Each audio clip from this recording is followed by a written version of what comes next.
Do you also want to become a rich second generation? Surrounded by luxury cars, mansions, and beauties, life is so luxurious that it feels like being in heaven. Who can refuse such a life?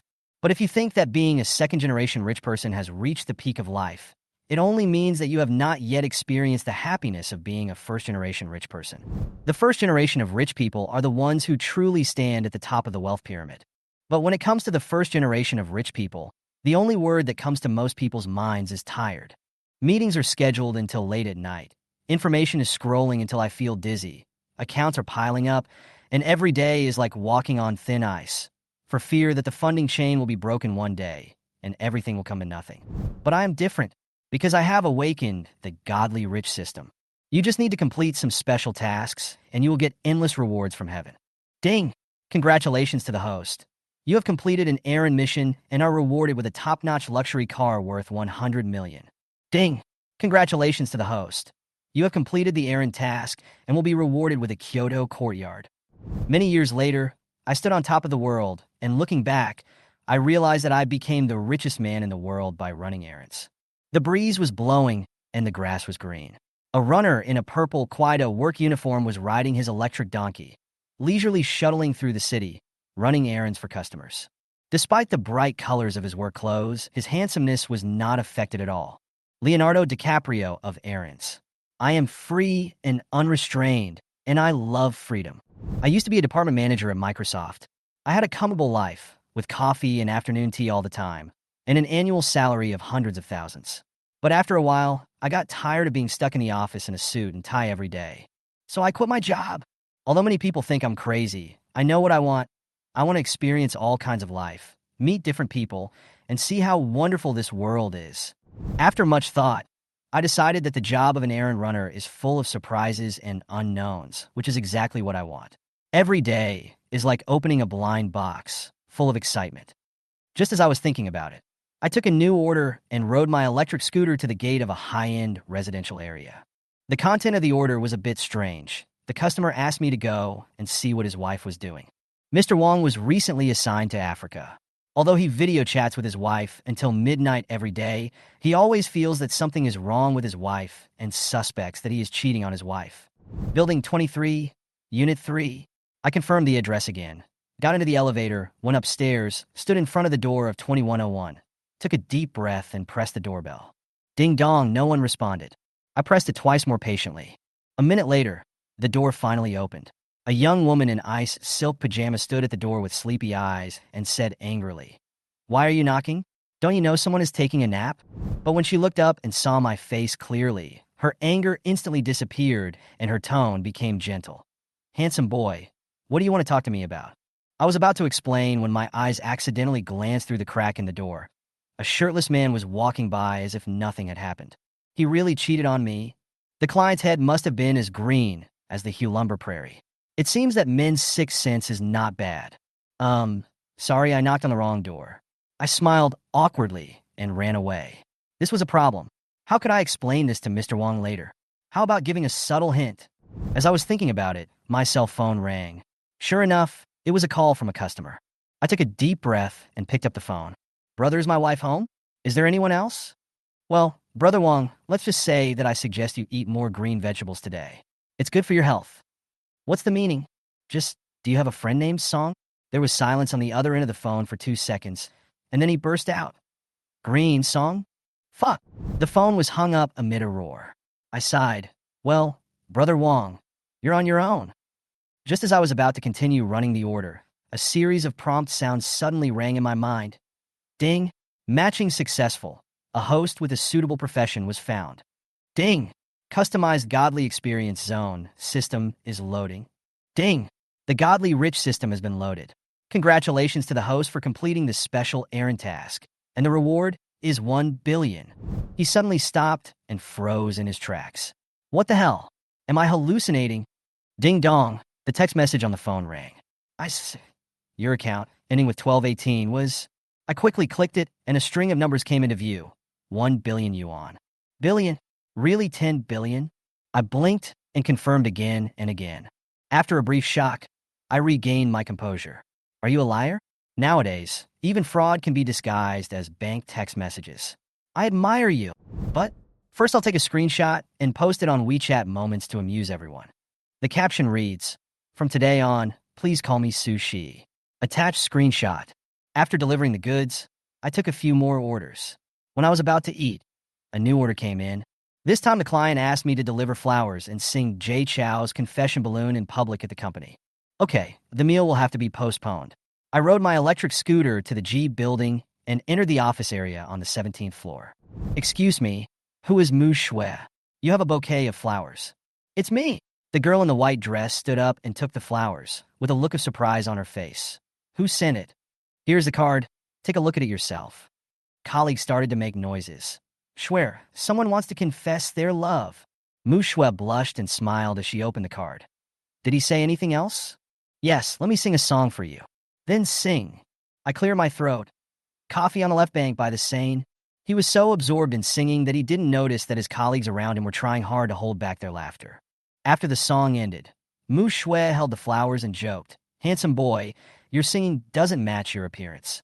Fortunately, Shui has someone she loves.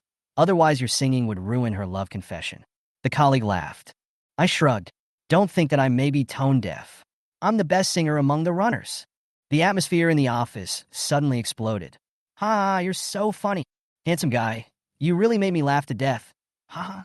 The laughter came one after another, and my serious expression became the biggest laugh point. After the joke, everyone's eyes turned to Mu Shui, full of expectation. After all, the office hadn't been so lively for a long time. Mu Shui gently stroked the bouquet in her arms, her cheeks slightly red, and said shyly, "Thank you, handsome boy. I feel his heart. In fact, I have liked him for a long time." In an instant, the air became sweet. I quickly approached and said, "It seems like you two are a perfect match. You two are in love with each other.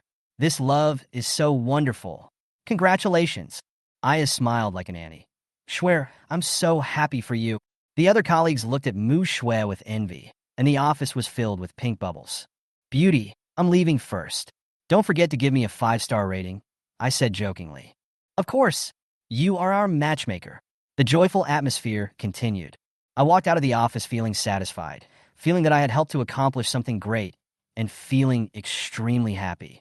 I went downstairs humming a little tune, ready to ride my electric donkey home.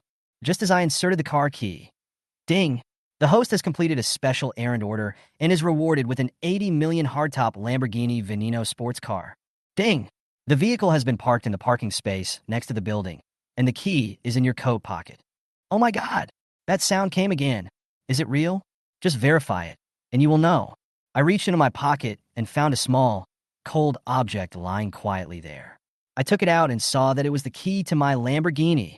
As the saying goes, you may have seen pigs run even if you haven't eaten pork. Although I have never driven a supercar, as a senior car fan, I am familiar with top luxury cars such as Poison. I looked at the key carefully. It was small and exquisite, and its heavy weight made me feel its nobleness. I rode my electric scooter out of the building and saw a group of people gathered in a circle, discussing something enthusiastically. "Oh my God, this sports car is so cool." "What car?" I just checked the car logo. It's a Lamborghini. It's said to be worth tens of millions. You don't understand. This is the Lamborghini Veneno, limited to 5 units worldwide. You can't buy it even if you have money. What the hell? There's actually such a wealthy man hiding in our city, eh? Honey, quick, take a photo from me and Poison, and post it on WeChat Moments to show off. Onlookers took photos with the sports car one after another, and the scene was comparable to that of a car show. I stood aside and couldn't help but say, "Please make way. I'll pass by." "Hey bro, take a detour. You can't afford to pay for this car if it gets scratched." "That's it. Don't get too close." "Don't worry, this is my car," I said lightly. Everyone was stunned, with a look of "Are you kidding me?" written all over their faces. After parking the electric car, I tentatively pressed the key. Ding ding. Duyao's headlights flashed like stars in the dark night.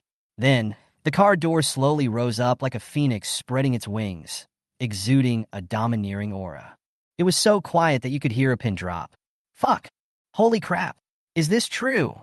Everyone was stunned, looking at the delivery uniform I was wearing, and fell into philosophical thinking about life. A billionaire delivering food? Was it because their worldview was broken, or was it because their values were not right? Immersed in the shock of the crowd, I calmly got into the driver's seat, stepped on the accelerator, and the poison instantly rushed out, leaving a group of people with their mouths open wide enough to swallow eggs. Driving home in a supercar, I patted the steering wheel lovingly. A luxury car is a luxury car. It flies. But what is the standard of this system's reward? I thought about it. Before, I helped a client find the truth, and the system rewarded me with 10 billion. Helped a client chase a goddess, and the system rewarded me with a supercar. Other ordinary errand orders, nothing. It seems that the system likes high-quality personal experience orders. With new ideas, I am full of energy. After I got home and took a shower, my phone started to buzz with several new messages on WeChat. Brother, that's awesome. You have 1 billion just 1 year after graduation? When are you going to treat us? Suze, did you win the first prize? Why did you post a picture of a supercar? The circle of friends became even more lively, with 99 plus comments exploding. Yang Tao, Suze, is this true? You can have 10 billion? Wu Kong Kong. He must have photoshopped the picture to show off. Just wait for a slap in the face. Ha! Yang Tao. That's it?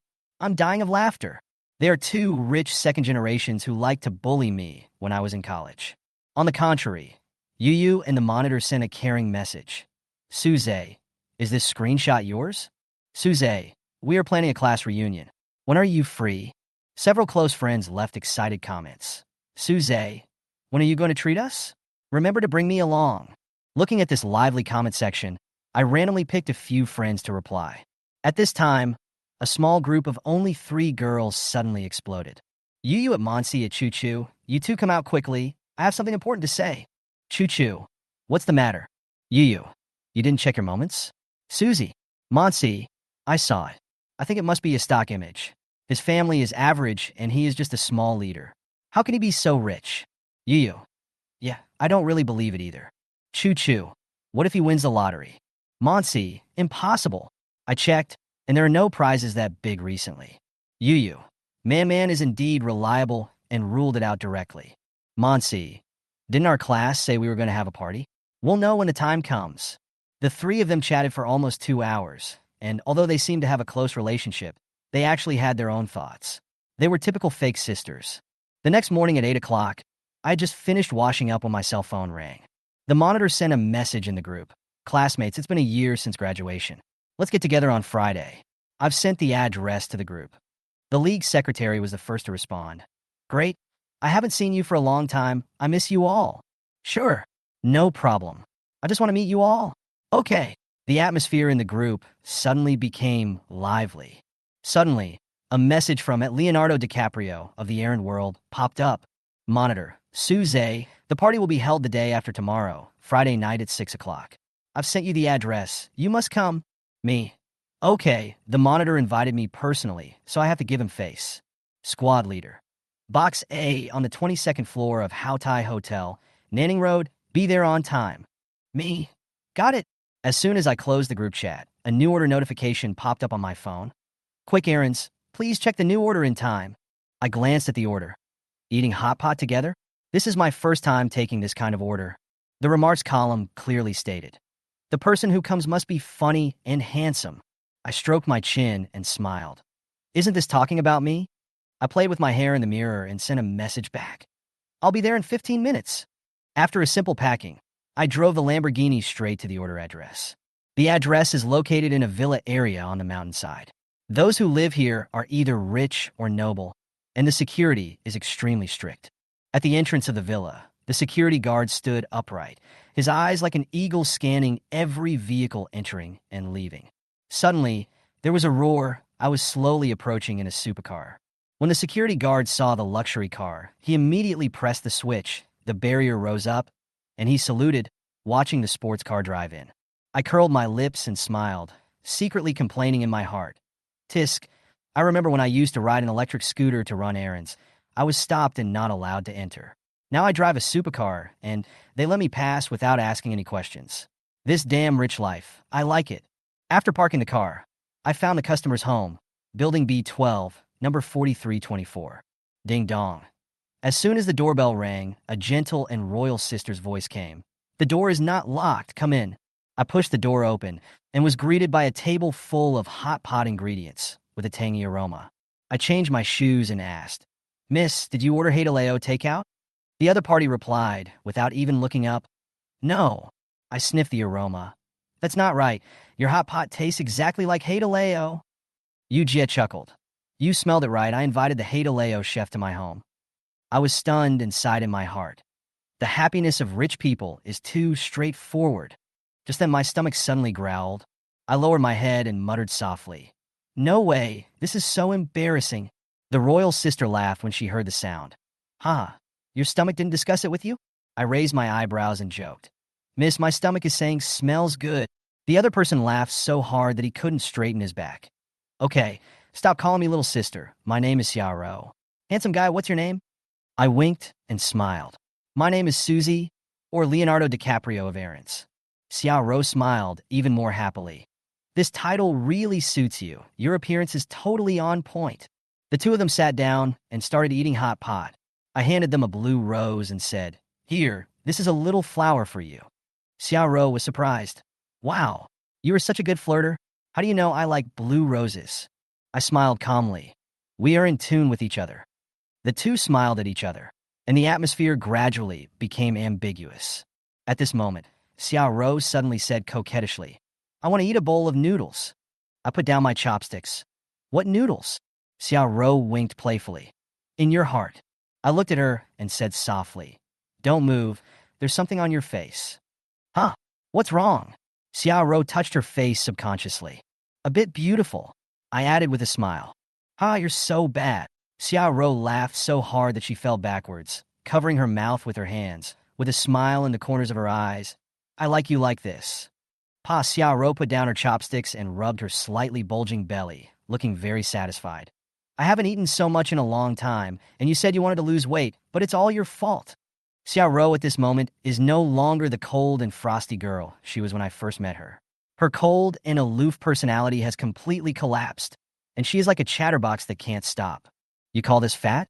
You're thinner than Scarlett Johansson. Give other girls some room to live. I said seriously, my tone too sincere to be a lie. If you keep saying you're fat, I'll have to check it myself. Why are you like this? Xiaoro's cheeks flushed, and she glared at me coquettishly. I shrugged. To thank you for your hospitality today. How about we go to the movies? Miss Xiaoro, would you be so kind as to honor me? Hearing my invitation, Xiaoro's eyes flashed with joy, and she smiled with curved eyebrows. Okay, it's an honor. The moment she said this, she realized that she had agreed too quickly. Her ears immediately turned red, and her cheeks were also suspiciously flushed. Her shy look made people want to protect her. The Richest Man in Shihome City was released recently. I heard it's quite good. Are you interested? I came to the rescue at the right time. Xiaoro nodded quickly. I've heard of it. My colleagues also recommended it. Wait for me. I'll go and clean it up. Not long after, she came downstairs in a light yellow dress. The sunlight shone on her, making her skin look even whiter. Her slender and straight legs were faintly visible under the hem of her skirt.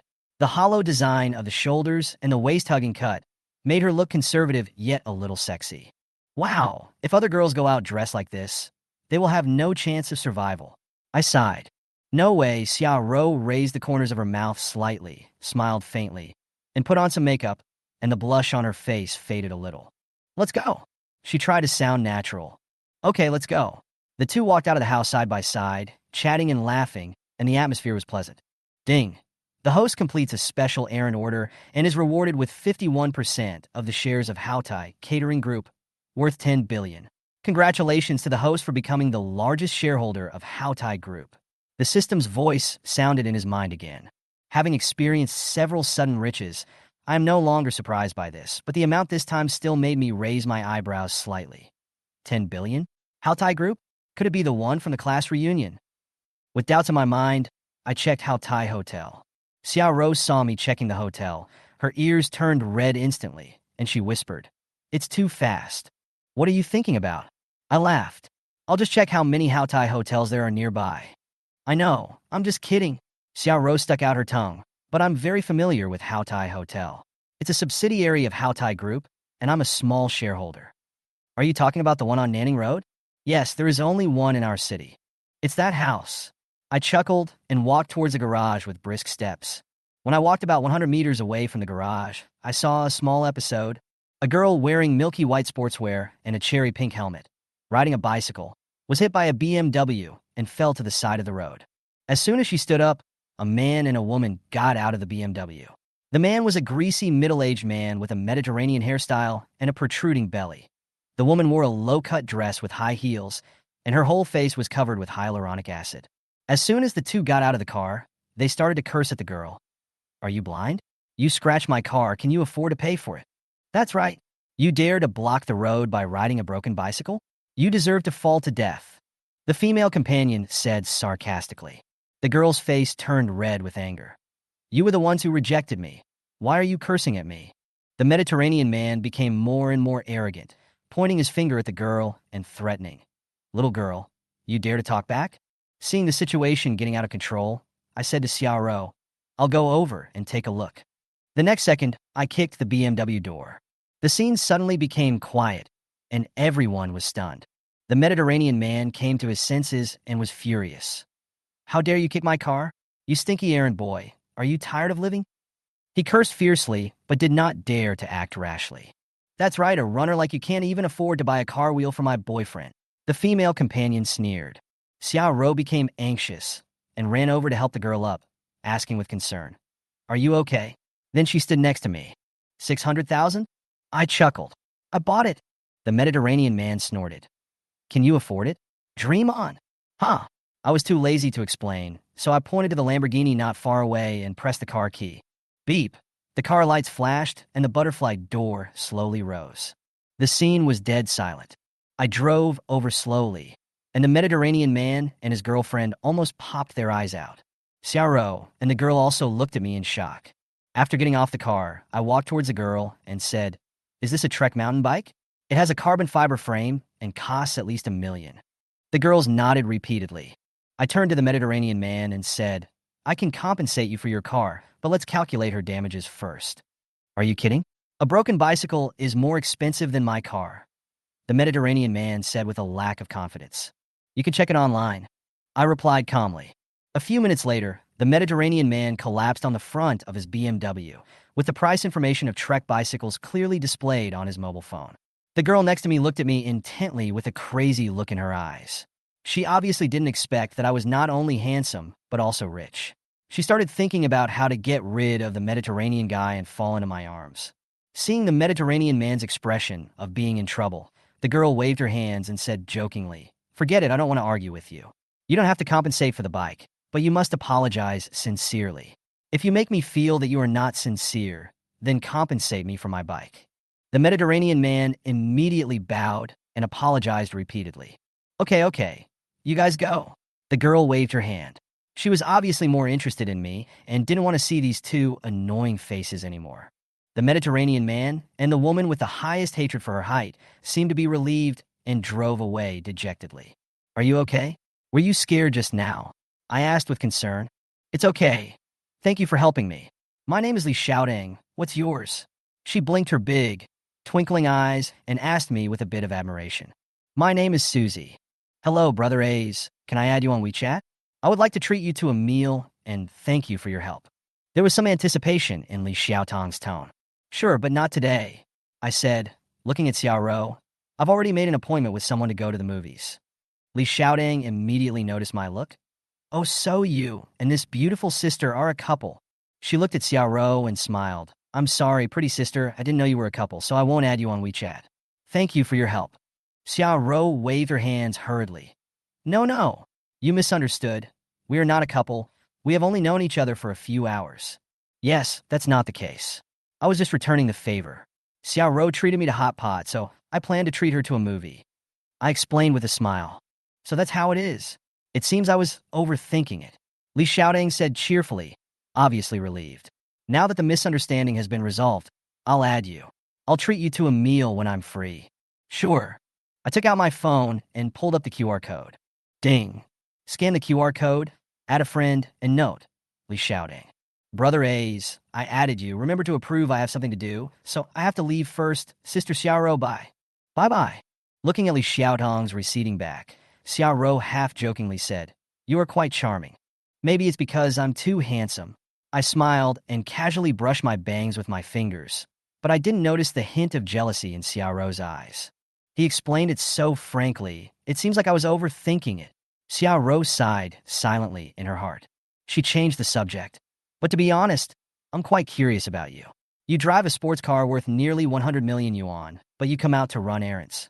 You're not going to tell me that you're trying to experience life, are you? The correct answer is to experience life. I answered with a smile. It's true. No wonder you don't look like an ordinary person. Xiaorou said with a smile, but she was a little confused in her heart, thinking that I was not telling the truth, but she did not continue to ask. It's getting late, let's go to the cinema. I opened the car door and gracefully made a gesture of invitation. Princess Xiaorou, please get in the car. Xiaorou was amused by me and got into the car in the steps of a Disney princess. Ha! The two people's laughter echoed in the community. At the entrance of the cinema, a Lamborghini slowly stopped. In an instant, everyone's attention was drawn to it. Mom, look, that car is so cool. A little boy pointed excitedly. It's even cooler than the toy car you bought me. Wow, I actually saw Poison today. The movie ticket was worth it, exclaimed the skateboard boy. Even an old man passing by stopped his bike and took out his phone to take pictures. Men's love for cars is indeed not limited by age. We're here. Please get out of the car, princess. I helped Xiaorou out of the car like a gentleman. There were discussions among the crowd. Huh? Could this car belong to the young lady? Is that young man the driver? I don't think so. The guy has a different temperament. Maybe he's wearing a famous brand. Looking at their interactions, they feel more like a couple. I held my forehead helplessly. It seems that I can't drive this car anymore. Why? It's so attractive, I want to keep a low profile. I said with a smile. Xiaorou looked at me and thought to herself. He is really different from others, so mysterious. I want to continue to understand him. But in reality, she just smiled and didn't ask any more questions. After the movie started, I bought popcorn and milk tea. What flavor do you want? I asked. Taro bobo. No taro paste, no milk tea. Just bobo? I teased her. Oh, stop it. I want them all. Xiaorou smiled and blushed. The milk tea was bought. Come on, let's go in. After I found my seat and put my things away, the movie started. From time to time, bursts of cheerful laughter could be heard in the cinema. Ha ha. People were amused by the plot of the movie. I was also immersed in the movie, laughing from time to time, my eyes focused, completely absorbed in the plot. Xiaorou, who was standing next to me, was completely focused on me.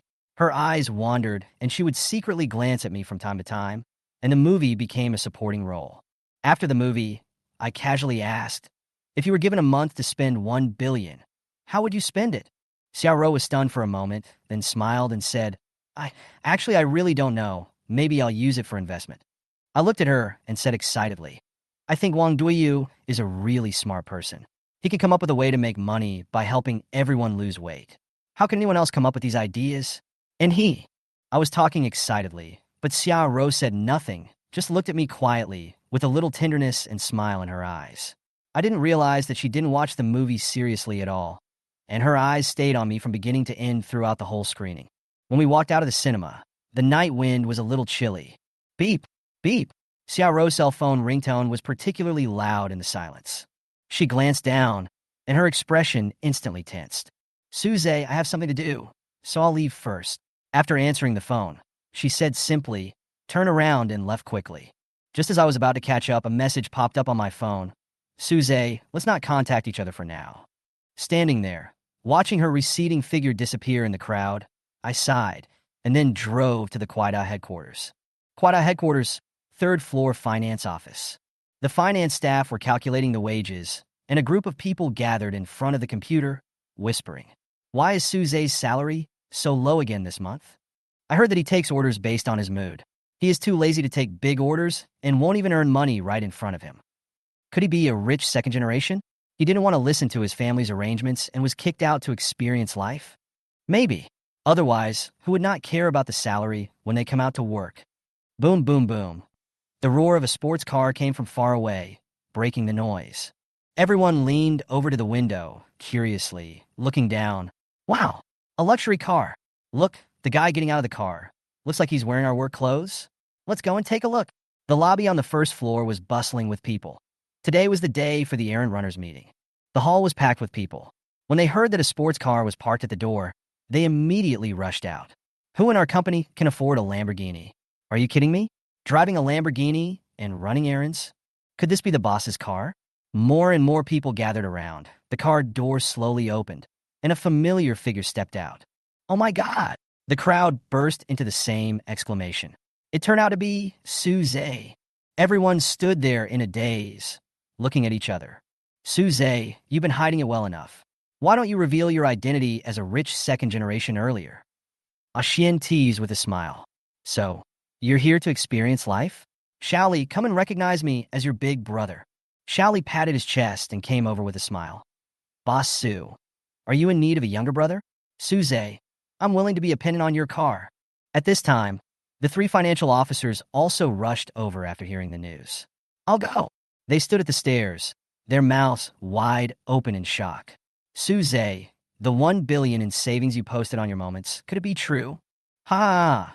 Sister Wong from the finance department spoke in northeastern dialect, making everyone laugh. It's true. I replied seriously. Oh my God. No wonder you don't care about your salary. Suze, this car is not cheap, right? I said casually. Not bad, about 80 million. Everyone said speechlessly. Suze, tell me the truth. How rich is your family? Yes, we are all very curious. Shaoli suddenly bowed and said, Brother, from today on, you are my real brother. I am honored to be here. Go, get in line. When Shaoli turned around, he saw a long line behind him, so he quickly ran to the end of the line. Watching them making such a fuss, I didn't know whether to laugh or cry. Okay, stop making such a fuss. I'm going to reveal my cards. I'm actually an invisible billionaire. I pretended to sigh heavily. I spend money desperately every day, but the money I spend is getting more and more, which makes my handsome face worried. Do you think people like me are very annoying? Of course not, Brother Zay. Please guide us from now on. Yes. I still count on Brother Zay to protect us. In that case, how about the golden leopard tonight? It's a buffet. If you eat it up, it's my fault. Brother Zay is awesome. Brother Zay is generous. Cheers echoed in the hall. After the dinner, everyone left, and before leaving, they reminded each other. Brother Zay drives slowly on the road. I waved. See you some other time. At 5 o'clock on Friday afternoon, I arrived at How Tai Hotel early. Boom, boom, boom. The luxury car stopped, and the greeting guy at the door immediately came forward. The receptionist in a suit was stunned. He looked at me in my running clothes and suppressed his doubts. Sir, do you need help parking your car? Okay, thank you. I handed over the key and stepped into the elevator. The welcoming guy parked the car carefully and sighed in his heart. I have never driven such an expensive car in my life. In the box, classmates arrived one after another. Suze, have you made a fortune recently? I heard that you got a promotion. Is this bag the latest model of Chanel? Greetings came one after another, and my errand clothes stood out in the crowd. Suze, what have you been doing lately? Running errands. Don't hide it. Tell me how to get rich. I smiled and said, It's nothing, just messing around. Stop pretending. Are you trying to show off after having a car accident? Wu Kong teased in a low voice. Several girls glared at him and said, Stop making sarcastic remarks. I was too lazy to explain and just smiled without saying anything. Come on, students, let's order some food. The monitor greeted with a smile. Come on, order some food. I want Thai-style crab roe red soup fin, baked Australian lobster with butter in soup, Hong Kong-style black pepper beef cubes, braised angel hairtail with abalone sauce. The menu was passed around, and everyone ordered one dish each, totaling more than 20 dishes including soup. Soon, the dishes were served one after another. Not long after he started eating, Wu Kong suddenly raised his glass and stood up. Everyone, today's meal is on my table. Just order whatever you want. Great. Mr. Wu is generous. The classmates praised him. After all, in a 5-star hotel like this, any meal would cost at least 600 yuan, so it's natural to be happy when someone pays for it. At this time, Wu Kong turned his gaze and looked at Suze. Suze, I understand you. If you come to a place like this to eat, you will probably have to eat steamed buns and pickles for half a month, right? I smiled and didn't respond. Just then, the door of the box was gently pushed open. Excuse me, everyone. A man in a suit stood at the door with an apologetic look on his face. Everyone looked over there. The manager of How Tai Hotel was standing at the door, holding a bottle of red wine in his hand, and behind him were 4 tall beauties, each holding a bottle of red wine. Wu Kong was stunned for a moment and recognized the other person. He and his father had been here several times and had an impression of this manager Chun. But the problem was that this manager usually did not receive guests in person, unless there were important guests. Looking at the wine in his hand again, Wu Kongkong's heart skipped a beat. He had seen this wine before at a party at a big boss's house, and it was ridiculously expensive, but he had never drunk it. Manager Chun, we didn't order this wine. Did you get the wrong room? Wu Kongkong stood up with a smile on his face. Kongkong, haven't we ordered the wine yet? This wine looks good. Let's go with it. A classmate joked. Yes, please open it. No, no, no. No, no. Wu Kongkong waved his hands quickly, his voice changing in an anxious tone. He knew the price of the wine too well. If he opened the bottle, he might have to sell his car tonight to pay off the debt. I'll go. What's wrong? Yu Yang, why are you so startled? I just checked. This wine costs more than 200,000 yuan a bottle. What? No way. Look for yourself. Yu Yang handed over his cell phone. When everyone saw it, they were immediately shocked. Really? 5 bottles? That's over 1 million. The manager smiled and explained. This is our hotel's collection of wine. The annual production is limited. We in City A can get 20 bottles, and only the top 3 shareholders can use it. Kong, more than 1 million. Can you do it? A classmate teased. Wu Kong's face flushed. I'm treating everyone to a meal. And this wine? Don't worry. This is a gift from our hotel to General Manager Su. In addition, the meal is free of charge. The manager said with a smile. Mr. Su. Wu Kong was stunned, and the air in the box froze instantly. I was the only one in the class with the last name Su. Everyone's eyes fell on me. Mr. Su, can we open this wine now? The manager standing next to me bowed his head respectfully to ask for instructions. Mr. Su, is it Su Zhe? A classmate asked stutteringly. Su Zhe, when did you become President Su? Oh, it's just a name. I waved my hands with a nonchalant look. Su Zhe, you are not. I smiled and said casually. Actually, I'm nothing special. I'm just a major shareholder of this hotel. It's a rare occasion for us to get together, so just have a few bottles of wine and have fun. Everyone was stunned, and the box fell into a brief silence. The monitor spoke first. The largest shareholder? Why have you never mentioned it? That's right. You are too low-key. Su Zhe has always been like this, low-key but capable. Everyone nodded, their eyes full of admiration. Don't just stand there, try the wine. I raised the glass and shook it gently. This wine is really different. It goes down so smoothly. I spend thousands of dollars in one sip. It hurts. Forget about drinking it. Just smelling it makes me feel like my wallet is deflated. Yu Yang covered the rim of the wine glass and leaned forward to smell it. Ha ha ha. There was laughter in the box. Su Zhe, thanks to you, I got to drink the legendary wine today. I'll have something to brag about to my friends in the future. A male classmate stood up and raised his glass seriously. Wait, don't drink it all in one gulp. This is gold. Someone nearby stopped him. Oh, yes, I forgot. The male student sat down awkwardly. The laughter echoed in the box again. Drink as much as you want today. I waved my hand. Boss Su is so generous. This is the style of a major shareholder of Haotai Hotel. After 3 rounds of drinks, everyone had a great time chatting and didn't leave until after 10 o'clock in the evening. After going downstairs, the receptionist came up to me and handed me the car keys. Sir, your car is parked at the door. Su Zhe, you drive a Lamborghini? Yu Yang widened his eyes. Just a small mobility scooter. Is it the one at the door? Yeah. Yu Yang ran over, stared at the car light, and touched it. Poison? Oh my God. I've seen something new today. Chapter 8. Someone else's goddess became my dog. Everyone went over to watch. This car is so cool.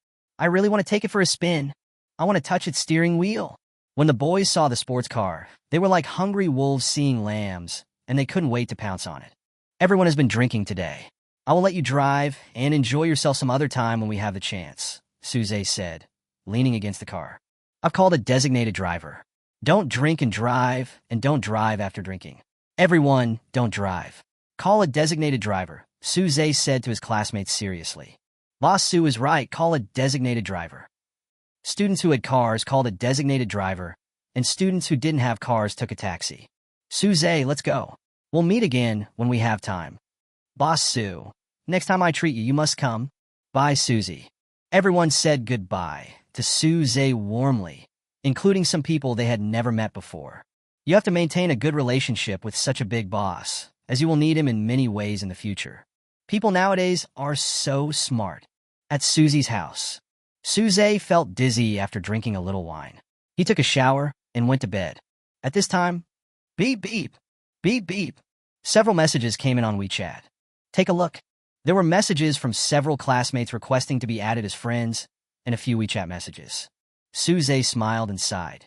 It is true that when you are poor in a busy city, no one cares about you, but when you are rich in a remote mountain area, you have distant relatives. Then just ignored it. Open the message. Yu. Susie, are you home? Yu, you look so handsome today. I was staring at you at the party, and I was fascinated by you. You, do you have a girlfriend now?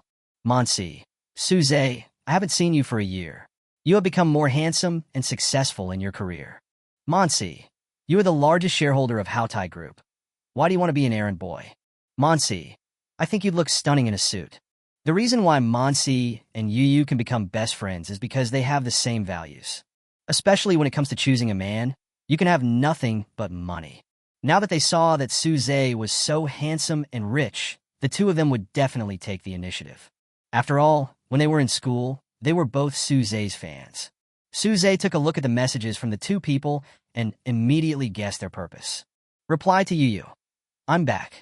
Reply to Monsi. Really? Huh. At this time, the two people lying on the bed saw Suze replying to their messages, and they both shouted happily. She fantasized about marrying Suze and becoming a wealthy wife, enjoying endless wealth and glory for the rest of her life. Let Suze open a company for himself. Even the name of the child has been decided. The two hurried back to Suze. After saying a lot of things, Suze would occasionally say, oh, ha, yeah. The entire chat record is similar to the chat record between a dog and a goddess, except that the genders are changed. The two chatted with Suze as if they were seeing a luxury bag and were quite interested. Suze had no interest in them and only replied once every 10 minutes or so, but he still couldn't stop the two's enthusiasm. In the end, Suze felt so annoyed that he simply stopped replying. I put down my phone and fell into a sweet dream. The two people who couldn't wait for Suze's news began to speculate. Where is Suze doing? Is there something in the company that needs his attention? Of course he is. As the largest shareholder of a large group, he is of course very busy. It is normal that he has no time to reply to my message. I am really touched that he still replied to my message, even though he is so busy. Beep beep. Monsi's phone rang. It was Wu Kongkong who sent a message to Monsi. Cece, it's been so long. Have you finished your shower? I'm almost sleepy waiting for you. Recently, Wu Kongkong has been pursuing Monsi, giving her a lot of brand name bags and cosmetics. Just when Monsi was about to agree, Suze suddenly showed up, and Monsi immediately wanted to abandon Wu Kongkong. After all, compared to the handsome and rich Suze, Wu Kongkong is simply so low. Monsi replied to Wu Kongkong, well, I just finished taking a shower and am getting ready for bed, and then ignored him. Then he opened the chat interface with Suze. Suze, are you busy? I've been waiting for your news. Half an hour later, he sent another message. Good night, Suze. Remember to reply to me tomorrow. On Yu's side, seeing that Suze didn't reply, she sent a lot of messages and then fell asleep waiting. The next morning, Susie woke up. Pick up the phone and take a look. There are dozens of unread messages on WeChat, most of which are sent by Monsi and Yu.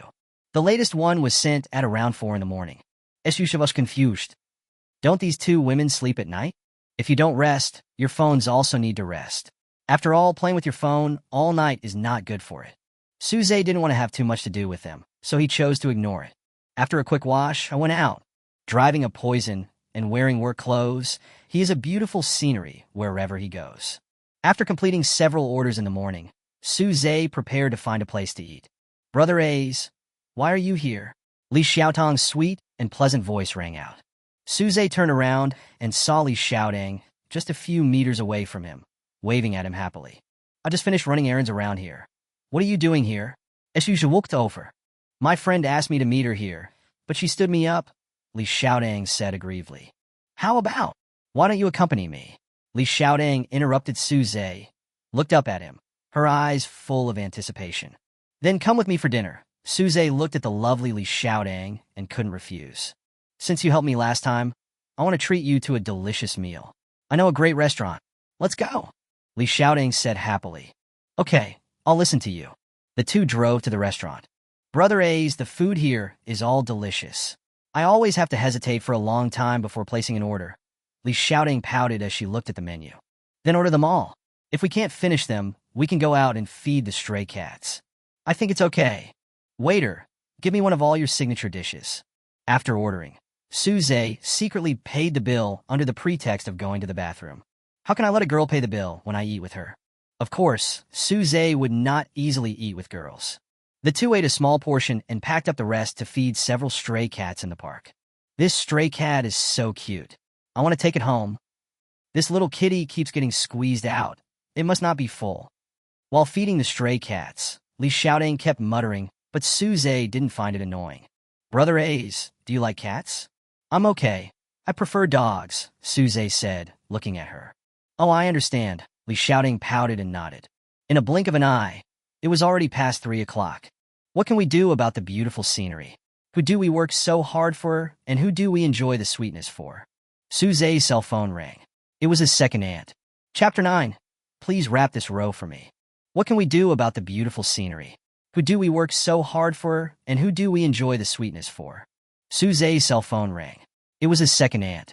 Xiaoze, the blind date that second aunt told you about a few days ago has been confirmed. The girl wants to set a time to meet. Please set a time. Second aunt, didn't I tell you not to? Why? Don't worry, your mother is. Second Annie recommended her on WeChat. Add her and chat with her. Then we can arrange a time to meet. Second aunt, the second aunt, won't let anyone finish their words. We called each other a few days ago to talk about a blind date, and it's been confirmed now. It seems my mother is putting pressure on me again. My dear mother, I am so happy. Suze, am not afraid of anyone except my mother. Of course, my dad is also afraid of his wife. When it comes to taking care of her husband and raising her children, my mother has her own way of doing things. She never cries, makes a fuss, or commits suicide. Her magic weapons are to overcome hardness with softness, to combine hardness and softness, and to act coquettishly. It is said that women who act coquettishly have the best life, and this is fully reflected in her. My father and I both treat her like a little princess. If I didn't go on the blind date, my mom would probably call me every day. It would be better to listen to mom and just treat it as a chore. But I can't go dressed like this, otherwise the blind date girl will tell my second aunt, who will tell my mom, and my mom will come looking for me again. No, I have to do my job well. It's a headache just thinking about it. Brother A's. Li Xiaoding looked at Suze, who was in a daze. I was lost in thought. Have you finished feeding the cat? Let's go. Yeah, okay. Xiaoding, will you accompany me to buy some clothes? Sure, why don't we go to Fujing? It's not far from here. Okay, then I won't drive. On a spring afternoon, with the sunset hazy and the spring breeze blowing, it is a great time for a leisurely walk. After walking for 20 minutes, we finally arrived at Fujing. Fujing is a famous high-end shopping mall in City A, as famous as Wanda. People who come here to shop are either industry leaders or business celebrities. Suze and Li Xiaoding took the elevator and pressed the 5th floor. Ding, we've arrived at the 5th floor, the elevator voice reminded. Hey, these days, do errand boys also come to visit Fujing? As the elevator door just opened, a shrill voice was heard. Maybe they are here to take orders, said another person traveling with us. That makes sense. One piece of clothing here is enough for this guy to earn for several years, haha. Hey, how can you talk like that? Why do you come out shopping when you are so ugly? I see you didn't buy many things. Is it because you are too ugly or you can't afford it? Li Xiaoding said directly and domineeringly. These two ugly guys don't know what it looks like to be low-key. If you insult my brother A's, you are insulting me. I will fight you to death. You. One of the women was speechless. What do you mean by you? Look at the bag you're carrying. Why don't you buy a more refined imitation? Aren't you afraid of being laughed at for carrying such a rubbish? A-grade girl. Is this bag so obviously fake? She quickly hid the bag behind her back. How good are you? Aren't you just following the errand boy? Said another one with plastic surgery face. Sister, I'm much better than you. Let me give you a suggestion. Use less hyaluronic acid in the future. Also, the root of your nose is almost poking your eyes. Li Xiaoding tilted her head and smiled fakely. You, humph. The plastic surgery girl touched her nose, too angry to speak. Suze, I I never realized that this girl has such a sharp-tongued side. I stood aside the whole time and watched Li Xiaotong's domineering attack. It's so enjoyable. Brother A's, let's go, Li Xiaotong said, pulling Su Zhe's arm, and turned back to roll her eyes at the two women. Both of them. I'm so angry that I forgot to check the almanac before going out today. Xiaotong, do you often argue with people? Su Zhe asked, covering his mouth, which was about to open with his hand. Li Xiaotong then thought, oh my god, I have lost my ladylike image. He lowered his head and covered his face with his hands. Brother A's, if I say, this is the first time I'm rude to someone like this, would you believe me? Su Zhe smiled gently. This girl disguises herself very well. Of course I believe it. Our Xiaotong is the most ladylike, don't you think? Su Zhe said with a smile. Oh, that's annoying. Let's go buy some clothes. After walking through a few shops, the clothes in this store are nice looking, Li Xiaotong said, pointing to a store. Go in and take a look. One is a handsome boy wearing work clothes for running errands, and the other is a beautiful rich girl wearing high-end custom-made clothes. They walk into a luxury clothing store together. Anyone would find it strange. Not like a couple, not like master and servant. If it were an ordinary store, when Su Zhe and Li Xiaotong walked in together, the waiter would definitely serve Li Xiaotong. But the waiters in this restaurant did not act like that. One of them warmly welcomed Su Zhe, and the other welcomed Li Xiaotong, and there was no difference in their attitude towards the two. The quality of the salesgirls at big brand stores is indeed higher than those at ordinary brands, Su Zhe silently praised in his heart. Hello, where are the most expensive clothes in your store? Sir, please follow me. Su Zhe took a look and picked out a few pieces for the waiter. Would you like to try these? No, except for these few pieces, the rest of the styles in this row are packed in my size. Even though the salesgirl had received high-quality training, her eyes widened in surprise when she heard Su Zhe's words, but she quickly returned to her previous composure. After all, in a luxury store like this, everyone only buys one or two items, and almost no one sweeps the goods. When we suddenly encountered such a generous client, we were a little flustered. Sir, please wait a moment. Brother A's, why are you buying so much? Li Xiaotong said with her big round eyes. Isn't this how shopping works? Seeing Li Xiaotong looking at him in surprise, Su Zhe said curiously. Li Xiaotong gave a thumbs up. It is said that women love to go shopping for clothes and bags.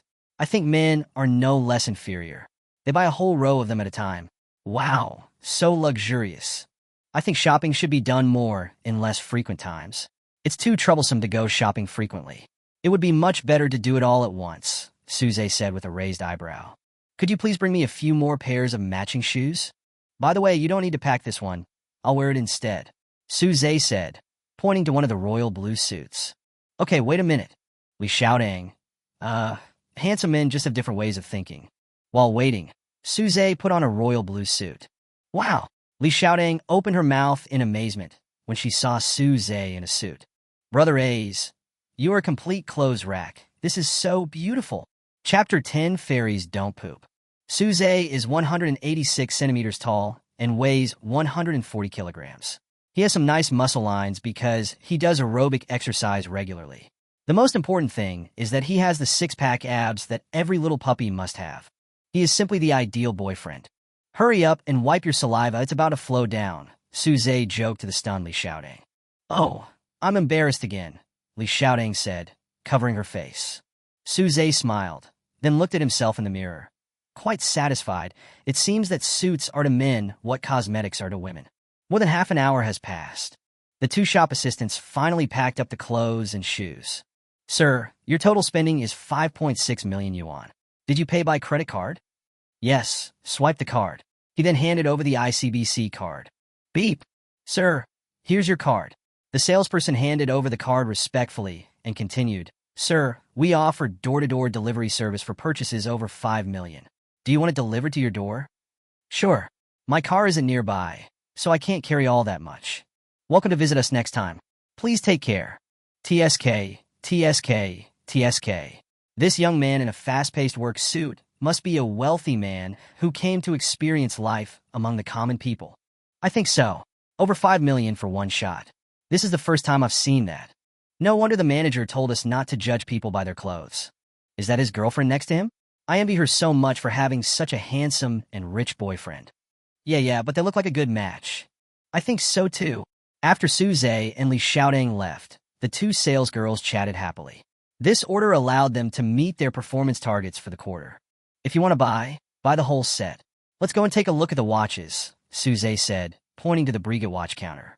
It is said that watches are a symbol of a man's status, and those who own luxury cars cannot compare to those who own luxury watches. In the world of rich people, there is a saying, poor people play with cars, rich people play with watches. The richer a person is, the more he or she pays attention to what is on their wrist. Hello, welcome. Please feel free to choose, the salesgirl said with a smile. Okay, I'll choose for myself. After hearing what Suze said, the salesgirl didn't dare to say anything more. If you offend customers, it will be more trouble than gain. What's more, they were two customers wearing luxury goods, so the salesgirl was of course very considerate and followed them not far behind. A few minutes later, Suze pointed to a dark blue mechanical watch and said, "Please let me try this." "Sir, you have a good eye. This is our latest model, and only 10 of it have been produced," the salesgirl introduced as she took out the watch. "What do you think, sugar?" "I think it suits your temperament very well. Gentle and elegant, yet youthful and energetic," Li Xiaodang commented seriously. "I finally know why you were called Xiaodang." "Why?" Li Xiaotang's face was full of anticipation and questions. "Because being with you makes me feel so sweet." Suze's handsome face was full of seriousness. Suze suddenly became sentimental, and Li Xiaodang became shy all of a sudden.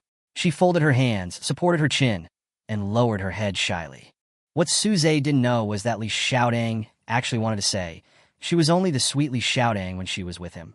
Suze saw that Li Xiaodang was shy again, so he touched her head and said to the waiter, "That's it, no need to wrap it, I'll wear it." "Okay, your total consumption is 7.99 million. Swipe the card," Suze said calmly. This is probably what it means to say the most confident words in the most calm tone. "Xiaodang, are you tired from shopping? You bought so many things with me today. Thank you for your hard work. You also treated the cat and me to a delicious meal. So we're even," Li Xiaodang said with a wink. "So, where do you want to go next?" "I'll accompany you for a walk." Suze looked around. "I want to go to the bathroom." Li Xiaodang squinted her eyes and smiled awkwardly. A girl behaves perfectly in front of the guy she likes. For example, she doesn't want to go to the toilet because fairies don't poop. "I'll sit here and wait for you, go ahead," Suze said, pointing to a chair in the mall. After Suze sat down, he took out his mobile phone and started to check his moments. In the circle of friends, people either show off their wealth or display affection. I don't like to see it. Then just check Weibo. "Lulu, look at that handsome guy over there. He's wearing all branded clothes, especially that watch. It must be worth several million. That's Brigitte latest model, priced at 7.99 million. It looks like he's going to be a rich son-in-law." Not far away, two women were watching Suze and talking, and they walked toward Suze. Gold diggers always have a keen sense of smell for luxury goods and have sharp eyes, and can tell the real from the fake at a glance. "Hello, handsome guy. Can I add you on WeChat?" Suze took a look and saw that it was an artificial beauty dressed in Chanel. She looked a little familiar, but he didn't plan to add her on WeChat. "Lulu, isn't this the errand boy we just met in the elevator?" The accompanying woman opened her eyes wide in surprise and said to the artificial beauty, "Haha." It turned out to be those two women. Suze sneered in his heart. Hearing the woman say this, Lulu also saw it, and then she said in a seductive pose without changing her expression, "I knew you must be an extraordinary person, so I said that in the elevator to attract your attention." "Ha, are all gold diggers so good at acting these days? Should I give you an Oscar?" Suze rolled his eyes at her and ignored her. Seeing that Suze didn't say anything, Lulu was obviously a little anxious. She put on a pitiful attitude and said in a coquettish voice that gave people goosebumps, "Little brother, I have never taken the initiative to ask for WeChat from others. Please give me your WeChat." Suze glanced at her and said with disgust, "I don't have a cell phone, sorry." After saying that, he turned and went to another rest area. Lulu was left behind, furious. "The men chasing me are lining up from here to France, but he doesn't even want the chance I offer. It makes me so mad." Lulu stomped her feet in anger. "But then I think about it. Rich people are all proud. It is not so easy to win over someone, especially such a young and handsome rich man. Lulu has seen a bit of the world. After all, she had a good plastic surgery, and she can get a bootlicker just by waving her hand. Suppress your inner anger, and finding a rich husband is the most important thing." Lulu followed him straight over. "Handsome guy, it doesn't matter if you don't have a cell phone. I'll go with you to buy one now. Lulu smiled flatteringly. Why are you, woman, haunting me? Li Xiaodong saw two women sticking to Su Zhe from a distance. When she came over, she found that they were the two women at the elevator entrance. Oh, I understand. You saw that my brother A's was wearing all the branded clothes, so you wanted to seduce him. You are such a materialistic woman. Li Xiaodong gritted her teeth and glared, looking so fierce and adorable. Chapter 11. Xia Ro misunderstands Su Zhe. Oh, I understand. You saw that my brother A's was wearing all the famous brands, so you wanted to seduce him. You are such a materialistic woman. Li Xiaodong gritted her teeth and glared, looking so fierce and adorable. Look at your sharp tongue. How could this handsome guy like you? Lulu said to Li Xiaodong with disdain. I don't know whether brother A's likes me who is sharp-tongued, but he definitely doesn't like women with plastic surgery or gold-digging women. Oh, not only is she materialistic, she's also a stutterer. Haha. Li Xiaodong was very happy to see the materialistic girl being speechless after being ridiculed. Su Zhe couldn't help laughing out loud as he looked at the fierce Li Xiaodong. Handsome guy, look at how sharp-tongued she is. She's so annoying. Lulu shook her upper body artificially, trying to get Su Zhe's sympathy. Really? I think it's so cute, but someone's pretentiousness makes me want to vomit, Su Zhe said while making vomiting gestures. You guys humph. Lulu was so angry. She was confronted and rejected one after another, and her mentality was broken. Xiaodong, let's go. Su Zhe pulled Li Xiaodong away. Only the self-doubting Lulu and her companions were left. It was already evening when Su Zhe and Li Xiaodong came out of Wang Fujing. Walk all the way to the parking lot. Handsome men and beautiful women, wearing famous brands, attracted a lot of attention. Let's go. I'll take you home. Su Zhe opened the car door and said to Li Xiaodong. But I don't want to go back yet. We have to go home. It's getting dark. But I can't bear to be separated from you, Li Xiaodong muttered softly. How about this? I'll go with you wherever you want to go tomorrow, but you have to go home early today, Su Zhe asked with a raised eyebrow. Okay. It's decided happily. Li Xiaodong jumped into the car. Su Zhe smiled helplessly, yet dotingly, and got into the car. Su Zhe had delivered a package to Li Xiaotong's neighborhood before, so he was familiar with the route and arrived at Li Xiaotong's home quickly. After getting off the car, Li Xiaodong waved and said, Brother A's, remember to pick me up tomorrow. I'll wait for you. Then she blew him a kiss and went home happily. Su Zhe smiled. This little kid is so cute. Seeing her enter the house, Su Zhe stepped on the accelerator and drove to the front door. The security guard at the gate still watched them go away respectfully. Not far away in the community, Xiaoro saw what happened clearly. Her heart ached for a moment. Then her heartbeat accelerated, and she felt like she was about to suffocate. She was already timid about relationships, and now that she was sure that Su Zhe and Li Xiaodong were together, she felt that she was just a passerby after all. In all these years, I have only been moved by Su Zhe once. Now, my heart is broken, and I feel so painful that I can't breathe. Xiaoro returned home in a daze, opened WeChat, and stared at Su Zhe's message for a long time. Finally, I pressed the delete key. Then a tear fell on the phone screen. The dream is shattered. Su Zhe on this side drove his car, enjoying the evening breeze, and soon arrived home. It's still more comfortable at home. Shopping is not something that humans can do. It's much more tiring than running errands for me. Su Ziqing lay on the bed with his legs spread wide and started playing with his mobile phone. As soon as I opened it, I saw a missed call and several text messages. Hello, Mr. Su. Can your clothes be delivered now? Mr. Su, have you seen the news? Mr. Su, adhering to the principle that customers are God, I didn't dare to keep calling to disturb the customers. I sent text messages carefully, but they didn't reply. The lady at the counter was about to cry. If the customer keeps replying to my messages today, I would be really worried. After all, I can't afford to compensate for the loss of something worth millions. Su Zhe patted his head. Oops, I forgot about it for a moment. I quickly called the counter. Hello, please send my clothes over now. Okay, Mr. Su, we've been waiting for your call, the salesgirl said cautiously. I forgot about it for a moment. I'm so sorry. After receiving Su Zhe's call, the salesgirl finally breathed a sigh of relief. About half an hour later, dong dong, there was a gentle knock on the door. After Su Zhe opened the door, he saw two young men in suits, bow ties, and white gloves, carrying dozens of bags of various sizes. Thank you for your hard work. Just put it here, Su Zhe said, pointing to the empty space at the door. Put it underground? Millions just left randomly on the ground? Did I hear it wrong? Are all rich people so willful? The two young men hesitated for a moment, but finally put it down. After the two left, Suze scratched his head while looking at the packaging bags on the ground. It was fun to buy things at the moment, but now it's over. I have to clean them up for a while. I have a headache. I didn't expect this rich man to live in such an ordinary house. He's really low-key. Yeah, I thought this was a villa area. Maybe this is a pleasure for rich people. I don't understand. After delivering the clothes, the two young men talked excitedly.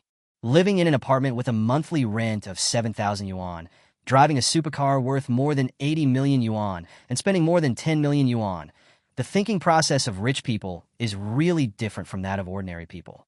The next day, Li Xiaodong was waiting for news from Suze early in the morning. I was so excited that I couldn't sleep the night before, and now I woke up early in the morning. After waiting and waiting, he still couldn't get what he wanted. Finally, he couldn't contain his excitement anymore and called Suze directly. Hey, Brother A's, are you up? I've packed everything and am waiting for you to pick me up. Xiaodong, I'll get up and pick you up right away. Suze's soft voice came from the phone. Did I oversleep? I remember the alarm hasn't rung yet. Suze glanced at the clock sleepily. It was only 7:30. Why did this girl get up so early? Never mind, get up, pack up, and go pick her up. Suze pinched his nose, took a minute to relax, and went to the bathroom. At 8 o'clock, Suze went downstairs to the parking lot. At 8:20, he called Li Xiaodong. Little brat, come down. I'm at your door. In less than 2 minutes, Li Xiaodong came jumping in front of Suze. She dressed up carefully today. When she went home last night, she had been choosing clothes. She tried almost all the clothes in her closet and finally chose a little Chanel dress. Little brat, you got up earlier than my alarm clock, Suze teased. Yes, I get up very early every day. Li Xiaodong stuck out her tongue guiltily. In fact, she was so excited that she didn't sleep for long. She woke up several times throughout the night and asked her mother to wake her up early. Normally, she wouldn't get up until the sun was shining on her, but... Oh, is that so? Suze looked at her with a knowing expression. Li Xiaodong saw that her little thoughts were discovered. Chapter 12, are you moved? Don't dare to move. Oh, is that so? Suze looked at her with a knowing expression. Li Xiaodong saw that her thoughts were discovered, so she quickly changed the subject. Brother A's, you didn't have breakfast, right? Let's go eat something first. Okay, let's go. There's a breakfast shop near us. The steamed dumplings there are especially delicious. You must try it. And that. Li Xiaodong always has endless things to say in front of Suze. But in Suze's eyes, she is just a cute and lively little sister. This restaurant's breakfast is so delicious. I can't control myself every time. I'm gonna gain weight again.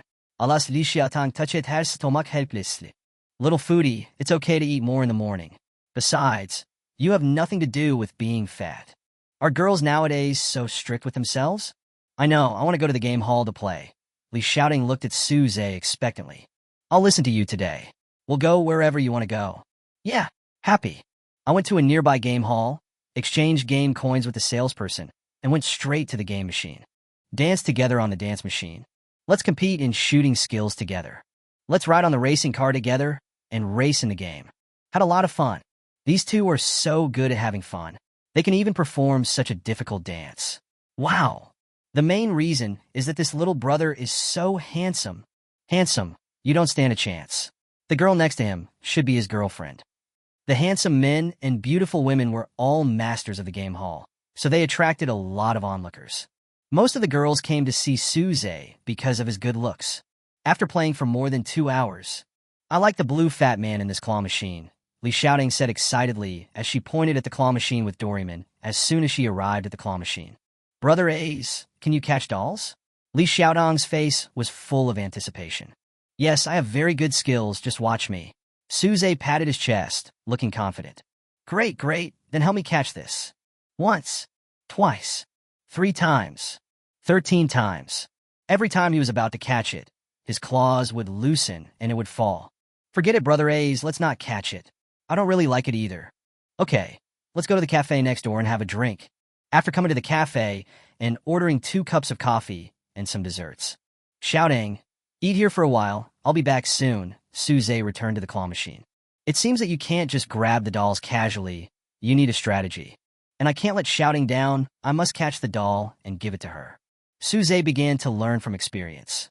After careful observation, he found that the claws used to grab the doll had to grab the doll's limbs, otherwise it would definitely fall off. I continued to catch the doll according to my guess, and sure enough, the doll took the bait. 1, 2. There's also a big one. As expected, nothing in the world is difficult if one sets his mind to it. Suze returned to the cafe, carrying a bunch of dolls he had caught. Here, this is the doll I caught for you. Suze handed the doll to Li Xiaodong handsomely. Wow, there's so many. How did you catch them, Brother A's? That's amazing. Since I promised you, I must catch you. Li Xiaodong looked at Suze with starry eyes. You are so nice. Li Xiaodong was holding the doll and taking pictures happily. Girls are a strange species. They have a lot of beautiful dolls at home and can buy better-looking dolls outside, but they just think the ones in the claw machine are the best-looking. After coming out of the cafe, where do you want to go next? Suze asked Li Xiaodong. I want to go for a ride. Can. Boom, boom, boom, boom. Suze drove the poison out of the parking lot, and the next scene made him laugh and cry. There is a small intersection without a traffic light outside the parking lot. According to traffic rules, Suze should give way to other vehicles. But when the other vehicles saw the Lamborghini, they did not dare to move and simply made way for him to go first. Ding ding, Suze pressed the horn, signaling a Toyota car going straight to go first. Seeing the Lamborghini give way, the owner of the Mercedes-Benz next to the Toyota leaned out and said to the Toyota owner, Are you touched, brother? I dare not move, said the Toyota owner, shaking his head. Souffle? They don't dare to move, so let's go. Otherwise, the police officer Xu Li will have to come here to direct traffic. Li Xiaodong said, looking at the crowded road. I think so too, Suze said, then lightly stepped on the accelerator and drove towards Bingjiang Road. Bingjiang Road is wide and has few cars, making it a great choice for a drive. Along the way, almost all cars tried to avoid the poison when they saw it. After all, if a luxury car of this level were to hit it, a middle-class family would go bankrupt. Brother A's, can you let me drive for a while? Li Xiaodong pointed to the steering wheel. Little brat, how's your driving skill? It's just SOSO. After I got my driver's license, my dad bought me a car. One time, I drove it to play with my friends and I crashed into the guardrail. Li Xiaodong stuck out her tongue. Hit the guardrail? Are you not hurt? This little brat is really worrying. Suze slowed down the car. Luckily, I was driving slowly at the time, so nothing happened. I just scraped my legs and arms. Then my dad confiscated my car and didn't let me drive anymore. He bought me a bicycle instead. I'm glad you're all right. Your dad is very wise. He bought you the same bike you rode last time, right? Yes, but I still want to drive. Li Xiaodong looked at the steering wheel with shining eyes. Do you really want to drive? Suze stopped the car on the side of the road and asked, looking into her eager eyes. Yeah, think about it. Li Xiaodong nodded frantically. Well, it's not impossible, provided you drive slower. I will ensure that the mission is accomplished. Li Xiaodong excitedly sat in the driver's seat. Actually, I think my driving skills are pretty good. The last time was an accident. Li Xiaodong fastened her seatbelt and said, Get ready. I'll take you for a ride. Seeing Li Xiaodong's happy expression, Suze said jokingly, Then I'll leave my life to you. Don't worry, I guarantee that your life will be safe and secure in your own hands. Li Xiaodong raised his head, full of confidence. Let's go. Let's go. Sunshine, gentle breeze, luxury cars, handsome men, beautiful women, laughter. What a beautiful scenery. It's already 5 o'clock. Suze suddenly remembered that he had not added the WeChat account recommended by his second aunt. Due to my mother's authority, I quickly clicked to add her as a friend. As soon as I added it, several messages popped up. Are you my blind date, Susie? Is your avatar yourself? Chapter 13? Reward. A commercial building on the second ring road in City A. Are you my blind date, Susie? Is your avatar yourself? Why is the moments only visible for 3 days? Sophie. It seems like this girl has a million questions.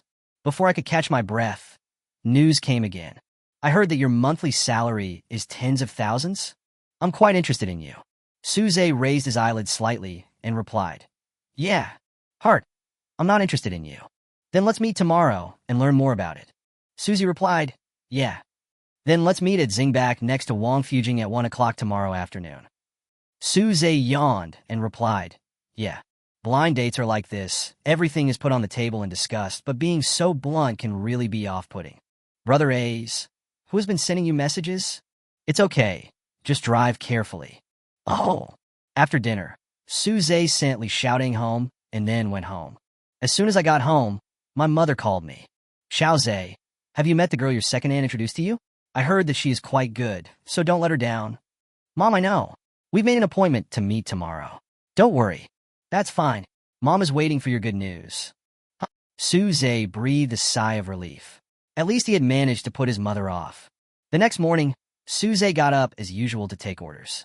This time the client asked him to help find a lost dog. Are you the Eddie Peng of the errand running world? A boy called him as he arrived at the bottom of the building where the order was placed. Yes. Are you the customer who placed the order? Yes, it was me who put it up. My neighbor's golden retriever is lost. Can you help me find it? The boy handed over a missing dog notice. Okay, let me take a look. Suze took the missing dog notice. As long as you help me find this golden retriever, I'll give you extra money, the boy said sincerely. No, that's not necessary. You are so enthusiastic about helping your neighbors. How can I take your money? Suze waved his hand. No, the neighbor is a beautiful young lady, the boy said and showed Suze the photo of the young lady. Although she is also a pretty girl, she is far inferior to Xiaoro and Li Xiaoding. Oh, Suze said with an expression that said I understand. Okay, leave it to me. Suze began to search for the golden retriever carefully. Corner, flower bed, grass, stairwell, by the pool. Suze searched the entire community and finally found the little golden retriever in an inconspicuous corridor. Suze checked the missing dog notice in his hand, and sure enough, it was this little golden retriever. Suze gently picked it up and said, Little guy, I finally found you. Let's go home. I finally found you, Coke. Where have you been, baby? A girl in a black skirt and long, straight black hair took the golden retriever from Suze and stroked it gently. Girl, is this your dog? Suze asked the girl.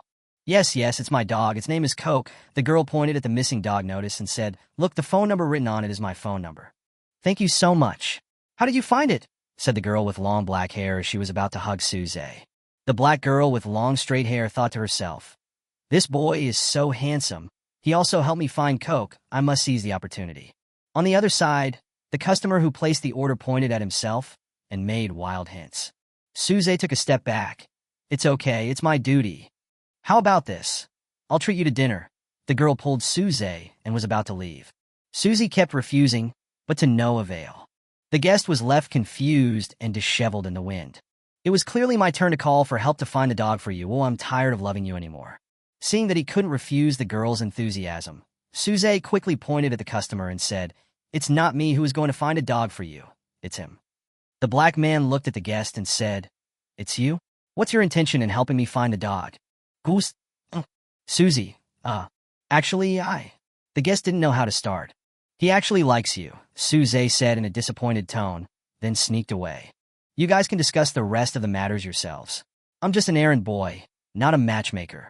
But if I can make this marriage happen, I will be happy. Isn't it said that helping others is the basis of happiness? Indeed, it is also very happy. Ding! It is detected that the host has just completed a special errand, and the reward is a commercial building on the second ring road of City A.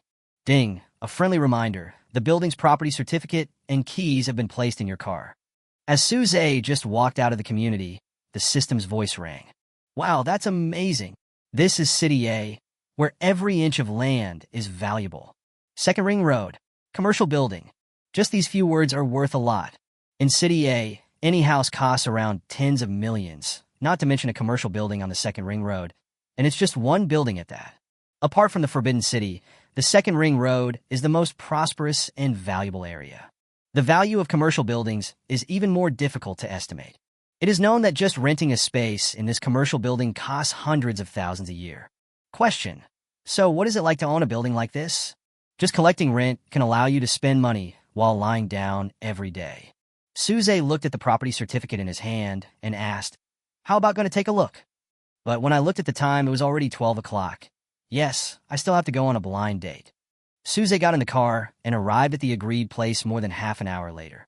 No matter who Suze has an appointment with, he is usually the one who arrives early because he doesn't like people who have no sense of time.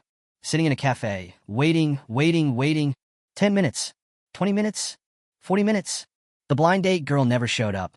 Just as I was about to leave, the phone rang. Suze, where are you? Why can't I see you? The third table on the left when you enter the door, Suze said, holding back his temper. I thought you were wearing a suit. I searched for you for a long time. The blind date girl said dissatisfiedly as soon as she sat down. No, why would an errand boy wear a suit? Suze said, pointing at his clothes. What? Errand runner? You mean you're an errand runner? Yeah, what's the problem? Why would a runner want to date me? I'm a model who earns $20,000 a month. How could I possibly fall for you? That's great, bye. Suze picked up his things and left. He was almost an hour late, and without even a word of apology, he started yelling as soon as he arrived. People of this quality don't want to say a word. The blind date girl left immediately after seeing Suze, and was so angry that she called Suze's second aunt to complain. After coming out of the cafe, Suze felt much better and prepared to go eat something. Sitting in the car, checking the phone to see if there is anything delicious nearby. The blind date girl here. She called and said that Suze had left her alone. He was crying and snotting as if it were real. Just after I finished filing the complaint, I saw a Lamborghini parked in front of Shinbaku. Chapter 14, There is a Rule in My House. He was crying and snotting as if it were real. Just after I finished filing the complaint, I saw a Lamborghini parked in front of Shinbaku. It seems that he is a rich young man, and he cannot be let go. The blind date girl's eyes lit up. Imagine marrying a rich man and living the life of a rich wife. After adjusting his mood, he walked towards the sports car. Handsome guy, okay. Why is it you? The blind date girl looked at Suze sitting in the driver's seat of the Lamborghini in disbelief, her eyes wide open in surprise. Oh my God, why is it him? Isn't he just an errand boy? Why does he drive such an expensive car? Did I just miss my chance to be a rich wife? The blind date girl cursed herself countless times in her heart. Suze heard someone next to the car, turn around and saw that annoying face again. Is there anything else? Suze continued to play with his phone with his head down and said coldly. The blind date girl suddenly had an idea and said, handsome guy, I was actually acting just now. I'm going to shoot a TV series recently, so I wanted to practice it. I didn't expect you to take it seriously. Blind date girl, I'm so smart. I'm so pretty. You should believe me. You will definitely believe me. Suze, here comes another actor. What's wrong with me recently? I always run into these gold diggers with poor acting skills. Suze sneered. Really? Then go on. I've finished my practice. Let's continue with our blind date. The blind date girl leaned half of her body against the car, smiling seductively. No time. I need to go eat.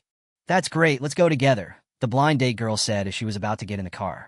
Suze locked the car door and said, sorry, there's a rule in my house that we don't eat with models. You're blocking my way. Please move aside, Suze said, honking the horn. The blind date girl reluctantly stepped aside, looked at the rear of Suze's car going away, and angrily threw the bag in her hand to the ground. But she regretted it as soon as she threw it, because the bag was a new LV model given to her by one of her lickers, and it cost more than 10,000 yuan. She picked it up, dusted it off, and walked away in her high heels. Suze sighed. I was in a very good mood, but after a while, my mother called me. Xiaoze, did you bully others today? Mom, your son. You know that if no one offends me, I will not offend anyone. If someone offends me, I will fight back twice as hard. Xiaoze, of course I know you, but as a boy, you should be more generous and don't make things difficult for girls, said the mother gently.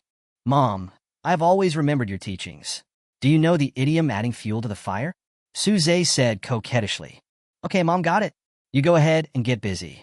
Your dad and I have booked a flight to Lijiang today. I know. I wish you two have a good time. After hanging up the phone, Suze had just finished his meal. Another phone call came in.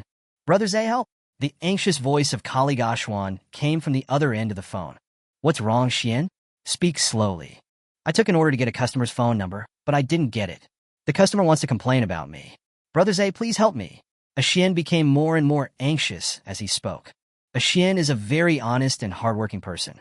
He works diligently and rarely makes mistakes, so Suze would usually ask him for small favors. He always completes the tasks Suze gives him seriously, and the two have a very good relationship. So if he has any problems, Suze will definitely help him. Don't panic. First calm the client down, then send me the location and I'll be there right away, Suze comforted softly. After hearing what Suze said, Xian felt much more at ease. In his heart, Suze is a great god, and there is nothing he can't handle. Soon, Suze drove a sports car to Xian's place. A Xian was talking to a client with a distressed look on his face. Seeing Su coming, it was like seeing a savior, and he quickly pulled him. Brother Zay, you are finally here. How is it? What did the customer say?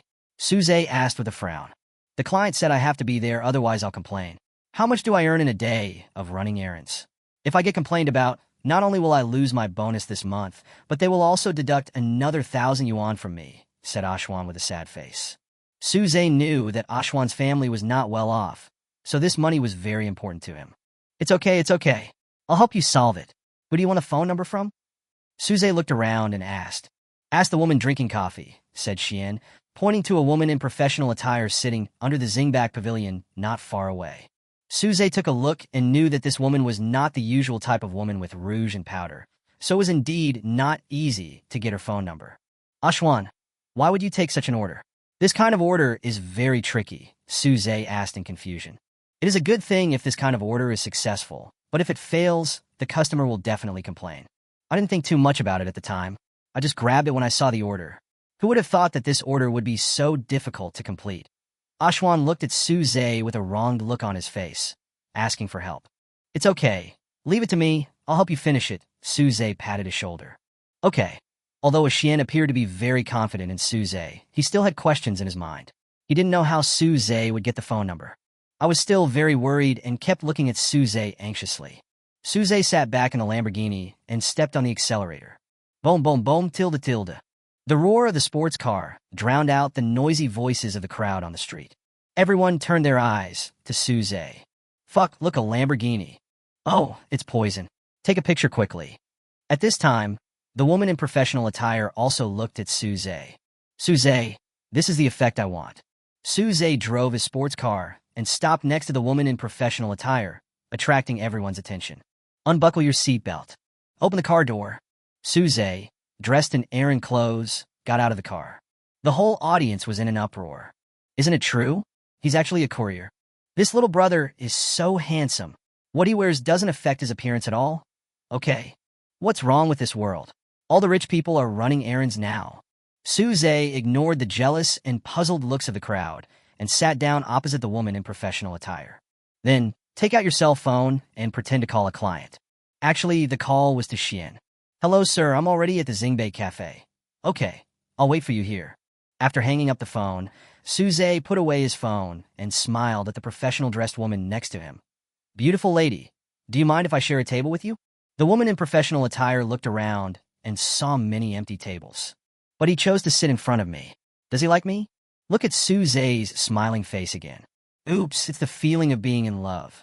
Chapter 15, is Mr. Su also a racing driver? Look at Su smiling face again. Oops, it's the feeling of being in love. Why is my heart beating faster? Such a handsome guy actually came to talk to me actively. I am so happy. So many people are looking here, and they all saw the handsome guy driving a luxury car approaching me. What should I say? No matter how beautiful and cold a woman is, she cannot resist this scene. No woman would refuse handsomeness and luxury cars. After all, as a human being, one will have vanity, especially such a beautiful and intellectual woman. She has been the object of others' pursuit since she was a child, and this feeling of being the center of attention is exactly what she wants. Very face-saving. Su saw what the professional dress lady was thinking and acted like he was waiting for someone and looked very bored. Beauty, are you waiting for someone too? The professional dress lady's heartbeat continued to accelerate, and she suppressed her inner excitement. No, I just got off work and came out to have a cup of coffee and relax. If a man with average looks and average net worth comes to chat with her, the beautiful woman in professional attire will definitely ignore him, but will act as if she is being superior and saying, "Don't bother me." And a handsome guy like Su plus a rich man like him took the initiative to chat with me. And in front of so many people, it was just like a dream. Can I have your contact information? I'm still at work, so we can have coffee together later. The woman in professional attire looked at Su, who was smiling brightly and handsomely, and blushed slightly. Okay, eso straightforward?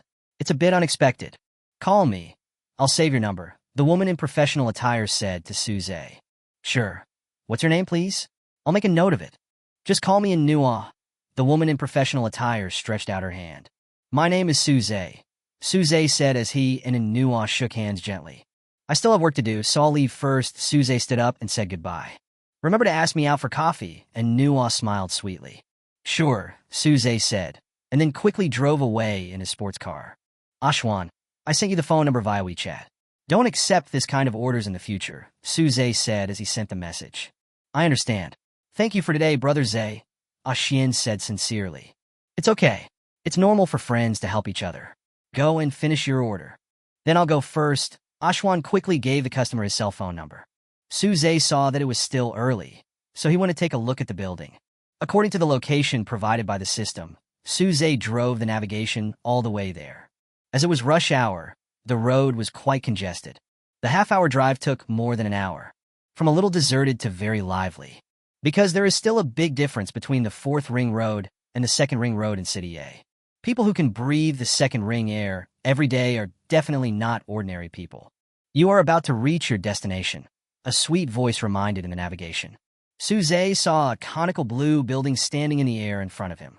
Although there are tall buildings nearby, this building is obviously taller. In addition, its color and shape are unique, so it is particularly eye-catching. This should be it. Suze found the entrance to the building and came to the foot of the building. I was about to park my car in the underground parking lot. Suddenly, the security guard called him. Boss Su, nice to see you. Your parking space is here. The security guard trotted up to Suze and pointed in a direction with a smile.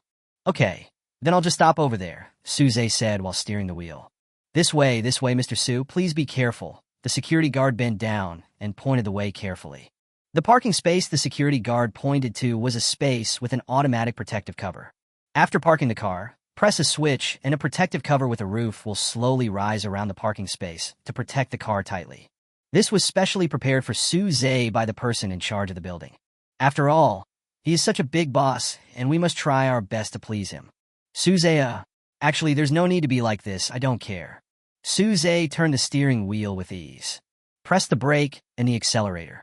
A beautiful reverse parking is completed. Security guard. Is Mr. Su also a racing driver? After parking the car in the VIP parking space, Suze got out of the car and looked up at the building. Damn, how can I see the top? And it made me dizzy. He even staggered a bit. People will feel dizzy when looking at buildings that are too tall. How many floors does this building have? Suze had a small question in his mind. After entering the building, Suze was attracted by the decoration of the building.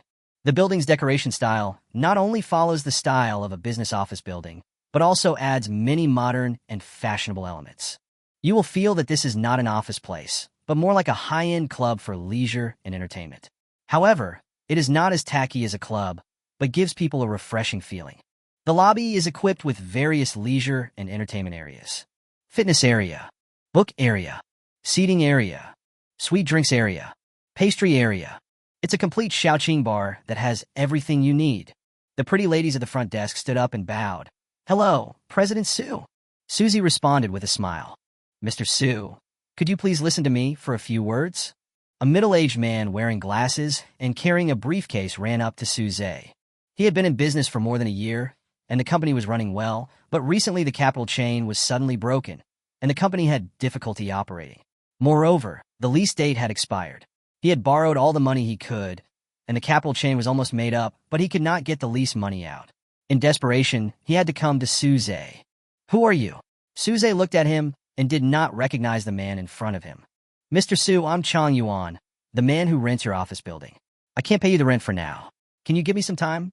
Chang Yuan pleaded. Well, didn't you talk to our person in charge? Suze stopped and looked at him. The person in charge said he couldn't make the decision and had to talk to you. Give it here, Suze stretched out his hand. What?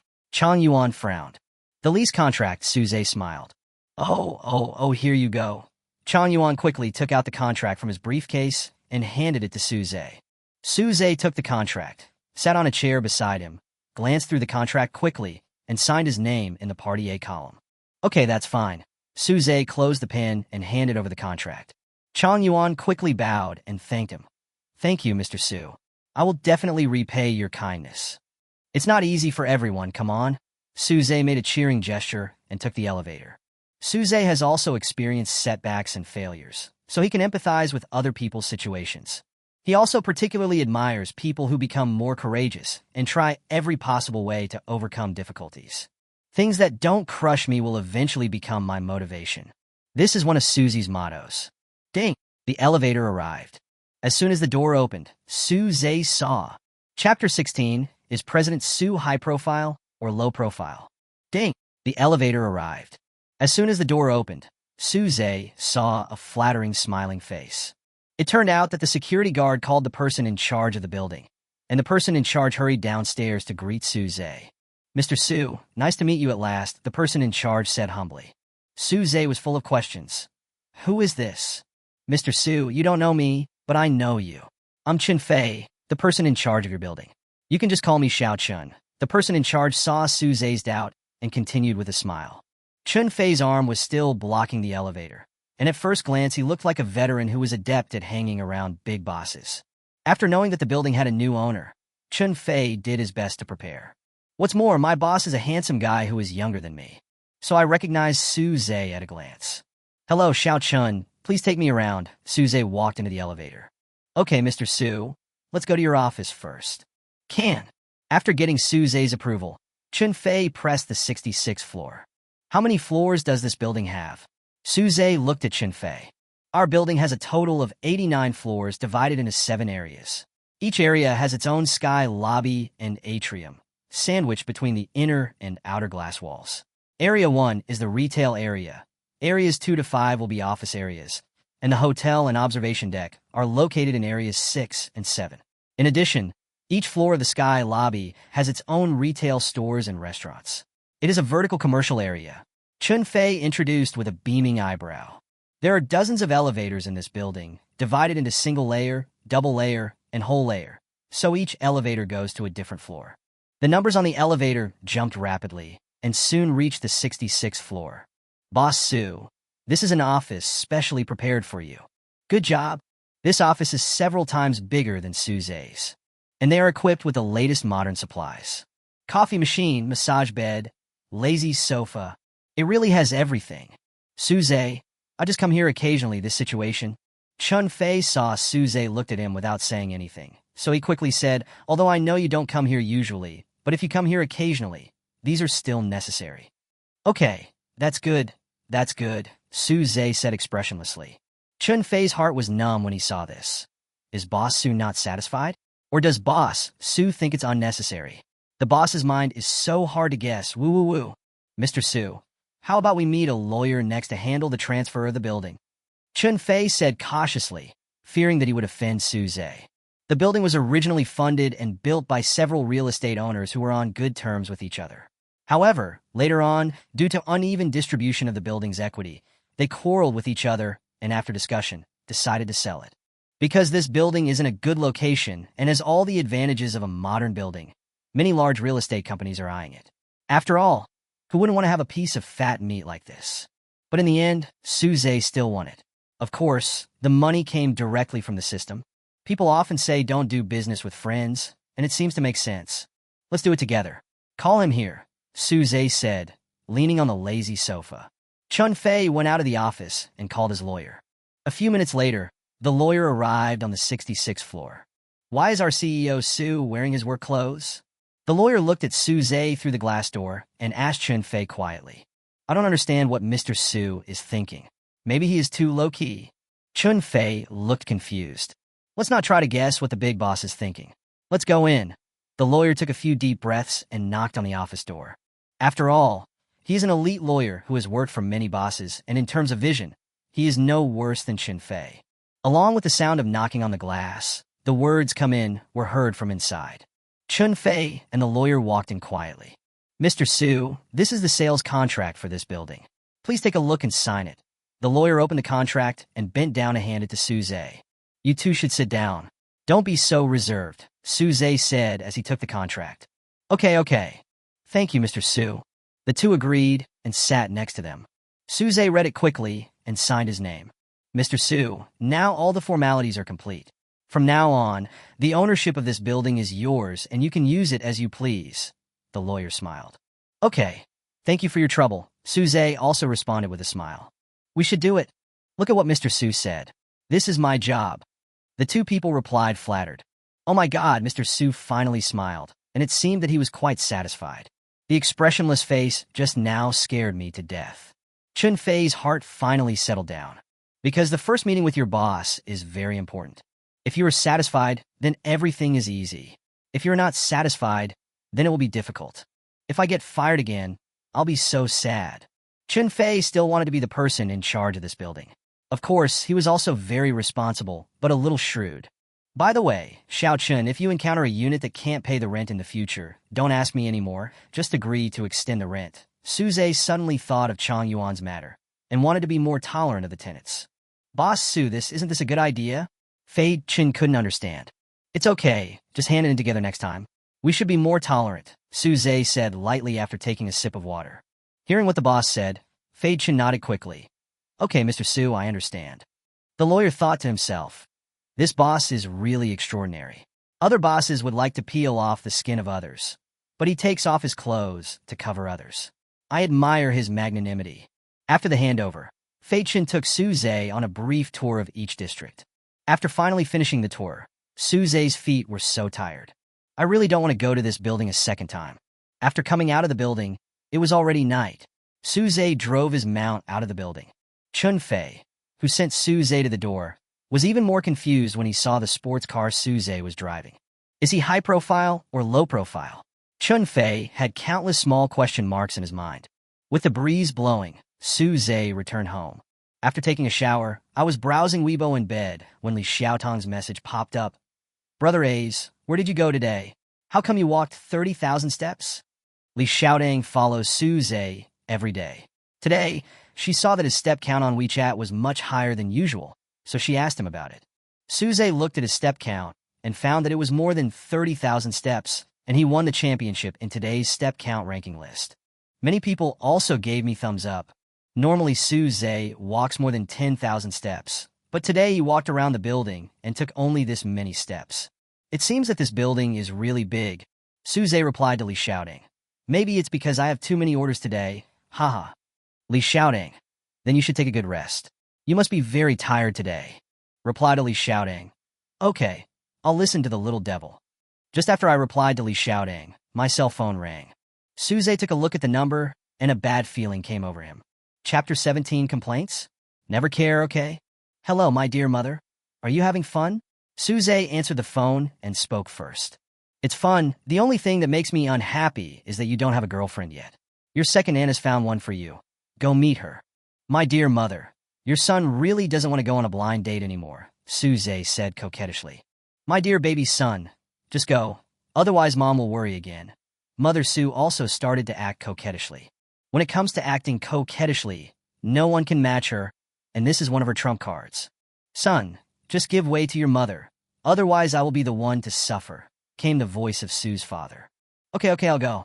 Is it not okay for me to go? Suze collapsed on the bed in despair. Okay, son. Then I'll ask your second aunt to send you the girl's WeChat address. The triumphant laughter of Sue's father and mother could be heard from the other end of the line. Okay, mom and dad, you... Beep, beep. Before Suze could finish his words, the phone was hung up. Suze, it turns out that my parents are the true love. I am just an accident. Alas, in my family, my status is the lowest. 9 o'clock the next morning. What can we do about the beautiful scenery? Who do we work so hard for, and who do we enjoy the sweetness for? Suze's phone rang. It's an unknown local number. Hello. Who are you? Excuse me. Are you Mr. Suze? A soft female voice came from the other end of the phone. I'm Suze. Who are you? Suze searched for the memory of this voice in his head. Boss Su. I'm Secretary Yang from Houtai Group. There are some things in our group that you need to come back and handle in person. Can you come over now? It's really troublesome to be the boss, and I have to go there in person. Suze said reluctantly. Okay, I'll be there in a minute. The secretary said timidly. Boss Su, the meeting will start at 10 a.m. Please remember to come. After hanging up the phone, there is a new order from Kwai to run errands. Please check it in time. Suze's phone rang again. It's the order from Houtai Group. I happened to be going to a meeting, so I just took it. It's like killing two birds with one stone. Suze took the order and drove to the group. This is a list of documents to be sent to the Deputy General Manager.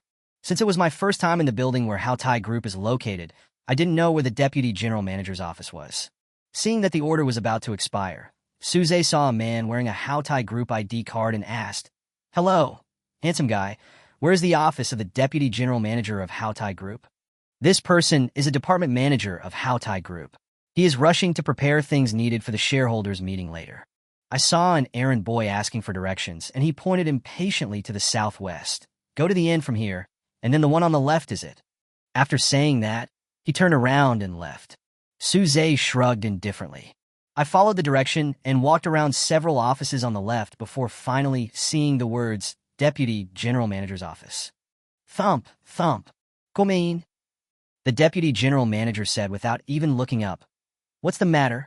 "I'm just running errands to deliver the folder." Suze handed over the folder and left. "Why did you send it just now?" "I've already noted that it's expedited," the Deputy General Manager said with dissatisfaction, looking up. "I just sent it here urgently." "It's already very fast, sir," Suze said to the Deputy General Manager. "Is this still expedited?" "You almost delayed our company's important matters," the Deputy General Manager frowned. "Sir, this is the fastest we can deliver it. If someone else had sent it, I'm afraid you wouldn't have received it yet. The speed of the sports car is not slow, right?" Seeing that it is an expedited express, I stepped on the gas to deliver it. Others certainly can't be so fast. Suze hates these unreasonable customers the most. Hearing what Suze said, the Deputy General Manager was a little angry. But he was busy at the moment, so he took a deep breath and said, "It's okay. Thank you for your hard work." Suze felt strange when he saw him suddenly like this, but he didn't think much about it. He didn't know that as soon as he left the office, the Deputy General Manager called his secretary and said, "Report the person who just ran errands to deliver the documents to their headquarters." After a while, Suze received a call from the headquarters. "Suze, you received a complaint this month, and your salary will be deducted by 500. Oh, human hearts are evil. This old guy says one thing on the surface and does another behind the scenes. However, what Suze is least afraid of is complaints. Just go ahead. It's better to never care." After coming out of the Deputy General Manager's office, Suze called the secretary. "Secretary Yang, I'm in the lobby of our company."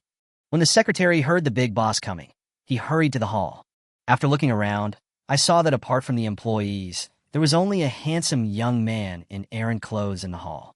"Call." I heard the ringing sound right in front of me, and when I looked, it was a tall guy in errand clothes who answered the phone. Coincidence, right? It can't be that young man, right? Secretary Yang muttered to himself. After all, as a big CEO, he must be dressed in a suit and tie when he comes to attend the shareholders' meeting. Then he put the phone away from his ear and turned on the speakerphone. "Boss, what color clothes are you wearing?" I was wearing a quick errand running work outfit, so I was easily identifiable.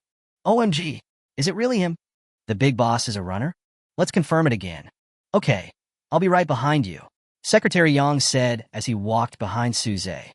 Suze turned around and saw Secretary Yang, then hung up the phone. "Secretary Yang, take me to the office," Suze said lightly.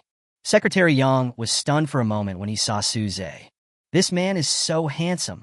Especially when you look at it up close, this beauty is simply unbeatable. Secretary Yang tried hard to calm down. "Okay, Mr. Su, please follow me." Secretary Yang walked beside Suze and led the way. While walking, my mind was infatuated. My new boss is so handsome. I can look at such a handsome face every day while working. This is so happy. And he makes his work clothes look like a fashion show. I love it. Everyone in the office saw the smartly dressed female, secretary leading Suze, who was wearing work clothes, to the president's office. There was a lot of discussion. "Wow, who is this little brother? He's so handsome. This errand boy knows the president's secretary? He's so handsome. Could he be the secretary's boyfriend?" Suze and Secretary Yang entered the office under everyone's gaze. "Secretary, Mr. Su, today is the annual large-scale shareholders meeting. All shareholders will attend. As the largest shareholder, you will preside over the meeting today. You need to talk to the shareholders about the company's future direction." "I see. Show me the process of hosting meetings in our company." Chapter 18 Shareholders Black Question Mark Faces. The female secretary handed over the process sheet. "Mr. Su, it's okay. If you are not familiar with it, I can do it for you." "When does the conference start?" 10 o'clock. "Okay, go ahead and get busy," Suze said as he flipped through the process chart. "Oh, cool." The secretary left the office reluctantly, but after she had taken a few steps, her colleagues surrounded her. Sister Yang. Who is that handsome guy who just came into the office? Is he your boyfriend? I wish I had such a handsome boyfriend, Secretary Yang pouted. He's our new president. New CEO? This is a joke, right? He's so young and so handsome. Oh my God. There really are handsome and rich men in this world. My motivation to work is back. Everyone was very excited, especially the girls. With such a handsome boss, I can live my life without quitting my job. At 10 o'clock, the shareholders' meeting officially began. Secretary Yang brought Su-Zhe to the meeting room. Hello, fellow shareholders. This is our new president, Mr. Su. Secretary Yang said, pointing at Su-Zhe with both hands. What? He's the new CEO? He's so young. Why is the new president wearing Errand clothes? Is our new president so young? The shareholders looked at Su-Zhe and talked a lot. Before this, the shareholders only knew that a tycoon named Su had bought the company's shares, and they knew nothing else. Everyone thought that the largest shareholder would be a middle-aged or older person, so they couldn't believe that their new president was such a young and handsome guy. Hello, fellow shareholders. I am Su-Zhe. Su-Zhe raised his right hand and greeted everyone. Pa pa pa, pa pa pa. The shareholders stood up and applauded with doubts. At the same time, one man's face turned from rosy to blue. He was the deputy general manager. He never expected that the errand boy he had just complained about would turn out to be his new boss. At this moment, 1,000 horses were running through my heart. I wish I could go back in time. I definitely wouldn't do that. Like sitting on pins and needles, like a thorn in the back, like a fishbone stuck in the throat, like I wanted to slap myself a few times. But it's too late to say anything now. I have to think of a way to remedy the situation quickly. In a corner of the conference room, a pair of eyes were staring at Su-Zhe. She was Xiaoro. All shareholders will come to this kind of large-scale meeting, and as one of the shareholders, Xiaoro must also come. Like many other shareholders, she never thought that Su-Zhe would be the new president. Even TV dramas wouldn't dare to portray this kind of coincidence. Xiaoro was suddenly filled with thoughts. I'm finding it increasingly difficult to understand the man in front of me. This man whom she thought about day and night, but was out of reach. Now she just wanted to escape from here and escape from Su-Zhe's sight. But how is that possible? Su-Zhe saw her as soon as he entered the meeting room. Dear shareholders, I am here today to say one thing. I do not intend to take full charge of the company's affairs, but I will choose an acting president to manage it on my behalf. Su-Zhe said while sitting in the C position at the long table, folding his hands on the table. What? Acting CEO? Did I hear that correctly? Mr. Su, are you kidding? The shareholders were confused by the explosive news one after another. The shareholders looked at Su-Zhe in disbelief. Xiaoro also looked at him in disbelief. This position is what many people want, even if it is an acting president.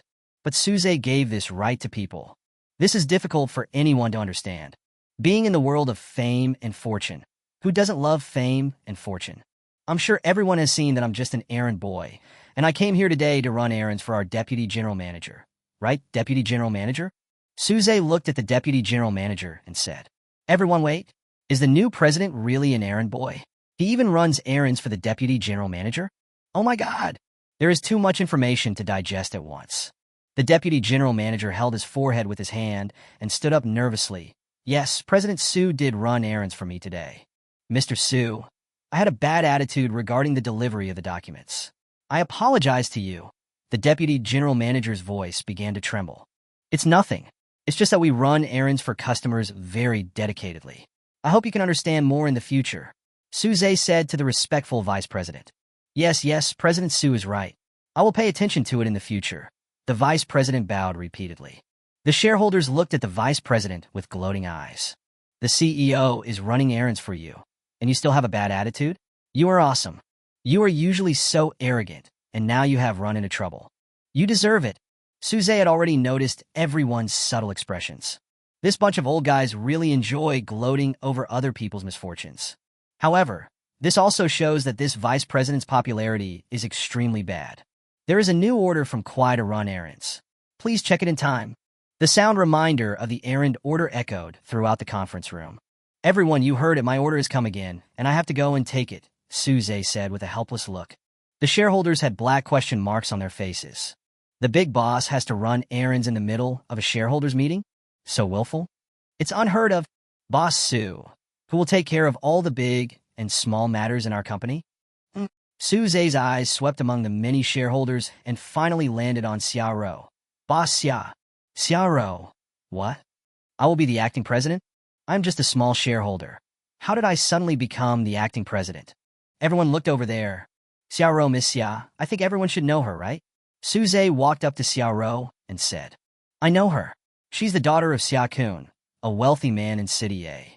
Of course I know her, but she's just a small shareholder? Why? I am very optimistic about Miss Xia's ability. She will be the acting president of our company in the future. If you have any questions, just go to her.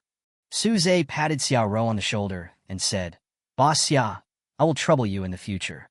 Xiaoro, isn't this too sudden? Okay, everyone continue. I am Busi. Su Zhe said and left. After a few seconds, he came back and said, if there is anything that requires my decision, please let Secretary Yang contact me. How great it is to be a free errand runner. I am responsible for being free, and you are responsible for making money for me. Simply perfect. The news that Su Zhe refused to be the president of Houtai Group spread throughout the company in an instant. This president is too willful. He must have more than one company. It's really awesome. Everyone talked about it with relish and worshipped it. Su Zhe left the company and took an order from a nearby company.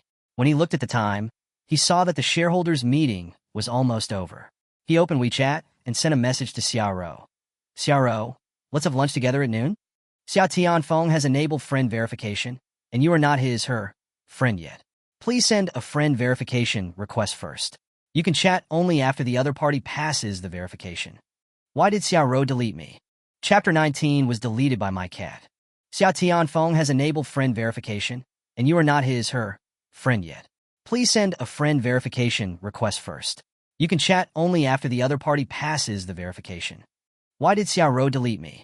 Is there any misunderstanding? I must ask for clarification. Su Zhe called his secretary and said, Secretary Zhou, please tell President Xia that I am waiting for her at the bottom of the company building. Okay, Mr. Su. Su Zhe waited at the bottom of the building for more than 10 minutes, and Xiaoro finally came down. Boss Su is so busy that his secretary has to tell me you are waiting for me. Xiaoro lifted her hair on the left side of her temple and tilted her head jokingly. Oh, because someone deleted me on WeChat, I wanted to invite her out for dinner, but I couldn't find her. Su Zhe shook his head. That's because... Xiaoro's panicked eyes kept avoiding Su Zhe. Why? My cat accidentally pressed the delete key, and I had no idea, Xiaoro blurted out after searching her mind for an excuse. She would never let Su Zhe know the reason. Really? What breed is your cat? It's so smart, Su Zhe said, looking at Xiaoro's evasive look. Okay. I'll add you back now, and you send me a verification message. Xiaoro looked up at Su Zhe. Okay, I've added you. Don't let your cat accidentally delete me this time. I got it. I'll go back and teach it a lesson. It won't dare to do it again, Xiaoro said guiltily. Su Zhe, this little girl really can't lie at all. Then let's go eat. What do you want to eat? Su Zhe asked, looking into Xiaoro's eyes. It will be all right. Then eat. 2 hours later, just finished dinner. Do you have any work arrangements today? Su Zhe said to Xiaoro, who was applying lipstick. Today, no, Xiaoro said, stopping what she was doing. In fact, she had originally planned to go back to her father's company in the afternoon.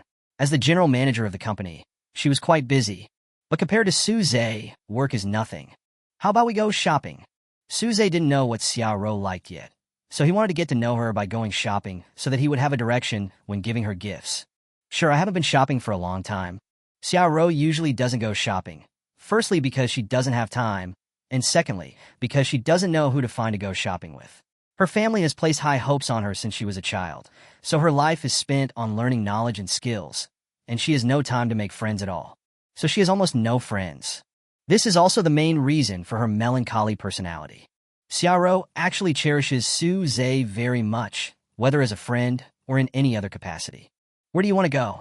Today I'm your full-time driver and bag carrier. Yixin took out the car keys and turned them in his hand. Well, how about going to Wanda? Xiaoro only knew large and famous shopping malls like Wanda. As you say, in Wanda's shopping mall, the two started shopping from the first floor. Xiaoro walked past luxury stores such as Chanel, LV, and Gucci, but was not moved at all. Because she has been exposed to these brands since she was a child, they have little appeal to her. Xiaoro stopped when passing by a store selling various musical instruments. Do you like playing musical instruments? Suze asked when he saw the light in Xiaorou's eyes. Yes, Xiaorou nodded at him. Let's go in and take a look. Suze pulled Xiaorou in. Xiaorou played some music on the drums. Xiaorou, who is usually dignified and cool, now turns into a cool girl. Everyone was praising her for her good fighting. Suze saw Xiaorou smiling happily, and it was a smile that came from the heart. You play so well, I'll give you a drum set, Suze said as he was about to pay the bill. No, I'm this old now. It's not appropriate to keep this at home. Besides, my dad will scold me. Xiaorou quickly grabbed Suze. Then she said, when I was little, I loved musical instruments very much and dreamed of becoming a musical instrument teacher when I grew up. But my father said that this would be a failure and that I would have to take over his class when I grew up. Under the strong education of Xiao's father, Xiaorou developed a submissive character since childhood, so she always obeyed the arrangements of her family. Suze looked at the girl in front of him with heartache. Without hobbies and playmates, her childhood must have been unhappy. Suze touched Xiaorou's head distressfully. Then let's continue shopping? Okay, I want to catch dolls. I've never played it before, Xiaorou said with anticipation. Sure enough, girls all like furry things. Life is incomplete without playing the claw machine. Let's go. Suze pulled Xiaorou to the claw machine on the third floor. I'll teach you how to catch it. After inserting the coins, aim at small places such as the head or neck. Suze had the experience of catching dolls last time, so he patiently taught Xiaorou. Once, twice, 6 times. Wow, I caught it! Xiaorou was so excited that she almost jumped up while holding the doll in her hand. It was as if she had suddenly turned into a carefree little girl. You're awesome, Xiaorou, Suze gave a thumbs up. An hour later, Suze's hands were full of dolls that Xiaorou had picked up. I have to say that Xiaorou has a strong learning ability. After arriving on the 4th floor, I saw a couple arguing in a light luxury goods store. You must buy me this bag today, otherwise we will break up. A girl wearing shorts, a top, and heavy makeup yelled at a boy wearing skinny pants and loafers. Baby, I really have no money now. I have used all my salary this month to buy things for you. Can you please stop making trouble? The man in moccasins looked worried and begged bitterly. The girl didn't listen to him and said angrily, I just asked you to buy a bag. Why are you so stingy? But I just bought you a bag worth more than 2,000 yuan last month. Now my salary hasn't been paid yet, and I really have no money. Can I kneel down for you? The boy still begged. The love between the spirited girl and the spirited boy is really incomprehensible. Kneel down, the girl yelled at the boy in loafers. Plop, the boy knelt down with such skillful posture and speed that it made people feel distressed. It seems that he kneels a lot. TSK. I really feel sorry for this boy. I have such a tough girlfriend. And at the moment when the man in black shoes kneeled down, plop, plop, plop. Suze heard a lot of such voices. Turn around and take a look. Oh my God! The 7 or 8 boys who were shopping with their girlfriends all knelt on the ground. Suze, Xiaorou, the man in moccasins. You guys came to keep me company because I feel embarrassed to be alone, right? Girl? Passers-by around. Chapter 20, Boy's Desire to Survive. Girl? Passers-by around. The kneeling boys look at me, and I look at you. Ha! One of the boys laughed first. Puff! Ha! Everyone laughed awkwardly and helplessly. It seems that all of you are boyfriends with a strong desire to survive. This kneeling was purely a conditioned reflex. You are all brothers and sisters who have been punished by your girlfriends to kneel at home. When passers-by saw this scene, some took photos to record it. Others shook their heads to express their incomprehension. When Suze saw this scene, he also expressed his incomprehension. In a romantic relationship, it is normal for boys to pamper girls, but pampering does not mean being unscrupulous. Making a boy kneel down is indeed too much. The premise of love is respect. A sick relationship will not last long. The experience Suze learned from his parents is, in a romantic relationship, boys are actually more like children. They like to be praised and can be coaxed by just a few words or a piece of candy. If they are treated unequally for a long time, their rebellious psychology will become more and more serious and the relationship will go off track. So, treat your lover well. What's going on? Why are you kneeling on the ground? Are you sick? Get up. Why are you kneeling? I didn't ask you to kneel down. The girlfriends looked at their boyfriends kneeling on the ground, pulled them up and left, cursing at them. Suze looked at Xiaorou and found that she was also stunned. From Xiaorou's description of her family, her father was a strong man who had the final say at home. Xiaorou had definitely never seen her father like this. Growing up in such a family atmosphere, Xiaorou would most likely not act so willfully and recklessly. Suze breathed a sigh of relief unconsciously. Xiaorou, let's go. Suze pulled Xiaorou's sleeve. Xiaorou looked at Suze. Let's go. Xiaorou's father has the final say in her family. Her mother has been scolded by her father since she was a child. It was the first time she saw such a scene, and she found it quite fresh. Suze's mother has the final say in his family, but his mother never disciplines his father in this way. Every time, his father gives in to his mother's gentleness and coquettishness, and in the end he always feels that he has treated his mother unfairly and wants to slap himself. So, love requires skills. You can't go head-to-head. That will only hurt both sides. There's a small playground upstairs. Let's go up and take a look. Suze pulled Xiaorou and left. Xiaorou was held by Suze and felt that they were the only two people left in the world. All the doubts I had about Suze in the morning were dispelled. I really want him to hold me like this forever. No job, no family mission. For the first time, Xiaorou felt the budding of love, a love that was much higher than liking. Do you want to play this? Suze asked, pointing at the colorful ball pool. At this moment, Xiaorou was still immersed in the world just now, staring at Suze in a daze. Suze waved his hand in front of Xiaorou's eyes. Xiaorou, what are you thinking about? It's okay. I want to play. I've never played before, Xiaorou said and went into the pool. Suze watched her from the side. She is just a little girl, but she has to pretend to be a strong woman. It makes me feel so sorry for her. Pretending is the most tiring. Being yourself is the most comfortable. Brother, we meet again, a voice sounded. Suze turned his head and saw that it was the man in moccasins who had just knelt down in public after being scolded by his girlfriend. Yeah, what a coincidence, Suze said with a professional smile. Your girlfriend is so pretty. You must take a lot of orders every day to be able to buy her brand-name bags, right? The man in moccasins looked at Xiaorou. No, I haven't bought anything for her yet, Suze shook his head. What? You never bought anything for such a beautiful girlfriend? Did I hear that correctly? The point is that his girlfriend is so obedient. What kind of world is this? Comparing yourself with others makes you angry. Man in mocha shoes, my mind is broken. Brother, if you have any tips on how to treat your girlfriend, please teach me.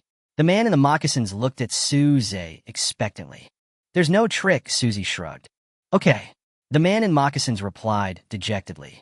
I was thinking about changing my girlfriend. Just ask yourself, which boy doesn't want a beautiful, gentle, and generous girlfriend? Xiaorou came out of the ball pool and collapsed beside Suze. I had so much fun today. Xiaorou was sweating after playing in the ball pool. She had never experienced such simple happiness before. Suze looked at her with eyes full of love. In the future, if you want to play something, just call me and I will accompany you. Xiaorou smiled cutely. Okay, it's a deal. After a simple tidying up, Suze and Xiaorou came to another floor of Wanda. At this time, on this floor, there is a female internet celebrity who is broadcasting live in a bag store where the average selling price is 5,000 yuan. Hey babies, look here. This bag is a new model in our store. The original price was 62,000 yuan.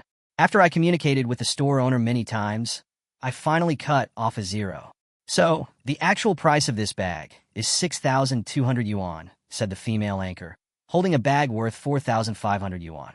Don't be surprised, this is a common trick used by internet celebrities nowadays. First, they raise the original price, and then cut the price hard, making consumers think that the discount is huge and rush to buy up all the products. In fact, the price is much higher than the normal selling price, and the difference is earned by the internet celebrity. Thanks, Brother Wong, for the rocket. Thank you, Mr. Lee, for the money machine. The female internet celebrity was live streaming while posing in seductive ways. Suddenly, she saw Suze and Xiaorou shopping. My eyes suddenly lit up. This is totally a combination of a male god and a goddess. So a bold idea came to mind, to capture this pair of beautiful girls in the photo. Especially Suze's handsome face matched with his Errand suit. It will definitely attract a lot of fans to the live broadcast room. The internet celebrity walked up to Suze and said, "Hello, handsome guy. Can I do a brief interview with you?" Before Suze could answer, the internet celebrity pointed the camera at Suze. A constant stream of comments began to appear on the screen. Oh my god, this little brother is so handsome. Brother, please make your debut soon. I will definitely be your #1 fan. Although this little brother is wearing work clothes, it doesn't affect his appearance at all. I want to give birth to a baby for him, but where is this? I want to go see him in person. The barrage of comments in the live broadcast room is about to overflow the screen. This was the effect the internet celebrity wanted, and she was secretly delighted. Then I asked, "Handsome guy, are you willing to use your monthly salary to buy a bag for your girlfriend?" "I don't want to," Suze said expressionlessly. This answer made the internet celebrity feel embarrassed. She never expected Suze to answer like this. Because she had asked this question to many boys, and out of face, the boys would answer yes. Then the female internet celebrity will say that there is a promotion in the store now, and it is a good time to buy bags. If he is unwilling to buy it, then he is untrustworthy and a complete scumbag. Most boys will buy it in order to win the admiration of their girlfriends. After all, few people are willing to bear the title of scumbag. Using such means, female internet celebrities have sold a lot of things. But this handsome guy doesn't play by the rules at all. Aren't you afraid that your girlfriend will get angry and break up with you? Chapter 21. Can you break into someone's house just because you're handsome? I think it must be a pretty boy. If it were me, I would buy 10 bags, not just one. Seeing these greasy uncles talking about their new male gods like this, the girls can't sit still. Direct response. I think you were just jealous of others' good looks. You were jealous. He doesn't want to buy the bag, but I like it too. If I face this face every day, I don't need to eat or buy bags because beauty is a feast for the eyes. Seeing how popular it was, the female anchor quickly continued to ask, "Can you tell us the reason?" Suze raised his eyebrows slightly. "Spending a month's salary to buy a bag? I want to ask, what kind of bag costs tens of millions? Tens of millions? Oh my God!" The female anchor covered her mouth in surprise to prevent herself from screaming. This answer once again refreshed her understanding. Passersby, is this true? How can a runner be so arrogant? Fuck, did you hear that right? Is this a big guy? Tens of millions? No wonder the young man is dressed so casually and has such a beautiful girlfriend with him. In the barrage, the girls posted barges even crazier. "Ah, my male god, please accept me. I am willing to be your concubine. I want to give birth to a baby for him, but, my dear, is your family still in need of a nanny? I'll get in line first. Girls, help me move the Civil Affairs Bureau here. I need his contact information within 3 seconds. Please help me find this guy. Jime, I want one too." You believe such things? Naive woman. That's right, it's obviously fake. Okay. A runner saying he makes tens of millions a month. Isn't that a joke? Maybe he's doing some shady side job that makes quick money. Ha ha. I think so too. Ha ha ha ha. The greasy uncles are starting to get jealous again. The female internet celebrity saw the comments in the comments and asked with a shaky jaw, "So you should have more than just a job as an errand runner, right?" "What do you mean?" Suze looked at the female internet celebrity with sharp eyes. Passersby also talked about it. More than one job? Could it be an escort boy? I thought so. A runner asks for tens of millions. The female internet celebrity was about to ask again when she saw her number one on the list coming. "Welcome, Mr. Chin," the female internet celebrity said with a smile. It turns out that the number one female internet celebrity is Chun Fei, the person in charge of Suze building. As soon as Chun Fei entered the live broadcast room, he saw Suze on the screen. Seeing so many people slandering his boss, he quickly said, "What are you talking about? This is our President Su. The Yintian building on the second ring road of our city belongs to him." "Fuck, is this true? Yintian building. How many tens of millions would that cost? This man is so outstanding. I love him to death." The girls in the live broadcast room went crazy again. The greasy uncles in the barrage suddenly stopped talking.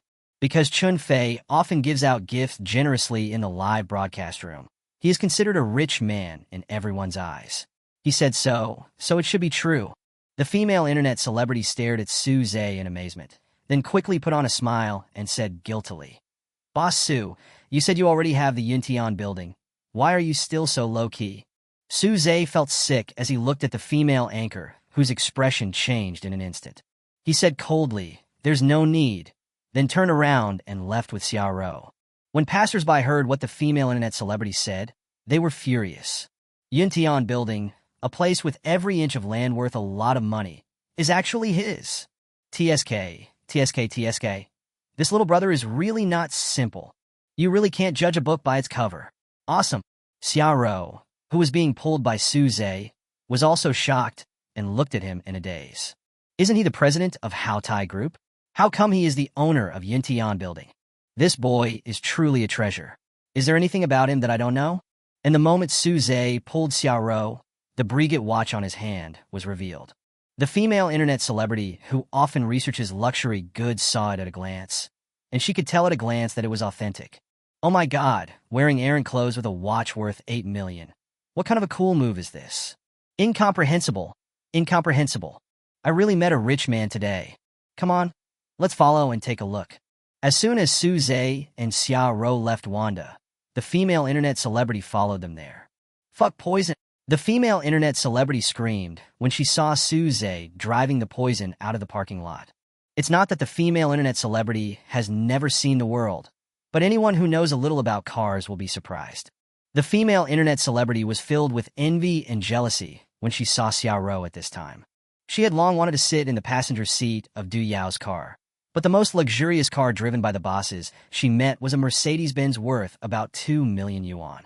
And they were all bald old men. However, Xiaoro was sitting in the passenger seat of a handsome young man with an inestimable fortune. How can I not be jealous? Boom, boom, boom, tilde, tilde. Along with the roar of the poison engine, there was another wave of sighs in the barrage. Are errand runners so rich these days? Change your career and become an errand boy. Suzy is in the car. Xiaoro looked at Suze, who was concentrating on driving. Why did you choose me as the acting president of Houtai Group today? Because I'm more familiar with you. Suze continued driving seriously. Xiaoro, what kind of a stupid reason is this? Too casual, right? Just because you are familiar with me? Aren't you too willful? The main thing is that I feel more at ease leaving the company to you to manage. It costs a lot of money to hire me, Xiaoro said with puffed lips. Don't worry, anything that can be solved with money is not a problem. You can set your salary, Suze said with a smile. The afterglow fell on Suze's face, and Xiaoro looked at him in a trance. How come this boy is so handsome? 360 degrees without blind spots. It's really fascinating. A few days passed. Suze received an order to help someone go on a blind date. He arrived at the door of the order address and called the aunt who placed the order. Auntie, I'm going in now. Hurry up. I've told you the password, said the aunt a little impatiently. Suze walked in and found his aunt's daughter in a bedroom. Hurry up and get up. The girl stood up immediately and asked, Who are you? But the next second, after seeing Suze's face clearly, the girl relaxed her guard. You can just sit at home and handsome guys will come to you. But does being handsome give you the right to break into someone's house? I'm an errand boy. Your mother sent me to urge you to go on a blind date. Suze showed her the order. The girl pouted. I don't want to go on blind dates. I've been on a few dates, and they're all just SO people. Maybe this time he'll be a high-quality man. I don't believe it. The girl rolled her eyes. Really, believe me, I've already picked one for you before I came. That boy is very good, Suze said as if it were true. Suze, there's no such thing as looking ahead in advance. It's your mother who asked me to use every possible means to get you to go on a blind date. Is this true? The girl asked with a look of doubt and expectation. Chapter 22, I became the second largest shareholder of the company I work for? It seems that this girl is still looking forward to meeting her Mr. Right. Really, Suze nodded. Hard. You can only know whether it is good or not after you see it yourself. My opinion does not count. These days, parents go to great lengths to help their children get married. The girl put on her makeup in the bathroom. Because of the trauma left by previous blind dates, I was still a little resistant. Facing the mirror. Look at my face. It's not rosy at all. Otherwise, can I not go? Miss, I fell in love with you the first time I saw you just now, Suze said affectionately. Am I dreaming? This handsome guy fell in love with me at first sight. Should I just pounce on him? The girl blushed. Really? Then I won't go. Look, your face is blushing now, isn't it? It's rosy enough.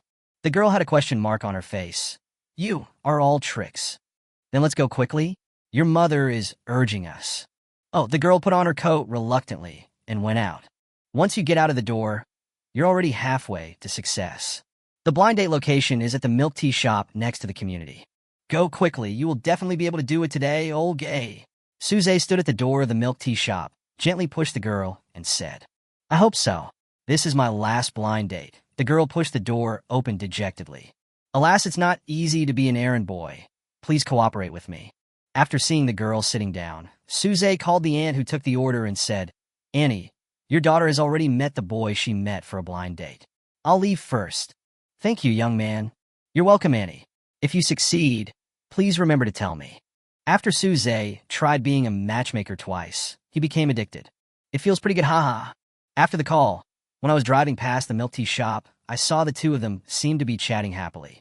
It seems like there is hope this time. The matchmaker will probably be successful again. Suze drove to take another order. During lunch in the afternoon, the system sound appeared again. Ding! It is detected that the host has just completed a special errand, and the reward is 31% of the shares of Kwai Company. Ding! Warm reminder, the registration with the Industry and Commerce Bureau has been completed. Congratulations! You have become the second largest shareholder of Kwai Company. Kwai Company? I became the second largest shareholder of the company I work for? My God, this system is really fun to play. Suze couldn't help but give the system a thumbs up. But this reward should be given for urging me to go on a blind date today, right? The two orders I took afterwards were one for playing games with someone and one for playing chess with someone. There shouldn't be any reward. What can we do about the beautiful scenery? The aunt who was urging her daughter to go on a blind date called. Hello, Xiao Su. Thank you so much. My daughter's blind date was successful, and she is now on a formal date with the boy, the aunt said happily. Annie, congratulations. You finally fulfilled your wish. Suze was also very happy. Yes, now I don't have to worry about it anymore. After hanging up the phone, Suze walked out of the hotel humming a song. At this time, at the Kwai headquarters, after hearing about the major reshuffle within the company, the employees were all guessing which Suze was the one who bought 31% of the company's shares. I think it should be Suze from our company, said Xiao Zhang from the financial department. I think it's him too. He drives a sports car worth tens of millions, nodded Ms. Wang, a financial consultant from Northeast China. It must be a coincidence that we have the same name. Even if you drive a sports car, you may not be able to afford so many shares in our company, said the lady at the front desk, crossing her arms. I also think it's just a coincidence that they have the same name. If he was the second largest shareholder, why would he be running errands for him? Xiao Wang from the technical department pushed his glasses and rolled his eyes. Isn't he going to come to the company tomorrow? Won't we know then? The next day, Suze got up, washed and packed as usual. What is different from the past is that this morning I am not going to run errands, but instead I am going to Kwai Company. Today is the last step in the equity handover, so I have to go in person. At the same time, today is also the day for the errand runners to hold a collective meeting. After considering it, Suze decided to go as a shareholder and wear a suit. It's your first time, so take it a little more seriously. Go into the cloakroom and open the largest wardrobe. Which one should I wear? Suze looked at the row of suits in front of him and had difficulty making a decision. Call the soldiers and generals. Whoever you point to, I will choose. Suze stretched out his index finger and pointed from left to right. Okay, it's you. Suze's hand finally fell on a haze blue suit. Although this suit was chosen randomly, it is quite suitable for today's occasion. Haze blue is a very popular color, but it is not frivolous. It is steady with a hint of playfulness. Especially when worn by Suze, it covers up some of the original shortcomings of the suit. Absolutely perfect. There's no way. He's so handsome and has such a good temperament. After Suze finished packing, he drove for half an hour and arrived at the Kwai headquarters. The marketing manager was already waiting at the door. Mr. Su, do you still recognize me? The manager opened the car door for Suze with a smile. When he saw the two words Suze in the shareholder list yesterday, his first reaction was that it was a duplicate name. As a result, the headquarters sent him a photo of the new second largest shareholder in the evening and asked him to go and meet him. What the hell? What the hell?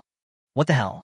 After seeing the photo, the manager called out 3 times in a row. The new shareholder is Suze, his subordinate? Thinking back to when he had scolded Suze before, now it was really, alas. Manager Chow, I know him. I remember we had a fight last year, and you even deducted half a month's salary from me, Suze said as he closed the car door. No way. Why is he so vindictive? Now that he's the boss, should I just leave? Woo, I must have lost my mind at that time. Manager Chow is almost regretting his decision. Mr. Su, do you still remember? I had no choice. Isn't it beneath your dignity to argue with me? Manager Chow said tremblingly, not forgetting to put on an even brighter smile. There's nothing we can do. We have a good memory. Let's go in, Suze said as he walked in front.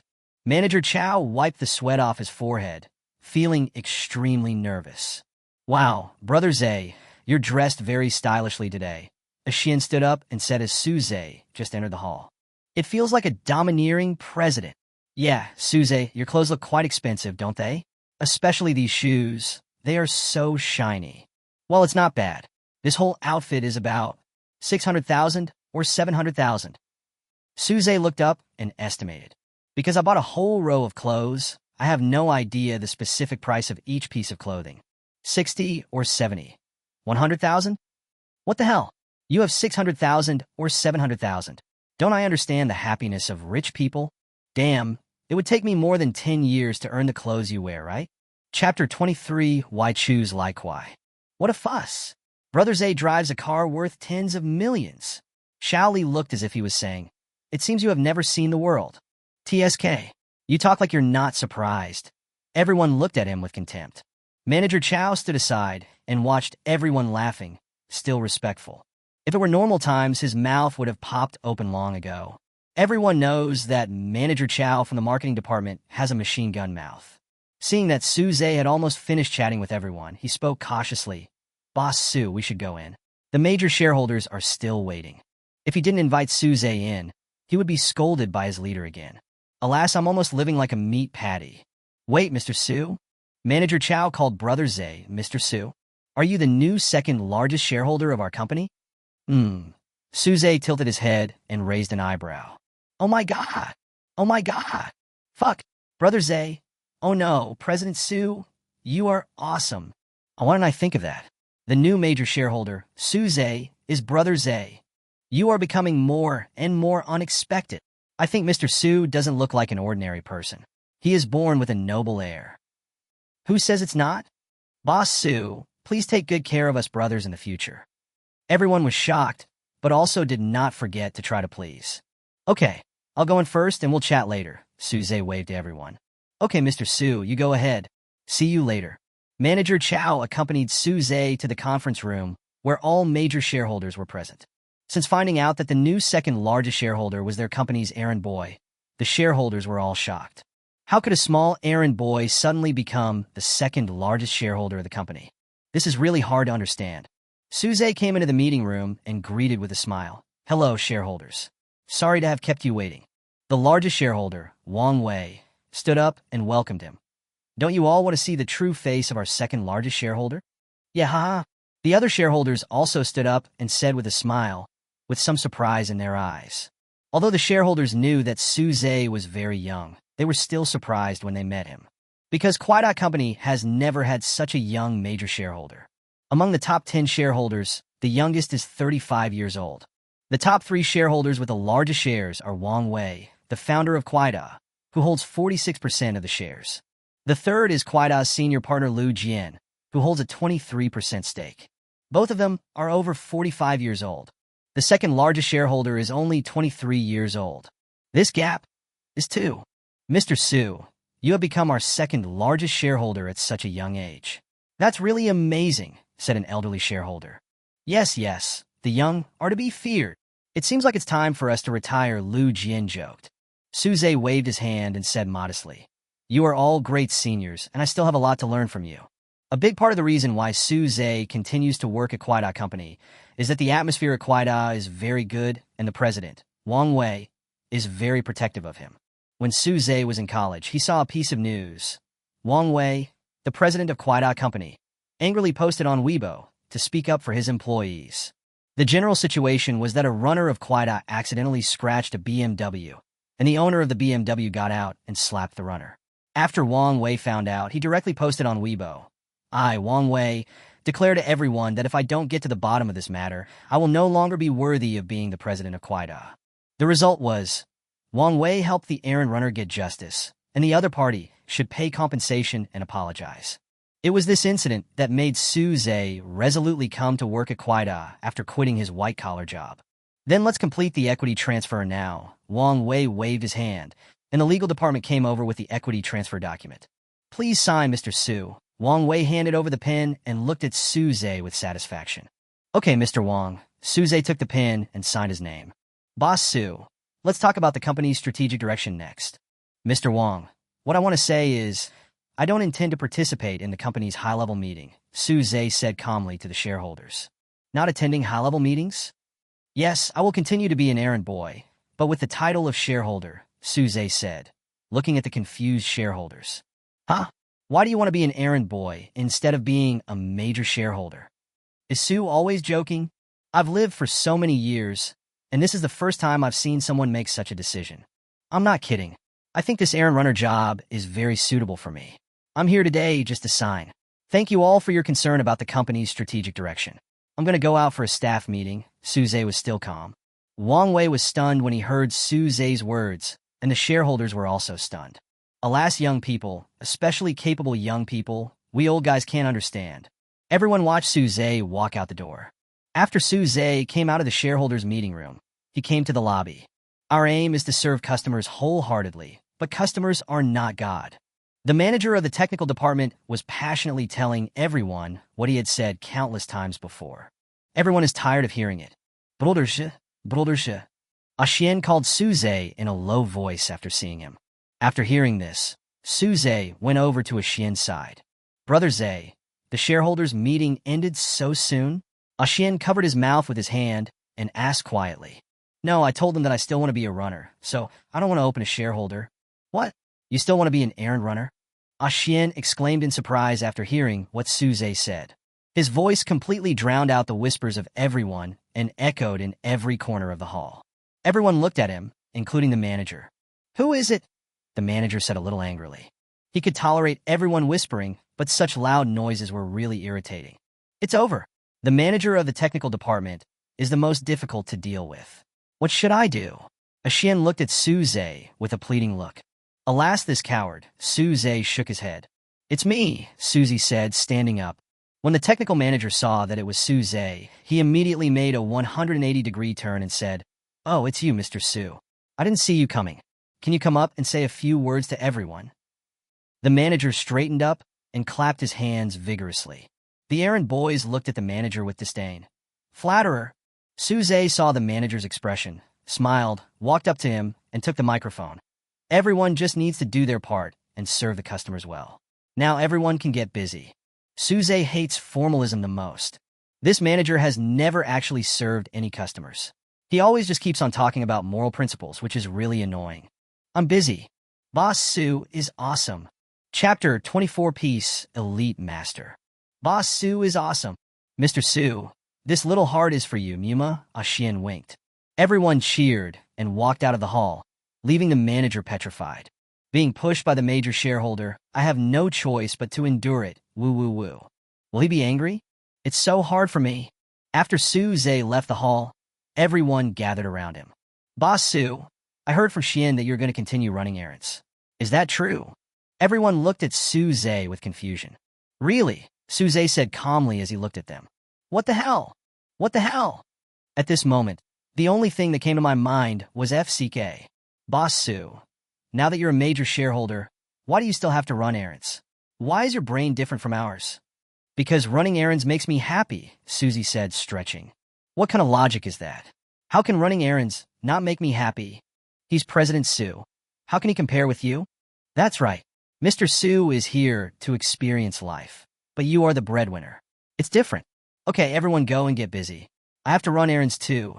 Suze pressed the car key of poison and went to drive. I really envy President Su. Who says he isn't? He's so capable at such a young age. I'm so envious. Everyone rode their electric bikes and watched Suze driving a sports car, feeling both envy and admiration. After Suze came out of the company and took an order, he suddenly remembered that he had not added the blind date introduced by his second aunt 2 days ago on WeChat yet. It seems that he saw a friend request but thought it was from some WeChat businessman, so he rejected it. After looking for the business card in my second aunt's chat history, I discovered that the girl who added him that day was the one who wanted to go on a blind date. But this girl, doesn't she know to add a note before adding someone as a friend? Hurry up and add it, otherwise my mother will definitely scold me again. Suze patted his head, a little panicked. In this world, the only woman who can control Suze is Sue's mother. Suze quickly opened the business card, added a friend, and noted Suze who was going on a blind date with you, and sent it. After a while, the girl agreed. This girl was not like the previous one. She started asking questions nonstop, as if she was checking my household registration. She first introduced herself. Hello, my name is Yi. I'm a fashion designer. What about you? Why don't you introduce yourself first? That way you can have something to talk about, right? Suze replied to Yi. I am an errand runner. Suze thought Yi would mock him, but she replied, wow, that's cool. You always help others. Suze replied to Yi, I just think it's cool so I stick to it. But your profession is also cool. Maybe the clothes I wear are designed by you. It's possible. Then let's meet at the cafe at 5:30 this afternoon. I've got to get busy first. Yi added a cute expression. Suze replied to Yi, okay, see you in the afternoon, and also added a cute emoticon. After Suze replied, he put down his phone and rushed to the order address.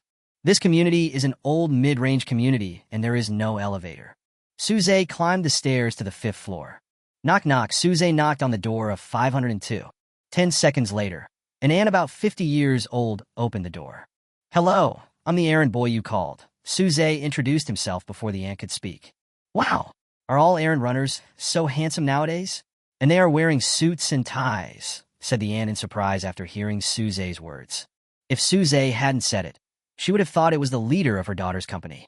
Wearing clothes worth hundreds of thousands, a watch worth millions, and driving a sports car worth tens of millions, he really doesn't look like a runner. Please come in, Nuonuo. The errand boy you called is here.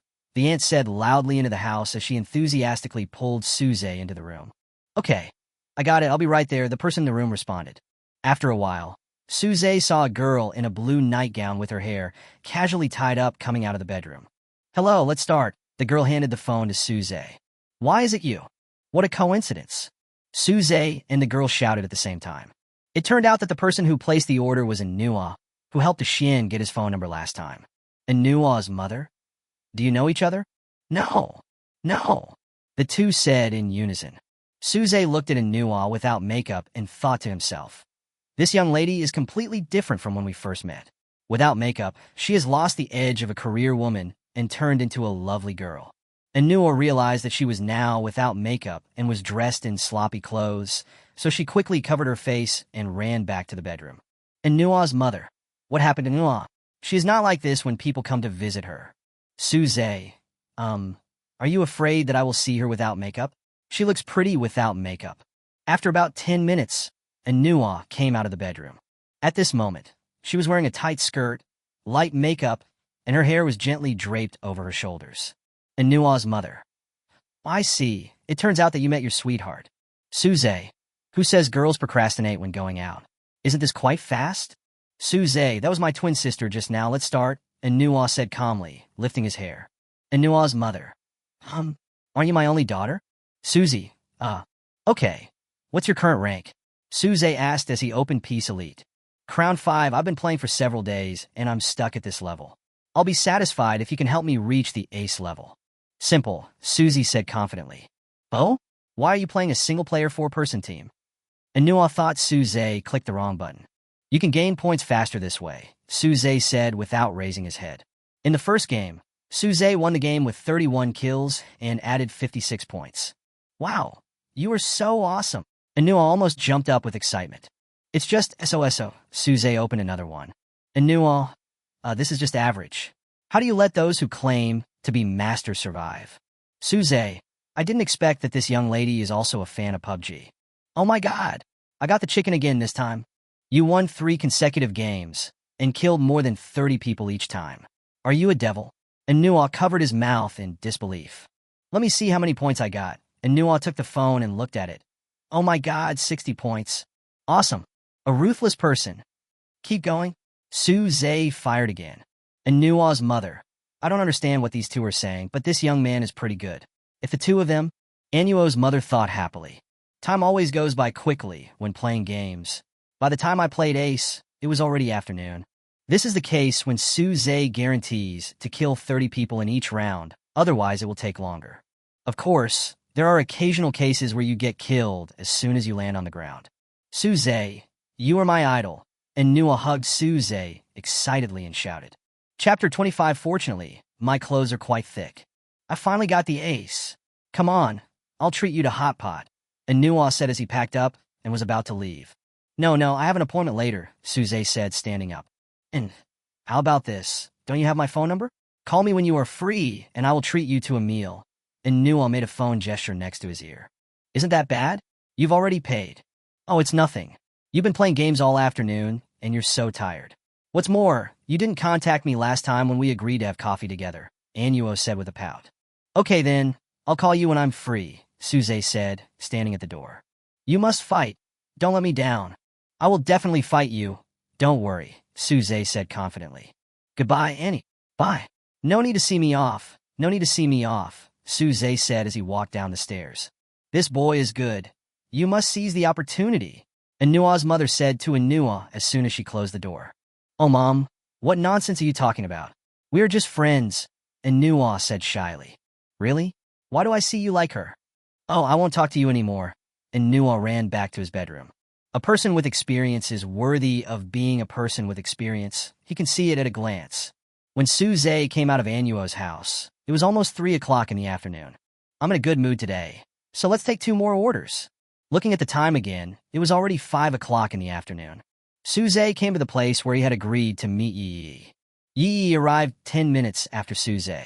As soon as I entered the door, I saw a handsome young man sitting on the right. Although I can't see his face clearly because he is looking down at his phone, I can be sure that he must be very handsome just by looking at his figure and feel. Yi's sixth sense told her that it was Suze, the person she had a blind date with.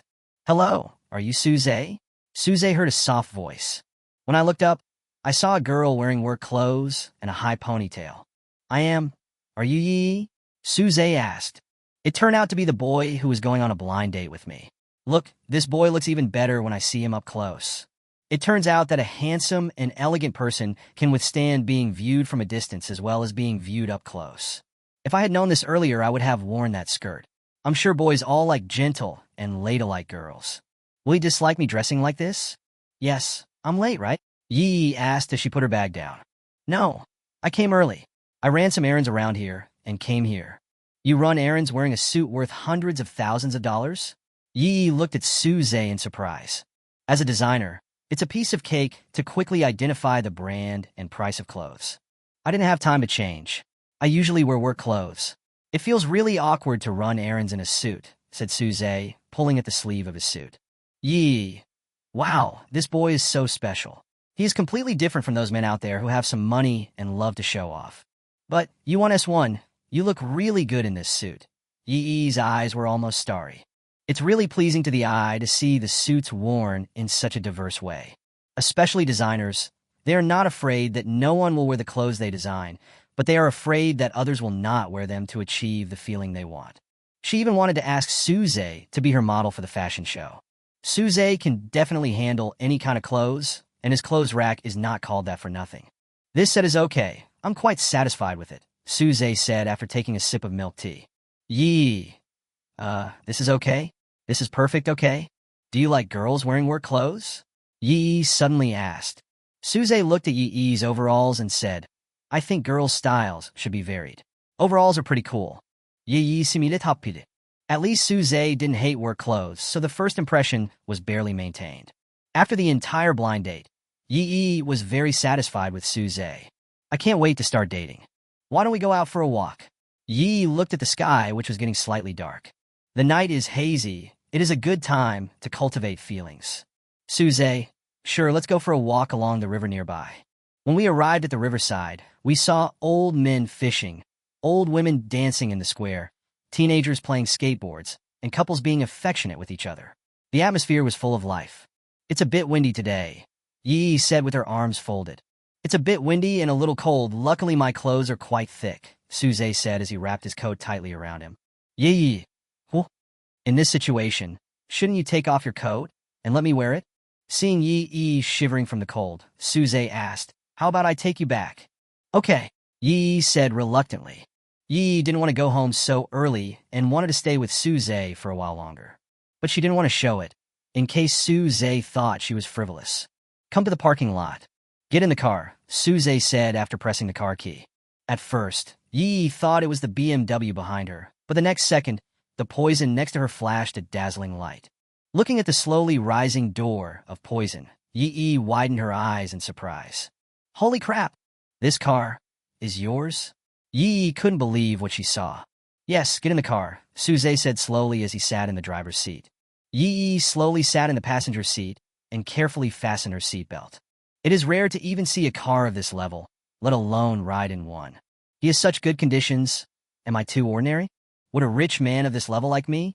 I am just the daughter of an ordinary family. How can I be worthy of him? Yi has been questioning herself ever since she sat in the passenger seat. Where is your home? Suze asked when he saw Yi standing in a daze. Yi heard Suze asking her and quickly said, I'll send you a location on WeChat, just follow the navigation. Turn left in 200 meters and you will reach your destination, the voice navigation reminded. I really don't want to get off the car and want to stay with him for a while longer. But I'm already at my doorstep. It wouldn't be appropriate not to go home. Yi was struggling in her heart whether to delay time. Forget it. I'd better get off the car, otherwise it would be bad if he thinks I'm casual. After some ideological struggle in her mind, Yi got out of the car. Thank you for sending me back. Please drive slowly on the way. Yi got out of the car and waved goodbye reluctantly. Okay, you go back, it's quite cold, Suze said and stepped on the accelerator and drove away. Yi returned home, a little dejected. I'm moved. Suze drove back home. But sometimes, I would rather choose to linger and not let go. Suze played with his mobile phone and hummed a song. Suddenly, a message popped up at the top of the screen. Chapter 26, It's Okay to be Coquettish. As a mother, I only worry about my love life. Suze clicked on the voice message his mother sent him. Xiaoze, you have completed the task given by your mother very well. It seems that Yi's feedback to me is quite good. My dear mother, do you see my sincerity now? Suze sent a voice message. Yes, that's good. Your progress is very satisfactory to me. Remember to develop a good relationship with the girl and don't bully her. My mother is always worried that I will bully others. Follow my mother's instructions. Mom, what delicious food did you and my dad have for dinner? Suze sent a voice message again, but after waiting for a long time, there was no response. What? Ignoring me again? I really doubt whether I am a biological child. Woohoo! Unable to wait for news from his mother, Suze started checking Weibo. Beep beep. 2 more messages popped up on the phone. My mother has a change of heart? I opened WeChat and it turned out to be a message from Monsi. Suze, what are you doing? Are you free? Since the last class reunion, Monsi has asked Suze out no less than 10 times and sends him good morning and good night messages every day. But she was not in Suze's eyes at all. Even if you see it, pretend not to see it and ignore it all. Since the girl is so persistent, why don't you just ignore her? Otherwise, those who are attacked will lose confidence. Replied Monsi. No time. I'm checking Weibo. Seeing that Suze finally replied to her, Monsi rolled over on the bed excitedly. Although it was a very cold sentence, it was better than no reply. Monsi's confidence suddenly returned. Ahem. Monsi adjusted her voice and sent a voice message. Suze, why have you ignored me recently? I wanted to ask you out shopping. Damn, this sound is really sickening. You can act cute, but don't act so disgusting, okay? It's okay to be cute, but it's your fault if you disgust others. Suze shuddered. It's better not to reply. This voice is really uncomfortable. I'd better continue to check Weibo. Monsi waited for the message for a long time, but still received no reply until she fell asleep. Another message was sent. Suze, are you asleep? Suze saw another message from Mansi. Block it, it's disturbing me while I'm browsing Weibo.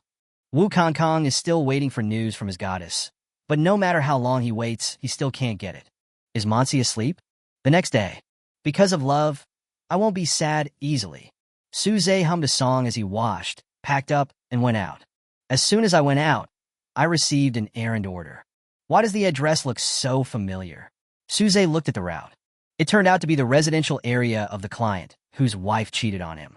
Alas, I don't know how that client dealt with it later, Suze said with a little sympathy for him. After completing the order, Suze prepared to drive to take the next order. Shouting? Why are you here? When Suze was about to reach the front of the car, he saw Li Xiaodang standing in front of his car. I followed you here, Li Xiaodang said with a smile. Oh? Tracking. Suze was a little confused. He didn't feel that someone was following him? Oh, I was just kidding, Brother A's. I was going out for a walk, and I saw your car here. Suze, what a coincidence. I run into you everywhere. Why did you end up here for a walk? Isn't your home in the Xinlong Mansion community? My dad bought this place when I was in high school so that I could go to and from school more easily. I live here these days so that I can drive there secretly. You are just like a little kid. Okay, I'm gonna run errands. You go for a walk, Suze said as he got into the car. As a result, Li Xiaodong also got in the car quickly. Brother A's, can you take me with you, please? I have to go to work, and it's not convenient to take you with me. Be good and go about your business, Suze said gently, with his arms on the steering wheel. I promise not to make trouble. You go and finish your work, and I'll wait for you in the car. Okay, Li Xiaodong shook Suze's arm and made an innocent and pitiful expression. Just promise me, Brother A's, I'm going abroad in a few days, and it will take a long time for me to come back, Li Xiaodong said pitifully. Okay, just follow me. I really can't do anything about you, Suze touched her head helplessly. Yeah, Brother A's, I love you so much. Li Xiaodong was very happy while hugging Suze's arm. When passing by a cake shop, Suze stopped the car and said to Li Xiaodong, who was watching a TV series, "Wait for me in the car, I'll be back soon." Li Xiaodong paused the TV. Okay, Brother A's. As well-behaved as a little rabbit. After a while, Suze came out carrying a big bag. Here, it's for you. Suze put the thing next to Li Xiaodong. Wow, it's my favorite manhwa scone, Portuguese egg tart, and strawberry ice cream cake. And these drinks and milk tea are all my favorites. Li Xiaodong cried out in surprise as she flipped through the pages. Brother A's, how do you know I like to eat these? Li Xiaodong was so moved that she was about to cry. Have you forgotten that you introduced it to me last time we went out to eat food? Suze said with a smile as he looked at Li Xiaodong, who was very moved. You remember everything? You're so nice to me. Woo woo woo. Okay, silly boy, eat quickly, Suze said and gave him a pat on the head. Li Xiaodong turned off the TV series and started eating. Desserts are her favorite. He also fed Suze. But it's strange that even though Li Xiaodong loves desserts so much, she is still very thin. Could this be the legendary physique that all girls envy, where one can eat as much as they want without gaining weight? After arriving at the address for the order, Suze parked the car in the parking space. Then you just wait for me here obediently. No problem, Li Xiaodong said while eating. Look at what you eat. Suze wiped the residue from Li Xiaodong's mouth and face, then got out of the car to complete the order. Li Xiaodong, who was eating and drinking in the car, wanted to go to the toilet after a while. I'll go there quickly while Brother A's is not here. Li Xiaodong got out of the car and slammed the door shut. Oops, I forgot. This is not my car, and I don't have the keys. Li Xiaodong's hand stopped in midair while closing the car door. Just now, in order to protect Li Xiaodong from the sun, Suze covered the roof of the car. I'm an idiot myself. I'd better go to the bathroom first. Li Xiaodong was almost crying because of her own stupidity. Li Xiaodong found a public toilet in the community. Not long after she left, a woman came over and started taking selfies around the car. As luck would have it, this person is the gold digger who first dated Suze. She lived in this community. As soon as she went out, she saw Suze's car parked on the side of the road. This is a good opportunity. I must seize it this time. The gold digger began to wait for Suze by the car. How about I take a few selfies first, and then I can show off on WeChat moments? Just as she was posing for the photo. Chapter 27, I want to sit in the passenger seat of Poison. Who are you? You are not allowed to take selfies in front of my Brother A's car, a voice sounded. It's Li Xiaodong who's back. As soon as Li Xiaodong came out of the bathroom, she saw a woman leaning on Suze's car. When I got closer, I saw that they were taking a selfie. What a vain woman. Such a show-off. I hate such vain people the most in my life. They're like WeChat businessmen who go to a 4S store, take crazy photos in the car, but don't buy the car. I hate it so much. Brother A's? Huh. You call him in a very friendly way. Do you know the owner of this car? The selfie girl rolled her eyes and continued taking selfies. Of course I know him. I just came here in this car. Li Xiaodong put her hands on her hips, raised her head and chest, and tried hard to assert her sovereignty. Selfie girl, I've never ridden in this car before. Have you? You must be kidding. Who would believe that? If you came here in this car, why isn't the owner of the car with you? The selfie girl rolled her eyes in disdain. He's out running errands. I'll wait for him here. Selfie girl. He knows that Suze is an errand boy, so it seems like they know each other, but they are definitely not familiar with each other. Then why don't you get in the car and prove it? The selfie girl determined that Li Xiaodong was just like her, just passing by, and came here to show off. I just went to the restroom and accidentally closed the car door. I don't have the key, so I can't get in. Li Xiaodong just wanted to tell her the truth and let her leave quickly. Really? What a coincidence. I also came here in this car and was also waiting for Suze here. And I accidentally closed the car door, said the selfie girl while touching her hair while looking at the phone. Looking at the girl taking pretentious selfies, Li Xiaodang said, "Pa, so disgusting. She still looks ugly even after plastic surgery." "You're lying. Brother A's will never let you ride in his car. Brother A's wouldn't look down on you for having plastic surgery," Li Xiaodang said unyieldingly. The selfie girl got angry and said, "Who are you calling the one who had plastic surgery? I'm talking about you. Do you think there's a third person? You talk as if you haven't had plastic surgery." When the selfie girl saw Li Xiaodang for the first time, she felt that her appearance crushed hers, and she concluded that she must have had plastic surgery. Of course I haven't done any plastic surgery. I dare to do this, but do you dare?" Li Xiaodang pinched her nose and chin and shook it left and right. When the plastic surgery woman saw it, she was speechless for a moment. "Because I had my nose and chin done in Korea last year, and it cost hundreds of thousands of dollars, I can't damage them." Then he put on an "I don't care" look. Boring. At this time, Suze came back after running errands. "Brother A's." Li Xiaodang and the selfie girl shouted happily at the same time. When Suze saw this situation, he roughly guessed that Li Xiaodang must have had a fight with that woman. "Xiaodang, why don't you sit in the car? The sun is so strong at noon," Suze said to Li Xiaodang. "Because I just went out for a while and accidentally locked the car door," Li Xiaodang said, looking at the selfie girl and making a face to show off. "You little fool," Suze smiled at Li Xiaodang. The selfie girl looked at it and said, "Suze, I finally see you again," and then she walked to Suze's side and tried to act coquettishly. "I don't want to see you." Suze's face instantly switched from smiling to cold. Li Xiaodang was enjoying the show very much, rolling her eyes and making faces at the girl taking the selfie. She was very angry, but since Suze was beside her, she couldn't show it. She didn't want to leave a bad impression in front of Suze. "Suze, can I? Brother A's, let's go. I'm hungry and want to eat." Li Xiaodang saw that the selfie girl was about to speak again, so she quickly pulled Suze and said, "Let's go, I'll take you to dinner." Suze opened the car door and Li Xiaodang got in. The selfie girl is thinking, I'm so mad. This woman is too much." But because of Suze, she still had a smile on her face. "Suze, you must come with me next time. Drive slowly on the road." "Suze, I get annoyed when I see you, so I wouldn't look for you." Boom, boom, boom, tilde, tilde, tilde. Before the selfie girl could finish her words, Suze stepped on the accelerator and drove away, leaving the selfie girl petrified in place. I smelled Suze's car exhaust again. "When can I sit in the passenger seat?" Susie is in the car. "Brother A's, do you know that woman just now?" Li Xiaodang asked while drinking milk tea. "I guess we know each other. We met once on a blind date last time. What's the matter?" Suze said while steering the wheel. "It's okay. She said she knew you, and I thought she was lying." "Did you have a quarrel with her?" Suze smiled slightly. "She was the one who kept taking selfies leaning against your car first, so I told her off." Li Xiaodang said like a child complaining. "You really look like a little kid." Suze shook his head helplessly. Li Xiaodang took a bite of the ice cream cake. "Brother A said I am, so I am." After chatting along the way, Suze brought Li Xiaodang to the Hao Tai Hotel soon. "It's not far away, so let's come here to eat something." After giving the car keys to the doorman, Suze entered the lobby. The lady at the front desk saw a handsome boy entering the hotel and immediately smiled beautifully. "Hello, may I ask?" "It's Mr. Su." "Mr. Su, please wait a moment. I will call Manager Chun right away." After seeing that it was Suze, the young lady stood up straight and greeted him with an even more beautiful smile.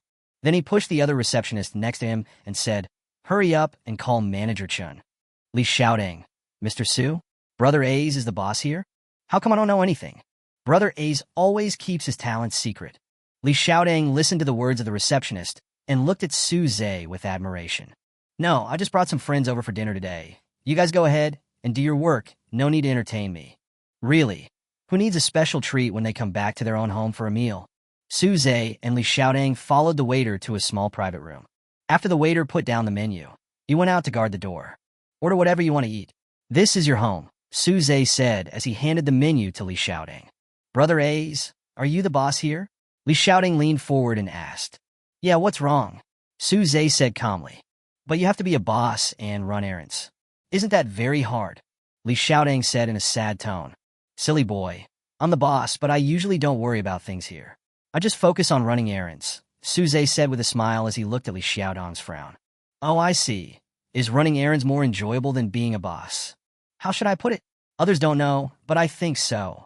Li Xiaotang? Really? Being a boss is not fun? Running errands is fun? Brother A's train of thought is so unique.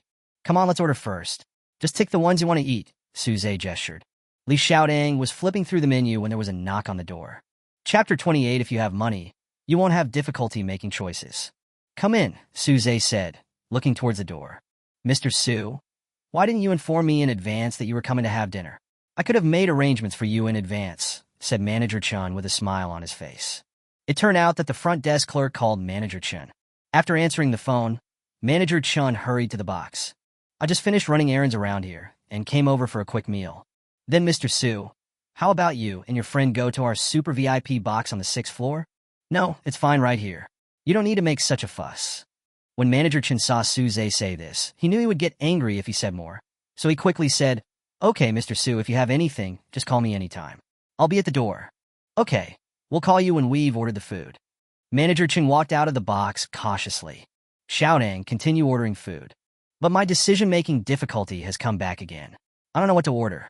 You should do it, Li Xiaodang said as he handed over the menu. Isn't this simple? Just take them all, right? Manager Chun, Suze shouted towards the door. Manager Chun at the door heard Suze calling him and hurried in. Boss Su, what do you want? Give me all of our signature dishes, Suze said as he closed the menu. Li Xiaodang, want all? Isn't this such a waste? Although Li Xiaodang's family is rich, they can't afford to be treated like this. Li Xiaodang quickly waved her hands. No, we don't need so many. Just order 2. It's okay, come on, Suze looked at Manager Chun. Manager Chun, if you have money, you can do whatever you want. Awesome. Sure enough, if you have money, you won't have difficulty making choices. Okay, Mr. Su, please wait a moment, the manager said and went out. Then he gave the menu to the kitchen, put the other guests' dishes aside, and make these first. Not long after, Manager Chun and several waiters started serving the dishes. One after another. 10 minutes later, Manager Chun said, Mr. Su, your dishes are ready. Brother A's, you ordered so much, the two of us can't finish it, said Li Xiaodang, looking at the table full of dishes. It's okay, just eat as much as you can. Suze picked up a piece of crab meat. Delicious. Eat it quickly. Okay, I'll try to eat as much as I can. Li Xiaodang tasted every dish and said, Wow, they're all delicious. As long as it suits your taste, Suze said with a smile as he looked at Li Xiaodang, who looked very satisfied. Suze, this little fool doesn't have the airs of a rich lady at all. In fact, Li Xiaodang is just humble in front of him. I really can't eat anymore, Brother A's. Li Xiaodang was full after eating the dishes on the table several times. Then take a rest. I'll take you home. When Li Xiaodang heard that Suze wanted to send him home, he pouted and said pitifully, Brother A's, can I not go home? I want you to play with me. We didn't play enough last time. Suze thought about it and realized that he was so busy buying things for himself last time that he didn't buy anything for this little girl. Okay, I'll go with you. Brother A's, you were so nice to me. Li Xiaodang blew him 3 kisses in a row. After packing up their things, Suze and Li Xiaodang walked out of the box. Mr. Su, have you enjoyed your meal?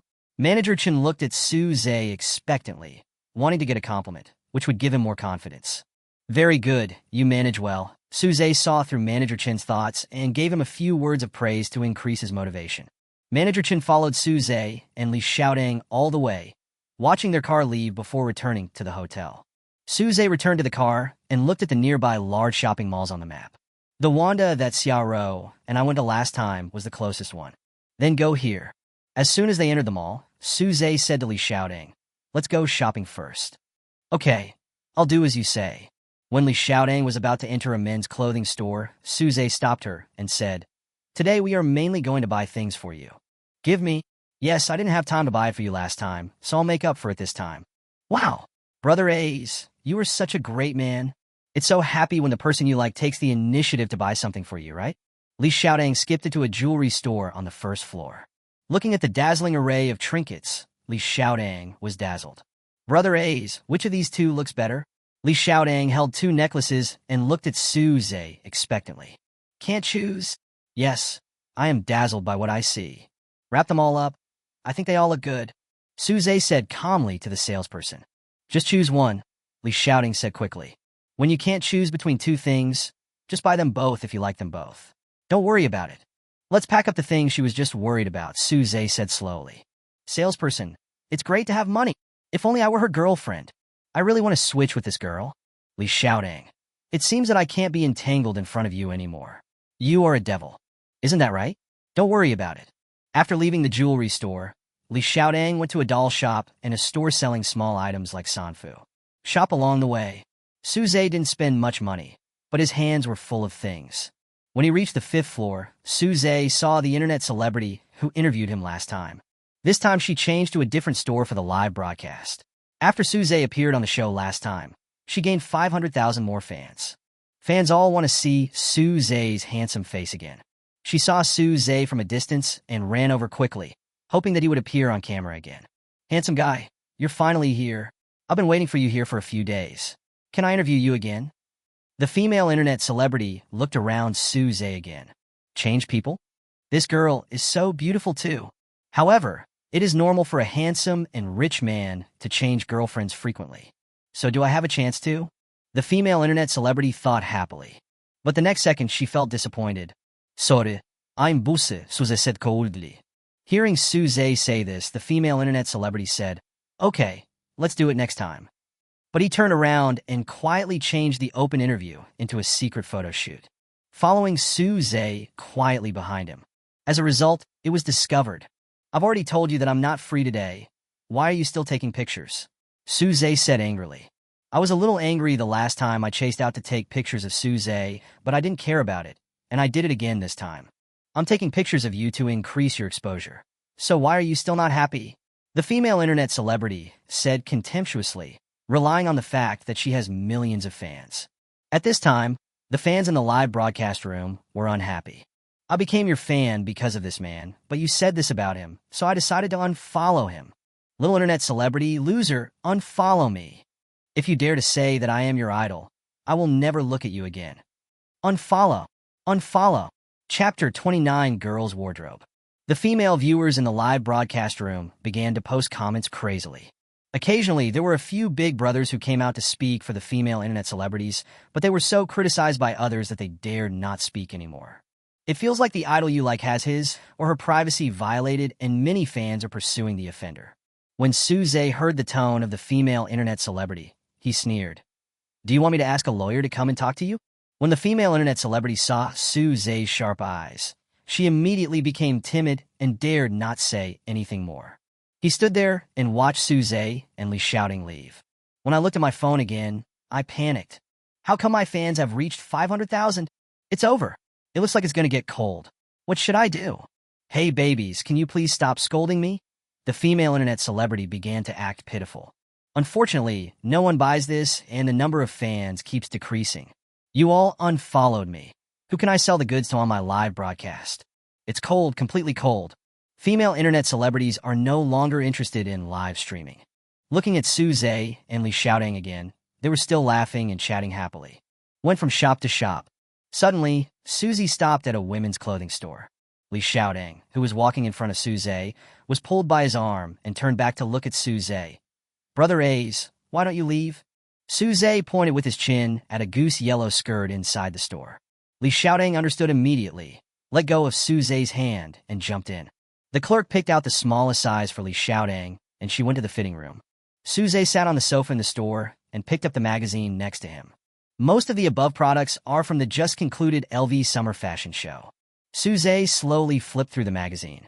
Li Xiaodang came out of the fitting room and ran straight to Su Zhe, holding up both sides of her skirt with both hands and turning around. Brother A's, does it look good? Su Zhe stopped what he was doing and looked at Li Xiaodang. 2 seconds later, he closed the magazine, stood up, and said to the salesperson, I want this one. Then he turned to Li Xiaodang and said, this type of skirt is very suitable for you. Go and see if there is anything else you like. When Li Xiaodang heard that she was praised by Su Zhe, she smiled shyly. Brother A's has good taste. Would you like to come with me to choose clothes? Otherwise, my decision-making difficulty will come back again. Li Xiaodang stepped forward, hooked her hands around Su Zhe's arm, and said. Su Zhe looked at her helplessly and dotingly. Okay, I'll go with you. Li Xiaodang pulled Su Zhe and walked in front, and the salesperson followed behind. This one, and these ones, please find one in her size. Suze looked at the salesperson and pointed at several pieces of clothing. Brother A's, why are there so many? Li Xiaodang said in a low voice. Not many. Girls will never complain about having too many clothes in their closet, right? So Ismail slightly. Li Xiaodang stuck out her tongue. You really understand girls well? No, I know the girl in my sight. Li Xiaodang heard a hint of ambiguity in Suze's words. She was happy and shy at the same time. She unconsciously put her hands behind her back, stood on tiptoes, and swayed gently. She didn't even hear the salesperson calling her. Suze looked at her happy face and flicked her head gently with his hand. Go try on clothes quickly. Li Xiaodang finally reacted, took the clothes from the salesperson, and went to the fitting room. Li Xiaodang came to Suze from the fitting room, and then went back to the fitting room to change clothes. After repeating the process several times, she finally finished trying on clothes. Suze came to the checkout counter, took out his ICBC card, and said to the cashier calmly, pack up all the clothes she just tried on. After hearing what Suze said, Li Xiaodang came over and tugged at Suze's sleeve. Brother A's, you want so many? Yes. Everything you wear looks good. Of course I want them all, Suze said slowly. But, okay, be obedient. Suze touched her head and turned away. Li Xiaodang bit her lip. Okay, I'll be obedient. Oh, why am I so happy? Brother A's is totally a domineering president. After swiping the card, Suze and Li Xiaodang walked out of the clothing store with more things in their hands. Seeing the customer leave, the sales clerks in the clothing store began to whisper to each other. TSK, TSK, TSK. This errand boy is simply amazing, so handsome and rich. And he treats his girlfriend well. That girl is so envious. Who says it's not true? They buy things worth hundreds of thousands of dollars without blinking an eye. Oh, if I had a boyfriend like this, I would wake up laughing even when I'm asleep. Several shop assistants discussed the matter and then went back to their work. After Suze and Li Xiaodang came out, they sat on chairs in the mall. Suze put the things in his hand on the chair next to him and looked at Li Xiaodang. Where are we going to shop next? Li Xiaodang looked at the pile of miscellaneous things, her big eyes rolling around twice. How about we put these things in the car first, and then go play with them, okay? Suze nodded. Sure, I'll listen to you. He stood up and picked up his things. Let's go take the elevator. Good. After waiting at the elevator entrance for a minute, the elevator arrived. Li Xiaodang entered the elevator first and pressed B2. The elevator ran very quickly, and after a few dozen seconds, it arrived at the underground second floor where the parking lot was located. With his excellent sense of direction, Suze quickly found his car. But Li Xiaodang was in trouble.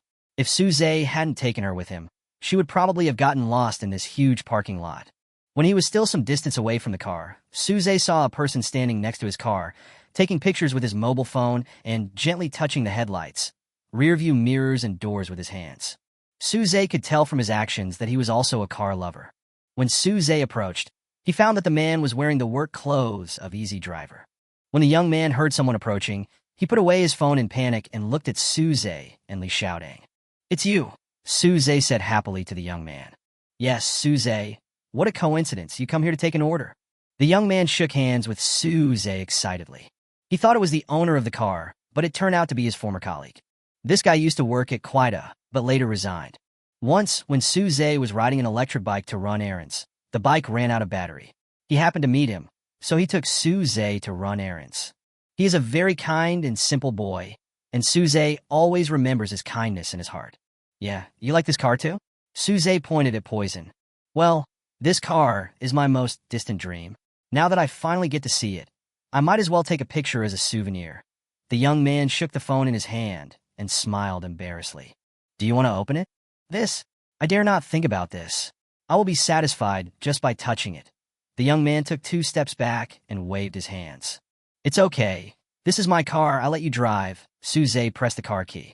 The bright light emitted by the Poison made the originally dim parking lot extremely dazzling. Chapter 30. You don't have to pay for the damage to the car. The young man was stunned for a moment. Oh my God! Is this your car? He looked at Suze, then at Poison, his eyes wide open, and he shouted with his mouth open. The sound echoed in the empty parking lot.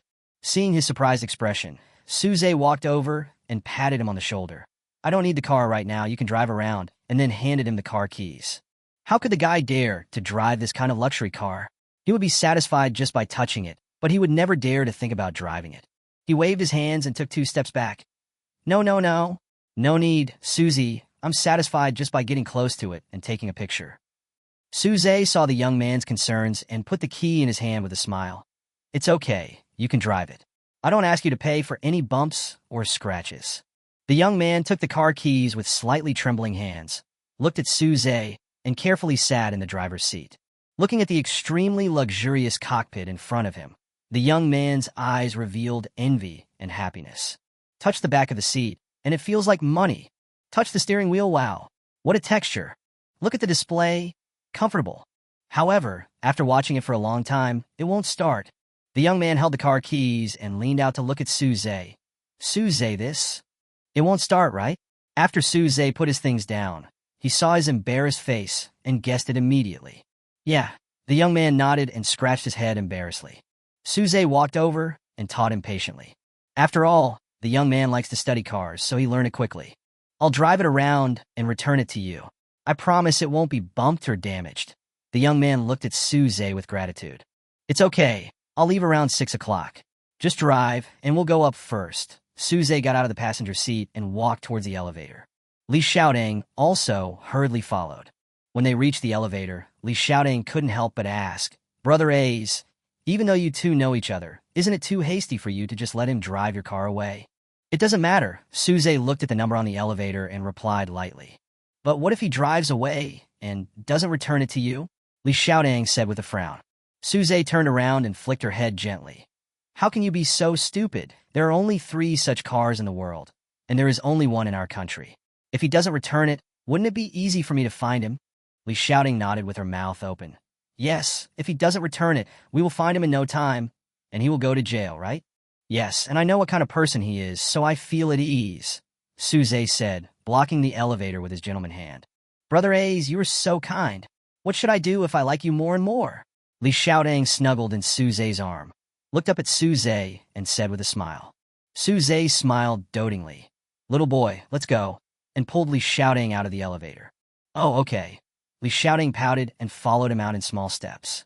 I want to play video games. Li Xiaodong pulled Suze and walked towards the game hall. After exchanging the game coins, I went straight to the game machine. Brother A's, you lost, haha. Hey, please let me go. I was almost catching up with you.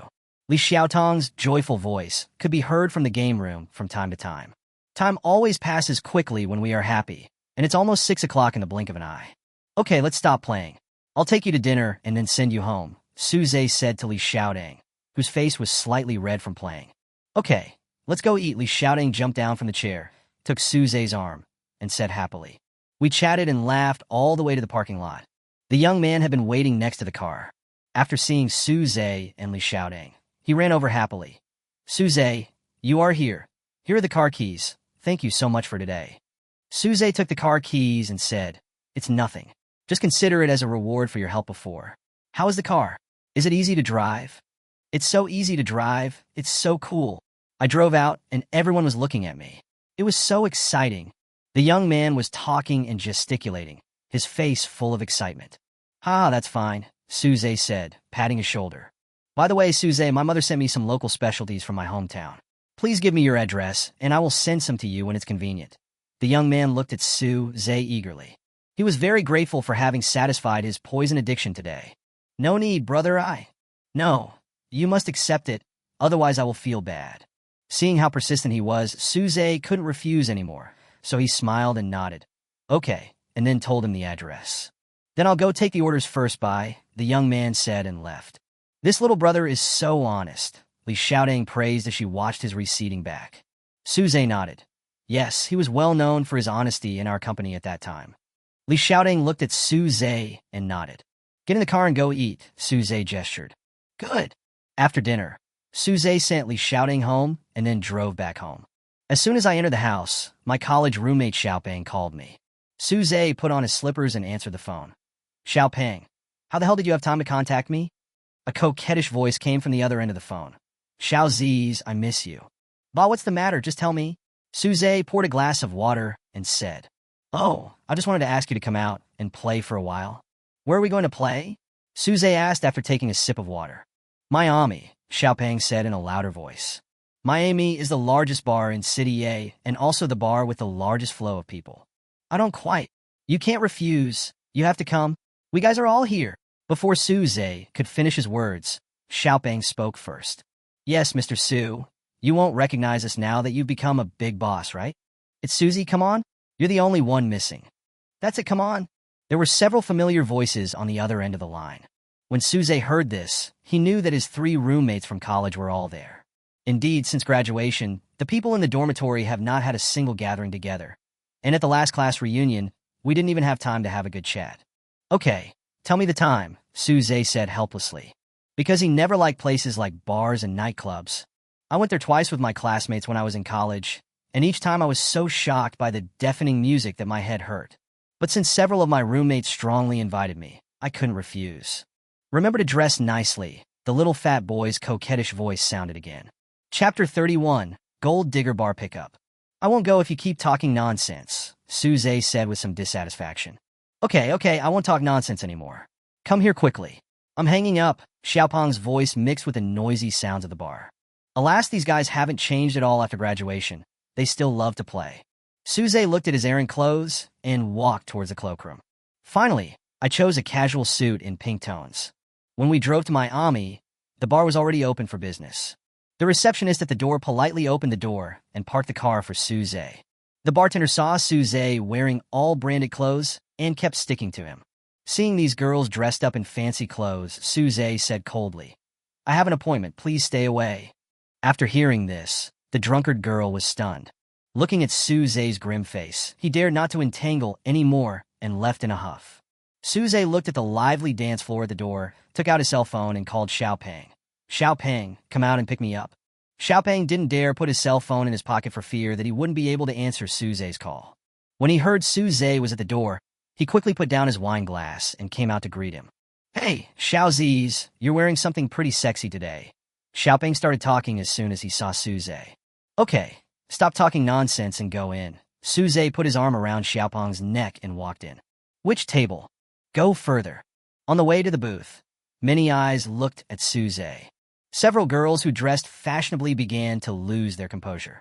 One of the girls with princess-cut hair poked the arm of the girl with wavy hair next to her and said, Look, that boy is so handsome. I saw it a long time ago. Look at the suit he's wearing. It would cost at least hundreds of thousands of dollars, the girl with wavy hair said thoughtfully, crossing her arms. It's him, another girl said a little excitedly. This girl is the one who was in the BMW car with sky-high heels when Suze, helplessly shouting out of trouble. This time, she is still wearing 10-centimeter high heels, and she is not afraid of spraining her ankle. Do you know him? The 2 girls said in surprise after hearing what Heniango said. I know her. The tall girl showed an expression like a wealthy person on the list. That's great. It will be easier to chat up someone now, the wavy-haired girl said happily. The girl gave a fake smile and thought to herself, Why are you so happy? This is mine. And besides, how could I help you to chat up something? Brother Zay, you're finally here.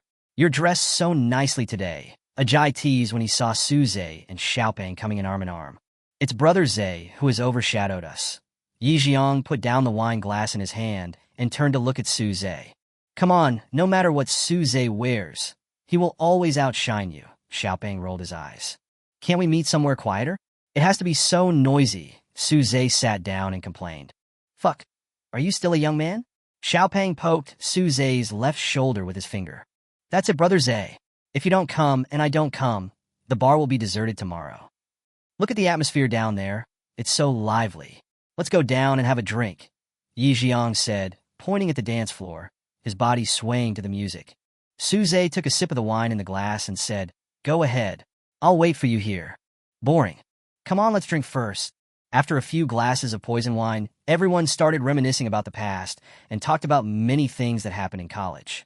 Suze was really the school's favorite at that time. That's right. Half of the girls in the school liked him. I still remember that at that time, there were girls who brought him breakfast and snacks every day, and the dormitory was almost full. Really? How come I can't remember who it was? He has been accepting snacks for me and always says that he is the snack harvester in our dormitory. Suze raised his eyebrows and said slowly. That's the girl's kindness. Besides, if you can't finish it, we'll help you. Otherwise, you'll have to throw it away when it expires, which is so troublesome, Ajay said with a guilty conscience. Hey, do you remember that when Suze was the president of the student union, two young female teachers also liked him, said Xiaoping with a gossipy look on his face. Of course I remember, and they are all very beautiful. I think there are more than two. Susie, tell me, how many are there? Suze crossed his legs, leaned back on the sofa, shook the wine glass in his hand, and looked at the three of them with an expression of no comment. You're in such a terrible state again. Let's go and dance, said Xiaoping, standing up. Susie, let's go. I'll show you the bag, go ahead. Suze didn't intend to go. The three of them knew Suze's temper, so when they saw that he said so, they didn't say anything more. Okay, we'll be back in a bit. After the three of them left, Suze started playing with his cell phone. Handsome guy, do you still remember me? Suze heard a charming female voice. He turned his head to take a look and continued playing with his phone. Sorry, you can't sit here. Haha, these days, there are still people who use this old-fashioned way of picking up girls. Handsome guy, don't you remember me? The girl said without giving up. I don't remember, Suze said coldly. It was that time, in the Xinlong Mansion community, we had some interactions, Heniango said as the girl sat down by herself. Suze thought, oh, no wonder he looks familiar. It turns out he's the one who was hanging out with a rich man. Then he asked with a fake smile, why? Did the rich guy you're hanging out with ask you to come out and flirt with someone else? That's not. Okay, stop talking nonsense. You can't sit here, Suze said coldly, maintaining his previous posture. The two girls who came with the girl with a gloating look on her face, as she looked at the girl with a gloating face who was being confronted by the handsome guy. Alas, another fake plastic sisterhood. Then the wavy girl began to show her charm. Handsome guy, it's easy to get drunk when drinking alone, why not? Why don't you just leave me here? As soon as Suze heard it, he knew what she wanted to say. As the saying goes, birds of a feather flock together. How different can people who can play together be? Handsome guy, why are you like this? Big Wave stomped her high heels and said coquettishly. When the princess next to her saw this, she instantly lost the courage to strike up a conversation. At this time, the three people who had been dancing on the dance floor for a while came back. Hey, there are beauties. Ajay saw three girls in their booth on the dance floor. So I called Xiaoping and Yi Jiang back. You are three beautiful ladies. Come on, please take a seat. Yi Jiang invited the three to sit down. Eat whatever you want, drink whatever you want, don't be polite, Xiaoping said as he poured the wine. Of course the three girls didn't want to leave, so they took this opportunity to sit down. Beauty, let's add WeChat. I'll add one too. I'll call you when we go out to play later. Chapter 32. What would happen if a girl had such beauty? The three girls thought, they are friends, and we can see this handsome guy often in the future. So I happily added it. The six people chatted and started playing drinking games. Suze, want to play a few rounds? The fat boy poked Suze. The three girls also looked at Suze expectantly. Suze was replying to Yi Yi's WeChat message and directly rejected the three girls. Okay, let's play. Listening to the three girls' coquettishness and occasional screams, Suze took out his earplugs and blocked his ears. Brother Zay, Suze. Xiaoping saw that Suze did not respond to him, so he went over and poked his arm. Suze took off his earplugs and looked at him calmly. Why the hell are you wearing earplugs in a bar? It's noisy. Oh, isn't that how it is in bars? It's been so long, and you still haven't gotten used to it. Xiaoping looked disappointed. No, it's just that they talk too loudly. Suze looked at the three girls. Xiaoping understood instantly. Okay, let's end our drinking party today, Xiaoping said, and then turned to the three girls. We brothers want to reminisce about the past. Please go ahead. What's the meaning? Are you trying to drive us away? The three girls looked at Suze, who had a cold expression on his face. I don't know what to say. After sitting for a while, I could only leave in disappointment. What do you think, Brother Zay? Are you a loyal buddy? I'd rather leave the beautiful girl alone to accompany you. Xiaoping patted his chest. Yeah, Brother Zay, let's see how we can be loyal, right? Suze shook the glass in his hand and drank the remaining half glass of wine. Don't you have any idea why these three girls stayed? Okay, it's getting late. I have to go back home. I have to get up early tomorrow to run errands. Suze put on his coat and prepared to leave. What? You're leaving now? We just sent those three girls away, and you're leaving? Did you do that on purpose? Did I ask you to drive them away? Bye. Suze pouted, turned around and waved, looking harmless. It looks kind of good. Oh no. Ugh. If a girl had this level of beauty, what would happen? Looking at Suze's back, the three brothers began to doubt their lives. Forget it. Let's go to the dance floor and pick up girls. It was already past 11 o'clock when Suze returned home. For night owls, the nightlife has just begun and the atmosphere in the nightclub is at its peak. Suze quickly washed up and wanted to lie down on the bed. Isn't it nice to lie on the bed and play with your mobile phone quietly? The next day, Suze got up early and took several orders in the morning. After lunch, Suze sat in the car and rested for a while. Quick, there's a new order for the errand boy. Same time, same sound. Suze took the order. The address of the order is Wanda Plaza next to Yuntian building. Suze picked up the cup of water, drank a sip of water, and drove to Wanda.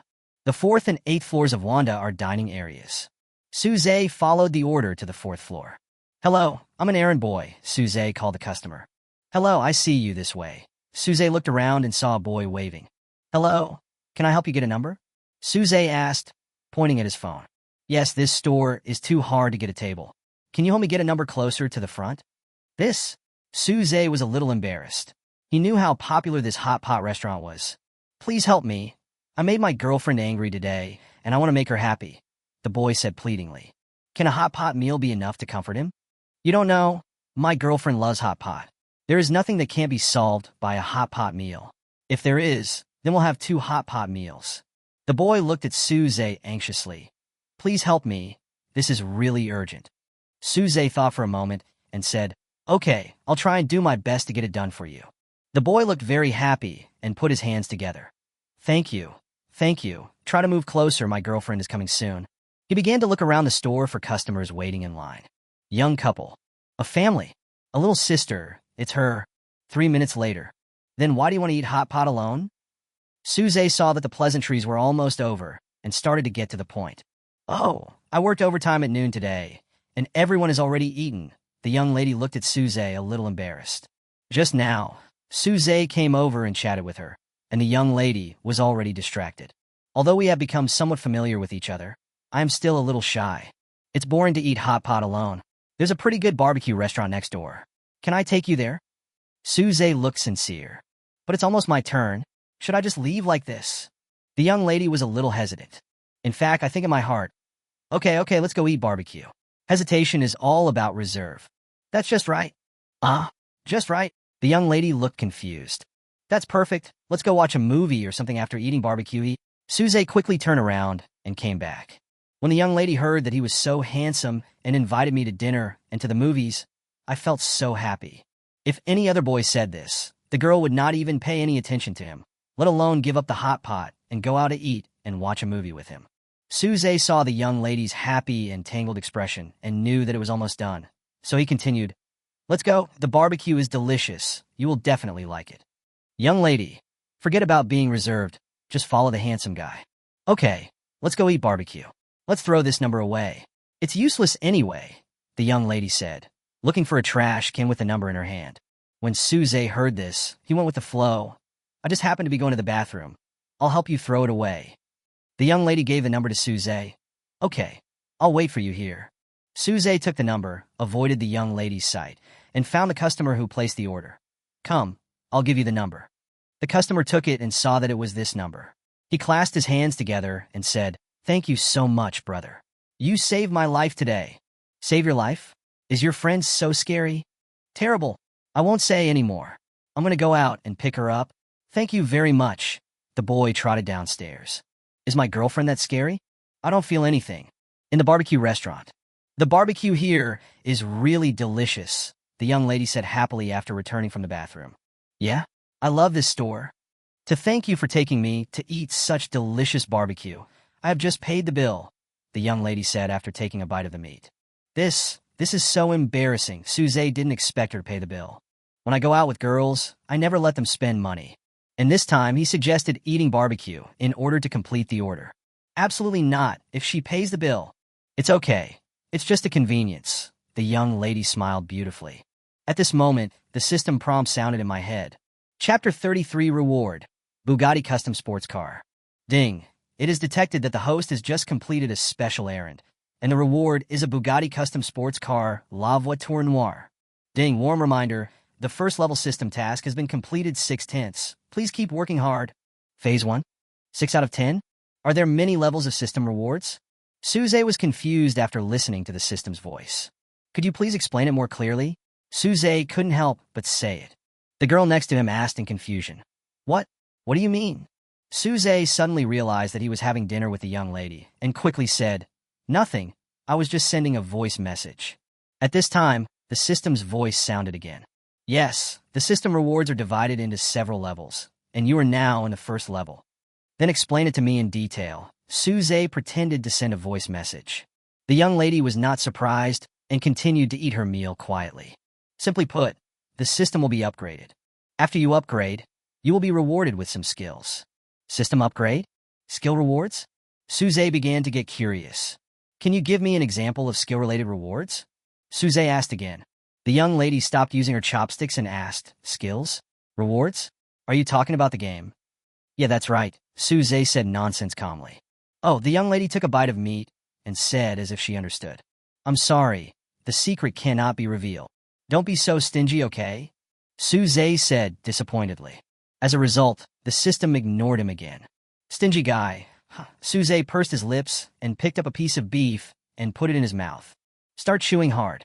The young lady couldn't help laughing when she saw Suze's series of actions.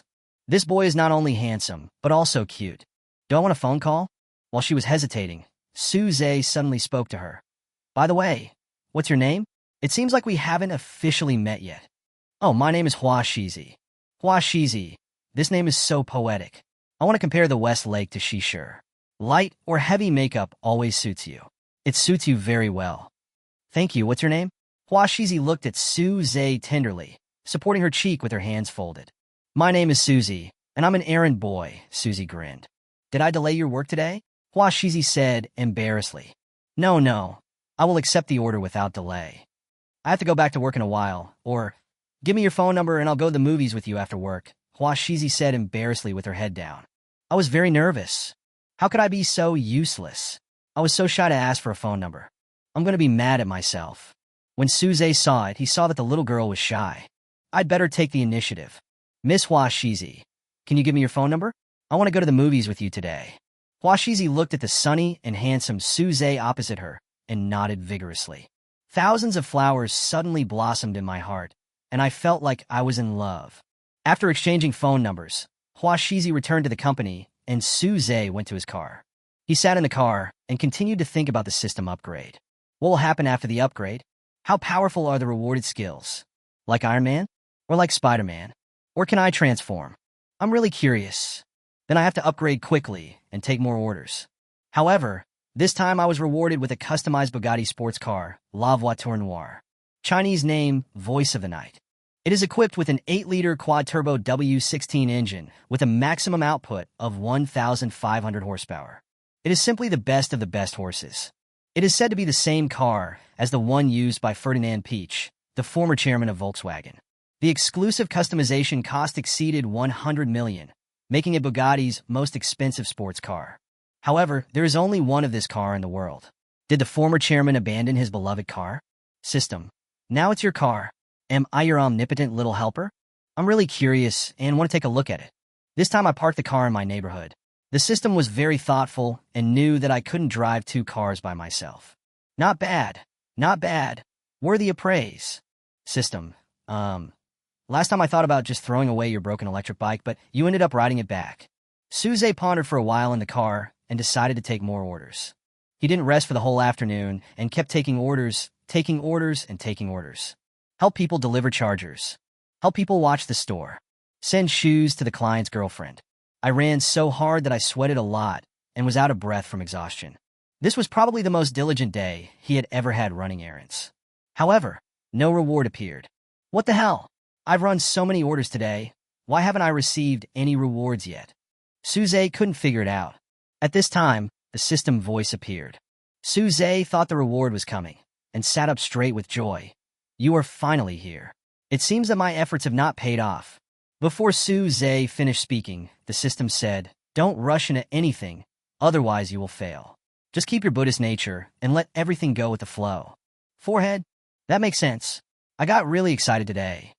Adjust my mindset and slow down. Suze decided to stop taking orders today. What can we do about the beautiful scenery? Who do we work so hard for, and who do we enjoy the sweetness for? Suze's beautiful phone rang. It's Hua Shizi's. It's 5:30 now, so it's time to get off work. Hey, Shizi, are you off work? Suze said gently. Yes, where are you? Hua Shizi's soft voice came from the other end of the phone. Where are you? I'll come pick you up. Suze held the phone in his left hand and started fastening his seat belt with his right hand. Okay, I'll add you on WeChat. Then I'll send you an address, and you can come over, Hua Shizi said a little excitedly. After hanging up the phone, Suze took a look at the address. Isn't this the Yuntian building next to Wanda? Didn't we have dinner there today?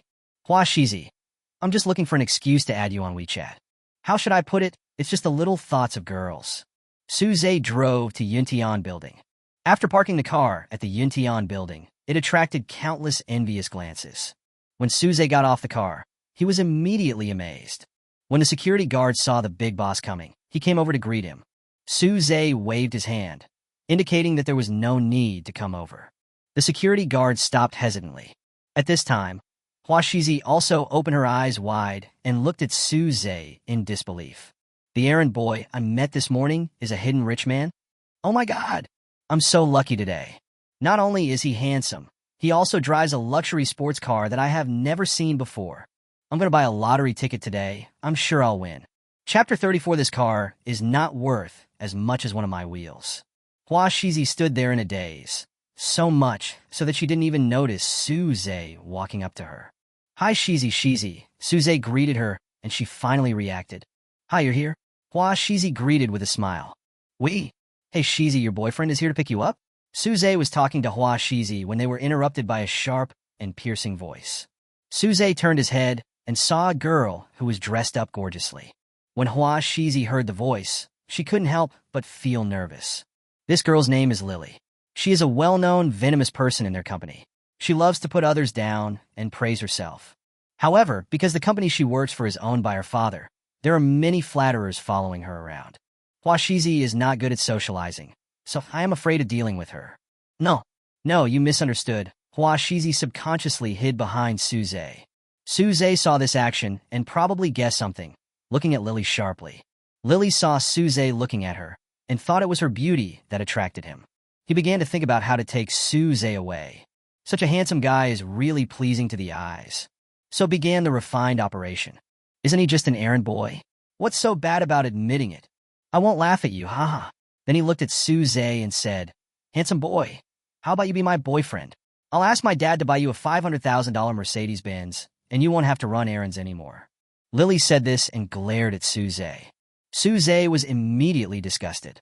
He covered his mouth and made vomiting movements. When Lily saw this, she immediately became anxious and put her left hand on her waist, ready to fight at any time. Suze said sarcastically, 500,000? Lily thought Suze was moved and said in a haughty manner, Yeah, how about it? I guess you have never ridden in this car before, right? Suze tilted his head as if thinking seriously, then looked at Lily. But a car worth 500,000 yuan can't even buy one of my wheels. Lily looked confused. What are you talking about? Wishful thinking? Suze smiled and said, Who is dreaming? You must not look in the mirror normally, right?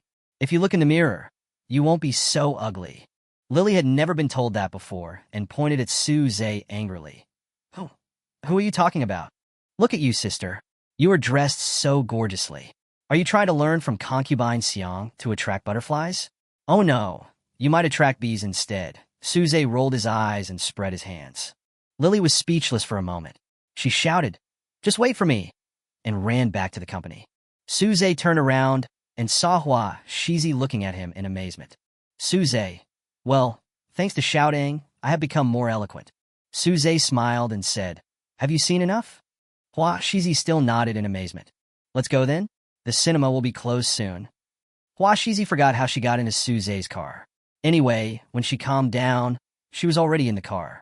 Although she felt very satisfied when she saw Lily being criticized, she was always worried that Lily would make things difficult for her at work, as Lily was her team leader. It is said that a higher-ranking official can crush people to death. This statement is completely applicable to Hua Shizi. Suze looked at Hua Shizi, who was worried, and said, Are you worried that she will take revenge on you? How do you know? It's all written on your face. Just smile. It's okay.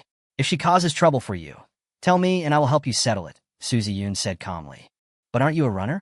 The company I work for is owned by her father, and I guess I'll lose my job, Hua Shizi said with a worried look on her face. What's the big deal?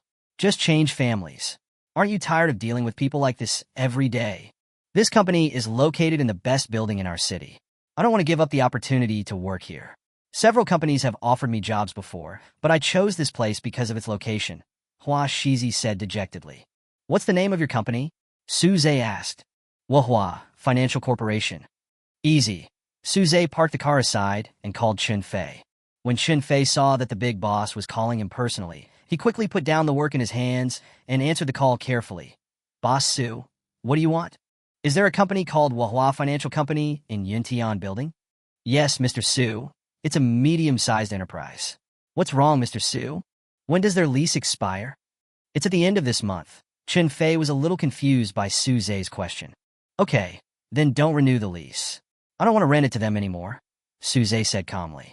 Chun Fei didn't understand why the boss said this, but he didn't dare to ask more questions and quickly agreed. Okay. Oh, by the way, look at the list of companies requesting leases and try to choose financial companies. Okay.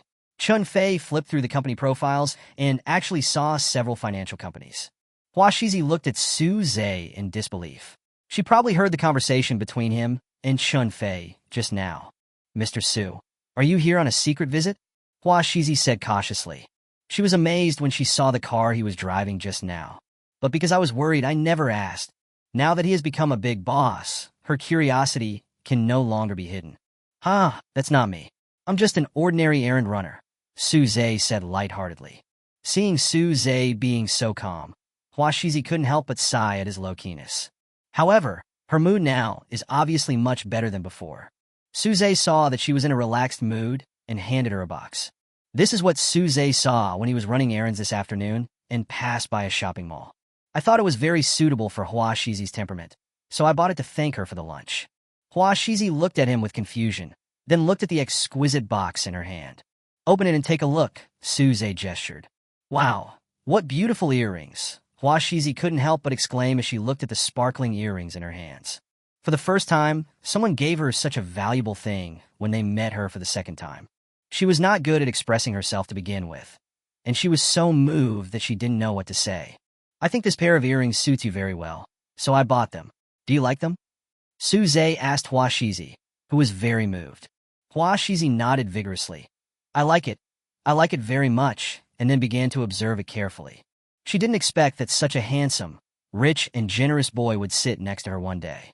Happiness came too suddenly, which caught her off guard. At this time, in the president's office of Wahua Financial Company. Chapter 35, you should move out of Yuntian Building next month.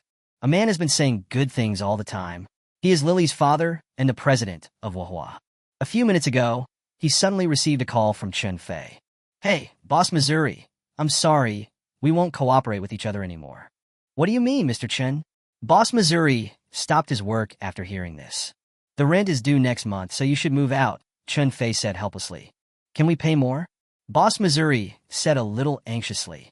So I'm sorry, Boss Missouri, this is what our big boss said. Do you think you have offended our boss? I'm hanging up first. Beep, beep. Boss Missouri looked at the hung-up phone in his hand and called the company's general manager. Go and check who in our company has offended the people in Yuntian Building. Yuntian Building, as the building with the most commercial value in City A, is a building that many well-known companies want to move into. So many people submit their resumes to the company every day, hoping to enter this building one day. This is very beneficial to the company's development and talent recruitment. Half an hour later, the general manager called. Boss Missouri, it's team leader Mo who had a quarrel with the boss of Yuntian Building today. So, when Boss Missouri heard this, he became furious. Okay, I got it, and then hung up the phone. Then he called him Lily. Lily, what good things have you done today? What's wrong, Dad? Lily asked coquettishly. Did you have an argument with the boss of Yuntian Building today? Dad, Stop talking nonsense and just get back home, Boss Missouri said angrily. Lily immediately realized the seriousness of the matter. She would never believe that the person who quarreled with her today was the boss of Yuntian Building, because her father had never been so mean to her before.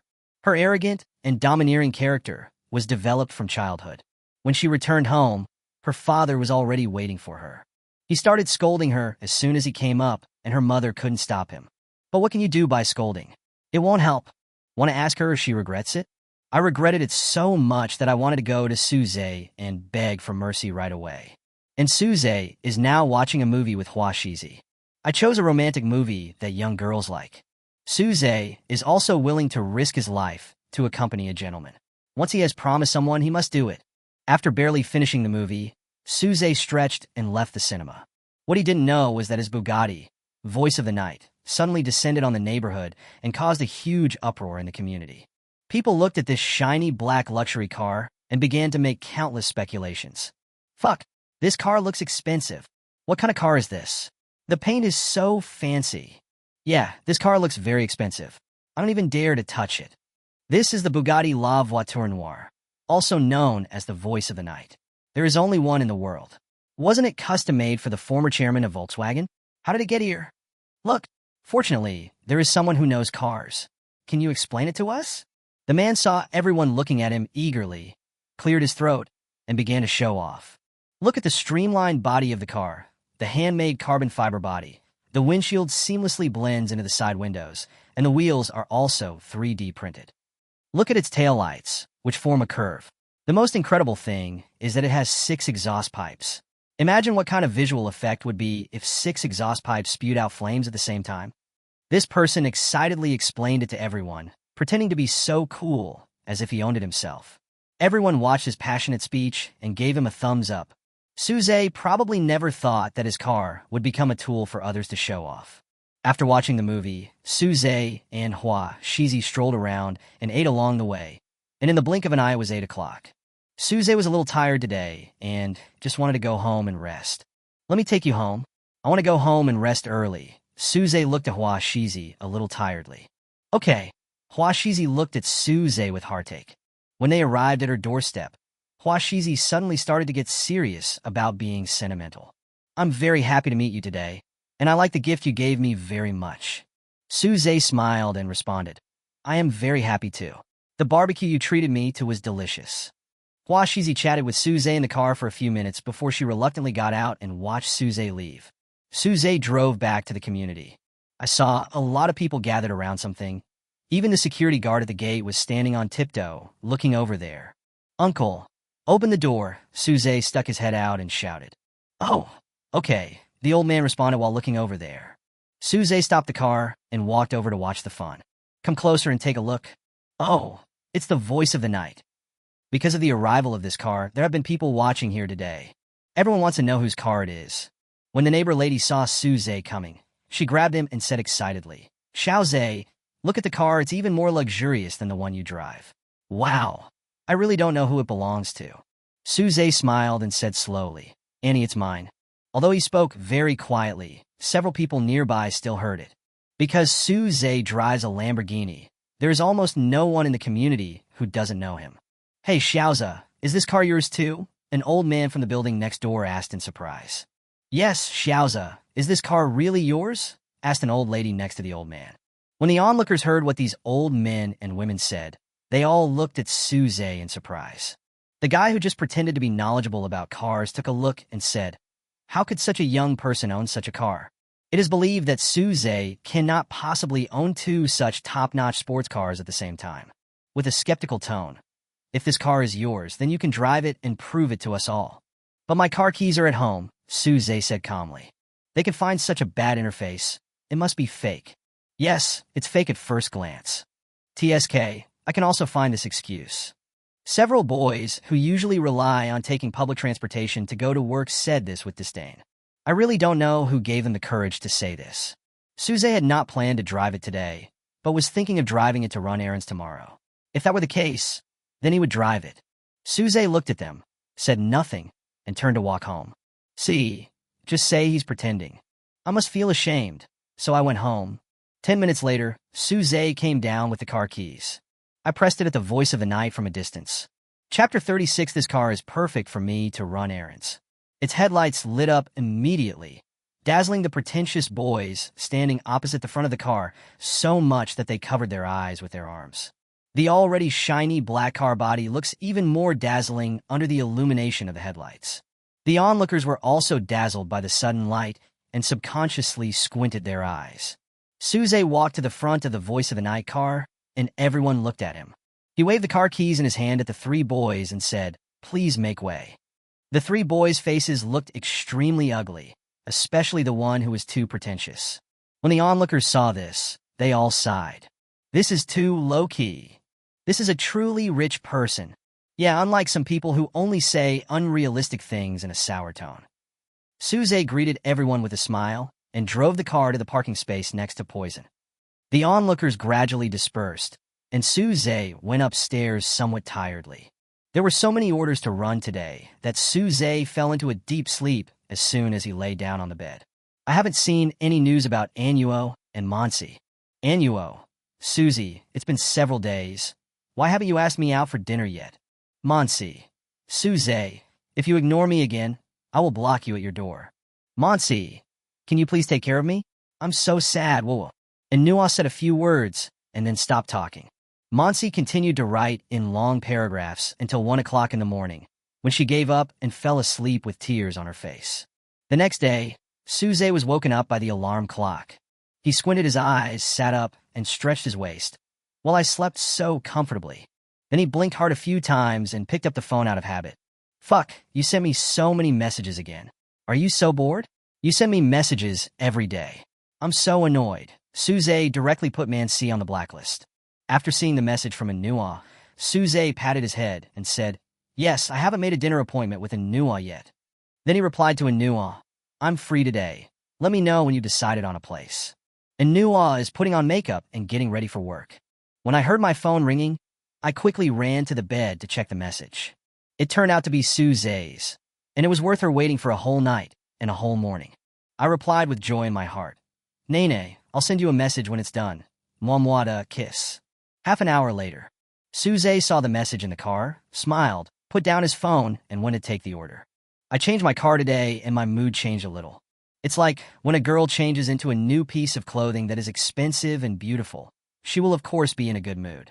Suze felt very happy when he saw the vehicles on the road deliberately keeping a distance from him. On the Riverside Road, where there were basically no vehicles, Suze couldn't help but step on the accelerator. Holy shit, this car is so powerful. Compared to Poison, it is even worse. Bugatti is indeed the leader among sports cars. At the start, it is far ahead of other cars. It is no longer a matter of minutes, but seconds. Awesome. Perfect for running errands. System. Excuse me? This is such a waste of resources. People are reluctant to drive this car, but you use it as a means of transportation. At noon, Suze closed his eyes and rested in the car. Suddenly, the cell phone rang.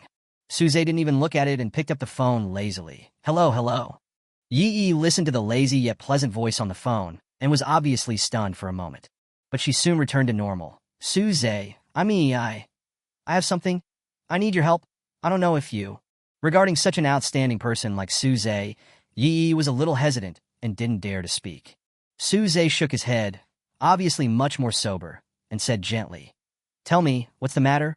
Yi took a deep breath and said, "We are having a class reunion this Saturday, and I want you to accompany me. Is that okay?" As she finished her speech, Yi's voice became smaller and smaller. Suze immediately understood what she meant. Isn't it just pretending to be your boyfriend? But he didn't say it out loud. He chuckled and said calmly, "Okay, send me the address when the time comes." When Yi heard this, she was so happy. This was considered an agreement. After calming down her inner excitement, she continued, "Can you pick me up at my house? It would be more convenient to go to the class reunion together." Of course, Suze understood her concerns, and he helped her to the end and acted well. "Okay, what time?" Suze leaned back in his chair, still speaking a little lazily.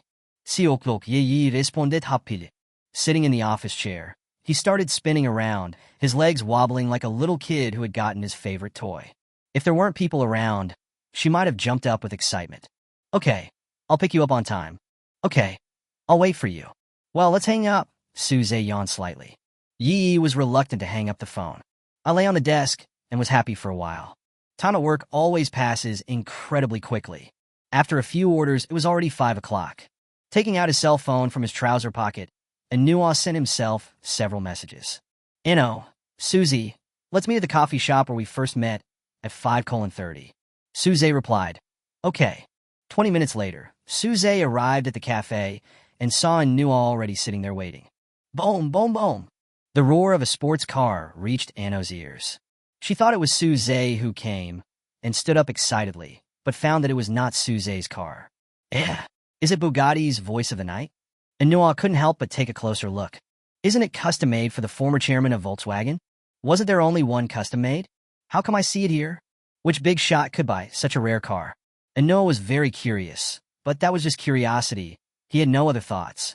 Because she is now fully focused on Suze and doesn't want to care about the other girls out there. In the past, Anua might have been excited and even expected the other party to come over and chat with him. Anua sat down and continued playing with her phone, waiting for Suze. At this moment, the sports car stopped in front of her. People nearby stopped and looked over here. Suze opened the car door. Get out of the car. Close the car door. All in one go. Just like the first time they met, he walked straight towards Anno. When Anua saw Suze getting out of the car, he was stunned. She seemed to see an impeccable Prince Charming walking towards her.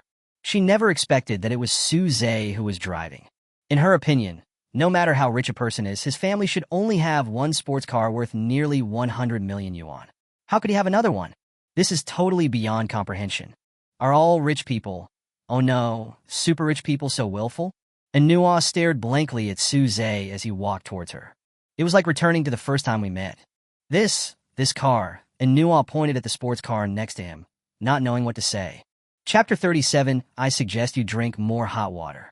Suze looked at her silly and cute face and felt like laughing. Have you decided what to eat? Anua still hasn't recovered from the shock. I don't even think about what to eat. She was very curious why this car appeared in City A and was in Suze's hands. I am eager to know the reason behind this. Not only was she curious, but everyone who knew about the car was curious. Isn't there only one car? How could it be? Anua looked at Suze, expecting his answer. Her mind had already started to imagine. Could it be that Suze is the long-lost grandson of Volkswagen's former chairman? Or is there actually more than one car? Yes, there is only one, and it was sold to me, Suze said slowly. Change of hand? No other reason? Anua still couldn't believe it. She clearly remembered that Alibaba's president, Ma Yun, had tried to buy the car. He also threatened to spend any amount of money, but it didn't work. But Suze got it so easily. The most shocking thing is that this car was customized and only used for collection, and has never been driven out to see the public. Everyone is feasting their eyes on the photos and videos. Now, Suze drove it out to run errands, which really amazed her. Looking at Anua, who looked incredulous, Suze put the car keys in her hand and said, "How about skipping dinner and going for a drive?" No, that won't do. It's such an expensive car, and my hands are shaking when I touch the steering wheel, and Anua refused repeatedly. I'm next to you. What are you afraid of?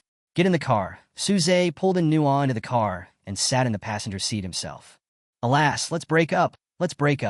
This is another love that smells sour with money. It is only natural for a beautiful woman to be paired with a rich man. The crowd was filled with a sour smell, even sourer than a lemon. And Anua never dreamed that one day he would be able to sit in the driver's seat of Voice of the Night. So cool, so excited. Not to mention opening the door, she could just sit here for a whole day. She started the engine and stepped on the accelerator carefully, as if she were treating a fragile porcelain doll. Relax, just keep calm. Suze saw her nervousness and comforted her. With Suze's encouragement, Anua relaxed a lot. Gradually got into the state. After all, he is an experienced driver and drives quite steadily. After taking a stroll, the two decided to go to a Michelin restaurant for dinner. Suze called the manager directly. Hello, I want the best service. As soon as the manager saw this situation, he knew it was not simple. He is a rich man. He directly called the best chef in the restaurant to perform cooking in front of Suze. The ingredients used are all pure, natural green ingredients, picked from the fields with the most sunshine. The chef is indeed the best chef here. Whether it is knife skills, cooking, or plating, it is all very elegant, natural, and high-end. Thump, thump, thump, thump. The kitchen knife was flying on the chopping board at a fast and steady speed. With a flick of the knife, the thing in the chef's hand turned from one piece into countless identical pieces. The knife skills are really amazing. The aroma of food was wafting in the air, but there was no smell of cooking fumes at all. The waiter standing next to him brought the prepared dishes to Suze. The first course was the restaurant specialty, squid and sauce. This dish looks ordinary, but the preparation process is very complicated. Select a large squid of top quality cut it open from the middle of the belly, clean it, and then cut it into even thin strips. Then fry it on the iron plate, grill it with a blowtorch until it is golden brown, and serve it with a secret sauce to create a perfect dish. The squid did not change its color, but it was surprisingly delicious. It was really amazing. And the presentation of the dish is so exquisite that there is nothing to fault with it. The color, aroma, and taste are not enough to describe it. Even manhwa, who had seen a lot of the world, was stunned. It is estimated that after this meal, she will have lost all her salary for this month. This is not just eating, it's just wasting money. Suze had the experience with Hua Shizi last time, so he informed the manager in advance this time. And Nua went to the bathroom to pay the bill. "The gentleman who came with you has already paid the bill," said the manager with a smile. And Nua smiled at the manager and returned to the table. Looking at Suze, who was as calm as water, and Nua said coquettishly, "Didn't I treat you to a meal?" "It's the same, as long as you are happy," Suze said calmly. He talked about the expensive meal, as if he had just spent $1 on a bus. And Nua couldn't help but sigh. This man is handsome, rich, and generous. He is simply impeccable, just a perfect boyfriend.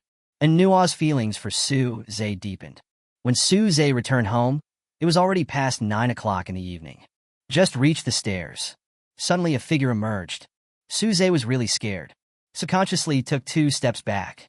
Before Suze could see who it was, a voice came. "Suze, I finally see you." As soon as he finished speaking, Suze felt someone hugging him. "Who are you? Are you crazy?" Suze cursed while struggling to break free from her hand. "It's me, Monsi," Monsi said aggrievedly. "Who are you trying to scare to death in the middle of the night?" Suze said angrily.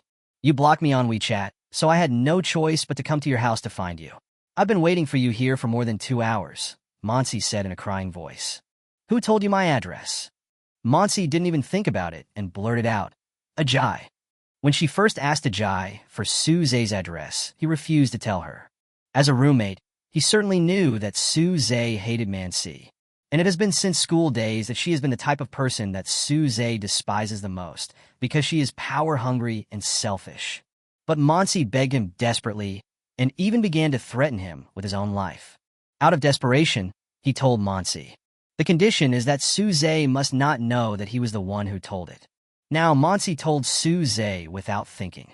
I guess Suze wants to settle the score with him. Suze gritted his teeth and said, "Ajay, just wait for me." Ajay, who was more than 10 kilometers away from Suze, sneezed. "Fuck, who is scolding me? What do you want from me?" Suze asked coldly. Monsi nodded quickly, "Something's wrong," and then said pitifully, "I think I'm suffering from lovesickness. I'm feeling very uncomfortable now. So I came to you. Only seeing you can cure my illness. You have to find a doctor to get treatment. If you have mental problems, go find a doctor in a mental hospital. It's no use seeing me," Suze said as he was about to go upstairs. Seeing this, Monsi quickly grabbed him, her clothes looking like she was about to cry. "Only you can cure me." Suze shook off her hand. "Then I suggest you drink more hot water," and then walked into the elevator. Chapter 38, Drink More Magma. As the elevator door was about to close, he added, "If that doesn't work, drinking more magma will also work." Monsi looked at the indifferent Suze, listened to his indifferent tone, and squatted on the spot and burst into tears. If she had known this earlier, she would not have done that. "I really regret it so much." Suze returned home, opened the curtains, and saw Mansi still crying, so he called Xiaopeng. "Xiaopeng, tell Wukong Khan to come downstairs to pick up Mansi." "Okay, Brother Zay, but why is Monsi at your place?" "Well, go ask Ajay and see what good things he has done." Achoo! Ajay sneezed again. "Who is scolding me?" Ajay touched his head, an unpleasant premonition coming to his mind. Sure enough, after a few minutes, Xiaopeng called. "Ajay, are you an idiot?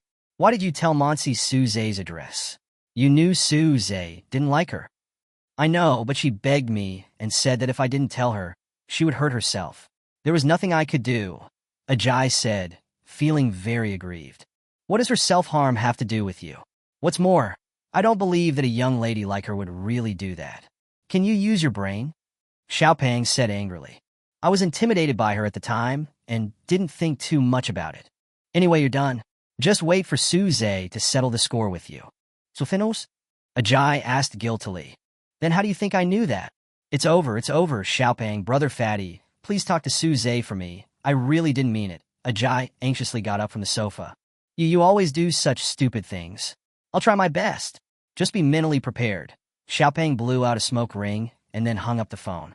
Ajay opened Suze's WeChat dialogue box, deleted and wrote and deleted, and finally sent a sentence. Brother Zay, are you asleep? I waited for a long time with a nervous mood, but there was no reply. After taking a shower, Suze looked out the window and saw Wu Kongkong taking off his coat and putting it on Monsi. Monsi seemed unwilling to appreciate it. She shook her hands and continued to cry bitterly. But Wu Kongkong is Monsi's loyal dog, so how could he give up easily? He could only continue to coax him, hoping the goddess would be moved. At this moment, in addition to feeling sorry for Monsi, he also wanted to fight with Suze. At this time, Wu Kongkong looked upstairs and saw Suze looking at them. Suze shook the red wine glass in his hand at him and smiled slightly contemptuously. Wu Kongkong's anger was immediately aroused. There was murderous intent in his eyes, and he couldn't wait to duel with Suze in the next second. Suze ignored his anger, took a sip of red wine, and continued to look at the two of them calmly. Seeing this, Wu Kongkong became even more furious, his eyes full of hostility. This scene is like the bullfighter and the bull in a bull ring. Looking at Suze, who was as calm as water, Wu Kongkong's thoughts went back to his college days. It was an afternoon not long after I started school. Wow, Suze is so handsome. A girl with short hair covered her mouth and screamed. He's handsome and he's good at playing basketball. Wow, he's my dream man. The girl next to him shook her head and exclaimed in admiration. He looked at me. I can't take it anymore. I'm going to faint.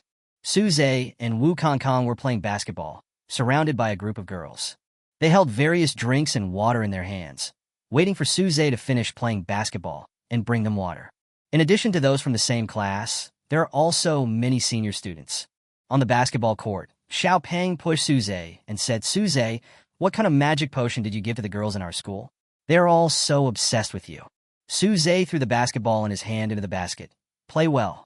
Suze, look at so many girls. They all come to see you. You are so lucky. Wu Kongkong said in a tone of envy and jealousy. But the next second, when he saw Monsi holding a glass of water outside the court, he was no longer envious. The goddess came to watch him play, and he was very excited. Suze, I really envy you. I hope you can share some of your good fortune with me. Everyone looked at the group of girls outside the venue and sighed. After a game of ball, everyone sat down to rest. The girls outside the field rushed to Suze's side. Suze, here's some water. A junior schoolgirl confidently handed over a bottle of Red Bull. Wow, she's the beauty from the foreign languages department, the person next to her exclaimed in a low voice. The senior student became more confident after hearing this. Sorry, I don't like functional drinks. Suze unscrewed a bottle of Yilibeo and did not take the drink from her hand. The senior student stayed where she was. She always was the one who rejected others, so this was the first time she was rejected by others. I ran away with the drink, a little overwhelmed. The boys were stunned. How could such a top-notch senior girl reject him? I really admire her. The girls were also shocked. If even the most beautiful girl in the school rejected me, then I would have no chance at all, right? Suddenly, many girls stopped. But there is another girl who will not back down. She is more confident than her senior schoolmate. She is Monsi. Her looks and figure are above average. Besides, I am in the same class with Suze, so I should be close to him. Suze should not reject me. Suze, here's some water for you. Mansi handed over a bottle of Baishuishan tea. When Suze saw that he was a classmate, he took the water and pulled the corner of his mouth. Thank you.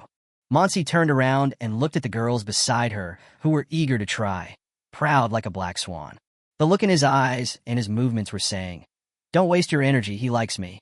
Seeing that Monsi acted like the queen, everyone tactfully dispersed. Wu Kongkong, who was waiting for Monsi to bring him water, was stunned. Monsi didn't come to see me?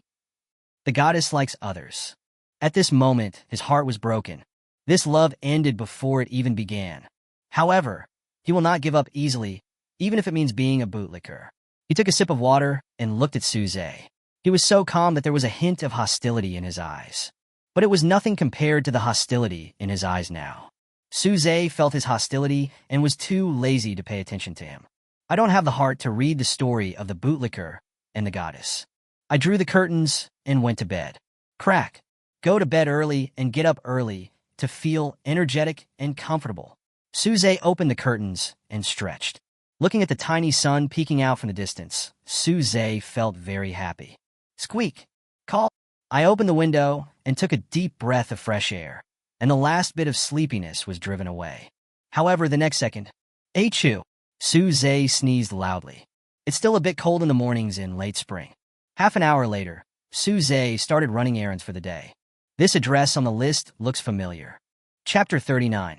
What to fry first when scrambled eggs with tomatoes. Xinlong Mansion B12, 43. This seems to be Xiao Rou's home. The guy who comes here must be the Prung Yu Yin of the errand running industry. This little girl. Suze curled the corners of his mouth unconsciously and took the order. Rushed all the way to Xiao Rou's house. Just as I was about to ring the doorbell, I saw that the door was ajar. Suze smiled and went in to change his shoes as if he knew the place well. Xiao Rou heard the noise at the door, poked her head out, and said excitedly, Suze, you are finally here. Hurry up, I can't wait. Okay, here I come. Suze put down his phone and ran over. Xiao Rou looked at Suze and touched her arm shyly. It's my first time too. I'm a little nervous. Are you okay with that? Suze looked at the mess on the ground and said, no matter how nervous you are, you can't copy the dishes like this, right? Look at this tomato, it's so big. You just cut it into 2 pieces and stir-fry it. And these eggs, you fried them into pieces. These shredded potatoes are cut into potato sticks. Suze looked at the messy kitchen, not knowing whether to laugh or cry. Oh, this is not my first time cooking. Look, I just followed the recipe. Xiao Rou pointed at the recipe, aside aggrievedly. I looked for a long time on the internet, and others said that scrambled eggs with tomatoes and shredded potatoes are the easiest to make, so Xiao Rou puffed out her lips, put her left foot on the tiptoe of her right foot, looked at Suze, and lowered her head again. She looks so cute and adorable that you can't believe that this cute girl in front of you is actually a strong woman. It was the first time that Suze saw Xiao Rou at a loss. She is so cute, just like Li Xiaoding. You come here. I'll teach you. Suze took the spatula from Xiao Rou's hand. Okay, Xiao Rou was as happy as a child. You should cut the potatoes into thin slices first, and then cut them into shreds afterward. Boom, boom, boom, boom. A minute later, the plate of potato sticks became a plate of neatly shredded potatoes. Xiao Rou looked at Suze with admiration. Have you learned it? Suze looked at Xiao Rou with a serious expression. Xiao Rou pouted. My eyes have learned it, but I don't know if my hands have learned it. You can learn it at a glance, but fail when you try it. So 50s. It's almost like that. Ha! Xiao Rou covered her mouth and laughed. Do you know how to make scrambled eggs with tomatoes? Should you fry the tomatoes first, or the eggs first? Suze poured oil into the pan and looked at Xiao Rou. Xiao Rou's beautiful peach blossom eyes turned around, and she said in a tangled way, well, fry. Tomatoes first? Why? Suze asked with some anticipation. Because this dish is called scrambled eggs with tomatoes, not scrambled eggs with tomatoes. Xiao Rou looked at Suze and said seriously. Ha! This reason. Ha ha, it really makes sense.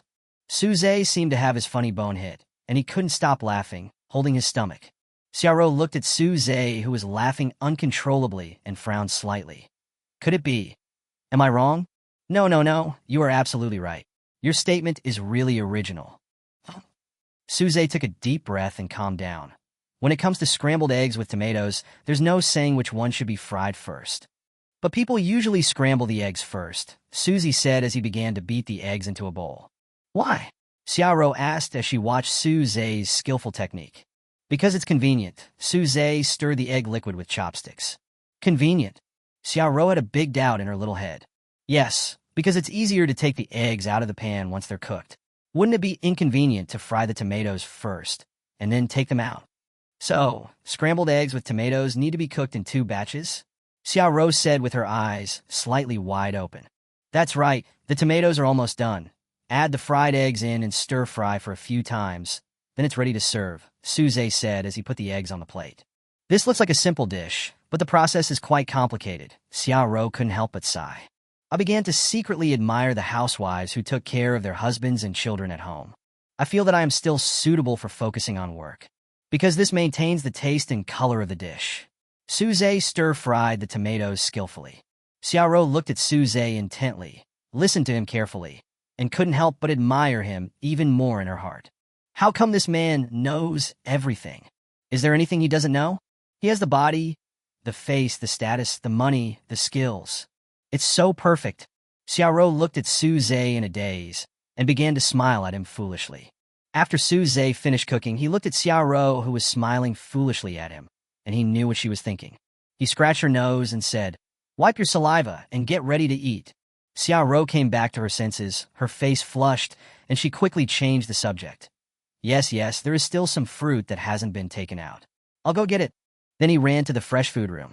Su Zhe followed her words and shouted to her, "I want to eat the fruit salad you made." After a while, Xiaoro came out with a small bowl of fruit. Strawberry, banana, blueberry. After a while, a bowl of colorful fruit salad was brought to the table. Wow, it looks very appetizing. Su Zhe picked one up with a toothpick and put it in his mouth. It tastes even better, worthy of being made by our Xiaoro.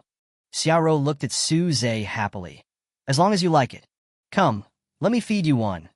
Su Zhe picked a strawberry and put it into Xiaoro's mouth. "These are the sweetest strawberries I have ever tasted." "Really? I think it's sweet too." "Actually, it's because you fed it sweeter," Xiaoro muttered softly. "What?" Su Zhe put down the toothpick in his hand and looked at Xiaoro. It's okay. Let's eat quickly. It will get cold soon." "But why do you, a strong woman, suddenly want to learn how to cook?" Su Zhe wanted to ask just now. "Because it's my grandma's birthday soon. I want to make her happy.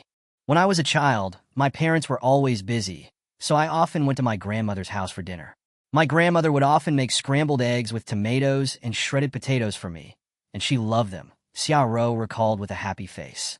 Su Zhe gave Xiaoro a gentle pat on the head and said, "So, you want to eat the food you cooked for your grandma on her birthday?" Xiaoro nodded vigorously. "Don't worry, I will definitely teach you how to make these two dishes today. But I can't even cut vegetables properly. Do you think there's any hope for my cooking skills?" Xiaoro lay on the table like a deflated ball. "Don't worry, you're so smart, you can definitely do it," Su Zhe said and nodded. "Really?" Xiaoro asked, supporting her head with her hands. "Really, let's eat first, and then continue cooking.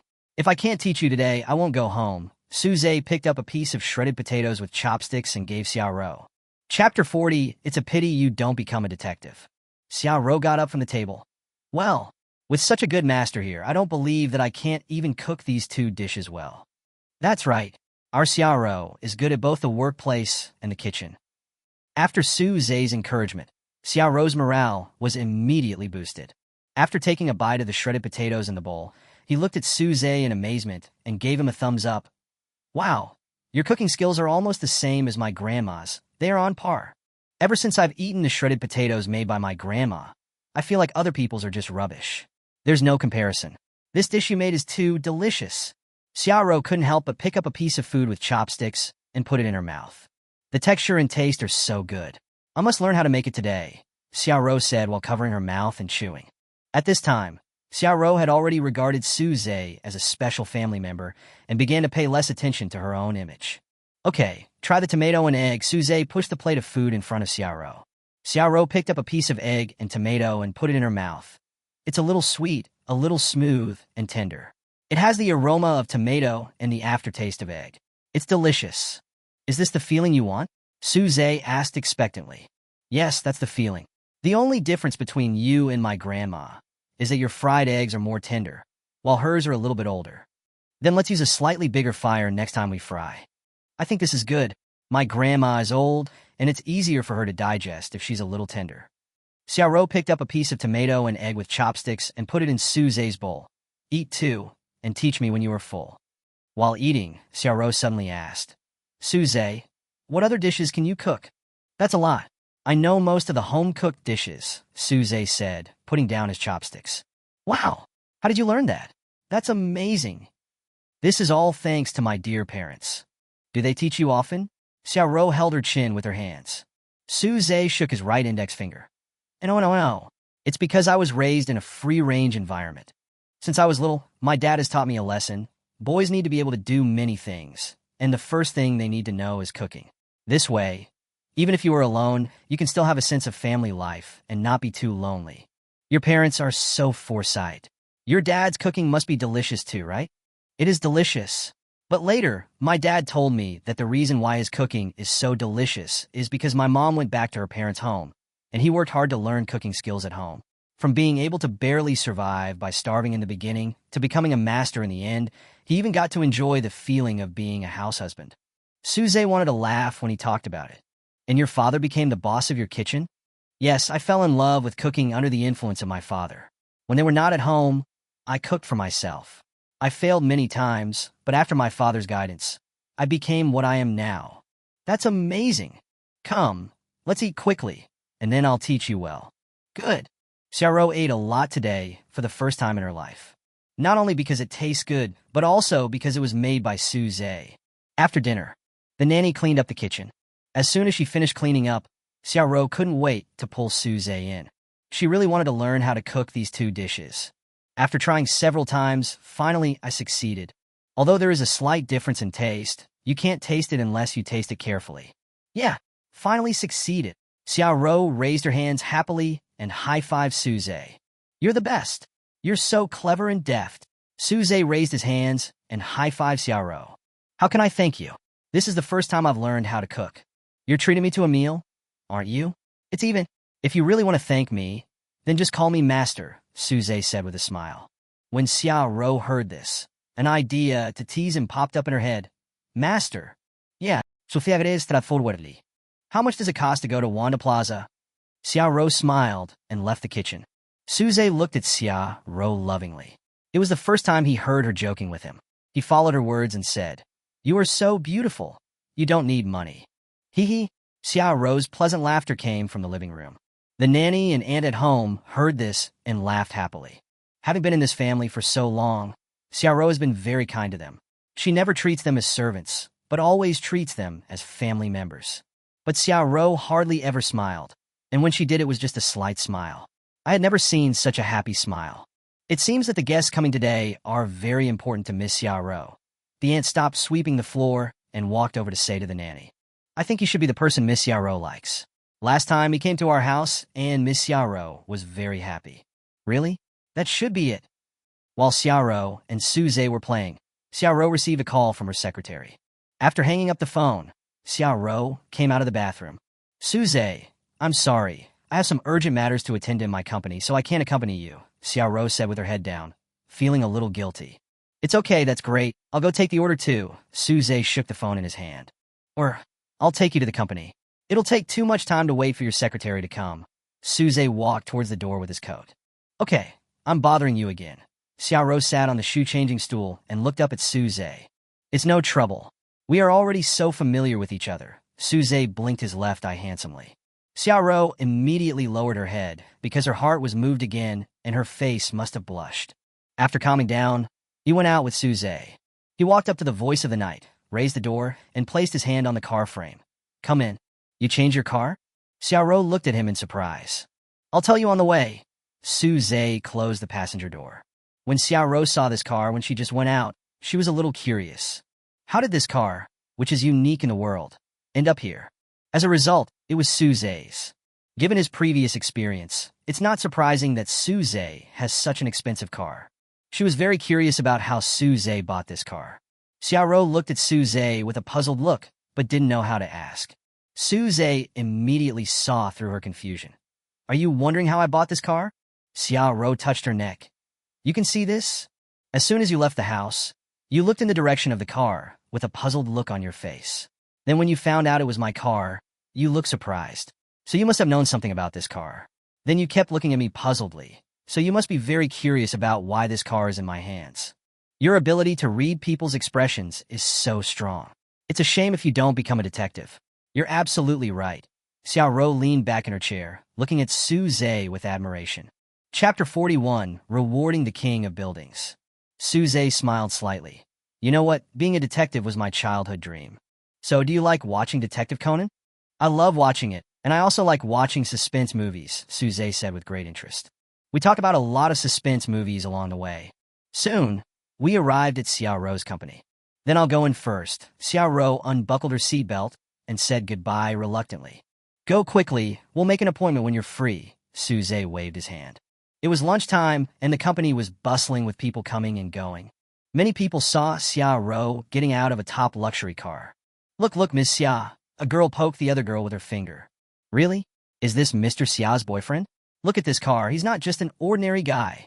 You really don't know the value of things. This car is the only voice of the night in the world, worth more than 100 million yuan. Only a man like this is worthy of our President Xia. The boy who was traveling with him sighed, shaking his head. Oh my God! This is the most luxurious car among all the luxurious cars. But I'm not jealous. They're a perfect match. But I'm so jealous. Everyone wants a Prince Charming. Hello, Mr. Xia. Seeing Xia Ro walking over, several people hurriedly greeted her. Xia Ro smiled and nodded, then went into the office building. After watching Xia Ro enter the company gate, Su Zhe drove away. Ding! It is detected that the host has just completed a special errand, and the reward is a IHA original building worth 800 million plus. Ding! Warm reminder, the keys and property certificates of the villa have been placed in your car. Please complete the handover with the lawyer as soon as possible. The system's voice sounded in Su Zhe's head again. A villa worth over 800 million? Fuck, this is so luxurious. IHA original work? Could it be the original work of IHA? Located in the center of the three major imperial gardens, Changchun Garden, Yuanmingyuan, and Summer Palace? Did I hear wrongly? The houses there won't sell even if you pay money. You heard it right. This is the original work of IHA, the system confirmed to Su Zhe. Oh my God! This house is a modern royal garden. How did you get it? It doesn't matter, as long as you like it. The system said calmly in a voice that was neither human nor inhuman. But the system just wants to give the best to Su Zhe. Okay, it's been such a long time, I thought there would be no reward, Su Zhe replied while steering. The reward will be delayed, depending on my mood. Please forgive me. The system's inhuman voice sounded again. Oh, okay. Su Zhe is very interested in this house. Better than all previous rewards. It's not because it's expensive, but because of the meaning it contains. In many aspects such as building materials and equipment, it inherits the essence of Chinese classical architecture and is a representative villa in the world. After taking a look at the nearest route, Su Zhe excitedly came to Yihuanzu. But he drove around and didn't see the entrance. This should be it?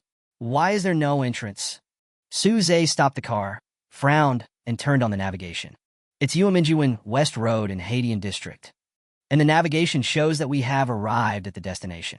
Su Zhe looked up at the road sign next to him to confirm that he was not in the wrong direction. Where is this door?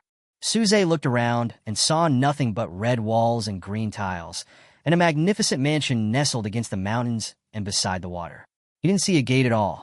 Outside the wall, Su Zhe could hear the singing of birds and the fragrance of flowers inside. Su Zhe looked at the tall wall, pursed his lips, and continued looking for the gate. This time he set the speed to the slowest. Finally, under a lush tree, I saw a small door. The gate of this villa area is really hidden, Su Zhe exclaimed happily. Drive to the gate. Beep, Su Zhe pressed the horn, signaling the guard to open the door. The guard had already seen a strange luxury car outside the door. The people who come here are not ordinary people. They are either rich or noble. They are all people you can't afford to offend, but their identities still need to be confirmed. The guard came to Su Zhe's car with a smile on his face and said respectfully, "Hello, sir. Are you looking for someone?" "I'm here to see the house and handle the transfer," Su Zhe said calmly. "Could it be that you are the new owner of the building, Mr. Su?" The guard looked surprised and asked carefully, holding his breath. "Sufe Ismail Nadi, Sufe." The name Su Zhe is now very famous in IHA original work. All the owners here know that Su Zhe is the new owner of the building. The guard quickly let Su Zhe pass and bowed repeatedly to Su Zhe's car. Yihiyuan is indeed a feng shui treasure land in City A. The architectural style here is all official mansions. It not only inherits the essence of Chinese classical architecture, but also chooses a design idea based on the soul of Western technology. It is the world's original Western-style Chinese-style official residence. Among the many houses, Su Zhe saw the prominent one at a glance, his new house worth 800 million. As you should drove over. As soon as he stopped the car, a lawyer came up to him. "Mr. Su," the lawyer asked respectfully from the car window. Su Zhe opened the door and got out of the car. "Are you Lawyer Lee who handled the handover formalities for me?" Yes, it's me." Lawyer Lee smiled and looked at Su Zhe secretly. Sound of the night? He is worthy of being the tycoon who bought the real estate king. That's awesome. But why is this big boss wearing Errand clothes? This? Can't imagine why. Take me inside to see the house first. Suze handed the key to the lawyer. The lawyer took the heavy key, put the folder under his arm, and unlocked it. He also wanted to see this building king. The law firm sent him here today to handle this procedure, and he was very happy for a while. This expensive and beautiful villa has only been heard of but never seen. The door is in the style of the Han and Tang dynasties, tall and magnificent, with a pair of white marble lions at the door. Pushing the door open, Lawyer Lee couldn't help but let out a sigh. Oh my God! Wow! Suze couldn't help but admire the scene that caught his eyes. The door leads to the living room on the first floor. The overall style is Western style. In the middle of the living room is an oval coffee table, surrounded by several sofas of the same color. A bunch of slightly withered blue roses lay quietly in a crystal glass vase. Above the coffee table is a large crystal chandelier. Next to it are several bookcases and chests of drawers in the same style. There are several large bookshelves and decorative shelves against the wall. When Suze walked in, he realized that the luxury of this house was much more than what he saw. Around what appear to be walls, there are actually bathrooms, kitchens, nanny rooms, studies, living rooms, etc. This is an invisible door design. When the door is closed, it blends into the wall and cannot be noticed unless you look closely. Chapter 42, worthy of being the building king. This is also one of the characteristics of this villa. On the right side of the sofa is a circular staircase, which leads to the second floor. The decoration style of the second floor is not much different from that of the first floor, except that there is a study room that is decorated very elegantly. This study is the largest one in the building, covering an area of more than 130 square meters. As soon as he opened the door of the study, Suze was attracted by the Chinese style inside. The wooden furniture in the room is all made of top-quality mahogany. The legs of the tables and chairs are carved with delicate patterns. On the other side, there is a large floor-to-ceiling window. There is a set of exquisite tea sets in front of the window. Suze could already imagine the leisurely time he would spend in front of this huge floor-to-ceiling window, listening to songs, sipping tea, and looking out at the beautiful scenery of the old summer palace, Changchun Garden, and Qingyi Garden. One of the important reasons why this villa is called the King of Buildings is that it has the best view, and you can have a panoramic view of the scenery around it. Then there are the third, fourth, and fifth floors. The sixth floor is a small pavilion used for sunshade and decoration. The smallness here is only compared with this villa. After walking around the villa, Suze had only 2 words in his mind. Awesome. Worthy of being the king of buildings. No wonder this house is so popular. This is why there are many rich people but few good things. This building cannot be bought even if you have money. After Lawyer Lee followed Suze to see the villa, he could hardly hide his excitement. Just looking at it makes people feel excited. Mom, I have made it. I saw the famous king of buildings. TSK, TSK, TSK. Today I have learned something new. Lawyer Lee no longer dares to imagine what it would be like to live here. After the tour, Suze came to the living room on the first floor. He opened the refrigerator and saw various drinks inside. Suze took out 2 bottles of Beauties. Here, Suze handed a bottle to Lawyer Lee. Thank you, Mr. Su. Lawyer Lee sat up from the sofa, smiled, and took the water with both hands. Suze unscrewed the bottle cap, took a sip, and looked at Lawyer Lee. Then let's start our handover today? Okay, then let me tell you about the transfer first. I don't need to explain these basics. I have previous experience, and I understand them all. You just need to help me sort out the pitfalls in the contract. Boss Su, I checked it for you when you came. There is no problem. Just sign it. Lawyer Lee handed over the pen. Okay, you work very hard. Suze looked at him with a smile.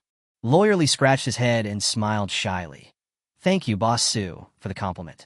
After signing, Lawyer Lee pointed at Suze's clothes and couldn't help asking, Boss Su, why? Are you wearing Errand clothes? This question has been bothering him since he first met Suze. Suze looked at Lawyer Lee, who had a look of anticipation on his face, and burst into laughter. Lawyer Lee touched his head in confusion. Because I'm just a little errand boy, Suze said with a smile. Lawyer Lee screamed. No way. Boss Su, are you kidding me? No, I'm just an errand boy, Suze said calmly. Lawyer Lee still looked incredulous. Can you believe that a big boss who owns mansions worth hundreds of millions says he is just an errand boy? This is too hard to accept.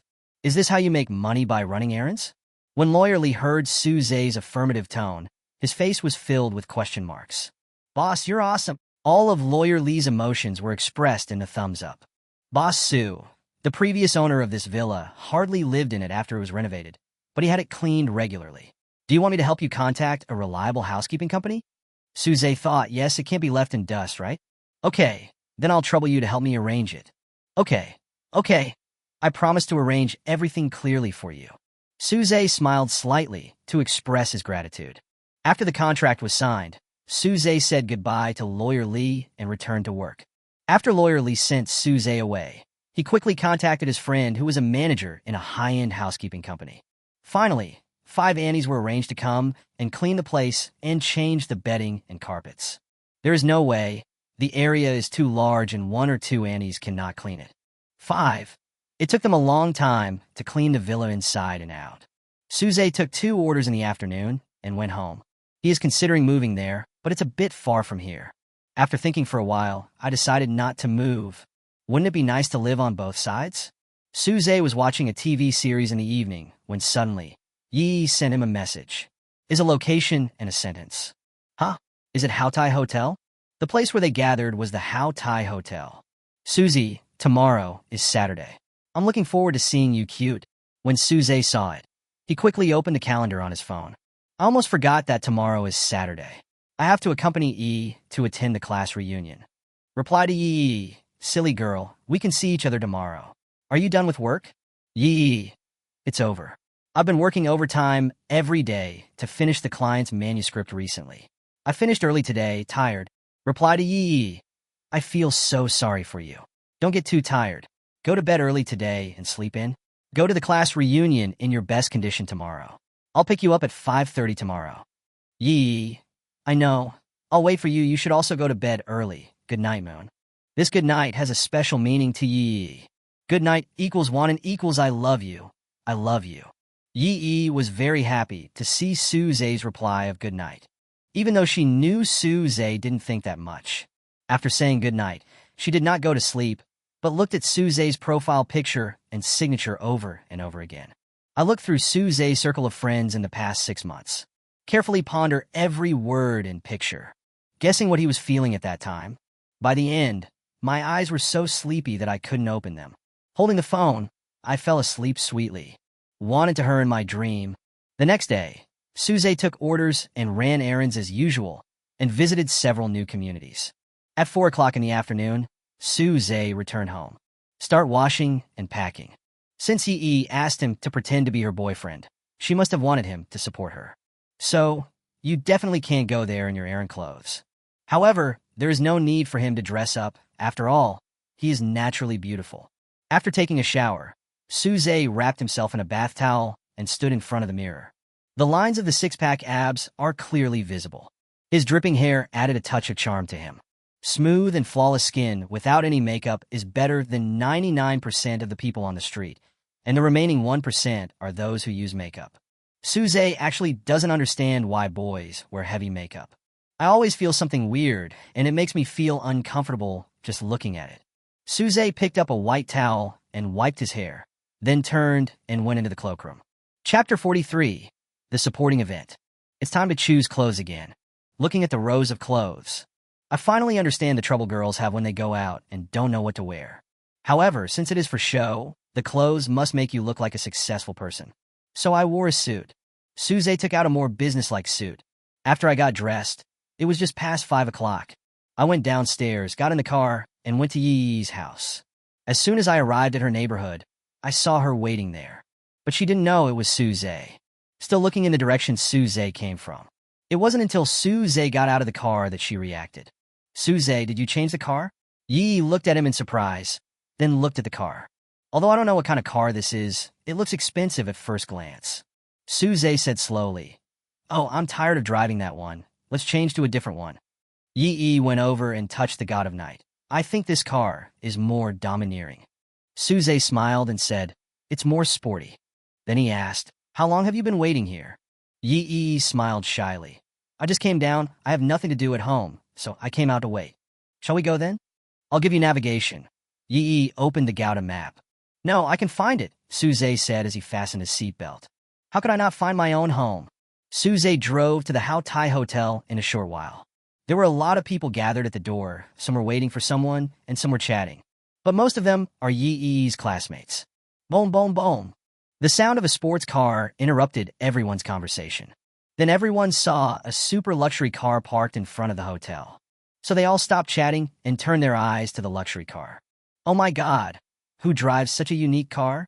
A scream came from the crowd. Fuck, this car is so cool. TSK, I wish I could sit in the passenger seat of a luxury car like this someday. Suze saw it and leaned close to Yi-Yi's ear. Don't get out of the car yet. I'll open the door for you. I must let Yi-Yi pretend to be cool to the end. Then, everyone saw a handsome man in a suit and tie getting out of the car. Fuck, this is so cool. She's exactly the woman of my dreams. Amidst the exclamation, Suze walked to the passenger seat, opened the door, and let Yi get out of the car like a gentleman. Yi held Suze's arm intimately. Yi. Several people screamed after seeing it. It was as if I saw some aliens. OMG, what's going on? How come Yi, who has always been honest, got to know such a tall, rich, and handsome guy? Am I blind? A woman rubbed her eyes, saying she couldn't believe what she saw. When the doorman of Haotai Hotel saw the big boss coming, he hurried to greet him. Suze gave me a look that said, "Mind your mind," and he stepped back. At this time, the squad leader took the lead and said insincerely, "You are here?"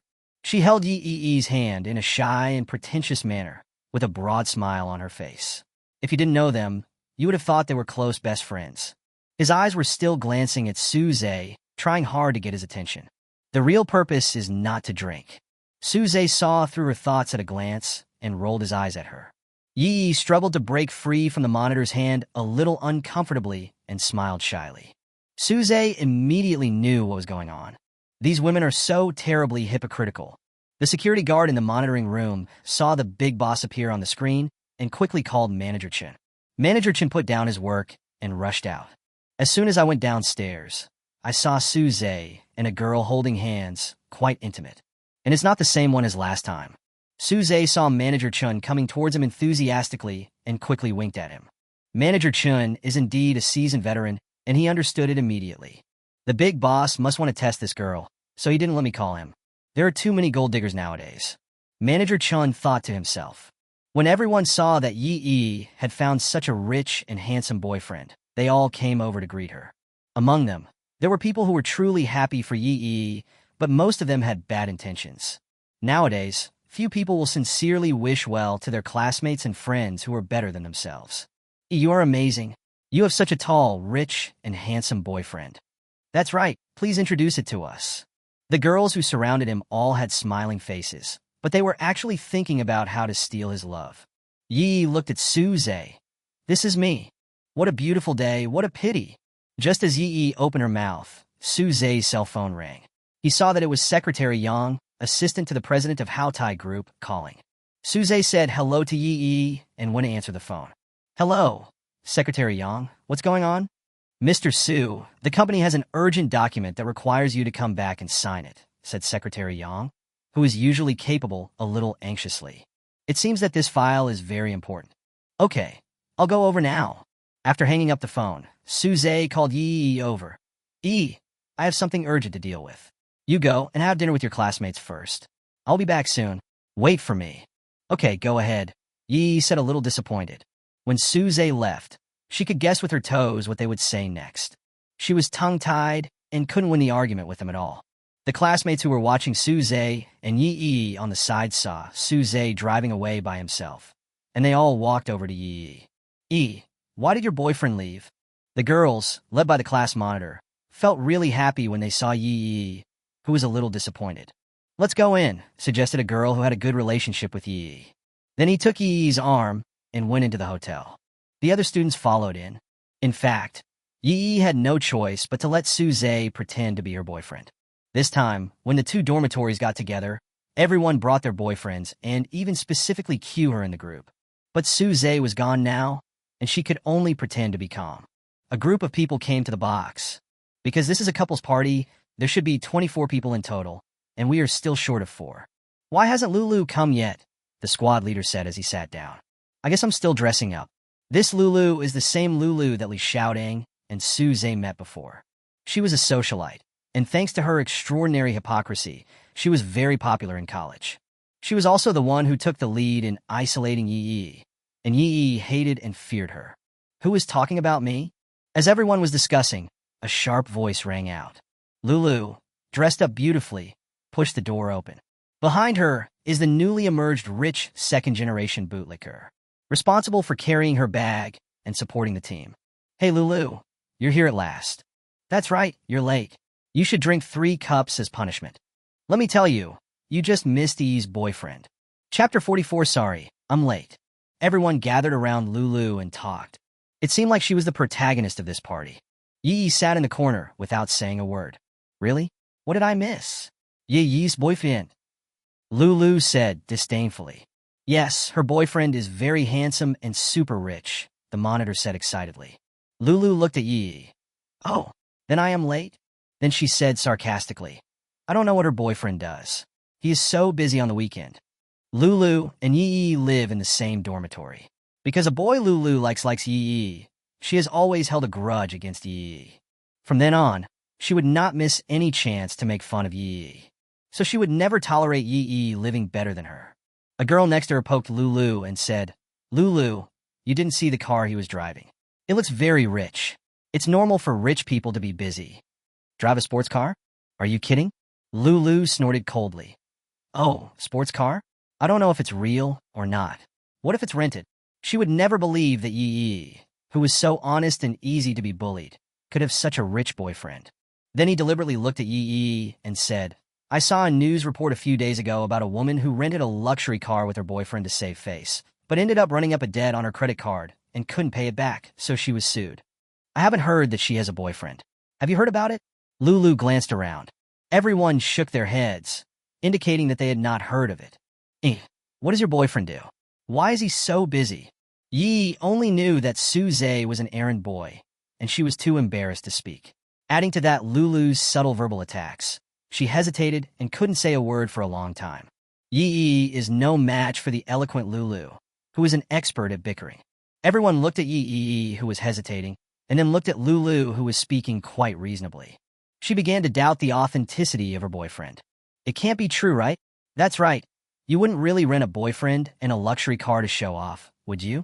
I didn't. He is really my boyfriend. Yi lowered her head, not daring to look at them. This was her normal state when she was in school, and Lulu often took the lead in questioning her like this. It's been a year since graduation, and she thought she was no longer afraid, but it's still the same. Then why did he leave? Oh, maybe your rental period was up. So he left. Lulu laughed, holding her stomach. Yi pouted. Her face turned red, and she was about to cry. But I just couldn't say anything to refute it. I would just keep repeating, I don't have one. He is my boyfriend. Seeing her guilty look, all the girls and their boyfriends in the audience thought that what Lulu guessed must be true. When Lulu looked over, she saw that everyone's opinion had turned to her side. She became even more aggressive and raised her voice. If he was your boyfriend, how could you not have time to introduce him to me if you had the time to send him to your door? Then she turned to her dog and said, Baby, if you have something urgent to do, would you do this? The licking dog saw that the opportunity to show off had come, and said with a smile, Baby, I definitely won't do that. No matter how busy I am, I will accompany you to finish dinner. As he said this, he showed off the watch on his hand worth hundreds of thousands of dollars, and put the BMW car keys on the table, afraid that others can't see it. Everyone saw it and praised it again. See, this is a real boyfriend, Lulu said arrogantly. Everyone nodded and started asking their boyfriends. Yi was about to cry. At this time, a girl she had a good relationship with stood up and said, Okay, let's eat. At this time, Lulu pretended to be enlightened. Oh, Yi, I'm so sorry. I'm not saying these words to mock you. I'm just worried that you are embarrassed to say that you are single. I am also worried about you. This Lulu is really a fighter among green tea girls. She can mock Yi on the one hand and show her helpfulness on the other. She is really a bitch to the extreme. It's disgusting. Yi was about to lie on the table and cry, feeling helpless and embarrassed. At this moment, the door suddenly opened. Handsome as usual walked in. Seeing Yi's tear-stained face, I roughly understood the mystery. When Lulu saw a handsome boy wearing all branded clothes coming in, her eyes lit up. After seeing Suze's face clearly, she shouted excitedly, It's you, handsome guy. He completely ignored the lick spittle with a gloomy face next to him. She thought Suze was looking for her. I must have fallen for her last time at the mall. Others also looked at Suze in amazement. Suze ignored Lulu's greeting, ignored other people's looks, and went straight to Yi. He pinched her cheek and said gently, "Sorry, little girl, I'm late." The whole place was silent, so quiet that one could hear the breathing. Suze looked sharply at Lulu, who was standing there, and glanced at everyone else. "Hello, everyone, my name is Suze, and I'm Yi's boyfriend." Then he said, "There was something urgent at the company just now, so I went back to deal with it." Then he held Yi's hand and looked at Lulu angrily. "Who bullied my girlfriend just now?" When everyone heard this, they lowered their heads in shame. Lulu touched her hair and the table awkwardly, not daring to speak. Yi tugged at Suze's hand and said, "It's okay. You didn't bully me. I was just too sentimental. I cried when we were reminiscing about the past." She really didn't want to have anything to do with Lulu anymore, not to mention that she did let Suze pretend to be her boyfriend. At this time, the hypocritical squad leader stood up again. Yes, our Yi is too sentimental. She cried while chatting, right? Yes. Everyone nodded in response. Now everyone completely believes that Suze is Yi's boyfriend. The girls looked at the handsome Suze, who was wearing branded clothes, and then looked at their boyfriends. What a difference. So envious. I wish I could turn myself into Yi right now. A sharp-eyed girl noticed the watch on Suze's hand and turned to the girl next to her and said, "Look at his watch. It's the latest model of Brigitte, worth 8 million. He is really rich. I have finally learned something new. Tut. Hands are a symbol of a man's identity, and this watch is enough to explain it all. Not to mention the more than 100 million top-of-the-line luxury cars parked outside." Lulu's dog looked at Suze's outfit, pursed his lips, and stopped showing off out of shame. He secretly moved the watch on his hand into his sleeve. He quietly put the car keys in his pocket, afraid of being seen by others. With this kind of outfit, one of his watches is worth 10 cars. "I'm really embarrassed to show off." Lulu saw his series of actions and frowned angrily. Chapter 45, Missing Sun Wukong's Somersault Cloud. "There's nothing I can do. I really can't compare." The girl next to him saw it and snorted coldly, as if she was laughing at him. But she seemed to have forgotten that her boyfriend was just a wage earner with a monthly income of 5,000 yuan. It's like the pot calling the kettle black. Same kind of stuff. The class monitor's boyfriend stood up and wanted a toast. It's time to try to please and get to know this rich guy. "Brother Suzy, come on, let's have a drink." He stood up with the glass in both hands. Suze hates such hypocritical people the most. "Sorry, I'm driving." Suze didn't even want to look at him. The boy pursed his lips and sat down. The monitor looked at her boyfriend. "It's just too weak." Gave him a fierce look. It seems to be saying, with your current situation, no one wants to drink with you. "But squad leader, do you really think it's because I'm not doing well? Isn't it because of your influence?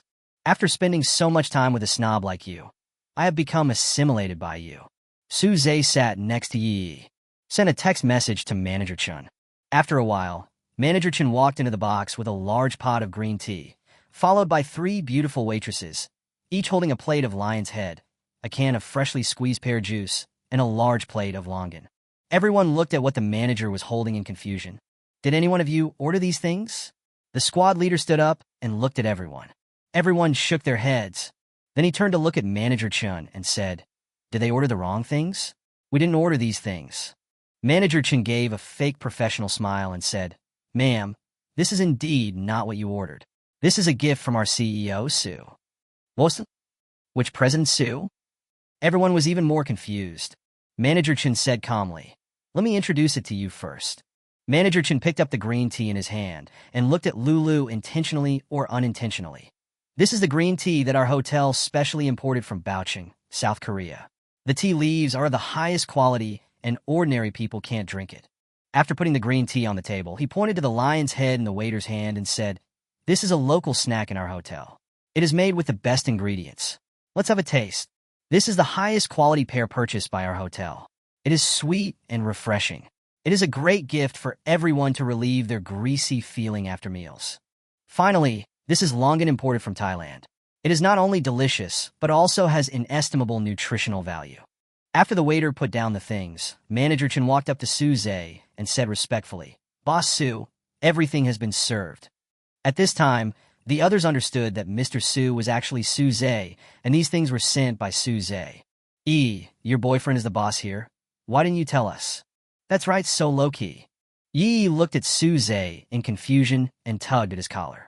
He wrinkled his eyes and blinked. Are you really the boss here? Suze looked at his cute appearance, blinked and nodded slightly yes. The two people began a conversation with their eyes. The squad leader who didn't get a response poked Yi. Yi then took her eyes away from Suze. Oh yes, he's the boss here. Oh my god, I envy you so much. Comparing yourself to others makes you feel miserable. Look at her boyfriend. He's tall, rich, and handsome. The girls all looked at Yi and Suze with envy, jealousy, and hatred. She also took the opportunity to criticize her boyfriend. The boys really have no way to express their suffering. Compare, and you will find that you are making comparisons every day. Do you parse explanatory texts? They are so outstanding, there is no point in being envious of them. They will definitely not be attracted to you. Lulu pouted and looked at Yi hatefully, as if she was her enemy. Look at the lickspittles around you who brag about themselves all day long. They are really one step away from being able to use Sun Wukong's somersault cloud. Why doesn't Suze like me? Lulu really couldn't understand it. Yi listened to everyone's words, just smiled and didn't say anything. While everyone was discussing this, the monitor suddenly said, Lulu, you also know Yi's boyfriend, right? Yes, I just saw you saying hello to him. Lulu said a little guilty. Oh yes, I know her. After all, it was not a glorious acquaintance, and seeing that Suze had no intention of paying attention to her, Lulu began to regret having just greeted her. How did you two meet? You always meet tall, rich, and handsome men. Lulu smiled awkwardly. No, she felt very uneasy. This is when Suze spoke up. I don't seem to know Miss Lulu that you were talking about. If failing to strike up a conversation with her counts as knowing her, then I know quite a few people. Susie's tone was slow and calm, as if he was talking about what he had eaten. Puff! The squad leader covered his mouth and laughed. The others also lowered their heads and tried to hold back their laughter. I thought Lulu really knew this tall, rich, and handsome guy, but it turns out this is the case, said the girl who has a good relationship with Yi. Lulu seemed a little exasperated, with her fists clenched on the table, looking at everyone else with a ferocious look on her face. I feel like crying, but no one comforted her. The girls who usually call each other Jime on the left and Jime on the right are now covering their mouths and laughing. There's no way. You make friends like you are. If you are a hypocritical person, the friends you make will also be hypocritical. A bunch of drinking buddies who take advantage of others' misfortunes. Looking at the dog next to me, I realized that I was the goddess's spare tire. The goddess who is given branded gifts and driven by luxury cars every day is so unattractive in the eyes of others. It's so frustrating. After all, the rich second generation also have to save face. Licking the dog, in the end, there is nothing left. It is really true. When I see someone richer, I can't wait to pounce on him. Forget it. The second generation rich licker handed the bag to Lulu. Sorry, I have something else to do, so I'll leave first. Don't go, Lulu said with a pitiful look. But he was numb when he saw her like this. It's always like this, boring. The rich second generation took his things and left. Lulu was left confused, and everyone looked at each other in bewilderment. Suze looked at this scene, smiled sarcastically, and continued playing with his phone. Lulu lay on the table and started crying out a grievance. She was crying not because the rich second generation didn't want her anymore, but because she felt so embarrassed today. The squad leader felt so happy when he saw his so-called good sister so sad. But he still sat next to her and comforted her insincerely. Others also looked at her as if they were watching a good show. Even a little bit of gloating. Yi looked at Lulu and felt so happy. You deserve it when I let you show off. Although he didn't say it out loud, it was clear on his face. He rolled his eyes and blinked them from time to time, looking like he was really angry. It's so cute. Suze looked at her and couldn't help but smile. Seeing that today's party was almost over, Yi stood up with satisfaction, and the others looked at her. Chapter 46. Lion, Pear, Eyes, Snob. Now Yi is very important in their hearts. Those who climb to the top must be catered to. Everyone, I'm sorry, I haven't finished the drawings for Party yet, and they keep pushing me, so I'm leaving now. As he said that, he took Suze's hand and walked towards the door. As soon as everyone saw Yi was about to leave, they immediately started to express all kinds of polite words. The monitor stopped comforting the still sad Lulu and walked up to Yi. Why are you in such a hurry? We haven't had a good chat today. Yes, yes, you are looking at the table full of food. You haven't even eaten much yet. You can't leave. Yee. Why didn't you try to keep me like this before? Take your time to eat. I really have to go. By the way, squad leader, I'll give you the money after we split the bill. Originally, Suze planned to give them a free meal. But after coming here, I found that this is not necessary for these people. Yi looked at the hypocritical faces of these people and felt disgusted. But I also enjoy the feeling of being sought after. Seeing that everyone was concerned about Yi, Lulu felt even more angry. If Suze had added me on WeChat that day, he would be my boyfriend now. This stinky woman always tries to steal people from me. Then we'll leave first. No need to see you off. Suze looked at Yi, who was surrounded by a group of people, and pulled her away. Okay then, bye Yi. Let's meet again when we are free. Yi, remember to bring your boyfriend with you to future gatherings. Yi looked at them and smiled, then closed the door. I'm finally free from these annoying people. Yi said relaxedly as she sat in the passenger seat. Suze touched her head and said distressedly, Were you often bullied by them before? Yi lowered her head a little dejectedly. Suze felt even more distressed when he saw her. He hugged her gently and patted her head. It's okay. It's all in the past. If they bully you again in the future, I will take care of them for you. Yi felt completely safe in Suze's warm embrace. The faint scent of perfume on his body was wrapped in his unique aura, and Yi fell in love with this smell. In this embrace, she could fall asleep in a second. Suddenly, Suze's arm moved. Yi blushed immediately, because his elbow accidentally touched her softness. It was just a light touch, fleeting, but Yi blushed. This was her first time having physical contact with a member of the opposite sex. I was just immersed in Suze's arms and didn't react. This touch made her shudder, and she was defenseless. My heartbeat quickened as well. Knock, knock. Knock, knock. Knock, knock. Faster and faster. Faster and faster. Yi could hear her own heartbeat very clearly. What a disappointment. Yi scolded herself in her heart. However, Suze didn't notice anything, still patting her back and comforting her. Yi tried hard to calm herself down, but the calmer she was, the more uneasy she felt. Finally, Suze discovered her little trick. Why is your face so red?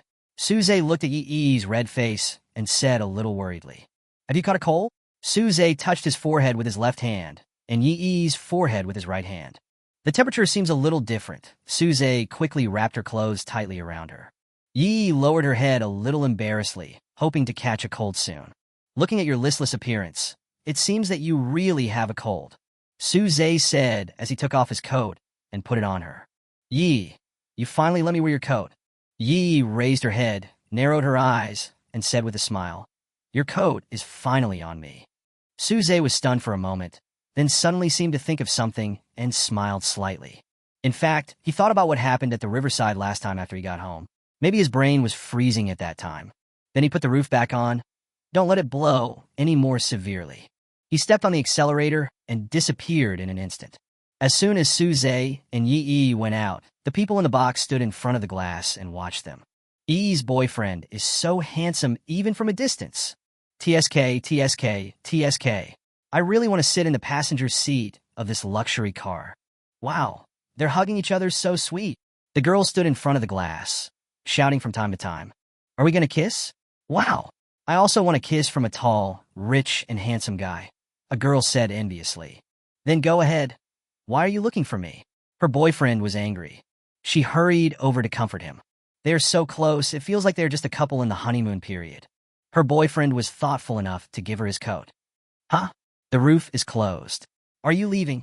Fuck, this is too fast. A luxury car is a luxury car. The girls watched Suze and Yi's every move in the box. I fantasize about having such a handsome Prince Charming one day. Eat quickly, the food is getting cold, a girl called out. Everyone took their seats again. Let's try these things Yi's boyfriend gave us. Come, taste this green tea. It's worthy of being imported. It tastes different. This lion's head is also delicious. You guys should try it. This pear juice is amazing, and this longan is so delicious, much better than what I usually buy. As the squad leader spoke, he peeled another longan and put it in his mouth. But why did Yi's boyfriend send us green tea? Wouldn't it be better to send us 2 bottles of wine? Yeah, I'm a little weird too, eh? Wait, Green tea bitch. Is he mocking a green tea bitch? Hiss. I think this is it. Everyone turned their eyes to Lulu. Lulu was drinking pear juice and was confused by the stares. Why are you looking at me? I'm not a green tea. Everyone rolled their eyes. If you are not green tea, there will be no green tea in this world. Look at the names of these three things: lion's head, pear juice, and longan. If you understand it this way, then this. Lion pear I lion. Snap. Fuck. Is this implying something about us? The squad leader said angrily. Baby, be more confident and remove the maybe, Lulu said, rolling her eyes. Take out the we. I don't admit that this is an illusion to me. That's right, I don't admit it either. Think about what you did to Yi. No wonder her boyfriend did this. If you go too far, I'll probably settle the score with you. Said two girls who have a good relationship with Yi. I'm gonna go back first. You guys take your time eating. I'm leaving too. Let's get together again. In the end, the only ones left were Lulu, the class monitor, and a few girls and boyfriends who used to follow them in school. Do you think Yi left because she was angry? The squad leader was a little worried. Chapter 47. Human Peaches. She was worried that Yi would take revenge on her. It would be the end if my work and life were affected. It's not that serious, is it? We haven't gone too far, have we? Lulu also started to worry. Yi shouldn't be so petty. The squad leader comforted himself. If I had known this earlier, I wouldn't have done it in the first place. I really regret it. Suze returned home and threw his car keys and watch onto the sofa. I lay on the bed and fell asleep in a daze. When he woke up again, the sun had already filled the room. There are many unread messages on WeChat. Suze skipped some messages he didn't want to pay attention to and saw Hua Shizi's message. Suze, are you really not going to let Hua Company renew its lease? Lily came to me again today and asked me to ask you out. She wanted to apologize in person. Suze leaned on the bedside table and pressed the voice button. What do you think? Hua Shizi. I think, how about we just forget about it? Hua Shizi is an honest and simple-minded girl, and she softened her heart after a few pleadings. If you don't mind, forget it. Hua Shizi. Then do you want to meet Lily? Okay.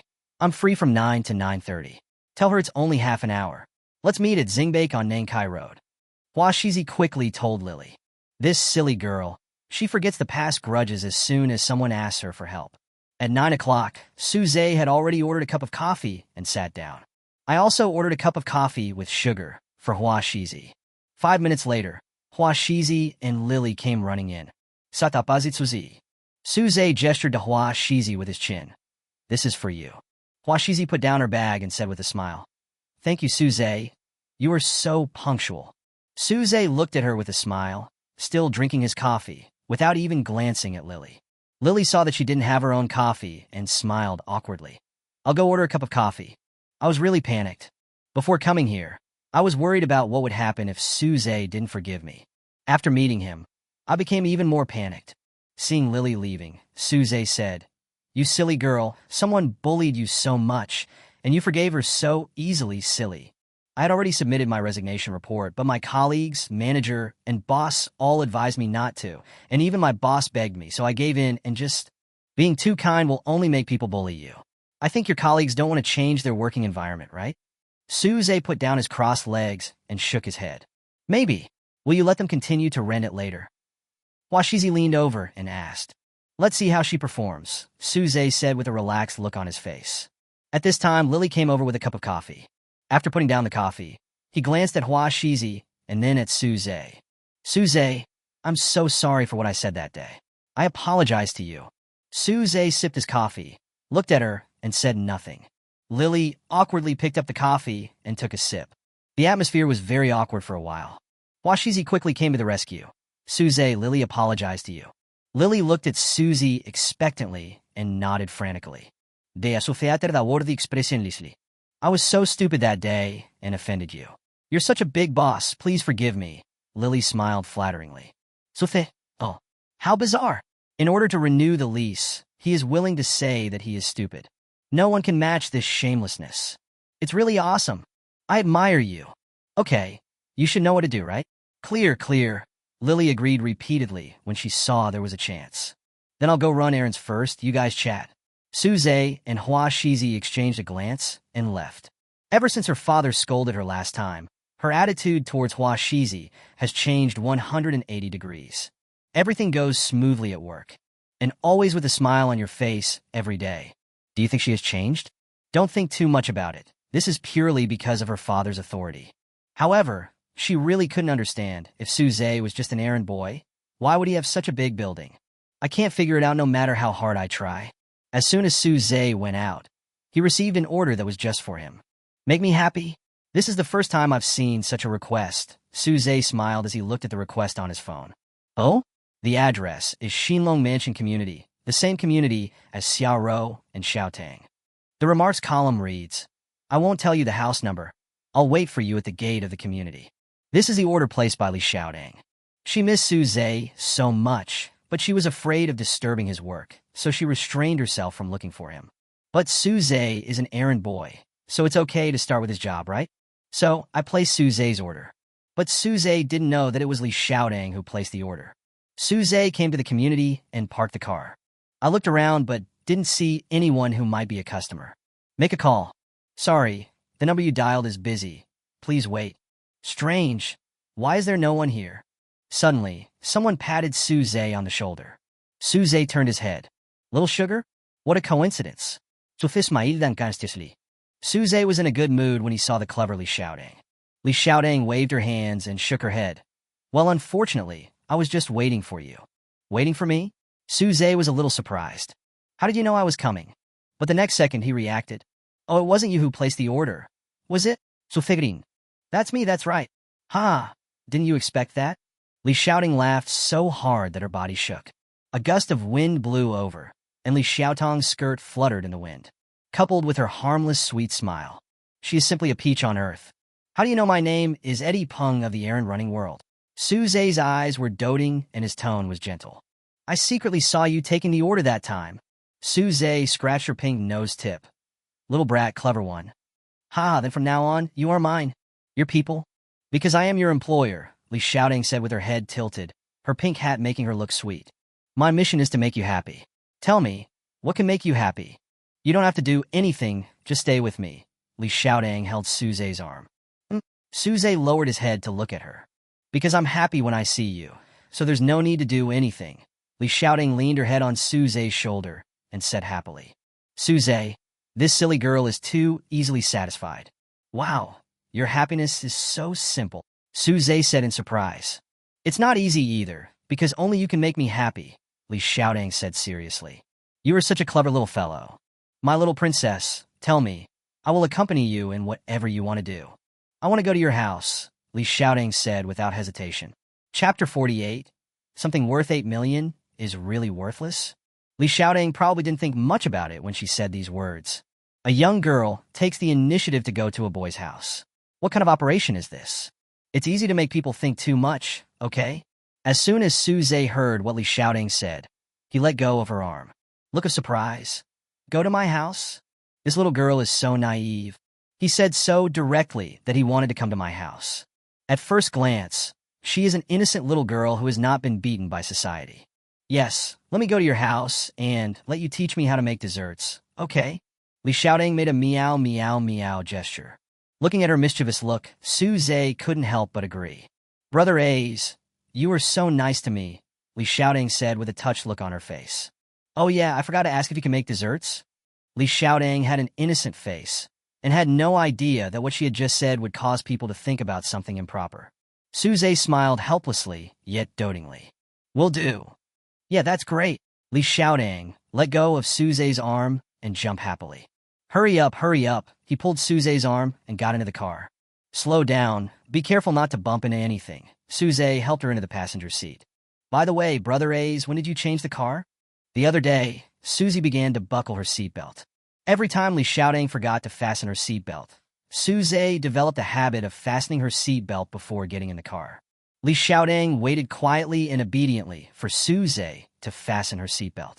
Smelling the scent of Suze, Li Xiaodang was absent-minded for a moment. My heartbeat quickened a bit too. Although she was used to Suze fastening her seatbelt, her heart still beat faster every time.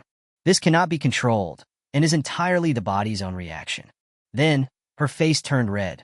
Against the backdrop of her candy-colored skirt, her whole body becomes white and rosy, more juicy than a peach in the world. After sensing a subtle change in herself, Li Xiaodong quickly changed the subject.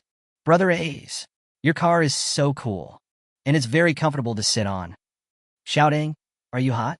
I see your face is a little red, Su Zhe said as he leaned closer to look at her. Li Xiaodong touched her face and pretended to be surprised. Really? Then she took out a small mirror from her bag. It's really a little red. He fanned himself with his hands. It's a little hot today, but it won't be hot in a while. Okay, let's go. Su Zhe also fastened his seatbelt. Su Zhe's residential area. Come on, follow me. Su Zhe turned and looked at Li Xiaodong, who was still there. Brother A's, you are so low-key. Li Xiaodong gave a thumbs up. Su Zhe lives in an old neighborhood that is more than 10 years old. It's a very ordinary neighborhood. No wonder Li Xiaodong was surprised. I remember when he first brought in the poison. Everyone was surprised. I can't imagine that there is such a rich person in this kind of community. Su Zhe smiled, then tilted his head slightly. If you don't leave, I won't let you in. Okay. Li Xiaodong skipped and followed Su Zhe into the elevator. Come in. Su Zhe opened the door and motioned Li Xiaodong to go in first. Okay. Li Xiaodong took off her shoulder bag and put it on the door entrance. Su Zhe took out a pair of disposable slippers. Here, put them on. After changing, Li Xiaodong began to visit Su Zhe's house. Bedroom, bathroom, kitchen, cloakroom. Li Xiaodong looked around Su Zhe's house inside and out. It was her first time visiting a boy's house, and she was a little curious about what the boy's home was like. What's more, he came to the home of his favorite Brother A's. It would be strange if I wasn't curious. Wow, Brother A's, your house is so clean. It's much tidier than my room. Li Xiaodong walked out of the bedroom. I don't like clutter, so I just clean it up. Vegetable washing machine, dishwasher, juicer, roaster, coffee machine. Your kitchen appliances are really complete. Also, your cloakroom is so tidy. Mine is so messy. Brother A's, how can a grown man like you be so delicate? Come on, drink some water first. Su Zhe put the water on the coffee table. Okay. Li Xiaodong walked over and sat down on the sofa. What hit me? As soon as Li Xiaodong sat down, she felt something hard under her butt. Move the position. Brother A's, isn't this the watch we bought together last time? Why did you just throw it here? Li Xiaodong took the watch and checked it carefully to see if it was damaged by her sitting on it. Su Zhe leaned on the small bar next to him. It's convenient to throw it here. I got up late today and forgot to wear it. Even if it's convenient, you can't just throw 8 million worth of stuff on the sofa. Li Xiaodong patted her chest as she spoke. Fortunately, I am light, otherwise I would have ruined it for you. Su Zhe took a sip of water and said nonchalantly, What's the big deal? If it breaks, just buy another one. Broken? Buy another one? Did I hear that correctly? Something worth 8 million is really worthless? Li Xiaodong swallowed her saliva and said, Brother A's, this thing is worth 8 million. Why don't you cherish it at all? Su Zhe raised his eyebrows. If I don't cherish it, why should I wear it? Li Xiaodong frowned slightly. What you said makes a lot of sense, and it's hard to refute. I started to have doubts in my heart. If this is cherishing, then it's really weird. But my Brother A's is different from others. Su Zhe looked at Li Xiaodong, who was looking down in a daze, and asked, What dessert do you want to eat today? I want to eat egg tarts. Ice cream cake. Okay, what flavor of ice cream cake do you want? Strawberry, maybe? Okay, go get some strawberries from the refrigerator. Su Zhe pointed to the refrigerator in the living room. Okay. Li Xiaodong took a nice little basin from the kitchen and went over. Su Zhe went into the kitchen and started preparing flour, eggs, sugar, and other things. Brother A's, this strawberry is so sweet, Li Xiaodong said with a strawberry in her mouth. That's it, I just bought it randomly, Su Zhe said as he stirred the flour. Do you know why this strawberry is so sweet? Why? Because you bought it, Li Xiaodong said, and then she giggled. Little fool, you are in my house now. Try not to tease me. Be careful, or I'll eat you, Su Zhe said, making a big bad wolf gesture. I'm not afraid. You are the big bad wolf, and I am Little Red Riding Hood, Li Xiaodong approached Su Zhe. Su Zhe sighed, a little helpless. Little brat, just take whatever you want to eat from the refrigerator. Don't make trouble. Okay, Li Xiaodong put the strawberries in the small bowl on the plate. I searched the refrigerator and took out some fruit. Mangosteen, lychee, durian. Chapter 49. 5 minutes to take photos, 2 hours to edit them. As he took it, he said, This is such a complete set of food. And they're all my favorite foods. They are simply my Doraemon. The mouth keeps eating. Almost done. Li Shouting took a small bowl full of fruit, leaned back on the sofa, and started eating. Eat a mangosteen. Eat a piece of durian. Eat some lychees. Sit sideways. Sit upright. Lie down. Anyway, just do whatever makes you feel good and treat it as your own home. After eating for a while, she felt really bored, came to the kitchen again. Susie is making the crust for the egg tarts. Li Shouting lay on the door frame of the kitchen and looked at the serious Susie, feeling extremely happy. Susie was making dessert for her. Suddenly, an idea occurred to her. So he picked up a long strawberry with a logo and turned on the camera. Take a picture of Susie. Crack! Crack! Li Shouting changed several angles and took many photos. Little girl, are you making trouble again? Susie carefully put the egg yolks he had just taken on the outer crust of the egg tarts one by one. I'm not causing any trouble. I just thought you looked so handsome when you were serious that I couldn't help but take a few photos of you. Susie smiled and continued what he was doing. Li Shouting looked very happy and continued to shoot her blockbuster movie. This time it was replaced with durian peel. Crack! Crack! Another wave of beautiful photos is born.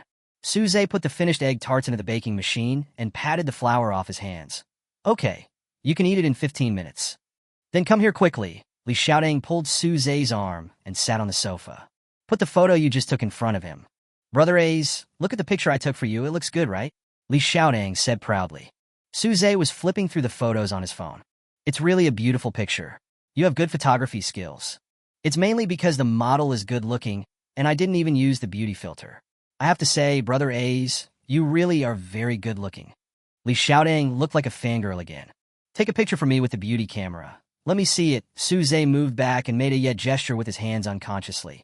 Li Shouting was amused by him. Turn on the beauty camera while smiling. This is so unlike myself, isn't it? Susie said with a bit of disgust as he looked at himself on the phone. I don't think you look as good as the one in the original camera, Li Shouting pouted. As expected, good-looking people look their best without any modification. Beauty cameras are for people with average looks. Li Shouting shook her head and sighed. Susie smiled and touched her head. Let's take a photo together? Li Shouting suddenly remembered that she had never taken a photo with Susie. Okay, Susie put his face close to Li Shouting, still making the scissors gesture. Brother A's, you take the picture with your phone. I'll be behind you. Li Shouting handed the phone to Susie. Is it different? Of course it's different. It makes your face look smaller from the back. Oh, that's it. Susie raised his phone to take a picture. Hey, wait a minute. What's wrong? Susie looked confused. The light here is not good. Let's go to another place. Li Shouting took the phone and started looking for a place with the best light in the living room. It's right here. Come here quickly. Li Shouting waved at Susie excitedly. Susie's scissor hands appeared again, and he was about to press the photo button. Wait. Li Shouting stopped Susie again. What's wrong again? Susie was confused again. Let me touch up my lipstick, Li Shouting said with a smile. Open the bag. Take out the lipstick.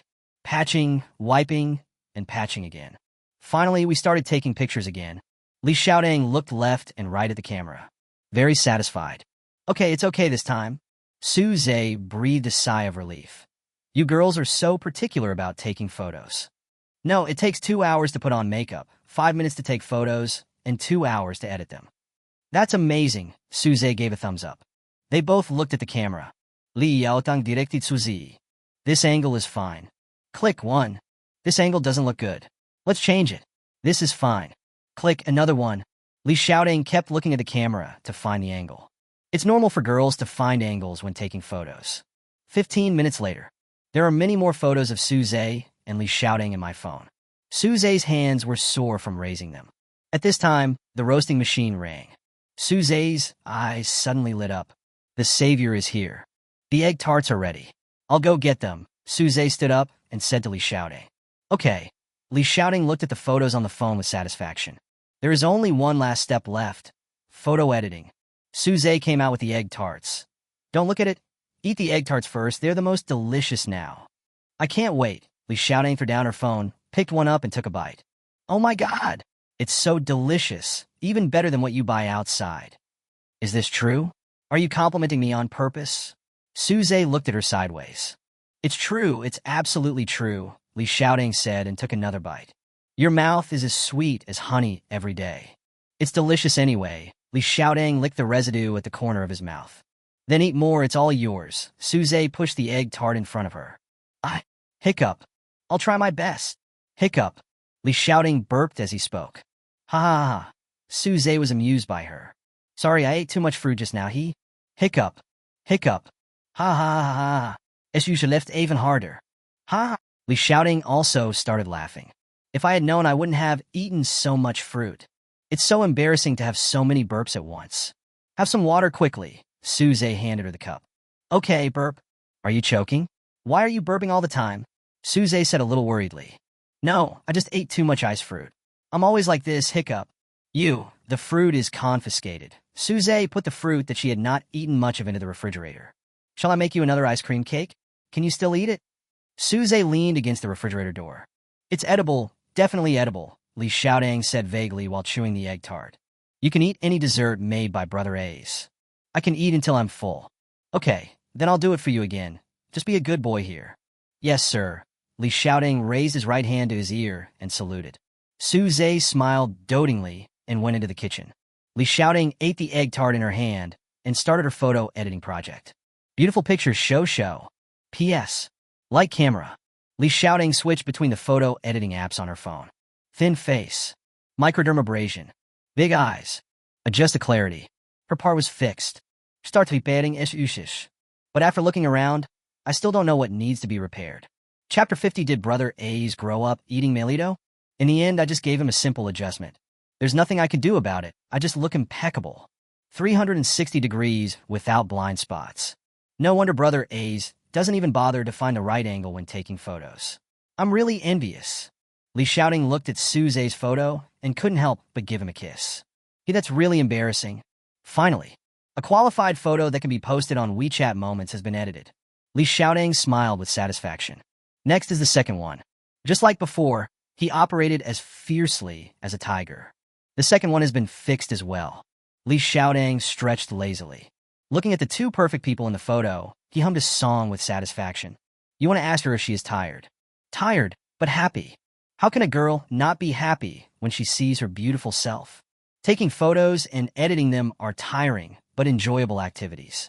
At this time, Suze's ice cream cake was also ready. The cake is topped with strawberries. The red and fresh strawberries look very appetizing. Come and eat the cake. I put a lot of strawberries in it for you. Suze put the cake on the coffee table next to Li Xiaodang. I want you to feed me. Li Xiaodang opened her mouth and acted coquettishly. Looking at Li Xiaodang, who was full of expectation, Suze felt helpless and doting.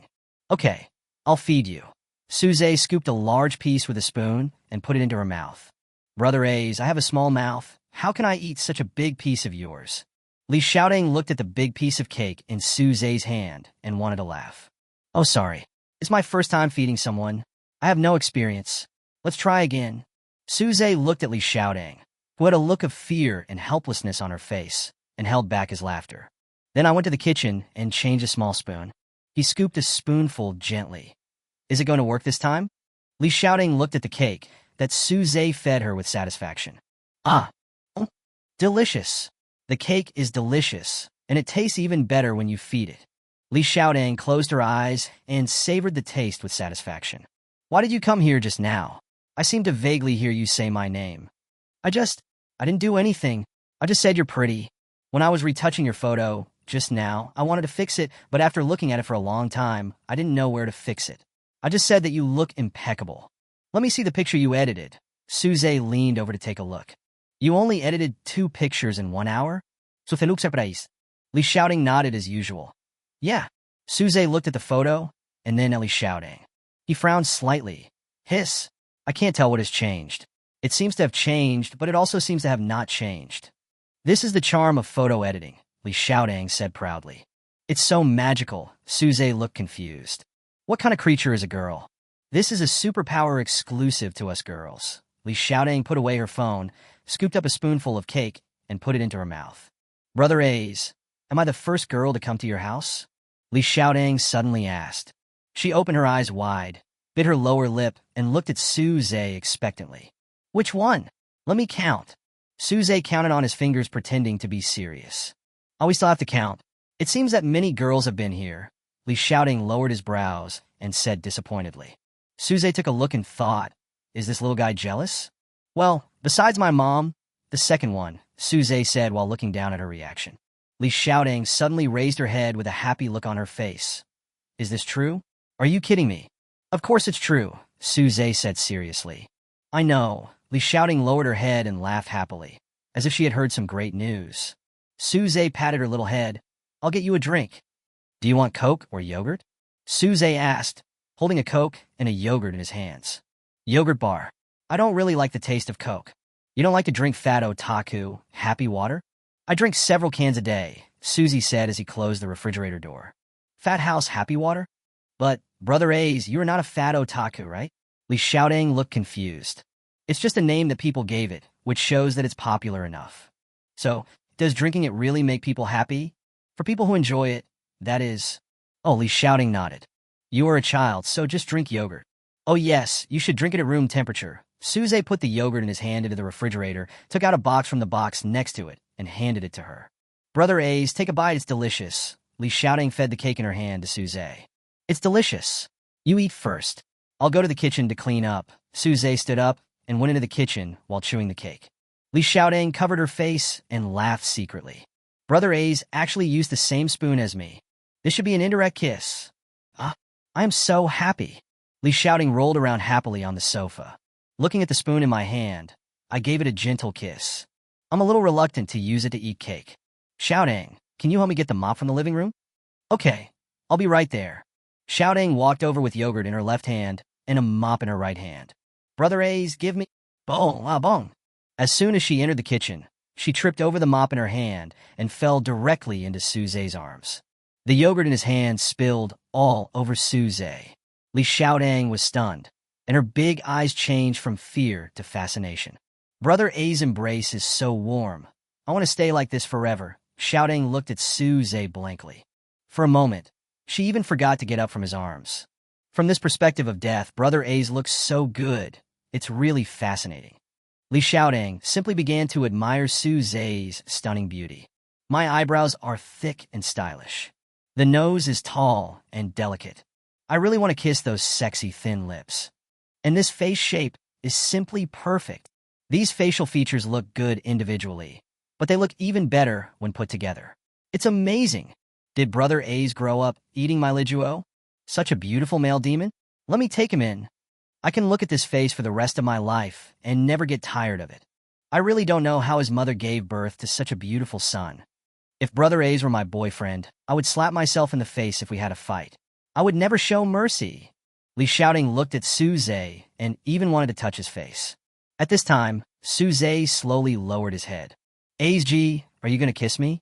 Is my first kiss going to be gone? Should I cater to him? At this moment, Li Xiaotang's heart was in a mess. He is so handsome. I am overwhelmed. Li Xiaoding thought about it, closed her eyes, and pouted her rosy lips. Knock, knock. Knock, knock. Knock, knock. Her heart was beating fast. Chapter 51, I'll cook for you. 1 second. 5 seconds. 10 seconds. She didn't feel Suze kissing her, but she felt something like a hand touching her face, and then she heard his voice. You're such a dumb little brat. You can even fall down while walking. Drinking yogurt, it's all over your mouth like a little kid, Suze said as he wiped the yogurt off her face with his hands. Li Xiaoding quickly opened her eyes. Huh? Yogurt? Aren't you going to kiss me? How come this is different from what I saw on TV? Li Xiaoding blinked awkwardly, her eyes wandering around, not knowing where to look. Suze looked at her evasive eyes and smiled. This silly girl, doesn't she think I'm going to kiss her? This little girl must be shy. Look at this little rosy face, so cute. I really want to pinch it. If I don't get up, my legs will go numb, Suze said to Li Xiaoding with his head tilted. Oh. Sorry, Brother A's, I'll get up right away. After hearing Suze's words, Li Xiaotang's face turned even redder. He struggled to stand up. As a result, he slipped and fell into Suze's arms again. She looked at Suze, whose face was also flushed. This is the first time I see Brother A's being shy. So cute. Li Xiaoding forgot about being shy and started looking directly at Suze. At this time, Suze also felt that Li Xiaoding was looking at him, and he turned around and met her eyes. When their eyes met, there was ambiguity, awkwardness, but more of it was intoxication. Li Xiaodong looked into Suze's eyes and had only one thought in her mind. Kiss it. Suze looked at the pink and tenderly Xiaodong in his arms, his Adam's apple moving up and down. Seeing this, Li Xiaodong wanted to touch his Adam's apple. Finally, Suze avoided her gaze. The throat moved. Let me help you up. Okay. Li Xiaotong's mind worked quickly, and he uttered a word. Neither of them dared to look into each other's eyes. After Li Xiaodong stood firm, she took some toilet paper from the side and lowered her head. Let me help you wipe the yogurt off your body. Just wipe it down and throw it to the dry cleaner when you're done. Suze took the toilet paper and wiped it a few times. Li Xiaodong still kept her head down, with a happy smile on her lips. Then he turned around and picked up the mop behind him. Here's the mop. Then he lowered his head and quickly walked out of the kitchen. Escape from this embarrassing and shy place as soon as possible. Suze roughly wiped the yogurt off his body. After mopping the kitchen, I went to the cloakroom to change clothes. Li Xiaodong sat on the sofa and kept secretly glancing at the kitchen. Seeing Suze coming out, he hurriedly pretended to look at his phone. Seeing that Suze didn't come towards her, she looked at him secretly again. I breathed a sigh of relief when I saw him go into the cloakroom. She never took her eyes off the cloakroom. 2 minutes later, the cloakroom door opened. Li Xiaodong quickly pretended to continue playing with her phone. Suze changed into a set of casual clothes and came out. He pretended to be calm and walked in front of her. Just now. Didn't I bump into you just now? Li Xiaodong knew what he was going to say and hurriedly spoke first. The corner of Suze's mouth twitched. It seems that the little girl didn't take it to heart. Then I feel relieved. No, did you hit it? Of course not. You become my human cushion. Haha. Li Xiaodong laughed dryly, pretending to be relaxed. Ha ha ha. Suze also laughed dryly. You don't want to eat this cake? Suze said when he saw the cake on the coffee table. He just wants to find a topic to talk about now and avoid a dull silence. I'm eating. Li Xiaodong scooped a spoonful and put it in his mouth. Can you finish so much? Suze said doubtfully. If you can't finish it, you have to take it with you. I'll take it back to my house to eat later, Li Xiaodong said proudly, looking up. You don't have to take it back to your house. If you want to eat it, I can make it for you anytime. Li Xiaodong shook her head. No, I will definitely finish all the food you make for me. Then he pointed at the remaining egg tarts and said, I want to take all of these away. Okay, whatever you say, I'll pack it all for you. Suze went to the kitchen to get some paper boxes and bags, and gently packed the egg tarts and cakes. At this point, the atmosphere has returned to the beginning. Although there was still a hint of awkwardness in the air, it had little effect due to Suze's calmness. Brother A's, it's noon. Are you hungry? Li Xiaodong asked with her lips pursed. I'm a little hungry, Suze touched his stomach. Then I'll cook for you. Li Xiaodong looked expectant. Suze looked at her suspiciously. Can you cook? Let me give it a try, okay? Well, that's okay. Just be careful, Suze said a little worriedly. Don't worry, I can do it, Li Xiaodong said, raising his thin arms. Came to the kitchen and opened a refrigerator. Fungus. Meat. Vegetarian. Everything. Li Xiaodong looked at the various ingredients in the refrigerator. Shaked his head. Finally, he took out the noodles on the edge and said, Then let's cook some noodles. When I saw Aunt Jean cooking before, she would boil the water first, then put a tomato in, cook for 10 minutes, and then put the noodles in. Li Xiaodong tried hard to recall the scene of her nanny cooking. That should be the case, Li Xiaodong thought confidently. Half an hour later, Li Xiaodong came out carefully carrying a bowl of noodles. Bang! Put the bowl on the coffee table and pinched her earlobe. Brother A's, shall we eat? Looking at the noodles with a few vegetable leaves and some tomatoes floating on them, Suze frowned. I vaguely saw a lump of white noodles. This little brat must have made the noodles stick together. Thank you for your hard work. Suze turned over the noodles in the bowl and took a big bite. Suddenly, he frowned, paused for a moment, chewed it, and swallowed it. Li Xiaodong bit her lip, squatted opposite Suze, and looked at him expectantly. How is it? Is it delicious? Suze wiped his mouth and said, It's delicious. If you add a little more salt, it will be even better. Oh no, I forgot to add salt. Li Xiaodong slapped his head, got up, and ran to the kitchen. Suze looked at her back and couldn't help laughing. This girl is so cute. Chapter 52, Reward LV 26% of the shares. Li Xiaodong came out with salt. Brother A's, this is my first time cooking, so I'm a little flustered. Please don't mind. She said a little depressed. Why would I mind? It's delicious. I like it very much. Suze put another bite into his mouth. This little girl is really thoughtful. She cooked for me for the first time. I am so touched. That's good. That's good. Li Xiaotong's mood suddenly turned from gloomy to bright. After dinner, Su Zhe sent her home. Pick up the order yourself. Ding. It is detected that the host has just completed a special errand, and the reward is 26% of the shares of the top luxury brand, Louis Vuitton. Ding. Warm reminder, the registration with the Industry and Commerce Bureau has been completed. Congratulations. You have become the second largest shareholder of Louis Vuitton. What the hell? They're also giving me shares of foreign luxury goods as rewards. That kind of shocked me. Su Zhe couldn't help but scream. This is so unexpected. Louis Vuitton is the LV that gold diggers often talk about, specializing in the production of high-end leather goods. The brand was founded in Paris, France in 1854. It once became a brand used by the royal family. From royal use to top craft workshops, its classic designs have all conformed to important developments in the history of travel. In 1992, Louis Vuitton first landed in China. Its first branch was opened in City A. It has always advocated refinement, quality, and comfort. Therefore, it has remained popular for a long time and is the object of pursuit for many young people and wealthy wives. I remember there was such a scene in the movie Beijing Women's Guide starring Chi Wei. The heroine lived frugally and saved money just to get an LV bag. She said that was every girl's dream. On rainy days, I would rather get wet in the rain than not hold my bag in my arms. Suze bought a small men's bag from LV some time ago to store trivial items such as keys and ID card. And just this small bag cost more than 30,000 yuan. Think about those women's bags, they're more expensive. As the luxury brand with the highest annual sales volume, LV makes a lot of money every year. Suze opened the browser and typed in LV's sales last year. The information that came out surprised him. As of last year, LV still firmly holds the title of luxury goods sales champion.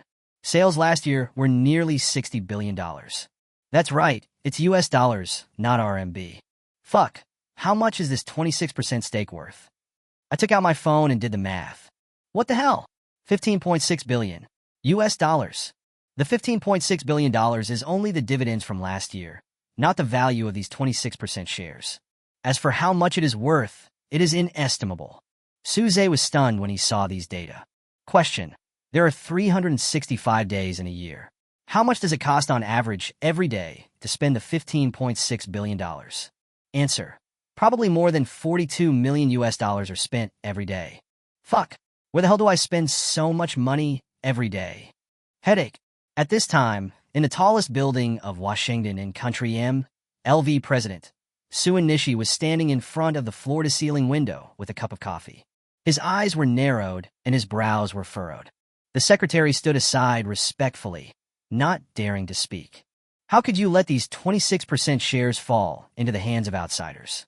How do you do things? Suin Nishi has sharp eyes and sharp words. Walk to the desk and pick up the transaction records on the desk. I watched it over and over again. She couldn't understand how these shares were snatched away all of a sudden. I have to say here that the system is really strong. He bought LV shares without anyone noticing and seamlessly. There is no flaw at all. At LV, the buyer of these 26% shares had already been determined internally. The duck that was in my mouth just flew away like that, and it flies inexplicably. President, it may be because this mysterious buyer offered a price 10% higher than the market price. The secretary guessed. He was also very puzzled that it turned out like this overnight. Since it's 10% more, it's not a loss. Suin Nishi sighed. Forget it. Go contact the mysterious buyer. Since you are already partners, you should arrange a meeting. Did you see it in person? What else? He is the second largest shareholder. Suin Nishi turned her head and glanced at the secretary. The secretary's scalp tingled when he was looked at, and he quickly said, "Okay, President." Suin Nishi waved her hand. The secretary left the office. Although I am not satisfied with the result, since it has already happened, I can only accept it happily. A super-rich person like Suin Nishi, who ranks among the top 3 in the global rich list, naturally knows this truth. Such capable young people should become friends, and it is necessary to win them over. 20 minutes later, Susie is in the car. What a beautiful day. What a pity. Huh, this seems to be a call from overseas. Why would they call me? Could it be an overseas fraud group? While Suze was still hesitating whether to answer the call, the phone hung up automatically. Suze shrugged. It's not that I refuse. Just when I was about to put down my phone, the call came again. Suze paused, then picked up the phone. Hello, who are you? Suze said calmly. Hello, is this Mr. Su Zisu? A respectful voice came from the phone. I am, you are? Mr. Su, I'm the secretary of the president of LV. You just bought 26% of our shares, so our president would like to meet you and get to know you. As far as I know, you are in country M, and I am in country Z. I'm a bit busy here, so I'm afraid I can't come over, Suze said slowly. Don't worry about this. Our president said that as long as you agree, she can come to see you in person.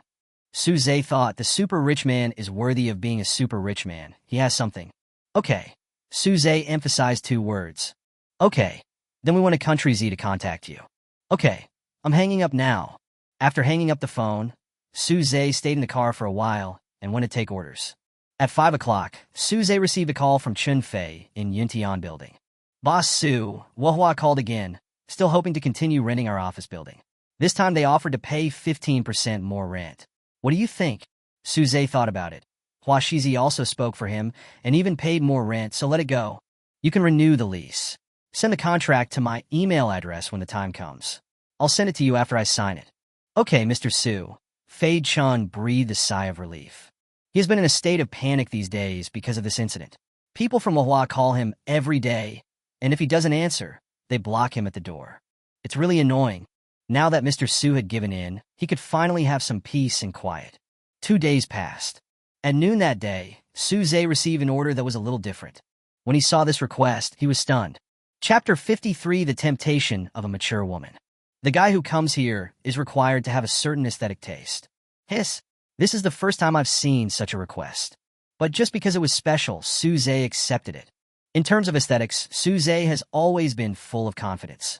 Without exaggeration, few people can compare with Suze's aesthetic taste. Even if you stop being an errand boy, you can still be successful in the fashion circle. This time, the client's address is next to Xia Rou's residential area. It is also a villa community, but it is far less luxurious than Xia Rou's community. Suze came to the door according to the address and took a close look at the house number. Building 11, number 133. After confirming that the address was correct, Suze rang the doorbell. A mature female voice came from the small speaker at the door. Hello, who is this? Hi, I'm an errand boy. Okay, come in. I'm on the 2nd floor. Just change your shoes and come up to see me. Suze, uha is so casual. You really have no defense against strangers. Suze responded and pushed the door open.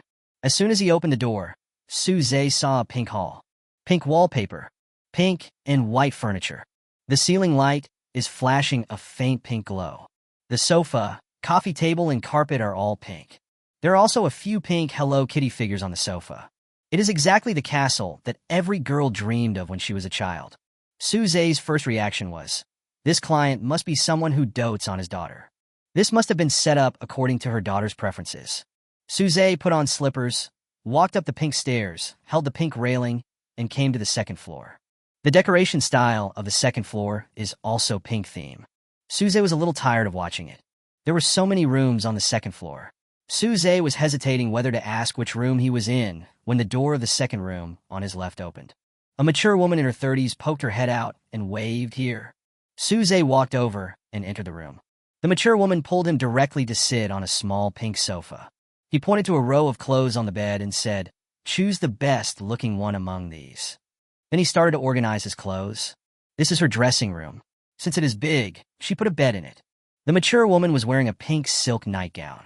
Thin straps, a plunging neckline, and a skirt that hits just above the knee. There's nothing wrong with wearing it at home. However, it was not appropriate in front of Suze, a stranger. However, mature women also wear suspender skirts when going out, which are sometimes even shorter than this nightgown and have lower necklines, so they don't think there is anything wrong with dressing like this. She had been busy organizing her closet, and didn't get a clear look at what Suze looked like. When she stood up again and looked at Suze, she was stunned. There are such handsome men in the world. This is much better looking than those handsome young guys on TV. Did I put on makeup today? The MILF subconsciously touched her lips. If you get lipstick on your hands, it means they are lipsticked. Fortunately, Suze looked at the mature woman who was standing there in a daze, pointed at a set of clothes, and said slowly, I think this one is the best looking among them. The MILF kept staring at him and didn't pay any attention to what he said. Hello? Hello? Suze took a few steps forward and tried to call her. The mature woman immediately realized that she had lost her composure and quickly touched her hair. Oh, really? Tell me why.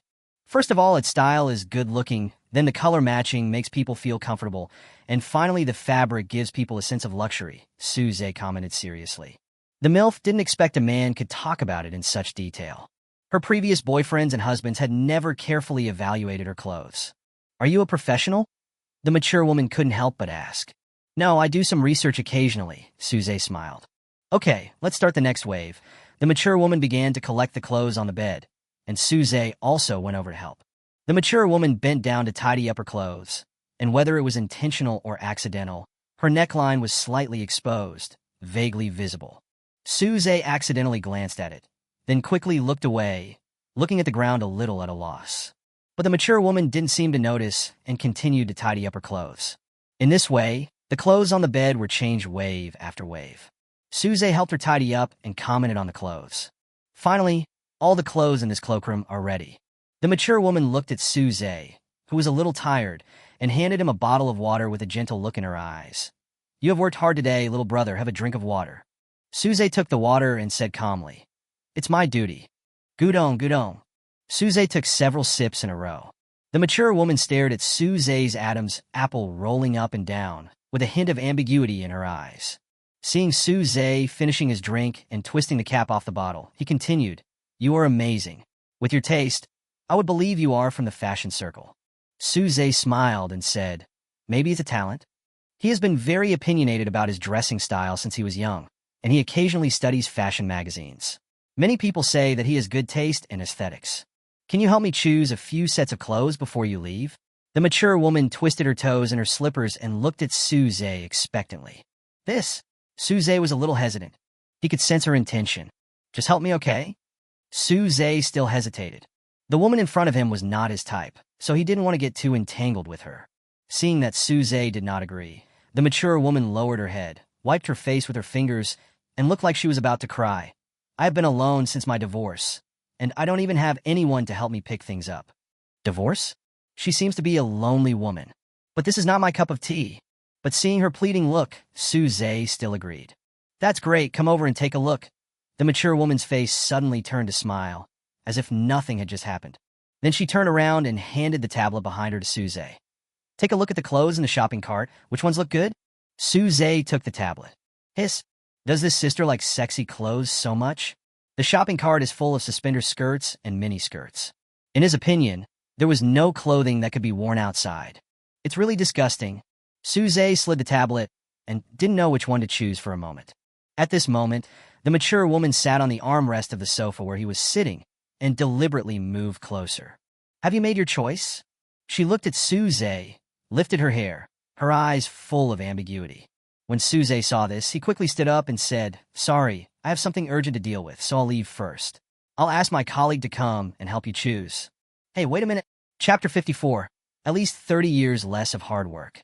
Without waiting for the mature woman to finish speaking, Suze quickly walked out of the room. Suze let out a long sigh after closing the door. Are all divorced women so unrestrained these days? Even a runner like me was not spared. This sister looks okay, with quite a mature feminine charm, but I just don't like her. Suze shook his head. It seems like Xian doesn't have a partner yet. Or? Suze took out his cell phone and called to Xian. Beep, beep. Beep, beep. After 2 rings, the call was connected. Brother Zay, how come you have time to call me? Is there anything I can help you with? A Xian's honest voice came. Yes, there is something, and it's a very good thing. Do you want to do it? Xian said excitedly. Of course. What's the good news, Brother Zay? I have a single, wealthy bachelor female client here. She's not bad looking too. Do you want to come over? Suze said suggestively. Xian paused for a moment and said, This? They don't like me, do they? Just tell me whether you want to come over or not, instead of talking so much nonsense, Suze said helplessly. This person is Ashwan. He works diligently, but he looks stupid. He is timid and hesitant in doing anything. She is pretty and fair-looking. Although she is not as good as Suze, her appearance is still good. He is about 1.8 meters tall and likes to exercise, so he has a figure that looks thin when dressed and has muscles when undressed. His physical condition is excellent, so he can definitely handle this female customer. Xian hesitated for a moment, then said affirmatively, "Go, Brother Zay, send me the address." Su Zay hung up the phone and sent an address to Xian. So I left the neighborhood. The mature woman, on the other hand, saw that Su Zay did not accept her hint and was sitting on the bed looking sad. I looked at myself in the mirror and couldn't help but wonder, am I really that unattractive? I thought the errand boy would accept me. In that case, I would buy him a car and a house and let him reach the peak of his life at a young age. What a pity. Alas, it seems that this little brother is still too young. The MILF shook her head and continued to organize her closet. After Xian received Su Zay's call, he rode his electric scooter and rushed over. He had a girlfriend whom he had been dating for 3 years and were planning to get married, but they couldn't agree on the bride price and the wedding fell through. He often complains to his colleagues that it is too difficult to get married nowadays. This is a good opportunity. Because it was not too far, I got there in just over 20 minutes by riding an electric bike. Ashwan, this silly boy, was so naive that he fell in love with a rich woman after being flirted with by her. As for Su Zay, after leaving the community, he received several more orders. But none of them triggered the reward mechanism. 2 days later, Su Zay went to the Quida company headquarters to attend a staff meeting as usual. When everyone saw Su Zay changing cars, they gathered around him again. In fact, it wasn't because he changed his car. Every time he came to a meeting, everyone would surround him and ask him questions. "Fuck, Brother Zay, did you change your car?" The sharp-eyed Xiao Li was the first to see Su Zay in the God of Night. "Brother Zay, you change cars faster than I change clothes? Tell me, how much is your car worth?" Su Zay made a one gesture with his hand. "It can't be 1 million, right?" Xian looked incredulous. Xiao Li patted his head and said, "You fool. Which eye of yours thinks this car is worth more than 1 million? More than 10 million? Xiao Li said with a smile. Su Zay shook his head. "It can't be. 100 million, right?" Xiao Li opened his eyes wide, opened his mouth, and said with a little stutter. Su Zay nodded and said slowly, "It's just over 100 million. Just a little over 100 million. Quick, quick, hold me up." Xiao Li pinched his own philtrum with one hand and held someone else's arm with the other. The others were also stunned. More than 100 million. Fuck, this horse is made of gold. Everyone fell into self-doubt. Spending more than 100 million to buy a car? Are you worried about spending too much money? I will never understand the world of rich people. Just as everyone was sighing, Xian suddenly walked up to Su Zay and pulled him aside mysteriously. She said shyly, "Brother Zay, the beautiful client you asked me to be in charge of that day was really..." Su Zay's eyes turned and he said gossipingly, "Please tell me your story." Xian blushed and said, "I'm sorry to say that," and then turned his head away shyly. "Look at you, a grown man. Why are you blushing? What are you embarrassed about? Tell me now." Xian covered his face and said, "She was the one who did that to me." Su Zay understood immediately. "Oh, no wonder you look so radiant when I see you. It turns out, I understand." Xian became even more shy. "But there is one thing I have to tell you. She is divorced. You shouldn't." "I know. She told me everything," Xian said happily. "She also told me that she is 38 years old this year, has been divorced 3 times, and has no children. Is this true?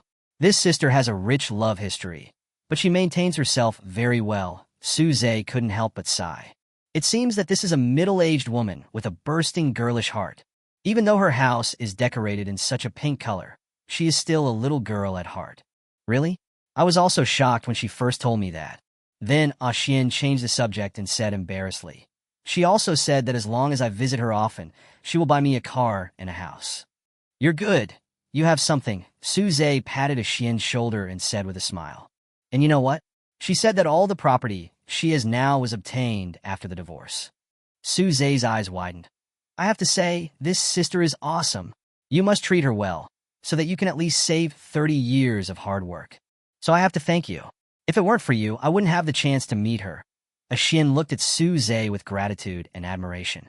"Don't be polite. This is your ability." Su Zay put his left hand on Xian's shoulder and said, "Let's go in for the meeting." The staff meeting was over in less than half an hour. Ever since Su Zay spoke last time, the managers in charge of the meeting dared not delay any longer. After finishing the main things, they dispersed immediately. There is basically no nonsense.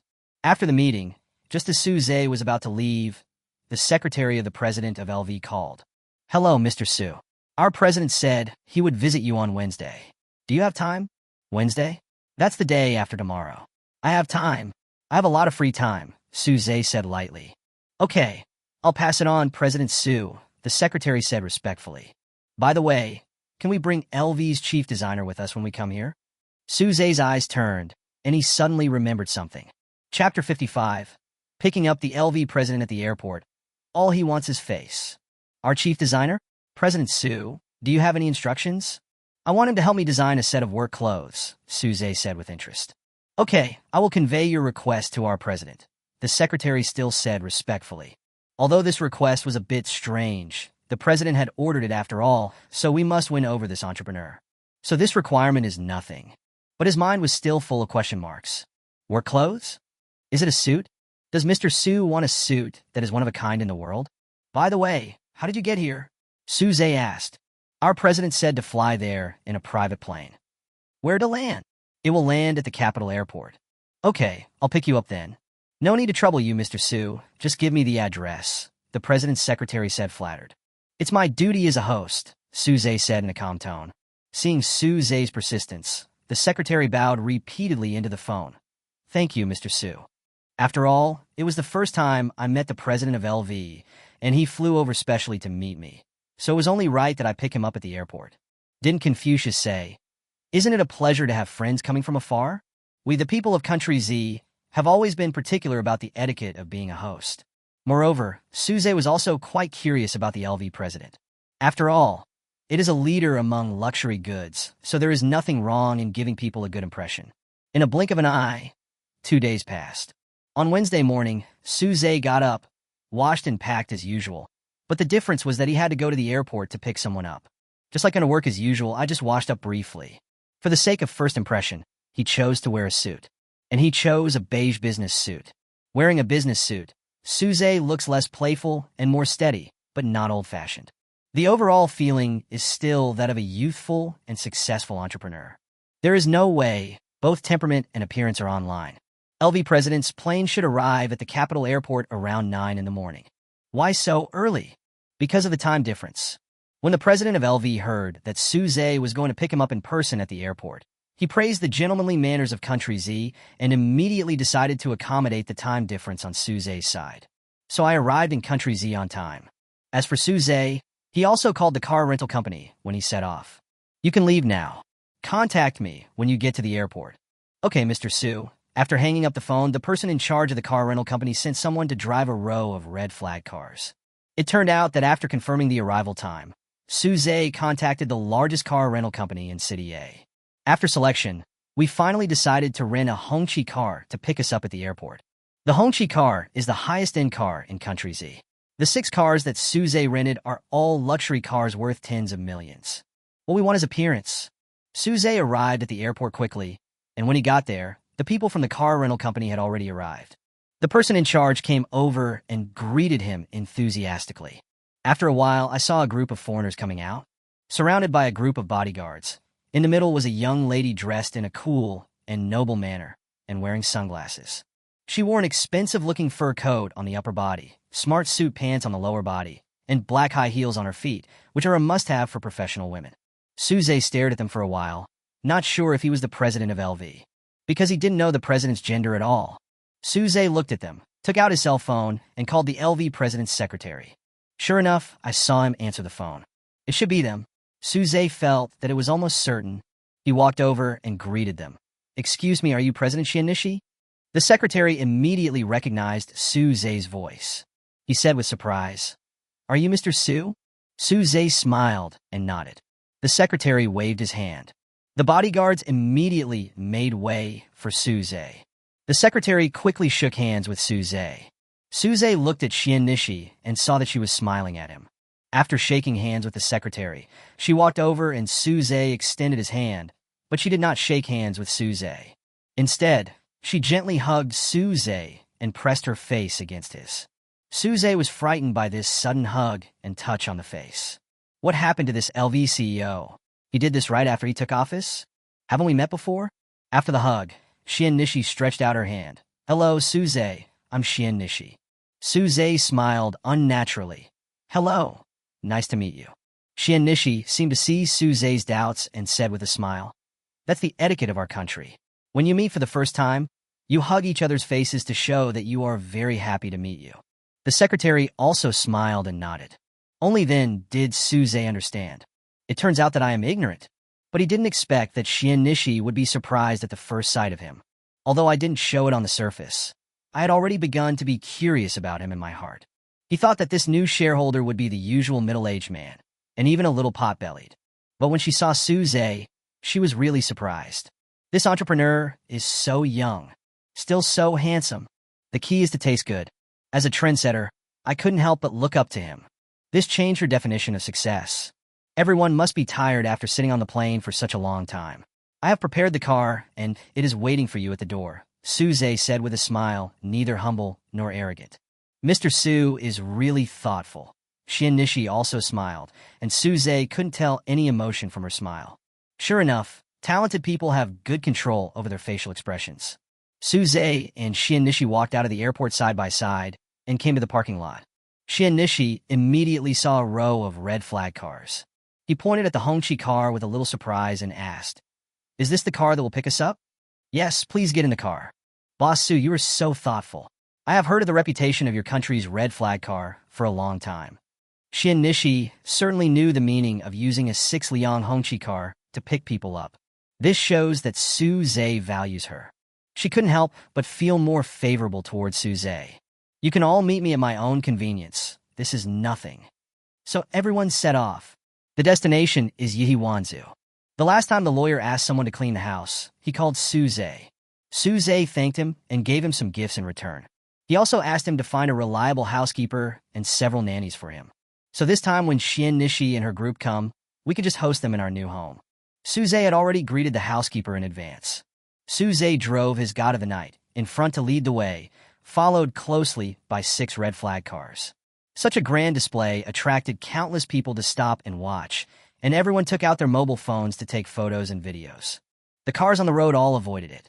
This kind of scene was really not to be trifled with. In the red flag car following closely behind Suze sat Nishi and her secretary.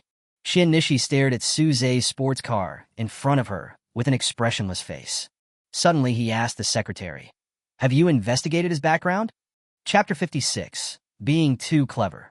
I investigated, but there was basically no useful information. I only found that he had a lot of shares in real estate under his name, nothing else. Look at the car he is driving.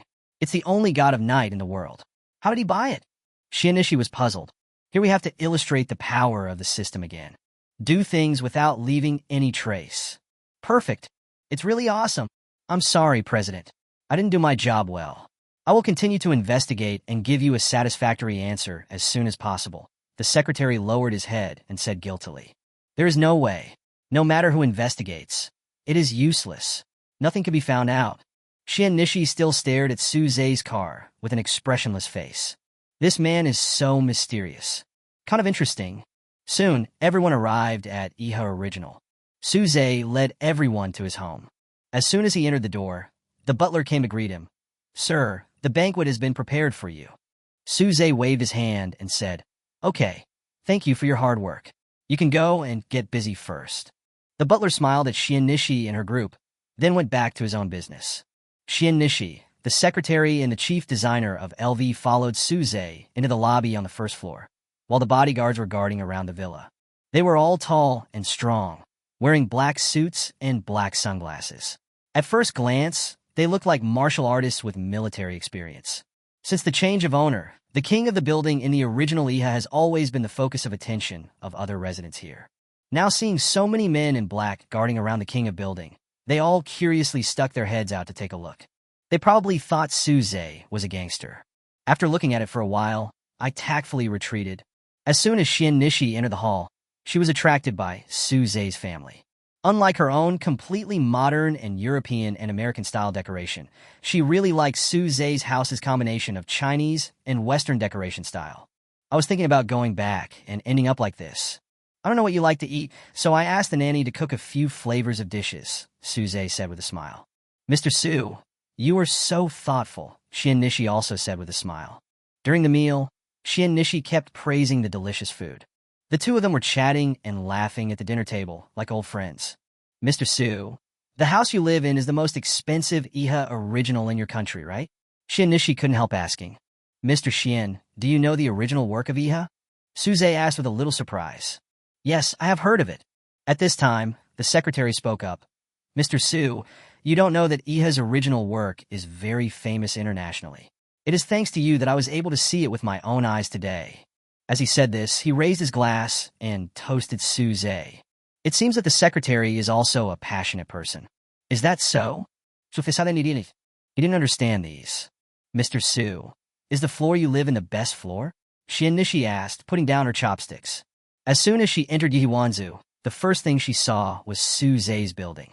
Because this is the building with the best location, I guess it should be the king of the buildings.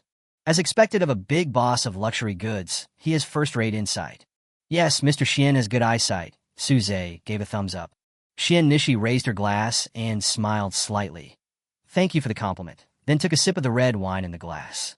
I wonder if Mr. Su knows anything about LV? Xian Nishi put down her wine glass and started to get to the point. The previous polite words are just appetizers. What is coming next is the real deal. To be honest, understanding is all about whiteness, Suzy said slowly. Xian Nishi's eyes darkened. This young man is not simple. But in fact, it is really like this. Suze is usually not interested in luxury goods and has no interest in knowing so much about them. It's the same when you're a shareholder. As long as you make money, that's all. Who cares? Xian Nishi turned around and signaled to the secretary, who immediately understood. Boss Su, let me tell you about some of our internal affairs. Suze was actually reluctant to listen, but it was difficult to refuse. After a while, the secretary finally said the words that Suze wanted to hear most. That's all our company is about. Suze suppressed a yawn and said with a smile, I understand, but I want to say that I don't intend to participate in the company's daily decision-making. Not going. Not going. The secretary and the designer shouted in surprise at the same time. Xian Nishi looked at Suze with a puzzled look. He showed no great shock. But there is a big question in his mind. What does he want to do? I don't think it's troublesome, because we are not in the same country. If you have any important decisions, you can conference call me, Suze said calmly. Suze was not surprised by their surprise. After all, he had seen it a lot. Su and Nishi. Does he have any other plans? She wouldn't believe that Suze would make such a decision. But in fact, it is really just like this. Suze has always handled shares in this way. This is called being too clever by half. Mr. Su, your decision really surprised me, Xian Nishi said with a smile, still unable to reveal her other emotions. Okay, let's stop discussing this part. Next, let's talk about making work clothes for me, Suze said to the designer. The designer turned and looked at Xian Nishi. She just nodded. Suze glanced at Xian Nishi. This woman is so majestic.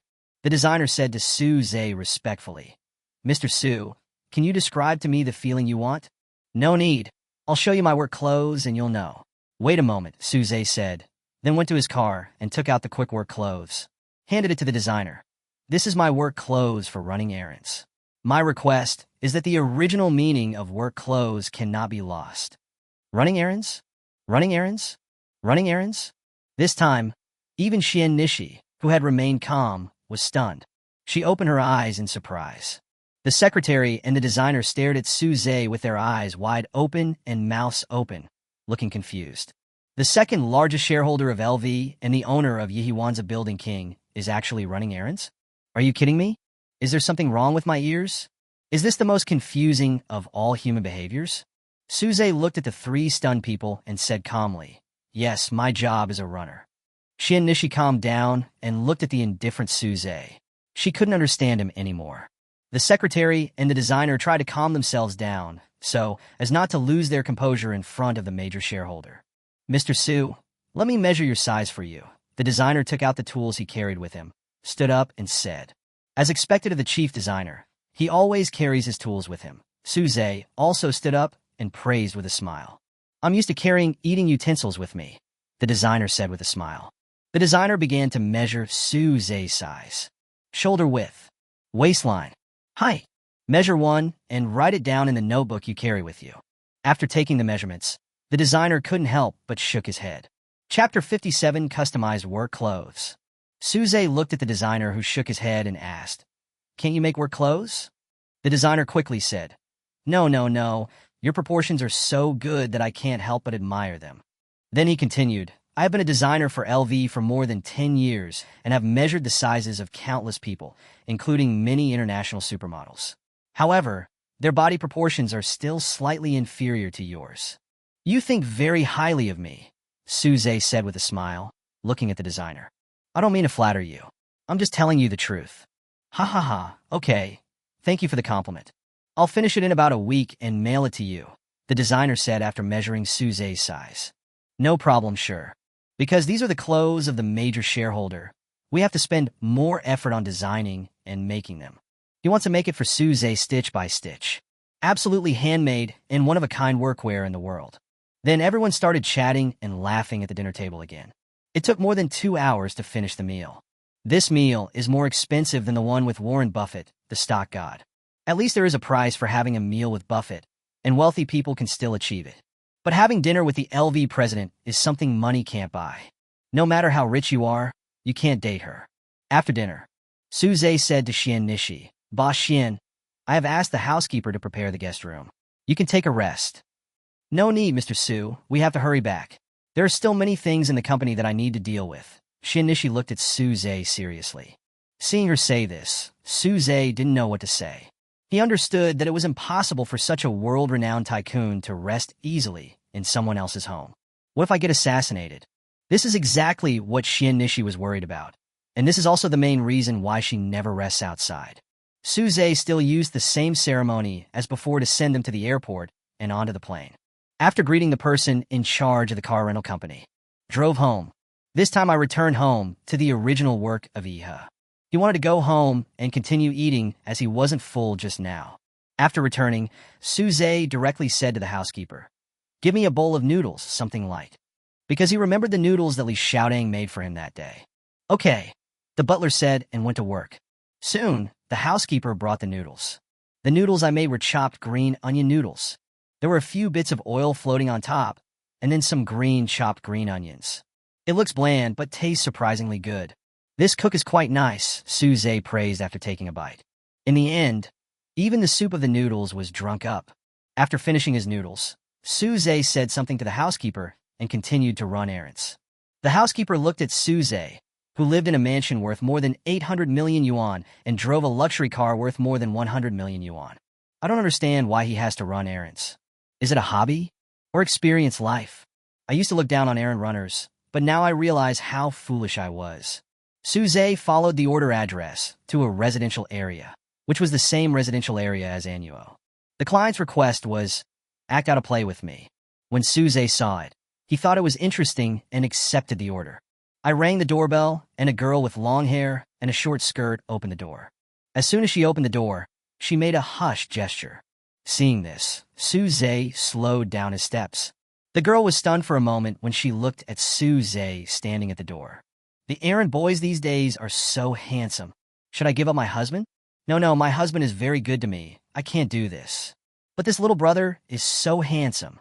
It seems that I got married too early. After entering the room, the girl pulled him aside and whispered, I want you to act out a scene with me, like this, and then like this. A few minutes later, the girl explained the whole story to Suze.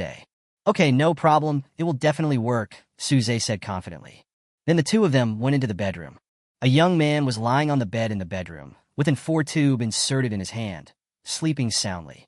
The girl shook the man lying on the bed and said worriedly, Honey, you finally woke up. The man opened his eyes drowsily, rubbed his sleepy eyes with his hands, and asked in confusion, What's wrong, wife? Hey, stop it, this is my wife now. Suze quickly pointed to the man on the bed and said bluntly. The man sat up anxiously and suddenly became much more sober. What's going on? The girl sat by the bed and said regretfully, 3 years ago, you drank with Li Hui and others. You drank too much and became ill. You have been in a coma ever since. The man looked at the girl, pointed at Suze, and said anxiously, Then he. Suze pointed at the man and said regretfully, The doctor said at the time that you might be in a permanent coma. Then he looked at the girl with heartache and said, But she has never left you. She married me just to find someone to take care of you. You should be content. If it were someone else, they would have abandoned you and run away long ago. Oh, the girl looked at the man and sighed. The man looked at Suze and the girl at a loss. I want to say something, but I don't know what else to say. The girls went to the balcony to collect clothes, and Suze and the man sat next to them. The girl took a few clothes off the balcony hooks and said, "Honey, help me put these clothes in the closet." "Oh, sure. Oh, sure." The two people next to him answered together. When the man heard Suze agree, he turned around and looked at him in confusion, not knowing what to do. Finally, Suze put away the clothes. At the dinner table, Suze picked up a piece of meat and put it in the girl's bowl, and said affectionately, "Come on, wife, eat more meat." The girl said happily, "Thank you, husband," and then put the meat in her mouth happily. The man looked at Suze, then at his own wife, and was confused again. The girl looked at him and said sadly, "When you were not unconscious, you were not at home every day. It was difficult for me to have a meal with you." After saying that, he lowered his head and went back to eating his meal. The man put the food into his mouth with a sad look on his face. After dinner, Suze and the man sat in the living room together. Suze patted the man's shoulder and comforted him. "Brother, listen to me and relax, ah." The man pinched his brows and felt like he was about to cry. "It's so sad that my own wife is now someone else's just because I drank. I shouldn't have drunk it earlier. I regret it so much." At this time, the girl came out of the bathroom with a spray of foot washing water. "Husband, soak your feet and take a nap." "Oh, sure. Oh, sure." The two people spoke in unison again. "And lift your feet up at the same time." The girl passed the man and put the foot washing water in front of Suze. "Start washing Suze's feet." Suze put his feet in the basin and sighed. "I fell asleep right away after soaking my feet for a nap. It was so comfortable." Chapter 58, Becoming a Major Shareholder of a Top Law Firm. The man said regretfully, "She always asked me to soak my feet, but I never listened to her." The girl shook her head, glanced at the man, and continued to wash Suze's feet. At this time, the man could no longer hold back, and he knelt down in front of the girl, grabbed her clothes, and cried, "Wife, I was wrong. I will never dare to drink again. I will definitely stay at home with you more. Let's make peace." The girl shook off the man's hand. Suze couldn't bear to watch it anymore, and quickly waved his hands. "Oh, beauty, that's enough. Look, your husband has come to his senses." The girl looked at the man kneeling on the ground, stood up and said, "This is the errand boy I found, who came here specifically to act with me. You are the one who drank yesterday." The boy stood up with a complicated expression and looked at Suze. Suze said, "Brother, if you can wake up, our work today will not be in vain. Don't drink anymore and spend more time with your wife." The man held Suze's hands tightly with both hands and bowed repeatedly. "Thank you, thank you." Suze looked at the man with a happy face and said, "Okay, I'm leaving now. You two can enjoy your sweet time." After sending Suze away, the man knelt in front of the girl and said, "Wife, I will never drink again. Fortunately, my wife is still alive." Woo woo woo. Suze just left the community. Ding. It is detected that the host has just completed a special errand and is rewarded with 23% of the shares of Cathay Law Firm. Ding, congratulations. You have become the third largest shareholder of this firm. The first level system task is about to be completed. Good luck. Suze listened to the voice in his head and exclaimed, "Shares again?" System. Yes, it is better to teach a man to fish than to give him a fish. Suze, you are quite cultured. Hey, hey, hey. The system's mechanical laughter came. Suze's scalp felt tingling from laughing. Is this laughter? Suze held his forehead with his hand. Stop, stop. You'd better not laugh anymore in the future. Okay, I understand. Also, when did you learn internet buzzwords? I just learned it by accident. If you don't like it, I won't tell you anymore. The system's inhuman voice returned to its original state. No, I can say that it's pretty cute when you put it that way. Okay, he. Suze was speechless. Your smile is too unnatural, isn't it? The voice you speak to doesn't sound like a system at all. I don't know about this either. Wait until I'm well-trained before you laugh. All right. This system is really responsive to every request, which is quite interesting. However, this Cathay Law Firm should be the largest law firm in City A, right? Suze took out his cell phone and checked it. Sure enough, his name had already been listed among the major shareholders of Cathay Law Firm. That's so awesome. Suze was so happy, because recently he has been thinking about finding a reliable law firm to serve him. After all, I now have so many assets and equity in my name. Where there is money, there are conflicts, so he has to take legal action more and more often. If Suze had to contact a lawyer every time, it would be too time-consuming.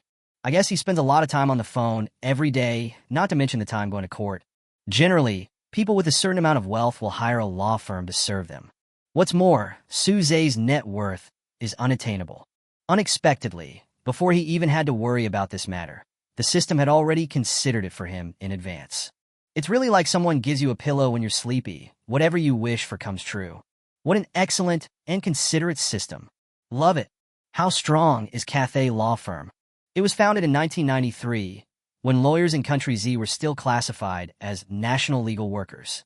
Its founders, Song Lee and Guiyu, saw the opportunity to start a one-person partnership law firm based on their experience studying and working in developed countries.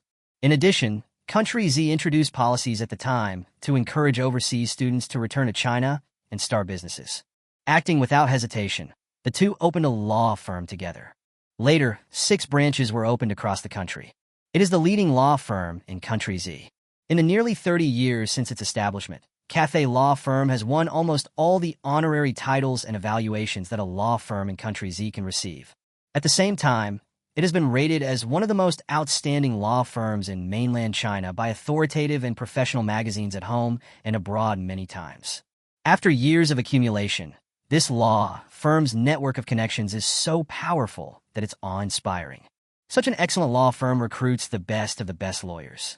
Led by Song Lee and Guiyu, it also has well-known lawyers such as Yin Xiema and Fei Lan.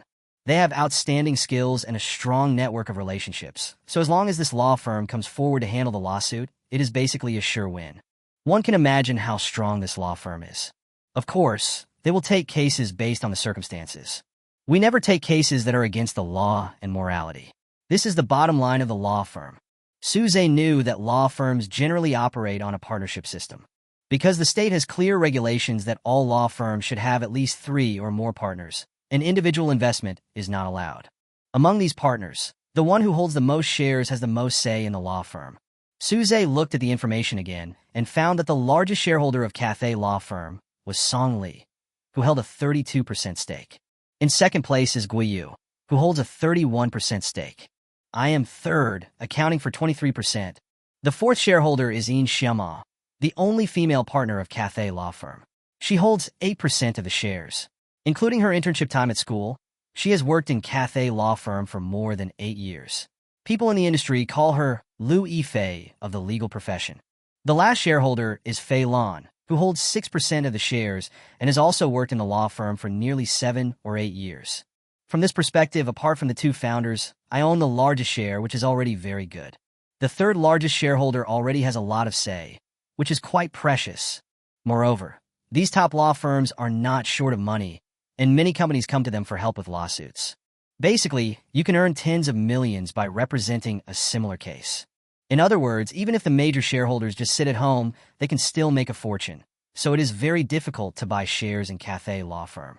Unlike other companies, you can't force sales by grabbing a small advantage.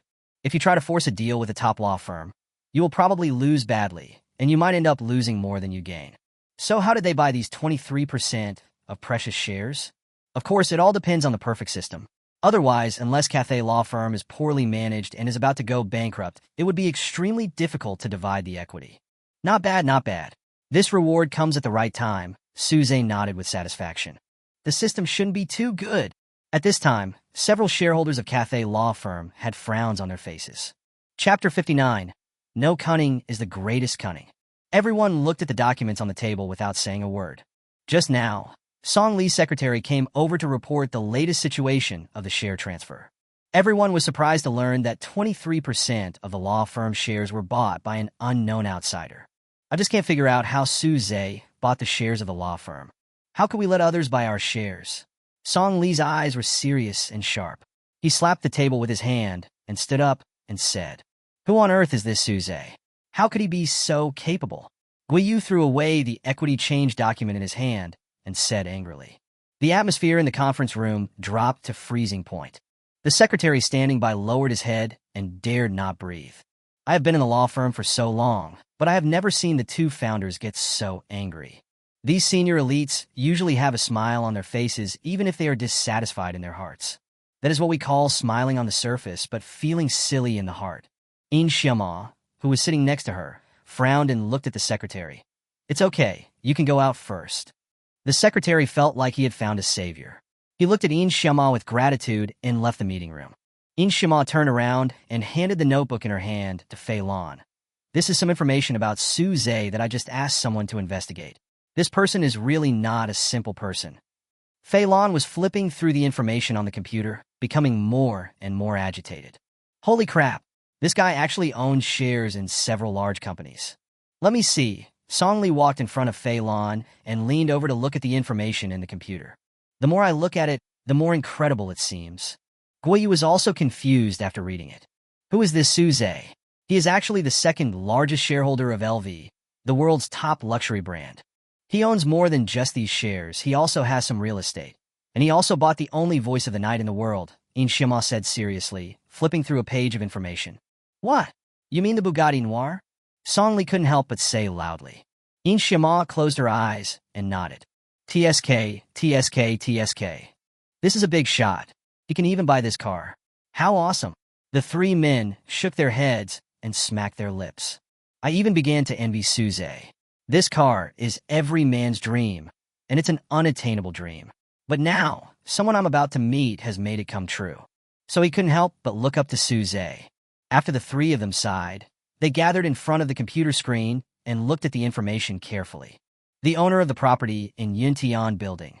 Iha Original Luong? Did he buy it? Oh my god! A few days ago, I was wondering who the buyer of this precious building is, and it turns out to be, this is unbelievable. Guoyu covered his mouth and blinked his eyes hard, fearing that there was something wrong with his eyes, and he had seen it wrong. Xiaomo, are the information you looked up reliable? Song Li couldn't help but doubt when he looked at the astonishing data. Absolutely reliable. The detectives I found are all top-notch in the industry. There's no doubt about their performance, In Xiama said seriously. How come I've never heard of such an awesome person? Fei Lan asked, puzzled. That's what surprised me, too. In Xiama leaned on the armrest of the chair, poking her face with her fingers, looking confused. No, look at the last page. It says he is an errand runner. His main job is to run errands and take orders, Guoyu said, staring at his already small almond-shaped eyes. No, no, no, the other three screamed. Three heads came to the computer at the same time, and they were all stunned by what they saw. If the information is reliable, then this person is too mysterious. Guoyu's eyes showed a layer of trembling. This person is really not a simple person. It seems that I have met an important person. After Guoyu finished speaking, the conference room fell silent, and everyone was guessing Su Zhe's identity in their hearts. 2 minutes later, Song Li broke the silence. It seems that we need to pay a visit to this mysterious boss, he said with deep eyes, as if thinking about something. Everyone nodded in agreement. Now, they were no longer angry, but curious. On Su Zhe's side, after learning about Cathay Pacific office on the internet, he hummed a little tune with satisfaction and continued his errand work. In the evening, Su Zhe was sitting at the long dining table in his new home eating when suddenly his cell phone rang. Su Zhe looked at the unfamiliar local number and raised the corners of his mouth slightly. It seems to be someone from Cathay law firm. Has he found out my background? Su Zhe had just received the reward today, and he expected that they would definitely check his background first and then call to invite him. So, he had already guessed it to be almost correct. Sure enough, as soon as I picked up the phone, the other party introduced himself. Excuse me, is this Mr. Su Zhisu? I am Guoyu from Cathay law firm. Su Zhe put down the chopsticks in his hand, smiled, and said lightly, Hello, Lawyer Guo. I have heard of you for a long time. I am Su Zhe. Hearing Su Zhe's calm voice, Guoyu on the other end of the phone said cautiously, When is it convenient for you? Our law firm would like to visit you. Su Zhe put his phone on the table and turned on the speakerphone. I'm always free. Just tell me when you come. Okay. How about we make an appointment on Friday afternoon? Okay, then let's meet on Friday. You should already know the address, so I won't say much, Su Zhe said slowly. Guoyu paused for a moment. It seemed that he knew we were investigating him. He then smiled and joked. The news that Mr. Su bought the best building must have spread a lot. Haha. Hey, you were just well informed, Su Zhe also joked. After the two of them exchanged some official compliments and greetings, they hung up the phone. After hanging up the phone, Su Zhe finished the rest of his meal. After Guoyu hung up the phone, He started a voice call in their small group of 4. Guiyu was the representative they sent to invite Suze. How is it? What did Suze say? After answering the phone, Fei Lan spoke first. Yeah, Guilu, how is it? I chatted with him for a few minutes and felt that this person didn't seem to be a very cunning person, but he also made people feel very oppressed. Guiyu said seriously about his feelings. To have no cunning is the greatest cunning. This person has something special, Songli sighed. I made an appointment with him on Friday afternoon, as we agreed before. Okay, Lawyer Gua. Thank you for your hard work? Thank you for your hard work, Lawyer Gua. Lawyer Gua is here. Everything will happen. Everyone laughed and praised. Guiyu. Actually, I didn't do anything. He agreed as soon as I said it. I thought Suze, this big guy, was difficult to talk to, but after calling him I found that he was so easy to talk to. It's really unexpected. The 4 of them chatted and laughed before hanging up the phone and going about their own business.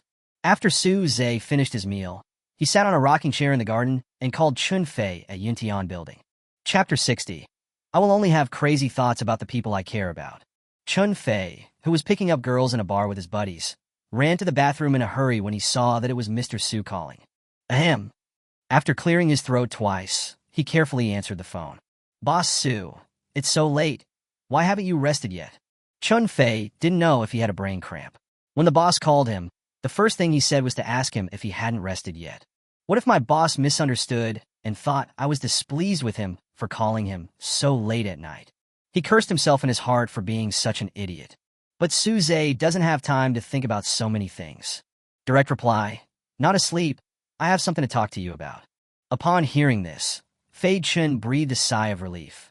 Fortunately, the boss didn't care about these details. Boss Su, what are you talking about? I'll get it done for you right away.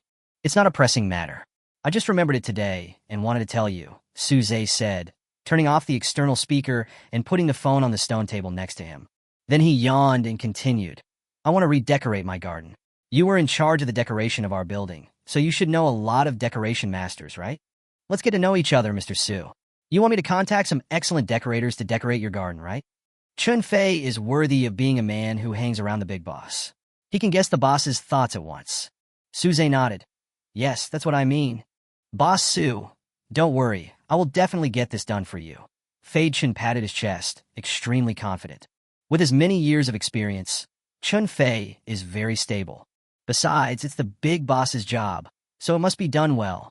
Okay, thank you for your hard work. I'm hanging up now, Suze said lightly, picking at his nails. Then, hang up the phone. Suze stayed in the rocking chair for a while, felt a little cold, and went back. Back in the master bedroom, Suze lay on the bed, feeling a little bored, with his body spread out. On the table opposite the bed was a smart speaker that Suze had just spent several million to buy. Fei Wong's Fleeting Time was playing on the speakers. Suze was lying on the bed, closing his eyes, listening to the song in ecstasy. Suddenly, his cell phone rang again. Suze touched the bed, opened his eyes slightly, and glanced at the caller ID on his phone. He suddenly became energetic and sat up and leaned against the head of the bed. It turned out to be Xiaoro's call. Suze picked up the phone and said gently, Xiaoro, why haven't you slept yet so late? As soon as Suze said this, he immediately regretted it. If I say this, will people think that I don't want to pay attention to her? Will you misunderstand me? Suze began to have wild thoughts in his mind. There are only 2 possibilities for Xiaoro calling. One is to miss him and call him. Another way is to find an excuse to talk to him and express that you miss him. Sure enough, anyone who gets involved in emotions will lose their composure. Suze did the same and instantly turned into a fool. As expected, you will only have wild thoughts about the people you care about. When Xiaoro heard Suze ask this, her heart tightened. Does he dislike me for calling him so late? Suze, did I disturb you? Xiaoro said in a slightly hoarse royal sister voice. No, what's wrong with your voice? It sounds a little hoarse, Suze said worriedly. Ahem. Xiaoro covered her mouth and coughed twice. It's okay, I just have a cold, cough, cough. Suze sat up straight. You said you were fine, but you're coughing like this. I'll come to you now. And then he jumped out of bed and put on his slippers. It's okay, Suze, I just suddenly missed you, so I called you, came Xiaoro's soft voice. Today, for the first time ever, she expressed her inner feelings directly. Maybe it's because it's nighttime? When people take off their disguises, they are most emotional and vulnerable at night. Plus, she was a little sick, so she expressed it very directly. When Suze heard Xiaoro say this, he was stunned for a moment. It was the first time he heard Xiaoro say this. Then he ran downstairs and said, "Xiaoro, wait for me at home. I'll be there right away." "Okay, I'll wait for you," Xiaoro said happily. Girls are like this. They say no, but they actually want it more than anyone else. The summary is, if you feel she needs you, then she needs you. She calls you not to chat, but simply because she misses you. Just accompany her, and that's all.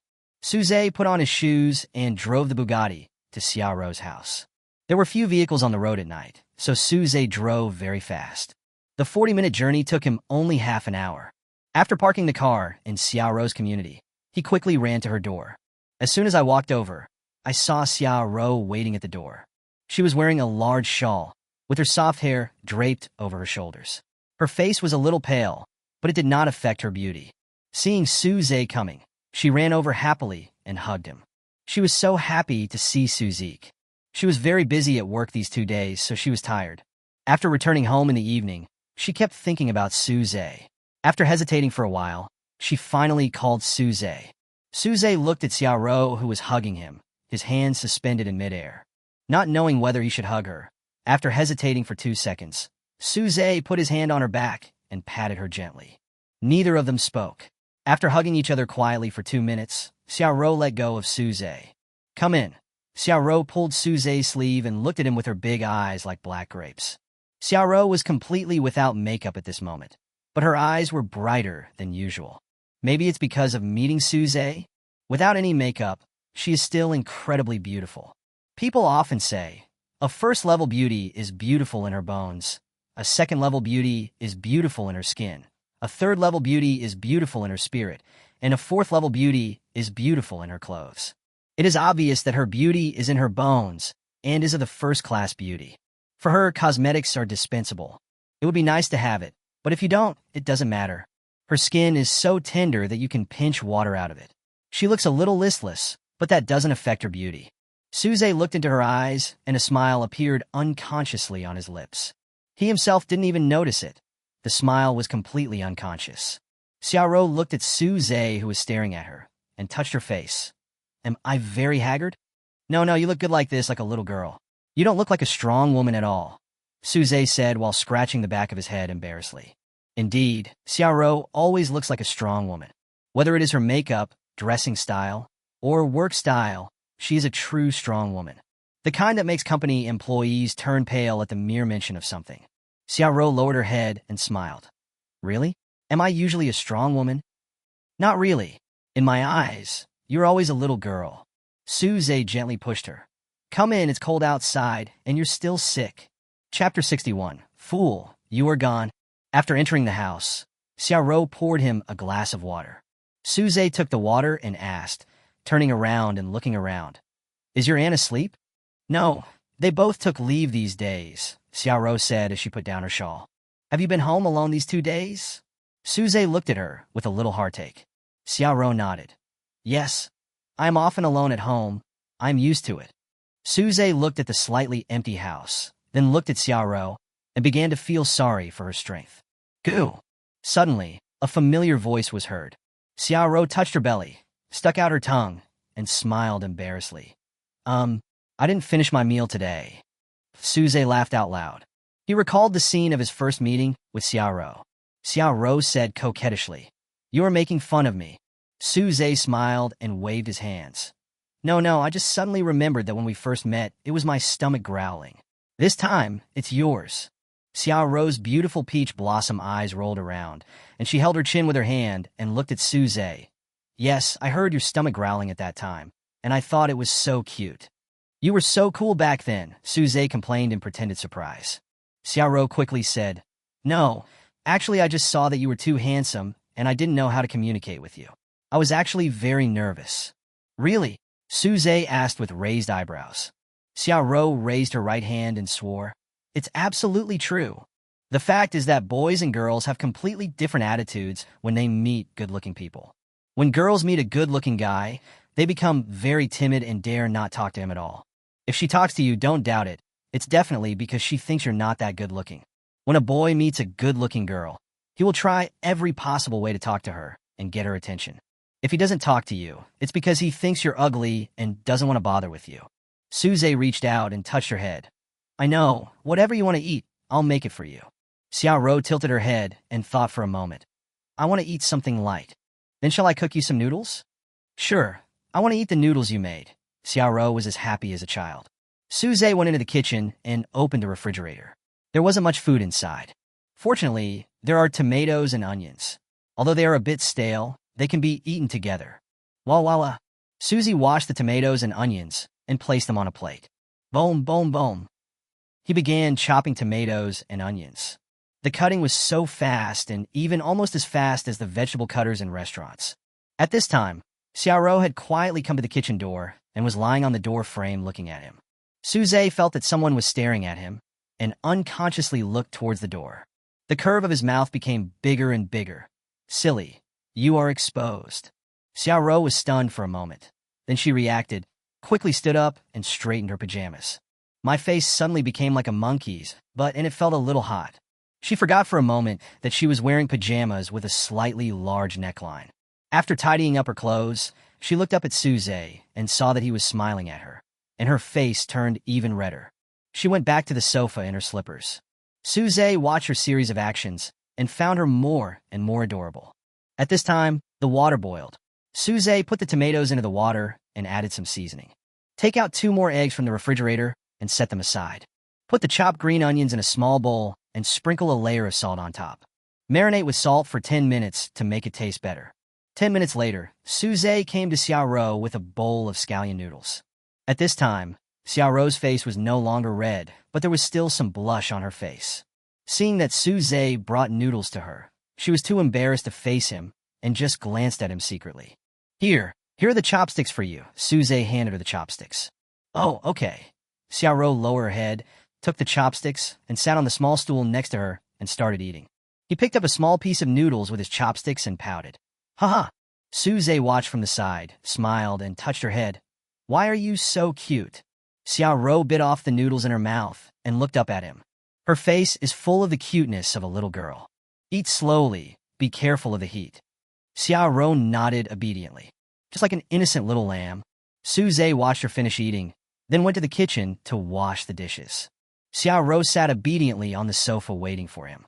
After Suze came out of the kitchen, he sat down in front of her and said gently, It's almost 12 o'clock. You should go to bed. Xiaoro pouted, staring at him innocently with her big eyes, and said a little sadly, Are you leaving? No, I'll stay with you today. Will you sleep with me? Xiaoro asked with a little surprise and anticipation. Oh? No, what am I asking? I'm being too blunt. Will he think I'm being casual? That's not what I meant. Xiaoro hurriedly explained. I know what you mean. You mean I stayed by your bedside with you, right? That's what I meant. Yes, that's right. Xiaoro nodded frantically.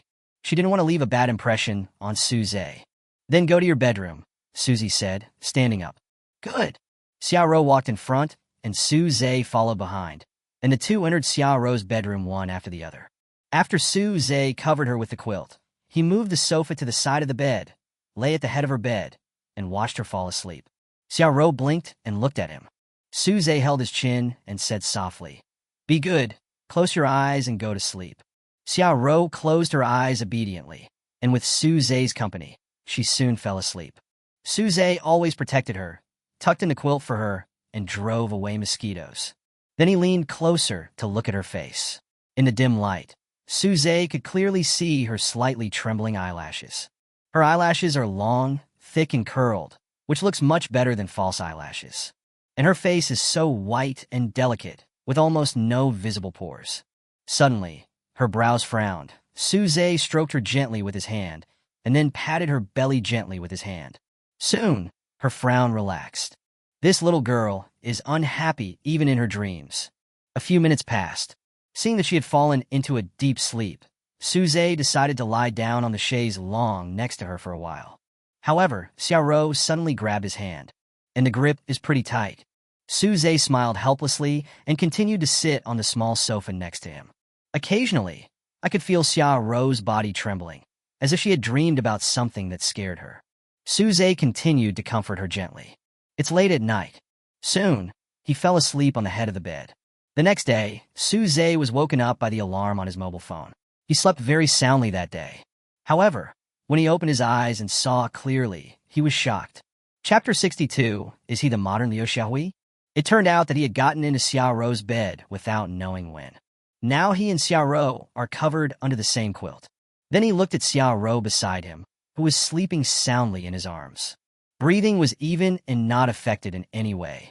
Suze didn't dare to move at this time. I was afraid of waking up Xiaorou. Second, when she woke up and saw this scene, she didn't know how to face her. Suze exhaled lightly. He looked at Xiaorou, who was sleeping soundly beside him. He tiptoed to lift the quilt on his side and gently moved Xiaorou's head to the side, just about to get up and get out of bed. Suddenly, something went wrong. Xiaorou put one leg on him. Suze took a deep breath and was about to collapse. But looking at Xiaorou again, her beautiful eyes were still closed and she was sleeping soundly. Seeing that she had no intention of waking up, Suze patted his chest gently. Then he gently moved her legs aside. It was only 2 seconds, but Suze felt like an hour had passed. Finally, he moved her legs over, and seeing that Xiaorou was still asleep, Suze breathed a sigh of relief. However, just as he breathed a sigh of relief, something happened that made him even more devastated. Xiaorou's legs blocked his way again, and her arms were placed on his body. Suze looked at his feet that were about to fall to the ground, and he felt like crying but had no tears. But what can we do? She could only continue to gently move her legs and another uninvited guest, her arms. Suze was still holding his breath slowly. Finally, he moved his arm away. He breathed a sigh of relief, and then his legs. Seeing how soundly she is sleeping, there must be nothing wrong. Just as Suze gently grabbed Xiaorou's slender ankle, Xiaorou woke up. Suze looked at her twisting her neck and stretching, and really didn't know what to say. Xiaorou stretched and rubbed her sleepy eyes. She suddenly woke up, her beautiful eyes wide open, because she saw Suze half lying next to her. Suze saw the fear in her eyes, smiled awkwardly, raised his right hand, and greeted her with a gesture of a Disney princess on the run. "Good morning." Xiaorou looked at the embarrassed Suze and smiled awkwardly. Then he quickly lifted the quilt and looked at his clothes. And he was dressed neatly. Then she wrapped herself tightly in the quilt and looked at Suze with a blush on her face. Suze watched her series of actions. Still smiling awkwardly, he spread his hands helplessly. "If I say that I don't know how I got to the bed, would you believe me?" Then he quickly got out of bed and sat on the small sofa beside the bed. Xiaorou bit her lip and her face turned even redder. In fact, even if Suze did something to her, she would not be angry. However, now Suze didn't do anything to her, which made her feel a little disappointed. She buried her head under the quilt and began to imagine various possibilities. Maybe he doesn't like me, so he didn't. But if you don't like me, why would you come over here in the middle of the night to take care of me? But he likes me, so why is he unmoved even when I lie next to him? Could it be? Am I not attractive enough? Or am I too ugly without makeup? What on earth does this mean? As Xiaorou thought about it, she kicked the quilt slightly with her feet. Suze, who was standing by, saw it, frowned slightly, and began to imagine all kinds of things in his mind. Is she angry? What should I do? Why did I climb into someone's bed yesterday? She's a girl. I was really, But when did I go up there? I really have no recollection. But fortunately, nothing was done to her. The more Suze thought about it, the more his brows furrowed. At this time, Xiaorou poked her head out from under the quilt and saw Suze sitting on the edge of the bed with a frown on his face. Said softly, "Suze, I'm hungry." Suze heard Xiaorou's words, looked at her, and found that she didn't look angry. She stuck out half of her head, like a kitten, lazy and harmless. The toes hidden in the quilt are still moving. It's so adorable. Suze relaxed his brows and smiled at her lovingly. "Okay, I'll make breakfast for you right away." Then he went downstairs to the kitchen. Xiaorou, who was lying on the bed, saw Suze leave, so she got out of the quilt and got down. Went to the bathroom.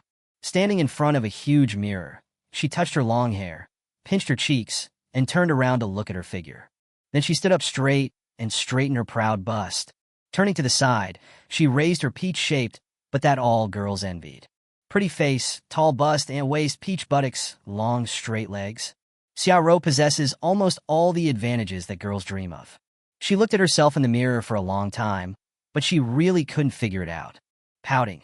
She's not ugly even without makeup, and her figure is well-proportioned. Why is Su Zhe? Is he the modern Liu Xiaohui? Xiaoro pursed her lips and walked into the bathroom. After taking a shower, she put on a dry hair cap on her head, wrapped herself in a bath towel, and started to put on makeup. Water, lotion, essence cream, isolation, sunscreen, and liquid foundation. The base makeup is complete. Next comes eyebrows, eyeshadow, eyeliner, mascara, contouring, highlighter, and lipstick. She put on her makeup as quickly as possible. And it is a fake natural makeup, also called man-killing makeup. The steps of applying makeup are as complicated as heavy makeup, but boys can't tell that you are wearing makeup. In front of Su Zhe, Xiaoro is definitely a little girl who is a little scheming. As the saying goes, women dress up to please themselves. This sentence applies to all girls, no matter how strong they are. After about half an hour, she walked out of the bathroom. I just went out and was about to take a piece of clothing from the closet. At this time, Su Zhe pushed the door open and came in. Xiaoro, breakfast is ready, come out and eat, it's time. Su Zhe stood at the door, looking at Xiaoro, who was wrapped in a bath towel. Everything is vague. Su Zhe's brain told him that he should hurry out and close the door. But his eyes were not controlled by his brain. He stared at Xiaoro and stood there in a daze. Xiaoro opened her eyes and subconsciously hugged the bath towel to her chest. The hand that was looking for clothes froze in midair and blinked a few times. After a few seconds of stalemate, Su Zhe's brain controlled his eyes. He turned his head away and said embarrassedly, "Sorry, Xiaoro, I didn't know you. I was anxious to call you to eat, so..." Xiaoro also reacted and quickly turned her back to him, her voice full of embarrassment and a little shyness. "It's okay, Su Zhe. I know you didn't mean it. I'll be down right away." Su Zhe closed the door and responded, "Oh, okay. I'll wait for you downstairs." After saying that, he went downstairs. Xiaoro covered her face. "It's getting more and more embarrassing. What should I do?" Chapter 63. Talented man and pretty girl and talented man. But no matter how embarrassing it is, you still have to face it. She opened the closet and took out a set of pink shorts and home clothes.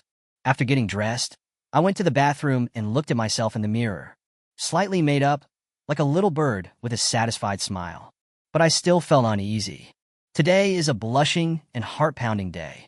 As soon as she reached the stairs, she saw Su Zhe already waiting at the dining table. Xiaoro breathed a sigh of relief and walked downstairs with a smile. "Wow, such a sumptuous breakfast," Xiaoro exclaimed in a relaxed manner. Su Zhe heard her voice, sensed the calmness in her tone, and immediately understood her intention. He smiled, turned to look at her, and said in a relaxed tone, "You should eat better in the morning. It's good for your stomach." Xiaoro pulled a chair and joked, "Look at our nutritionist Su. She lives a really healthy life." Then he picked up the spoon and took a sip of the porridge in front of him. "Wow, it's delicious. Your cooking skills are amazing. You can always make ordinary things extraordinary. If you like, drink more. I'll teach you when I'm free," Su Zhe said with a smile. "Really?" Xiaoro opened her eyes in surprise. "Really," Su Zhe said slowly in a doting tone. "By the way, eat some of the staple food and fruit beside," Su Zhe gestured with his chin. Xiaoro picked up a piece of bread with ketchup on it. "Okay." Su Zhe looked at Xiaoro, who was eating with gusto, his eyes full of love. Then he lowered his head and started eating breakfast. The two of them ate and chatted casually. They had a tacit understanding, and no one mentioned the embarrassing thing that happened in the morning. Su Zhe thought, she should not be angry. Xiaoro thought, he is a gentleman. He will definitely not do anything to me without my consent. Each of them had their own thoughts, but they both understood each other tacitly. The breakfast ended in a pleasant atmosphere. After breakfast, Su Zhe sent Xiaoro to Houtai Group, because there are some things today that need to be resolved by Xiaoro, the acting president. Since taking over as the acting president of Houtai Group, Xiaoro is busier than before. The two companies run back and forth. Su Zhe dropped her off downstairs at Houtai Group. After saying goodbye, he left. But this scene was seen by the company's employees. Everyone started talking about it. "Look, it's President Xia." A girl whispered to the girl walking with her, and gestured gently with her hand. "Damn, it's really President Xia. Who sent her here? This car looks really expensive. It's probably some young and talented guy, right? There aren't many people who are worthy of a goddess like Boss Xia. It seems to be Mr. Su. Look. Yeah, it's Mr. Su. Damn, Mr. Su changed his car again. It seems that President Su and President Xia. One girl looked at another with a look that you know. After seeing Xia Ro coming over, he said hello and hurried upstairs. After returning to the office, the two girls told their colleagues what they had just seen. Everyone is very interested in this gossip. I knew it. President Su let President Xia become the acting president so easily. It turns out, I'm so envious at the talented man and a beautiful woman. A beautiful woman and a talented man, wow, wow, wow. Then more and more people joined the discussion. In the end, everyone in the office knew what happened this morning, except Xia Ro. Sure enough, gossip always spreads quickly. After sending Xia Ro off, Suze started his ordinary life of taking orders again. It didn't take long before I received an order. What's strange is that the person who placed the order did not specify what the errand boy was to do, but instead specified a name. The errand boy must be the Eddie Peng of the errand running industry. After seeing this, Suze hesitated for a moment. It doesn't always feel like a good sign. But for the sake of the overall situation, I still took the order and rushed to the customer's home. Suze had been to the neighborhood where this client lived before to run errands, so he was quite familiar with the place and arrived quickly. Following the house number on the address, Suze arrived at the door of 511. Ding dong. The doorbell rang crisply. The person inside didn't speak, but Susie heard the clacking sound of slippers. Soon the door opened. Hello, the errand service you ordered is... Suze, I finally see you again. Suze stopped talking halfway when he saw the appearance of the person inside the door. When the people inside the door saw Suze, their eyes lit up and they were extremely happy. Before Suze could say anything, the person inside the door pulled Suze into the house without any explanation. Suze, come here and have a glass of water, the man said, pulling Suze to the sofa. Suze shook off her hand and said impatiently, Mansi, I've already told you that there's no chance for us. Why don't you listen? It turned out that Mansi found out Suze's single name after asking around. Since she really couldn't contact Suze, she had no choice but to resort to this last resort. I called Suze's exclusive service on Quida to meet Suze. Seeing that Suze was still so cold, Mansi said in a crying voice, Suze, don't be angry. I came here today just to ask you to accompany me. Seeing Mansi's tearful face, Suze felt a little soft-hearted and said in a softer tone, How do you know my name is Dan? I asked the customer service on the software, Mansi said, wiping away her tears. This Mansi is really lingering. Even after we said so much to each other last time, he is still so persistent. I really admire him. Suze sighed. Tell me, since you have called my service, what do you need me to do for you? Hearing that Suze's tone was no longer so cold, Mansi suddenly gained confidence. Smiling happily, she said, I want you to go shopping with me. When Suze heard this, he realized that this was a rhythm that was meant for everyone to see. So a plan came to mind. Suze said perfunctorily with a fake smile, Yeah. Seeing that Suze agreed, Mansi was very excited. Okay, then I'll go change my clothes quickly. Okay, take your time changing, I'll wait for you, Suze said expressionlessly. Okay, you must wait for me, Mansi agreed happily. Seeing Mansi enter the room, Suze decided to run away as the best strategy. I'm about to vomit if I hear her continue talking. It's so awkward and pretentious. I can't stand it. Suze went downstairs and called his colleague Shaoli. Shaoli, I have a beautiful client here who wants someone to eat and play with. Do you want to come? When Suze said this, he deliberately emphasized the word beauty. When Shaoli heard that the beautiful client wanted to accompany him for meals and entertainment, he immediately agreed. Think about it, Brother Zay. You are the only one who can think of me for such a good thing. I am so grateful. Chapter 64. Failed Beauty Trap. Shaoli spoke with excitement and emotion. Isn't that necessary? I'll send you the address. Come over quickly. Shaoli complains every day that he can't get any orders from beautiful women. Just in time, Suze sends him one. You can save yourself trouble and do someone a favor, killing two birds with one stone. Suze hung up the phone and drove away. After a while, Mansi called. This phone number is Suze's work number. Mansi has never called this number, so Suze did not block her. It turned out that Mansi changed into a super sexy, ultra-short, low-cut tight skirt, preparing to use a beauty trap on Suze in her house. Then take down Suze in one fell swoop. But after changing and coming out of the bedroom, he found that Suze had disappeared. Just call Suze immediately.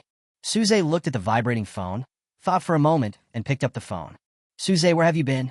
I couldn't find you after I changed my clothes, boo-hoo. I'm going downstairs to buy some things. You can take your time to change.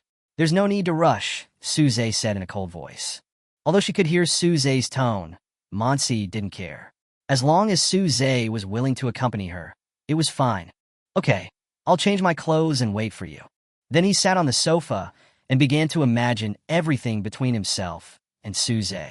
I'm finally going to sit in the passenger seat of Susie's Lamborghini.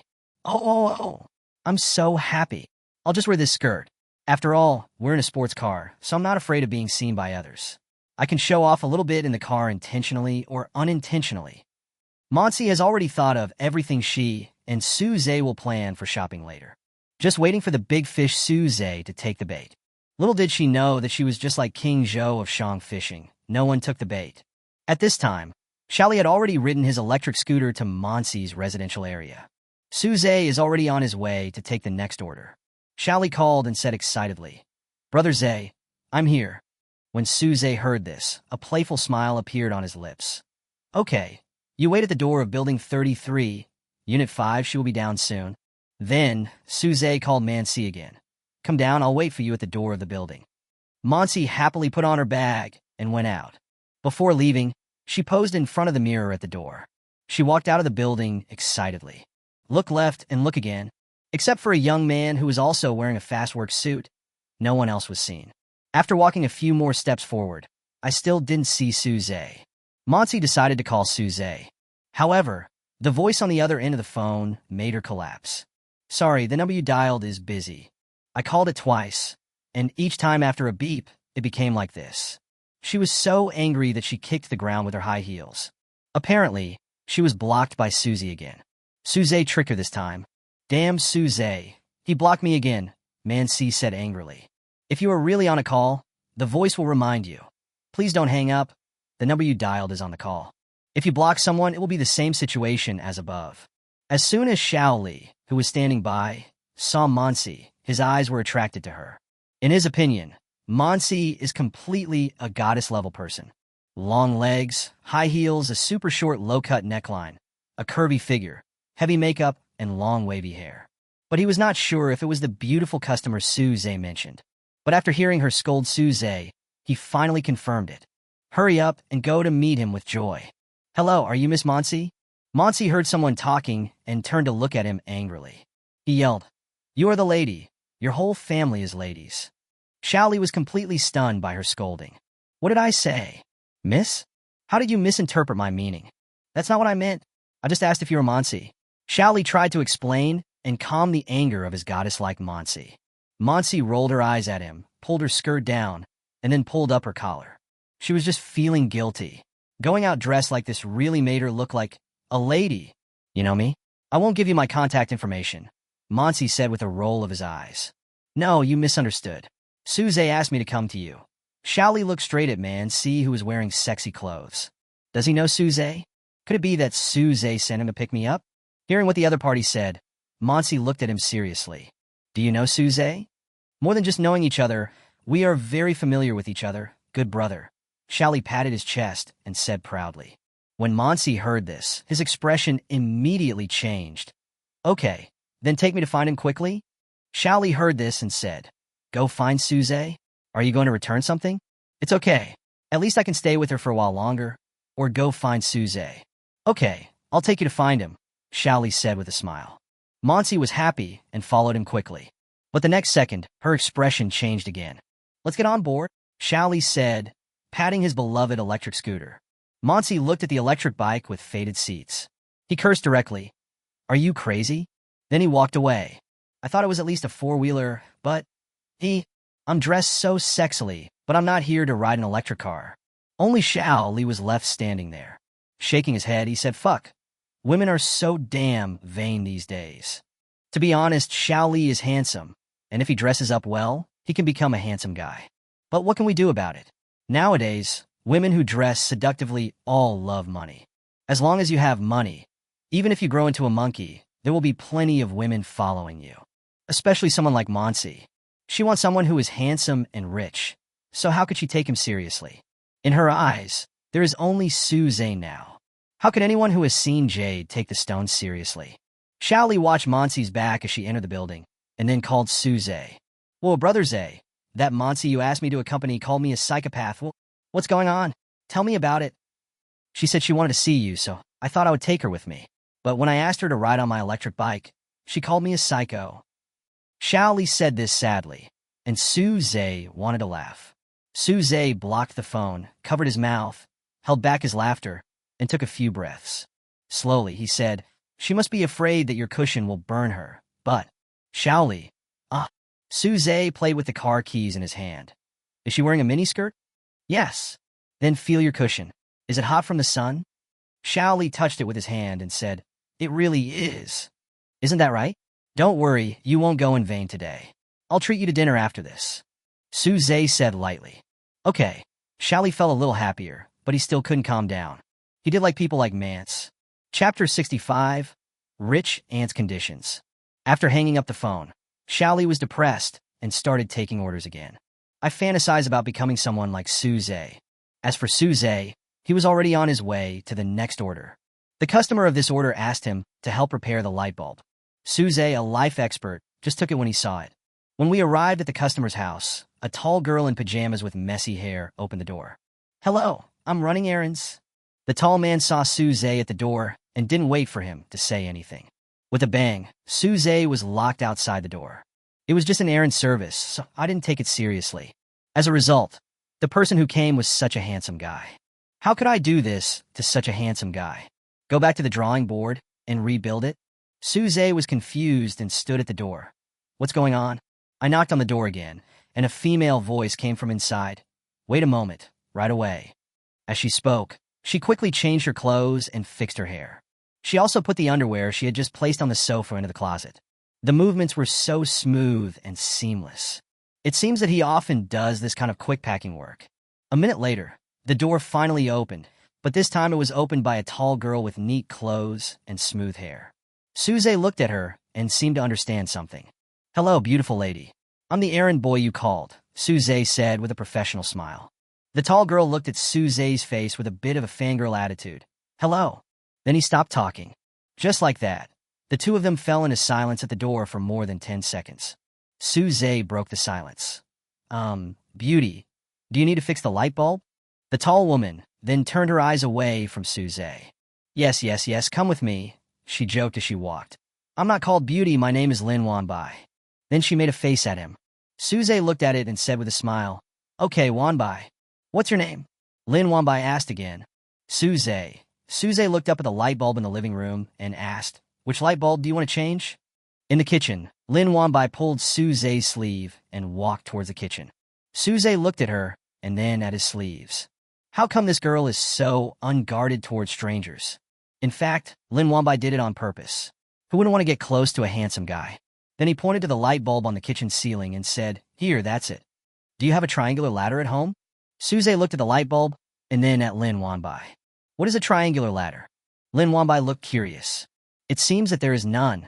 Then go and move your chair over. Oh, okay. A few minutes later, a makeshift ladder made of chairs and benches appeared. Lin Wanbai held on, and Suze slowly stepped on it. Unscrew the light bulb. Replace the light bulb. 5 minutes later.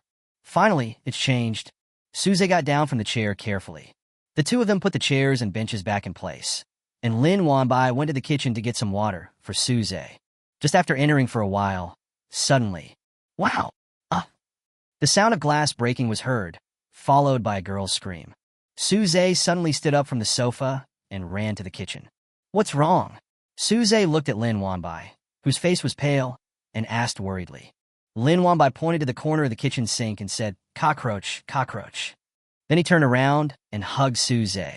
Suze was stunned for a moment. It was the first time someone carried him on his back. But seeing that she was so scared, I just endured it. Although Lin Wanbai was tall, luckily she was thin, so Suze could barely bear her weight. When Suze heard her words and looked at the cockroach standing in the corner, he didn't know whether to laugh or cry. He thought she had bumped into something, but it turned out that she was frightened by a cockroach. He is so tall and so timid. Really, alas. Suze patted her back gently. It's okay. Look at the little fellow who scared you. He was going home, but you scared him so much that he suddenly got confused and didn't know where to go. How pitiful. Puff. Hearing Suze say this, Lin Wanbai was amused and turned to look at the cockroach. Sure enough, it was still there. After taking a look, he immediately turned back. At this time, a man was standing at the kitchen door looking at them. Warner, what are you doing? Hearing the sound, the two people quickly turned to look at the door.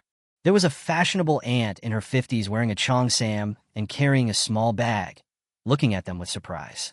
The two of us looked at each other, and then looked at each other's postures at the moment. Suze quickly let go of Lin Wanbai and straightened his clothes. Lin Wanbai quickly jumped off Suze and ran to her mother. Mom, it's not what you think. What am I thinking? The fashionable aunt asked back. Suze thought about it and realized that the aunt was angry. There's a misunderstanding. It's really embarrassing. I'd better leave now. Auntie? Warner, you are such a fool. You have a boyfriend, but you don't even bring him home to let Mom see him. Before Suze could explain, the fashionable aunt looked at him kindly and walked over. Not angry? Boyfriend? Mom, it's not like that. Lin Wanbai stepped forward, holding her mother's hand and explaining. The fashionable aunt pushed Lin Wanbai's hand. It's nothing? Such a handsome guy can like you. You should be satisfied. Then he looked at Suze with a smile and said, let's ignore her and go to the living room. Suze smiled a little awkwardly and followed the fashionable aunt to the living room. Lin Wanbai was left confused and self-doubting. I suspected that I was not a biological child, and it turned out to be true. Fashionable auntie pushed Suze to sit on the sofa. Young man, you are so handsome. How come you like our Warner? Annie, I'm not. The fashionable aunt looked at Suze's work clothes and seemed to understand something. It doesn't matter. As long as you are willing to marry our Warner, we will give her 3 houses, a Mercedes-Benz, a BMW, and a 2 million dowry. Suze, is this a desire to get married? Mom, what are you talking about? Are you so anxious for me to get married? Lin Wanbai ran to her mother. What do you know? Look at her appearance. You too, you have a boyfriend, but you don't bring him home for me and your dad to see. Her mother whispered to Lin Wanbai and poked her head with her finger. Then he turned around and looked at Suze with a smile. How about it? Young man, if you think it's not possible, you can raise other conditions. Annie, no, you're overthinking it. Don't be shy, young man. As long as you are willing, this matter can be settled immediately. Chapter 66, Second Level System. By the way, young man, you're an errand boy, right? Yes, Annie. Where do you live? Iha Original Work. Iha Original? The houses there are very expensive. What's wrong with you? Aunt looked at Suze in surprise. Then he saw Suze's car keys on the coffee table. My aunt knows what she is talking about, and she knows Bugatti. Is this car key yours? Yes, Annie, Suze said calmly. The fashionable aunt was shocked to find out that he was so rich. The items he spent were luxury cars worth tens of millions and villas worth hundreds of millions. After thinking for a while, the aunt looked up and said, You don't have to marry my daughter. Lin Wanbai breathed a sigh of relief after hearing this. My mother finally came back. Suze also breathed a sigh of relief. This aunt finally stopped matchmaking people up randomly. But the next second, the two heard the aunt say, She's not worthy. If you accept me as your godmother, I'll introduce you to someone better. Puff! All the water that Lin Wanbai had just drunk came out of her mouth. Pouting. Mom, am I your biological child? Suze bit his lip, lowered his head, and smiled secretly. Annie patted Lin Wanbai's leg and said, You kid, you sprayed me all over, of course you are my biological child. And then turned to look at Suze. Annie will go to the bathroom first. After the fashionable aunt left, Suze looked at Lin Wanbai and joked, I suggest you do a paternity test. I've wanted to do this for a long time. I've always suspected that I'm not my mother's biological child. Today, my guess has been verified again. Sigh. But you and your mother look like mother and daughter. You are the same height and have the same face. Everyone else says so. I don't know why she came to my place today. It's such a coincidence, Lin Wanbai pouted. At this time, the fashionable aunt came out. Godson, what's your name? Lin Wanbai. So he becomes my godson? Annie, my name is Suze. Suze replied with a smile. Xiaoze, Annie and Warner are going out to eat later. Would you like to come too? Suze quickly waved his hand. No, Annie, I have something else to do. Seeing that she couldn't keep Suze, the aunt gave up the idea of going out for dinner together, but she wrote down Suze's phone number. Then contact me when you are free and come to my house for dinner, the fashionable aunt said with a smile as she sent Suze to the door. Okay, Aunshi, I will. Suze walked downstairs. This aunt is too enthusiastic. It's a bit overwhelming. Seeing Suze leave, Lin Wanbai said dissatisfiedly, Mom, I really feel more and more that I am not your biological child. Her mother poked her head again and said, You are so stupid. I asked for his phone number and asked him to come to our house for dinner often to create opportunities for you too. Lin Wanbai gave a thumbs up. As expected, the older you are, the spicier you are. But, Mom, how do you know I like him? Don't forget that you came out of my belly, her mother said disdainfully. I admire you so much. As expected of my mother. After Suze went downstairs, he went to a restaurant to eat. While eating, suddenly, ding, it is detected that the host has just completed a special errand and is rewarded with 15% of the shares of Volkswagen Group. Ding, congratulations, you have become the 5th largest shareholder of Volkswagen Group. The first level system task has been completed, and you will enter the second level system next. Ding, the second level system begins loading. 10%, 30%, 60%, 99%, 100%. Ding, the second level system has been loaded. You have entered the second level system. The second level system begins, and you can choose the reward you want. Suze was shocked when he heard a series of voices in his mind. Oh my God! Already entered the second level system? Can you choose your own rewards? Interesting. Volkswagen Group's 5th largest shareholder? Although the Volkswagen Group has an extremely strong position in the automotive industry. But the 5th largest shareholder doesn't sound like a big one. At this time, the system spoke. You can check the sales of Volkswagen Group last year. Suze, help me check. Okay, I'll check for you right away. A few seconds later. System. Volkswagen Group sales last year were 250.382 billion euros. What? 250 billion? Oh. Suze's jaw dropped. The euro is more valuable than the US dollar. 1 euro is almost equal to 1.3 US dollars. And the sales volume is so high, it is much more valuable than LV's shares. No wonder he is the 5th largest shareholder this time. Suze immediately understood that this reward was more significant than any previous ones. Suze has some understanding of Volkswagen Group. After all, it has many familiar car names under its name. Suze's 2 cars now are Volkswagen, Lamborghini, and Bugatti. This top luxury car is owned by Volkswagen. There are also Audi, Skoda, Volkswagen, etc. that we often see. Mid-range luxury cars include Bentley, Porsche, etc. But Suze only knew about the brands under it and didn't know how much its annual sales were. Hearing these data now, I am really surprised. Suze became the 5th largest shareholder by snatching the shares from many competitors. Thank you, good system, Suze whispered. You're welcome. It's my honor to serve you. A somewhat honest voice came from the system. This laughter is much more comfortable to hear than the previous 2 times, Suze said with a smile. Then he opened his mobile phone and started searching for all the information about the public on Baidu. The information is several pages long. In the past, Suze had no interest in reading it, but now that his identity is different, he is very interested in reading it. Volkswagen Group is a German company and one of the world's 4 largest automobile manufacturers. During World War II, Volkswagen's production capacity was used for armaments production, and in 1998, a humanitarian fund was established as compensation. In 1972, Volkswagen broke the world record for automobile production. With 15,007,034 Beetles, it surpassed the legendary record set by Ford Motor Company's Model T, also known as Tin Lizzie, from 1908 to 1927. The Beetle has also become a favorite vehicle for many women, and is nicknamed Little Steel Cannon. In fact, at the beginning, the Volkswagen Group only had one brand of cars, Volkswagen. It was only later that it grew and started acquiring some other brands. The more Suze looked at it, the more he felt that this group was amazing. Isn't there a saying? The most expensive car and the cheapest car in the world are both produced by Volkswagen. This statement is absolutely true. Although it may not be so absolute, it is almost the same. What's more admirable is its pursuit. Chapter 67, Male Green Tea. Never stop, always on the road. In 2018, Volkswagen officially announced the independent launch of the electric We Share car-sharing service. As a result, Volkswagen announced its entry into the electric vehicle field. The more Suze read, the more excited he became. He really wanted to meet the president of Volkswagen Group and see this man of great strategy and vision. Suze put away his phone with satisfaction, looked out the window, and couldn't help but look forward to the second-level system. Time flies and it's Friday.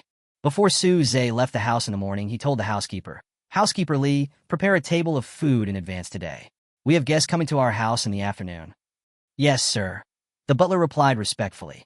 "Oh, by the way, get 2 more bottles of good wine from the wine cellar." Suze turned and instructed the butler as he was about to get in the car. "Yes, sir." Suze went to run errands with satisfaction. He now wanted to run more orders so that he would have a greater chance of getting a reward. At noon, Suze returned home and took a short rest.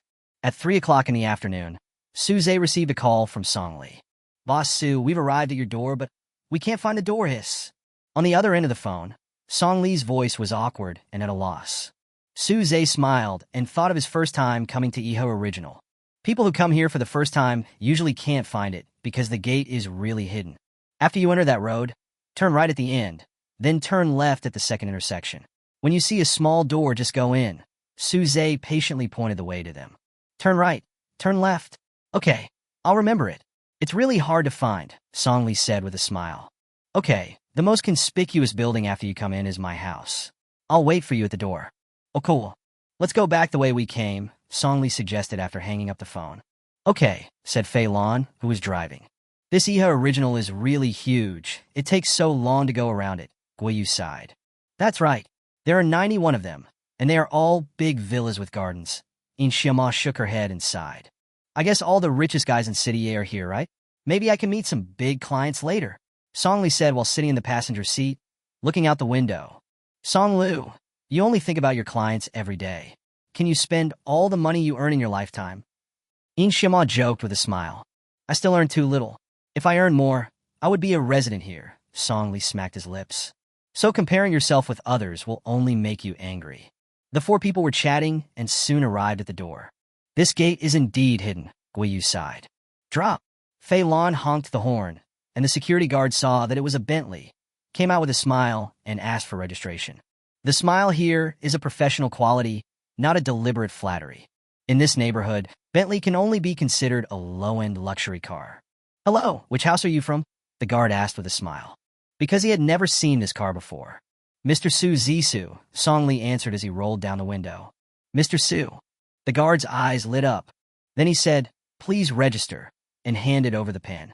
After registering, the 4 people went in. The security guard looked at the Bentley going away and shook his head. What kind of person can be friends with Mr. Su? Not only was he curious, but everyone else in the community was curious. After Fei Lan drove into the community, everyone saw the most conspicuous villa. I drove over and saw Suze was already waiting at the door. He was wearing a casual off-white home suit. As the 4 people approached Suze's door, they saw a tall and handsome figure. Everyone stopped chatting and turned their eyes to Suze. I began to doubt my life. Inshama was stunned. How can there be such people in the world? Not only am I young, I also have money. Not only is he rich, he's also super handsome. It's really heartwarming. After all, Inshima is a well-known figure in the workplace. After working for so many years, he has met countless young talents. But I have never been attracted to anyone, let alone this kind of love at first sight. She fell in love with him at first sight. Fei Lan looked at Inshima, who was distracted by Suze, and suddenly felt a sense of crisis. Over the years, he has always liked Inshima, but they have not been together. He confessed his love to her, but she politely declined because her work was more important. After that, he always got along with Inshima as a good friend and good partner. In fact, there is no such thing as work being important. I just don't like it. However, today, when she saw Suze, she suddenly felt a sense of crisis. After seeing Inshima's eyes again, he felt that he was going to lose her. "Get off the bus, Xiamo," Guiyu reminded her. "Oh, okay." Inshima opened the door and got out of the car. Her eyes glanced at Suze intentionally or unintentionally, while Fei Lan was observing her all the time. After getting off the car, Song Li was the first to greet him, stretched out his hand, and sighed with a smile. "I've heard that President Su is a young talent." Sure enough, everyone was right. Ha ha ha ha ha. Yes, he is young and handsome, a true bachelor. Yeah, ha.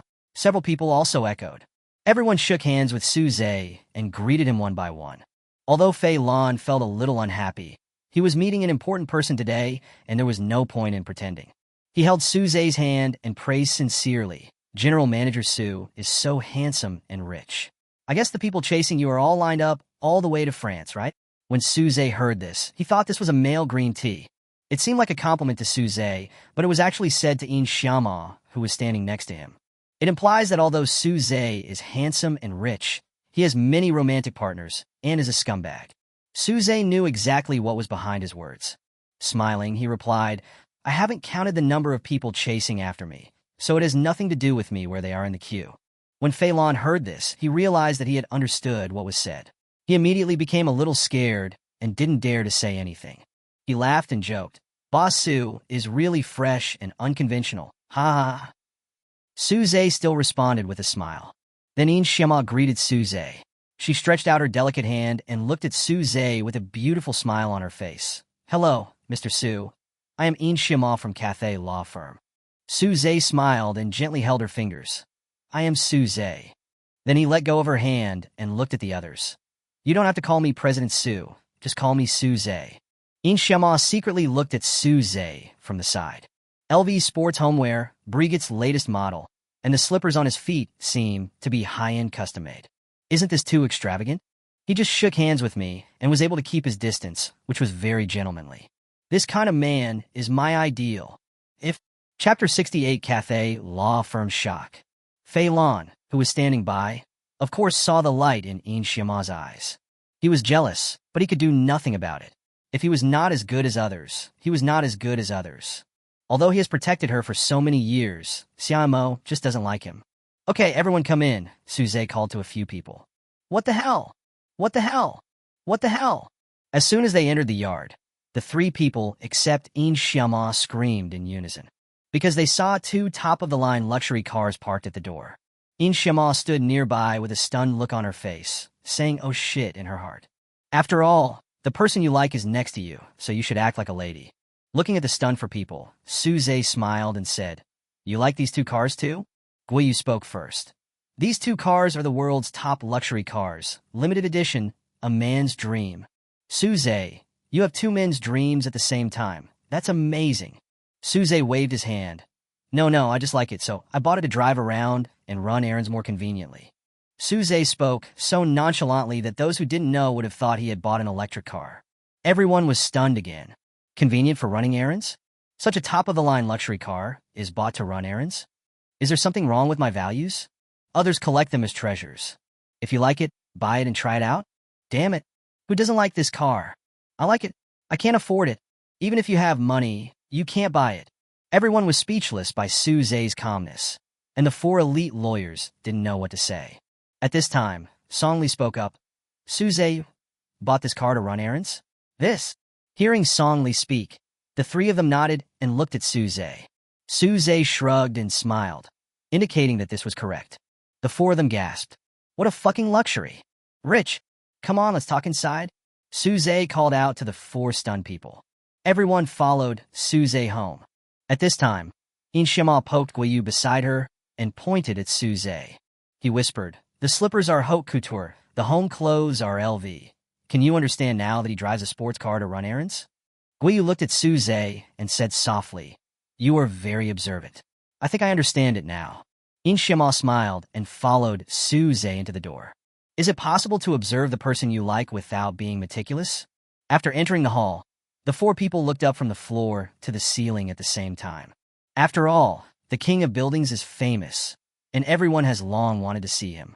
Now that we have the chance, shouldn't we take a good look at it? Sit anywhere, Suze said with his hands spread out. Everyone responded with a smile. The aunt in the house brought water to the guests. Several dishes have been placed on the table, and the kitchen is still busy preparing the food. The four of them sat down, but their eyes kept moving around the room. It's not that I haven't seen the world, but the opportunity to see the king of buildings from such a close distance is rare. The owner won't open it to the public. Suze saw what everyone meant, stood up and said with a smile, Since the meal isn't ready yet, why don't you come upstairs with me and help me with the decoration? When everyone heard what Suze said, they quickly agreed. They knew very well that Suze said this to allay their concerns. The purpose is to allow them to avoid embarrassment and have a good reason to satisfy their desire to visit the house. The four people couldn't help but admire Suze more in their hearts. Such social skills really make many veterans in the workplace feel ashamed. Phelan no longer had the strong hostility towards Suze that she had just had, and seemed to know why he was so rich. Not everyone has this kind of vision. Thinking about being able to read the best building carefully, I feel really excited. We went to the second floor and visited every room. We were all fascinated by the study on the second floor. Just like when Suze saw this study for the first time, especially Song Lee, he wanted to take a picture and install an identical one in his own home. But the most fascinating thing about this study is the view. If it is decorated exactly the same, it still has no view like here, and it still has no soul. Then we visited the rest of the floors, and everyone was full of praise. It is such a luxury to be neighbors with the old summer palace. In ancient times, this would have been a royal villa. Everyone walked and praised it highly. I returned to the first floor, still feeling unsatisfied. At this time, all the dishes have been served. Suze called Manager Chin yesterday and asked the chef from How Tai Hotel to come to his house to cook. Looking at the table full of dishes, everyone once again felt Suze's care for them. Suddenly, Guiyu picked up the wine on the table and exclaimed, "J.S. Trenta fortified wine?" Everyone was attracted by his voice and looked at him and the bottle of wine in his hand. We are all worldly wise people, so of course we know what the Trentino fortified wine he is talking about is. Isn't this kind of wine almost extinct? How come? Phelan looked at the wine bottle and then at Suze. Indeed, this wine can definitely be called an antique-level wine. However, for Suze, this wine was no problem at all. It was just a matter of making a phone call, and How Tai Hotel delivered it.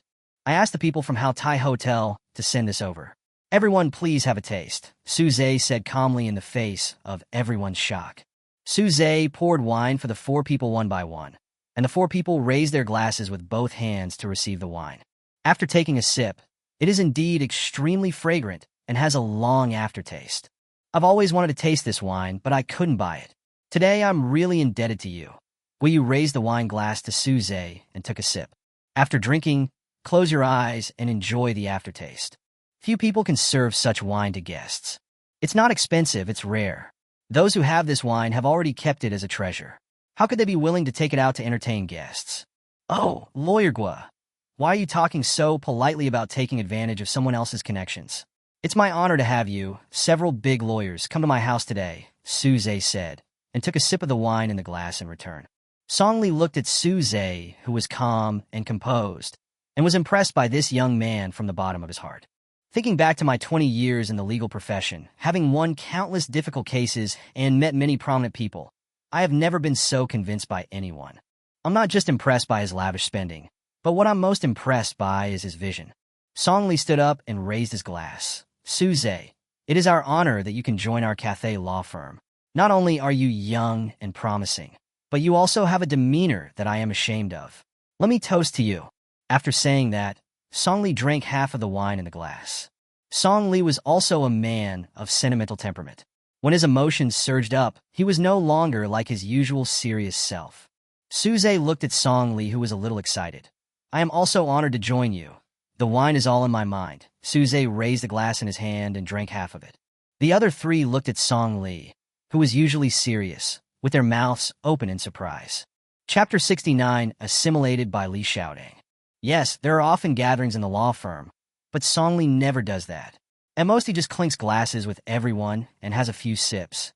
This is the first time I have seen Song Lu, a man of such temperament. TSK. It seems like I've met a real big shot. Then Inshima also stood up with a glass in hand. "Suze, today you let me know what it is like to be young, handsome, and successful." This is exactly what she really thinks. Oh, our Lu Yifei in the legal profession never praises people so directly. Guiyu looked at Inshima, who had a serious expression, and joked. Originally, Inshima thought that she was just telling the truth, but after being teased by Guiyu, she suddenly felt shy. I sat down a little nervously because I really like Suze. Phelan looked at Inshima, who was blushing a little, and quickly stood up and clinked glasses with Suze. Suze, a young talent, is truly admirable. Suze looked at Phelan, then at Inshima. "Thank you all for your compliments. I toast to you all." Then drink the remaining red wine in the glass. After this round, everyone became basically familiar with each other and started to talk enthusiastically. During this period, some compliments were inevitable. Looking at Suze, who was at ease at the dinner table, In Xiaoma wanted to get to know him more deeply. How could this man be so perfect? After eating and drinking, Suze called a designated driver for the four of them. When saying goodbye, there was another round of greetings at the door. But it was getting dark, and it was time to go home. Otherwise, Songli would like to chat with Suze for a while longer. After sending them to the car, Suze was a little tipsy and just wanted to lie down on the bed and have a good sleep. He dragged his slightly heavy body to his room, lay down, and fell asleep. When I opened my eyes again, it was the next morning. It wasn't the alarm on his cell phone that woke him up, but his biological clock. Errand runners work almost all year round, so there are no weekends. Suze woke up and searched around on the bed with his eyes closed for his cell phone, but couldn't find it. He suddenly remembered that he seemed to have left his cell phone on the first floor yesterday. He shook his head to clear his mind, then sat up and leaned against the headboard. He tried hard to open his eyes and rubbed his eyebrows with his hands. Lift the quilt. Get out of bed. Wear shoes. Go to the bathroom and take a shower. Walla. After taking a shower, Susie stood by the sink. Squeak, squeak, squeak. Suze pouted and looked at his white and neat teeth in the mirror, feeling very satisfied. He got dressed and went downstairs, where he saw that his aunt had already prepared breakfast and put it on the table. His breakfast alone took up 7 or 8 plates. There are eggs, fruits, porridge, and staple foods. It's really rich. Suze ate breakfast seriously and went out. At 11 o'clock, Li Xiaotong called. Hello, Brother A's. Are you free? Li Xiaotong's cute, lowly voice came. Hearing her voice, Suze couldn't help but feel happy. You're free, what's up? Suze didn't even realize that he had been assimilated by Li Xiaotong invisibly. Would you like me to stay with me? Okay, wherever you are, I'll pick you up, Suze said lovingly. Brother A's, I really like what you said. Your boyfriend power is max, Li Xiaotong's excited voice came. You little fool. Tell me where you are? I'm in my secret hut, Li Xiaotong said mysteriously. Understood immediately. He drove to her home, which was the same residential complex where the cheated client lived, and also where Li Xiaotong waited for Suze last time. Half an hour later, Suze saw Li Xiaotong at the gate of the community. Li Xiaotong waved at him from a distance. After stopping the car, she happily ran over and held Suze's arm. Suze touched her head and said, Tell me, where do you want to go?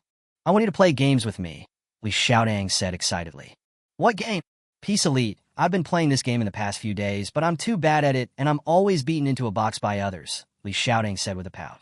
Brother A's, can you play? Yes, I'll take you, Suze said confidently. He has a natural talent for playing games. When he was in school, he often sneaked to internet cafes without his parents' knowledge, but it never affected his studies. GF was popular at that time, and he was very good at playing with it right away. Okay, where shall we go? Come to my house? I've recently moved into a new house, and you haven't been there yet. Okay, Li Xiaotong got into the car happily. When she arrived at Iha Original, Li Xiaotong was stunned. Brother A's, your new home is here? Li Xiaotong looked at Suze in surprise. Yes, slightly. Wow, the housing prices here are very expensive, right? And I heard from my dad that you can't buy it even if you have money. Well, I think so, Suze said calmly. Li Xiaotong couldn't wait to get off the car and take a look. Suze drove to the door of his house. The gate system recognized Suze's car and opened automatically. After Suze stopped the car, Li Xiaotong got out and began to look around. Is this your new home? Li Xiaotong asked with a look of surprise and admiration. Suze smiled and nodded. Wow, this is so beautiful. This building and this garden are so beautiful, Li Xiaotong said as she walked into the house. It's beautifully decorated too. This chandelier and this staircase are both so beautiful.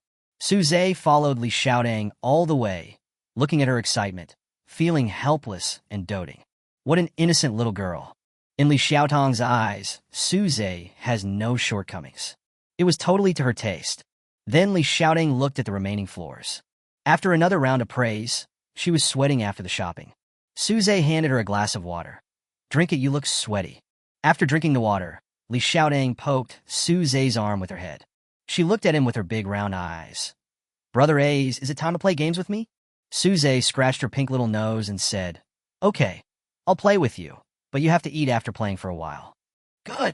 Open the game and add friends. I'm going to play duo with you, so you must follow me closely.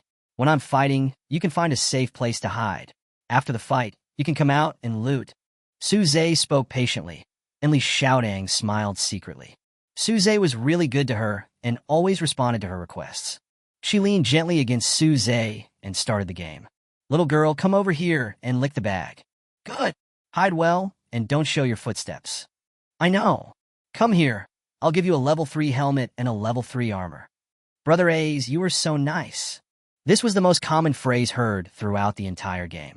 Li Xiaodang died of happiness. Suze always gives her good things and rushes to the front when there is danger. The first game is over, and I won the game perfectly. Being with Suze, Li Xiaodang feels very safe. This is not only true in games, but also in real life. Another fight started. After the two finished fighting in Peace City, Suze took Li Xiaodang to the roof. Then I started looking around for people using a telescope. Suddenly, Li Xiaodang pointed an 8x scope at Suze's head and said, Brother A's, look here. Chapter 70 Horror Movie. Suze turned his head and looked at her. I'm going to use my sexiness as a gun and an 8-fold mirror to seal my love and hit my brother's heart. Bang, Li Xiaotang's cute voice came. Suze was amused by her and didn't know whether to laugh or cry. You hit me. Ha ha. Ha. Amid the joyful sounds, the aunt's voice rang out downstairs. Sir, the meal is ready. Okay, Suze agreed. Let's go downstairs to eat first. Suze pulled Li Xiaodang and went downstairs. After lunch, Suze and Li Xiaodang came to the study. Continue their game Battlefield. After playing for a while, Li Xiaodang pouted and said to Suze, Brother A's, I don't want to play anymore. Okay, then we won't play anymore. Suze smiled and touched her head. I want to see a movie. Okay, then I'll go to the movies with you. I want to watch a horror movie, Li Xiaodang blinked. You dare to look? Aren't you afraid? Suze looked at her in surprise. Dare? Li Xiaodang said confidently. Okay, I'll watch it with you. Don't be scared to tears. No. Trust me, I'm sure there will be no problem. The two began to choose horror movies. After Li Xiaotang's repeated insistence, they finally chose the most recognized and frightening, The Old Corpse in the Mountain Village. This film has been out for a long time, but its influence has never diminished. It was once known as the scariest horror film in Hong Kong. Suze had heard of this movie a long time ago, but had never dared to watch it. He was afraid that Li Xiaodang would be scared, so he confirmed it again before the screening. Are you sure you want to watch this horror movie? Sure, Li Xiaodang said with certainty. Okay, then don't get scared and hide in my arms later. The movie begins. It is indeed the scariest horror movie in Hong Kong. The atmosphere at the beginning is so frightening. Two people were lying on the sofa, hugging pillows, and holding potato chips in their hands. It looks very nervous. There were several shots where Suze was so frightened that he almost cried out and turned his head to look behind him intentionally or unintentionally. Because it sends chills down my spine. He usually doesn't watch horror movies because he doesn't dare to watch them, but this time he really risked his life to keep the gentleman company. And look at Li Xiaodang, she is still eating potato chips calmly. It was as if I was just watching a romance movie. After watching some scary scenes, suddenly, a piece of music that is typical of horror movies sounded. Weird music, eerie scenes, and a frightened protagonist. Suze has completely immersed himself. Suddenly, a ghost face appeared. Only a shout was heard, but it was sent by several people. In addition to the protagonist of the movie, there is another voice made by Suze. But Li Xiaodang was concentrating on watching the movie and seemed not to hear it. Suddenly, she felt something grabbing her. When I looked back, I was immediately amused. I saw Suze hiding behind me, pulling up a corner of his clothes and half covering his eyes. Afraid of seeing something bad. Brother A's, are you scared? Li Xiaodang put a piece of potato chip in his mouth and said calmly. Suzy nodded frantically. Puff! Li Xiaodang looked at Brother A's, who was usually omnipotent, but now became like a little bird, and couldn't help laughing. Why did you agree to watch it with me if you were scared, silly Brother A's? I'll go turn it off. Li Xiaodang said this and was about to get up to turn off the TV. Suze grabbed her and said, No, it's okay. I can do it. Are you really okay? Li Xiaodang looked at Suze, who was curled up on the sofa, with a look of doubt. It's really okay, Suze nodded, giving himself some courage. Okay, let's continue watching. Li Xiaodang turned her head, clicked cancel pause, and started watching again with relish. I started to laugh secretly in my heart. Brother A's is so nice to me. He was so scared but still watched it just to accompany me. Really touching. Suze began to feel uneasy. Just now I said that Xiaodang was crying because of fear, but now I am almost the one crying. What a shame. Suze curled up on the sofa and began to divert his attention. Eat 2 bites of potato chips, take a few sips of drinks, then secretly watch horror movies. It doesn't seem that scary. But the next second, he was startled again. It has to be said that Suze is a person who is easily frightened. The scary plot always comes out when I think it is not scary anymore. Whoa. It's strange that Suze, who is fearless, is afraid of horror movies. Finally, Suze decided to stop dodging and look. He began to sit up straight and watch with Li Xiaodang. However, after watching for a few minutes, he was frightened again. His body trembled, and he subconsciously hid behind Li Xiaodang. Oh, forget it. I won't watch it anymore. Horror movies are really not for me. For someone who has hardly ever been exposed to horror movies, it was really scary. Just when he was bored, he saw Li Xiaodang's long curly hair and immediately became interested. Oh, I know what to do. Suze picked up a bunch of Li Xiaodang's hair and began to braid her hair. A small braid, 2 pigtails, 8 braids. This half of the hair has been braided, but the horror movie is not over yet. So what to do next? Li Xiaodang was so absorbed in watching that she didn't even notice that Suze was braiding her hair. Moreover, she didn't even have any reaction when watching such a scary movie. I really admire her. This is not the look of a cute girl at all. This is clearly a female warrior. Now that you've braided your hair, why not take them all off? Then Suze started to take off the braids again. 7 braids, 3 braids, a small braid. It was taken apart so quickly, but the little girl's hair is so funny. Susie began to style her pigtails. A little peach heart, beautiful, a bow, cute. Suze started counting his hair again. He was really bored. Finally, when Suze counted to 268, the horror ending song of the movie began to sound. Suze quickly sat up straight and looked at the TV.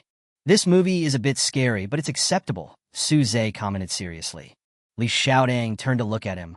I felt the same way, but I didn't feel it was scary until the end. It's always the same routine, boring. There was some helplessness in Li Xiaodang's tone. In her opinion, horror movies from Country Tea were the real scary ones. Suze looked at Li Xiaodang in amazement, and 1,000 words converged into a thumbs up. You are awesome. Li Xiaodang smiled and said, I am an atheist. I am not afraid of these things. Brother A's, do you think it looks good?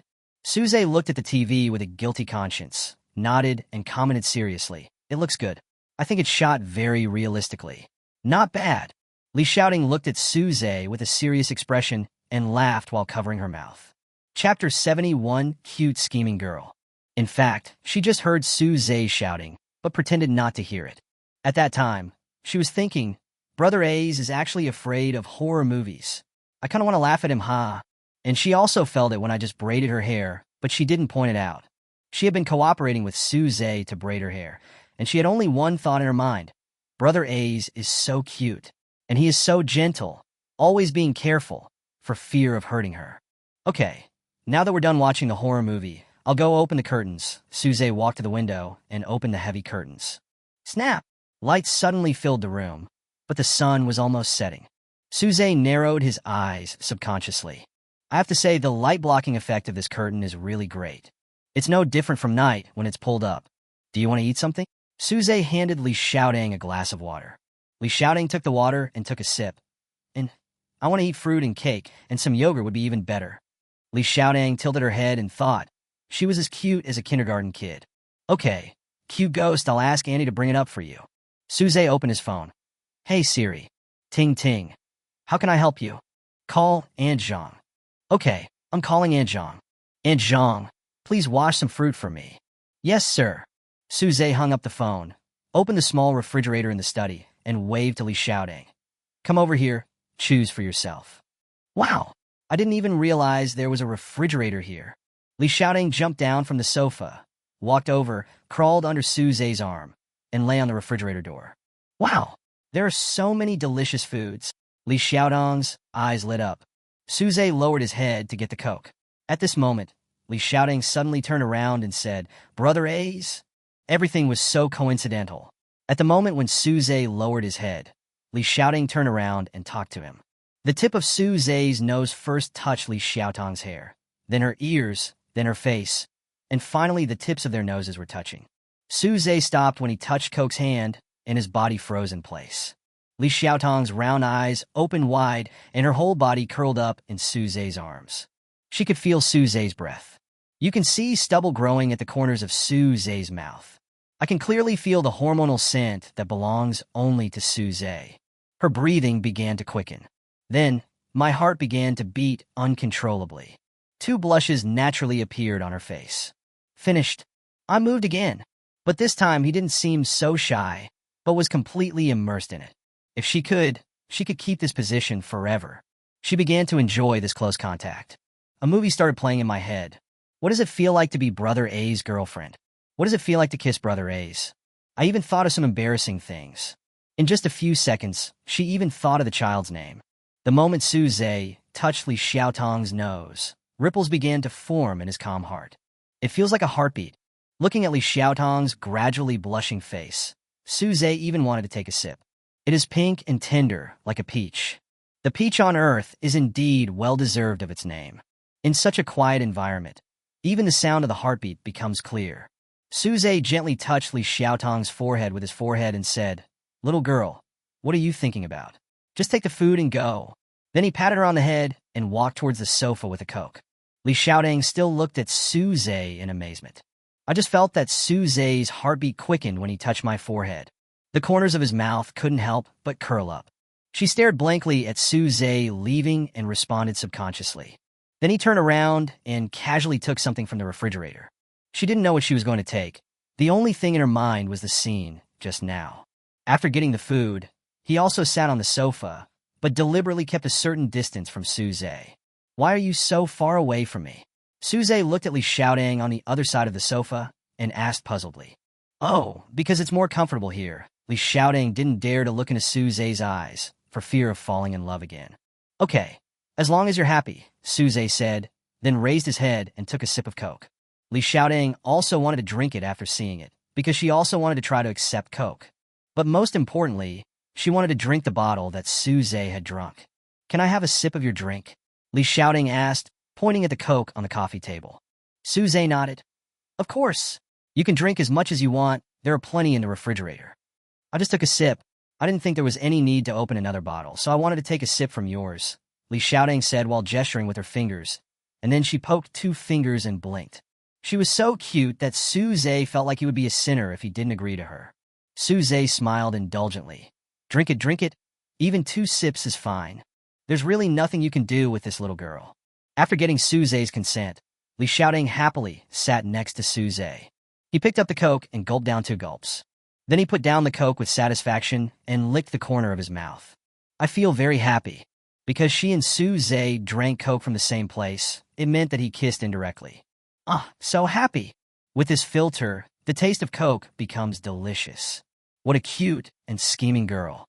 "Can you accept this taste?" Suze looked at Li Xiaotong, who was still unsatisfied. "I think this can of Coke tastes better than the yogurt I drink," Li Xiaotong said happily. Suze smiled and shook his head. "Before you said you didn't like it, but now you like it so much, I really can't guess what a girl is thinking." Li Xiaotong smiled mysteriously. "Girls' thoughts will never be guessed by you." Then he put a big piece of cake into his mouth. Suze smiled indulgently, picked up the Coke, and took a big sip. Li Xiaotong was even happier watching this. "Brother A's just kissed me." At this time, Aunt Zhang brought up the fruit. Various kinds of fruits were washed and cut and placed on a full fruit plate. The 2 of them were playing with their phones and eating fruit, and before they knew it, it was evening. After dinner, Suze picked up the car keys. "Let's go. I'll take you home." But Li Xiaotong was not happy and was reluctant to leave. Suze urged her again. "Let's go, it's so dark now. If you don't go back, your parents will be worried." Li Xiaotong said softly. "I told my parents that I am staying at my home today." "Then I'll take you to your home," Suze said, looking at her. Li Xiaotong was still hesitant and didn't want to leave. After a moment of stalemate, she suddenly looked at Suze seriously. Chapter 72, "I want to sleep in your bedroom," she said pitifully. "I'm going abroad next week, so I want you to stay with me more." "So what?" Suze asked. "So, that is, I'm not going home tonight." Li Xiaotong was a little embarrassed to say it. "That's definitely not possible. You're a girl. How can you just not go back?" Suze said seriously. Li Xiaoding looked at Su Zhe with serious eyes. I just want to stay with you for a while. Then he came over, grabbed Susie's wrist, and shook his arm. How could Su Zhe bear such an attack from her? So he had to agree. Alas, I really can't do anything about you. Li Xiaoding jumped up happily. Yeah. Then the two of them started playing games and watching movies until after 11 o'clock. Okay, you have to go to bed, Su Zhe urged, glancing at his watch. But, I don't want to sleep, Li Xiaoding said coquettishly. No, staying up late is harmful to your body and will make you ugly. You have to sleep, Su Zhe said firmly. I'm not afraid. It's okay to stay up all night just once, Li Xiaoding tried to persuade Su Zhe. Not even once. Staying up late will cause your hair to fall out. It will be a shame to lose your beautiful hair. Li Xiaoding touched her hair and asked, Is it true that my hair will fall out? Really? Haven't you heard a popular saying recently? I don't sleep until the moon sleeps. I'm a bald little baby. If you don't sleep, you will become a bald little baby. Su Zhe looked very serious. Then I'd better go to sleep.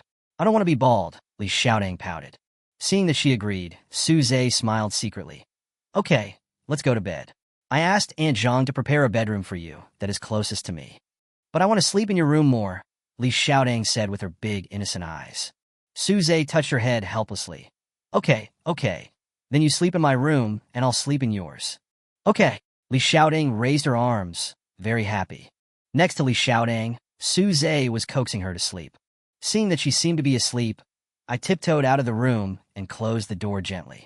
As soon as she went out, Li Xiaoding opened her eyes. She was not sleepy at all. She got out of bed and began to observe Su Zhe's room carefully. His wardrobe, bathroom, balcony. She looked in every corner. Finally back to bed. I buried my face in the quilt, which was filled with Su Zhe's scent. Sure enough, if I want to experience Brother A's up close and in all aspects, I have to go to his bedroom, Li Xiaoding muttered to herself in the quilt. After a while, she began to wriggle on the bed like a silkworm pupa baby. From the head of the bed, creeping. At the end of the bed, squirm. Soon, her footprints were all over Su Zhe's 6-meter-long bed. When she came out from under the quilt, she was already sweating profusely. She lay on her side, panting, and picked up the pillow next to her and hugged it. Surrounded by Su Zhe's breath, she soon fell into a sweet dream. The next day, Li Xiaoding slept until she woke up naturally. She poked her head out of the quilt and stretched lazily. I looked at my phone and said, Oh my God, it's already 11 o'clock. Why didn't anyone call me? After getting dressed and going downstairs, I saw Su Zhe sitting on the sofa reading a book. Li Xiaoding tiptoed over, prepared to scare Su Zhe from behind. Before she could say anything, Su Zhe suddenly turned around, which scared her.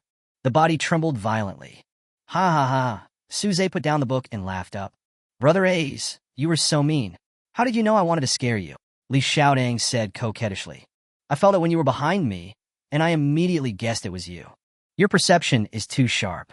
It's boring. Li Xiaoding pursed her lips and sat down. Okay, let's go eat. I asked Aunt Zhang to save you some breakfast to fill your stomach so you don't have an empty stomach. Okay, I'll go right away. After dinner, Su Zhe wanted to send Li Xiaoding home, but she didn't want to. I still want to stay with you and don't want to go home for the time being, Li Xiaoding said coquettishly. Oh, I really have no way to deal with you. Let's go. Su Zhe opened the car door for her. Brother A's, you are the best. Then don't run around and don't lock yourself out of the car like last time, Su Zhe instructed patiently. I know. Let's go. Following the order address, Su Zhe drove to an upscale residential area where he vaguely remembered running errands before. I'll leave the car keys with you this time. Don't run around and wait for me to come back, Su Zhe said and left. After Li Xiaoding agreed, she started eating out of boredom. Just as she was watching TV with great interest, someone suddenly knocked on the car window. Li Xiaoding thought the property management wanted to charge her, so she opened the window and said directly, I'll pay for the parking fee later. But the person outside didn't respond. She looked up and her face suddenly darkened. Oh, it's you. The other party was obviously shocked. Why is it you again? What bad luck? When Li Xiaoding heard this, her temper immediately flared up and she opened the car door and got out. You are such a shameless mistress. You are so young and you are looking for a man who is older than your father. You are destroying other people's families. You are so shameless. It turned out that this woman was the girl with high heels and the BMW who had had a conflict with her before. She is still wearing high heels and revealing clothes today. Ever since the last BMW incident, because of Suze, she no longer looked down on Mediterranean, who could be her father, and started looking for new prey. The last time she met Suze in the bar, she wanted to win him over, but he didn't even want to pay attention to her. After hitting a wall, he started back to his old ways and hooked up with an old man in his 60s. Under her sweet talk, the old man bought her many brand-name bags and shoes. He even bought her a car and a house. I came here today to see how the house is decorated. You are the mistress, right? Sitting in such a luxurious car. You might have seduced a man of who knows how old he is, said Hentian Gao, with a effeminate face that turned pale. She knew she was a mistress, but she couldn't accept it when others told her about it. How shameless. Are you feeling guilty? Let me tell you, the car I'm riding in belongs to my brother A's. Sorry, he's only in his 20s. I think he's about the same age as your sponsor's son. Li Xiaodong patted the Bugatti next to her, smacked her lips, and said that the casual look of the clothes almost pissed her off to death. But she still insisted that Li Xiaodong was the mistress. The two people are still fighting each other. At this time, two people came over. Chapter 73. Don't you have any ACD number in mind? One of them is Hentian Gaonu's new financial sponsor, who is in his 60s, wearing a black suit and has dyed black hair. He seems to be a very particular person. One is Suze, a post-95s young man who had just finished running errands. He was full of vigor and handsome. He was wearing a work suit, but it couldn't cover up his radiance. When Hentian Gaonu saw that it was Suze, her eyes lit up. Shouting, "You must be getting impatient waiting." Suze ignored the admiring gaze of Hentian Gaonu and asked Li Xiaodong directly. No, isn't there someone arguing with me? Li Xiaodong rolled her eyes at Hentian Gaonu. At this time, the financial sponsor of Hentian Gaonu also came to her side. Without paying attention to the people around him, he asked her directly, "Yuan, what's wrong?" "Old Li, I was bullied." The angry girl pointed at Li Xiaodong and acted coquettishly. "Let me see who is bullying my Yuan." The sponsor looked at Li Xiaodong. At this time, he noticed Suze next to Li Xiaodong. "Mr. Su, why are you here?" he said in surprise. Hearing him say this, Yuan, who was standing beside him, immediately widened her eyes. "Mr. Su? This handsome guy is actually Lao Li's boss? So he is the CEO of Lao Li's company? My God, that must be very rich. Why doesn't he like me? If he accepted me, I wouldn't have to find such an old man. Whoa. Suze looked at the sponsor and felt that he looked familiar, but he couldn't remember who he was. I kept searching for information about this person in my mind, but the search failed. "Who are you?" "Mr. Su, I'm Li Jianliang from Haotai Group. We met at the last shareholders meeting." Li Jianliang's face was full of smiles. Indeed, they had met at the last shareholders meeting, but there were too many people, and Su Zicai didn't have the time to remember them. I had no idea who he was, but I pretended to be suddenly enlightened. "Oh, it's you, Lao Li. What a coincidence to meet you here." "Yes, Mr. Su. Why are you here?" Suze pointed to his clothes and said, "I was just running errands. I happen to be in this neighborhood today." "What a coincidence. I can't see you at the company, but I see you here." "I'm too busy running errands every day to go to the company," Suze said lightly. Then he glanced at Yuan, who was standing next to Li Jianliang, and probably understood something. But he still asked knowingly, "What is this?" Li Jianliang certainly didn't want his boss to know about his chaotic private life. After all, he has a wife, children, and elderly parents at home. It would be too embarrassing if the news got out, so he quickly started to cover it up. "She is a relative of my friend's. She just came to City A and asked me to help her rent a house. I happened to be free today, so I came out to take a look." When Yuan, who was standing next to her, heard this, she immediately became furious. But because he was his financial sponsor, he had no choice but to endure it. He forced a smile and nodded in agreement. "I thought, what the hell, after all this time, I'm just your relative's friend." "Hi, old man, are you feeling ashamed now? Why didn't you feel ashamed when we were in bed? Why didn't you say I was your relative's friend?" When Suze heard him say this, he nodded meaningfully. "Oh, so that's how it is. I thought, nowadays, all men with some money like this kind of women? Can't understand. You're older than her father. It's really disgusting." But Li Xiaodong didn't give her face and said directly, "Oh, so he is not your new financial sponsor. I thought you dumped the previous uncle and found a new one." "I was thinking, how could you bring yourself to eat an old man who is almost as old as your grandfather? Women like this will go with whoever has money. Regardless of age, married or not, It's really despicable. So when you see the wife beating the mistress on the street, no one will try to stop her. Doesn't she deserve it? When Yuan heard this, she was extremely angry, but she didn't dare to lose her temper. After all, her sponsor was here. What if he was unhappy and dumped her? It's not a big deal if it's dumped, but it would be bad if the car and house were taken away. She forced a smile and said, "You misunderstood. The uncle last time? Oh no, the man was just a friend I knew." Li Xiaoding rolled her eyes at her and was too lazy to talk to her. There is no need to say much to a woman who seduces other people's husbands and destroys other people's families. Li Jianliang also looked at Yuan. When did she have another man? Why didn't she tell me? The atmosphere suddenly fell into a strange awkwardness. At this time, Suze spoke up. "Lao Li, I still have to run errands. You guys go ahead and do your work. We'll leave first." "Okay, Mr. Su, please drive slower." Li Jianliang watched Suze's car go away humbly. Then he shook his head and sighed. Boss Su has changed his car again. He is so capable at such a young age. I really envy him. I have worked hard all my life, but I am still not even 1% better than others in their 20s. Anyone would be envious. Hearing Li Jianliang say this, Yuan went up to him, shook his hand, and said hypocritically, "Old Li, you are already very good. In fact, I don't know how many times I have spit on him in my heart. But the most urgent thing is to get him to buy a car and a house for himself, so I have to flatter him and serve him to make him happy." Yuan felt so sad when she saw the rear end of the Bugatti driving away. "That's my ideal boyfriend." Just now, while I was waiting for Lao Li to buy a pack of cigarettes, I saw a luxury car parked not far away. With the idea of hooking up with a rich man, I came over to take a look. It turned out that the car belonged to Suze, and the point was that there was a girl whom he hated sitting in the car, which was really infuriating. Why doesn't Suze like me? Yuan fell into deep self-doubt. This woman has no idea what's going on. Don't you know why others look down on you? After leaving the community, Li Xiaoding accompanied Suze to complete a few more orders. In the evening, at Suze's insistence, Li Xiaoding was sent home. The condition was that when she went abroad, Suze had to go to the airport to see her off in person. After dinner, Suze lay in the rocking chair in the garden and looked up at the starry sky. It was a sunny day today. In the clear sky at night, the stars were exceptionally bright, and he also saw the Big Dipper.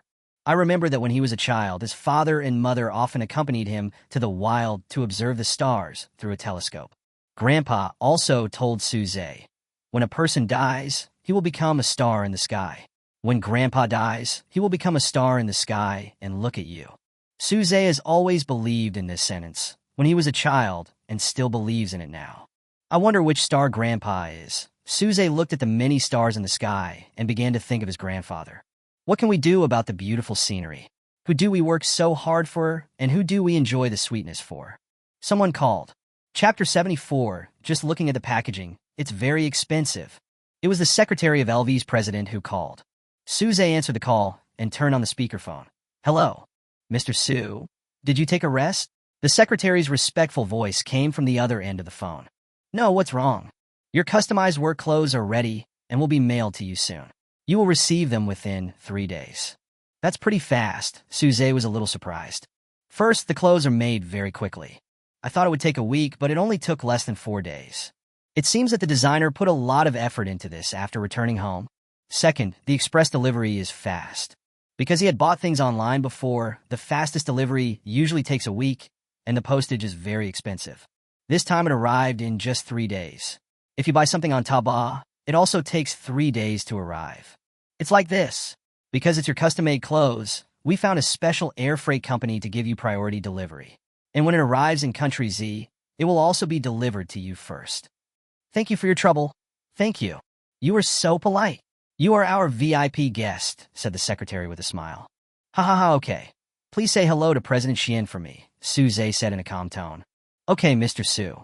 After hanging up the phone, Suze looked at the stars for a while on the recliner, then went back to the room to sleep. 3 days passed in a flash. That morning, Suze was awakened by the housekeeper knocking on the door. Suze thought his alarm didn't ring, but when he looked at the time, it was still early. He opened the door sleepily. What's wrong, Butler Wong? The housekeeper bowed awkwardly and said, Sir, I'm sorry to disturb your rest. There was a courier at the door who insisted that you go and sign for an important package in person, so I had to. Suze patted his shoulder. It's okay, I know what it is. Go and do your work. Then Suze tidied up a little and went downstairs. Seeing Suze coming down, the courier boy came forward and said, "Hello, are you Suze?" It's not that I know him, but I just feel that his temperament is like that of the owner of this place. Susie nodded. "I am. Here is a package from overseas that you need to sign for in person," the courier boy said softly, handing over the pen. "Okay." Suze signed his name in the signature area. After thanking the courier, Suze took the package, walked into the first floor, and opened it. The outer layer is a cardboard box printed with the LV logo. This cardboard box alone makes it feel very expensive. Suze took a knife and gently cut open the sealing tape. After opening it, he found a high-end plastic bag inside, which was also printed with the LV logo. There is also some foam next to it, which also has the logo printed on it. After tearing off the plastic, what appeared before his eyes was a layer of exquisite and noble butter paper, which also had the logo on it. Moreover, the butter paper packaging is very ceremonial, making people feel that the person who packed it was very attentive. Suze could feel this sincerity. After gently tearing off the butter paper, what caught Suze's eye was an exquisite, purple rectangular box. The logo is not printed all over the box, but is printed in a circle around the box, and there is a diamond brooch in one corner. It's still shining under the light. This is too ceremonial. Suze looked at people in admiration. The box is designed to open on both sides, which feels like you are breaking a piece of cake. Suze grabbed the grooves on both sides and pried the box open with light force. Suze saw a familiar, yet unfamiliar uniform, lying neatly and quietly in the box. Suze felt very satisfied at first sight. When I took it out and looked at it, I was even more satisfied with the overall design. Looking at it this way, it's still fast workwear, but it just feels different, more noble, with its own unique fashion charm. "This LV's chief designer is just different," Suze exclaimed. Suze took out the pants as well and found that there was another set of clothes underneath this one. I took it out and saw that it was for summer. This designer is so thoughtful. If I have a chance in the future, I will definitely thank him in person. There was also a note underneath this summer suit. Suze took it out and looked at it. It said, "Mr. Su, summer is coming, so I prepared an extra set of clothes for you." The signature is Designer Will. Suze felt warm in his heart when he read these two short sentences. It is indeed not easy to be the chief designer of LV.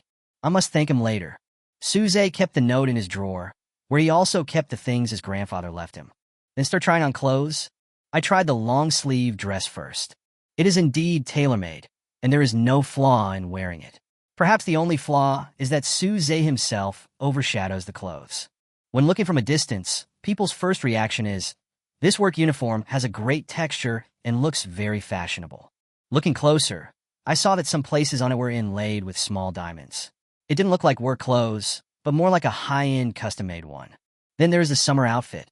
If you don't know, you would think Suze is an international supermodel who walked out of some catwalk. Suze looked at these two sets of clothes and liked them very much. He folded his summer dress and put it in a box, took the brooch from the box and pinned it on his dress, then took his favorite dress upstairs. After dinner, Susie put on new clothes and went to run errands. Driving a car worth over 100 million yuan and wearing high-end custom-made clothes by LV's chief designer. Not to mention how cool it is. Wherever I go, I hear sighs. Is the clothes this little brother is wearing Kwaida's work clothes? It looks like it, but it doesn't look like it has. I feel the same way. Look at the clothes he's wearing. I seem to have seen them somewhere before. Oh, I see. I seem to have seen a preview of LV's new products. They look similar to what he's wearing. That's probably the case. Look at the car she drives. It's not surprising that she wears haute couture. The two well-dressed girls next to them were whispering and speculating. Suze parked the car aside and went to run errands. When I came back, I saw a girl standing next to my car. Suze walked over and kindly asked her, "What are you doing standing here?" As a result, when the girl saw Suze's work clothes, she replied arrogantly, "Sorry, I won't add your contact information or WeChat." But it's no wonder that she doesn't know what's good. Just look at her outfit. She was carrying a classic LV bag, but it was actually a fake, and Suze could tell it at the first glance. She was wearing clothes that were probably bought from Taobao, and they gave off a cheap vibe. Suze, excuse-me? What are you being narcissistic about? Even if I were blind, I wouldn't ask for your contact information, right? Suze was too lazy to argue with her. You misunderstood. I won't ask for your contact information. I just want to ask why you were standing here in such a hot day. Chapter 75. This is my car. The girl rolled her eyes and said, the roof of this car is not covered. I am helping the owner to keep an eye on it. Suze pretended to understand something. Oh, I see. Then he sneered at her and said, but I have to remind you that you don't need to watch this car. The owner never covers the roof except when it rains. The girl felt that what Suze said seemed to be right, but she also wondered what an errand boy could understand. What do you know as an errand boy? The girl said while leaning against the car. Suze had a blank expression on his face and said coldly, then you just watch. Be sure to watch carefully, then turned and left. I thought, then I won't open it either. You just watch here. The girl looked at Suze's LV custom-made running clothes with disdain. Yeah, errand boy, don't come here to join in the fun. It would be bad if you get some paint on others. Then he continued to stand aside happily, calculating furiously in his mind. This car is so expensive. The person driving it must be very rich. I'll help him watch the car. If he sees it when he comes back, he'll definitely be grateful to me. I'm so pretty. What if he falls in love with me? The girl couldn't help but smile as she thought about it. She is not really pretty, but she has beautiful thoughts. But sister, this is probably your first day getting to know yourself, right? It takes courage to think this way. Suze took a taxi and went home. At 8 o'clock, Suze finished his meal and slowly came to the place where he parked in the morning. I saw the girl still standing there, looking at her watch and rubbing her legs from time to time. Suze shook his head. It seems like I've been standing here for a whole day. Wow, you are so patient. I admire you so much. If an ordinary person has the patience of a gold digger, he can probably succeed in anything he does. He walked over and asked sarcastically, are you still watching? The girl looked at him and said, why are you here again? Is it your business? Suze smiled playfully. Why shouldn't I care? This is my car. And then pressed the car key. The voice of the night suddenly lit up, and the girl jumped to the side in fright. She looked at the car, then at Suze, her face full of disbelief. You. How come you're not? I told you not to watch this car, but you insisted. Since you insist so much, I'll watch it. But thank you for your kindness anyway. Suze rolled his eyes and got in the car. The girl stood by with self-doubt, looking at Suze in the car, and couldn't calm down for a long time. What happened? How could I be so stupid? Is this how much money an errand boy can make? Did I miss my chance to be the rich wife? Suze honked the horn. Miss, you are blocking my way. Please move aside. The girl moved away reluctantly, watching Suze drive away, gritting her teeth, wishing she could slap herself a few times. She squatted down and rubbed her ankles, legs, and knees, and felt like she was about to cry. I stood here in the scorching sun for a whole day, and the result was like this. I feel so upset just thinking about it. Suze drove back home in a good mood. When dealing with such people, don't worry too much. Being slapped in the face by reality is what hurts the most. 2 days later, Suze received a call from Lin Wanbai's mother. Godson, when will you come to Godmother's house for dinner? When Suze heard this, he thought, Annie, does she really treat me as her godson? Smiling, he replied, Annie, I'll come over when I have time. Xiaoze, why are you still calling me Annie? You are my godson. Call me Godmother. Suze scratched his head and opened his mouth a little stiffly. Fuck. Godmother, I'll go over when I'm free. This is my first time to recognize a godmother, and I'm a little uncomfortable with it. Don't be free. Come over tomorrow. There will definitely be time for dinner if you are busy. Suze hesitated for a moment, but finally agreed. Okay, Godmother, I'll go there tomorrow. Annie said happily. Okay, then remember to come over tomorrow afternoon. Annie can't send you the location, so I'll ask Wanner to send you the address. Just like that, Lin Wanbai naturally added WeChat. Annie's trick was really smart. After adding WeChat, Suze chatted for a few minutes, and then tactfully expressed that he was busy. Just as Suze was hesitating whether to continue taking orders or go home, Chun Fei from Yuntian building called him. Boss Su, last time you said you wanted to redecorate your garden. I looked up a lot of information, found a professional designer, and finally selected some samples. Can I take some photos and send them to you? The real sample is in the building, right? Suze asked calmly.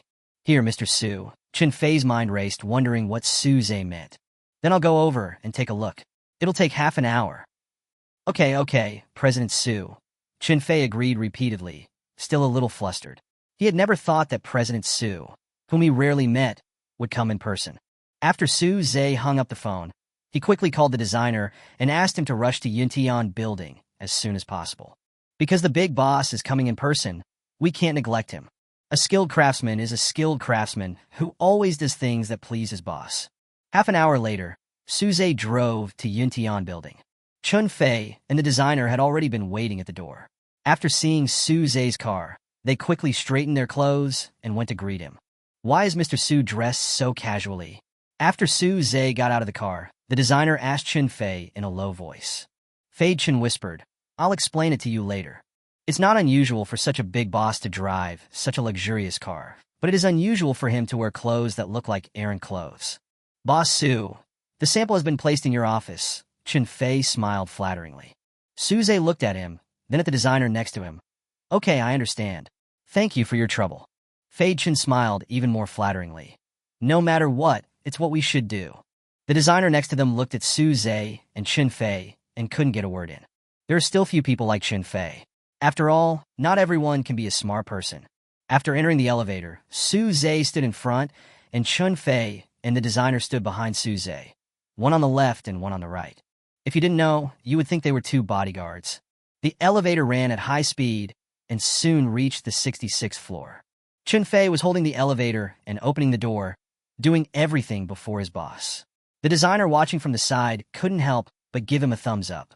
No wonder you can stand next to the big boss. I admire your meticulousness.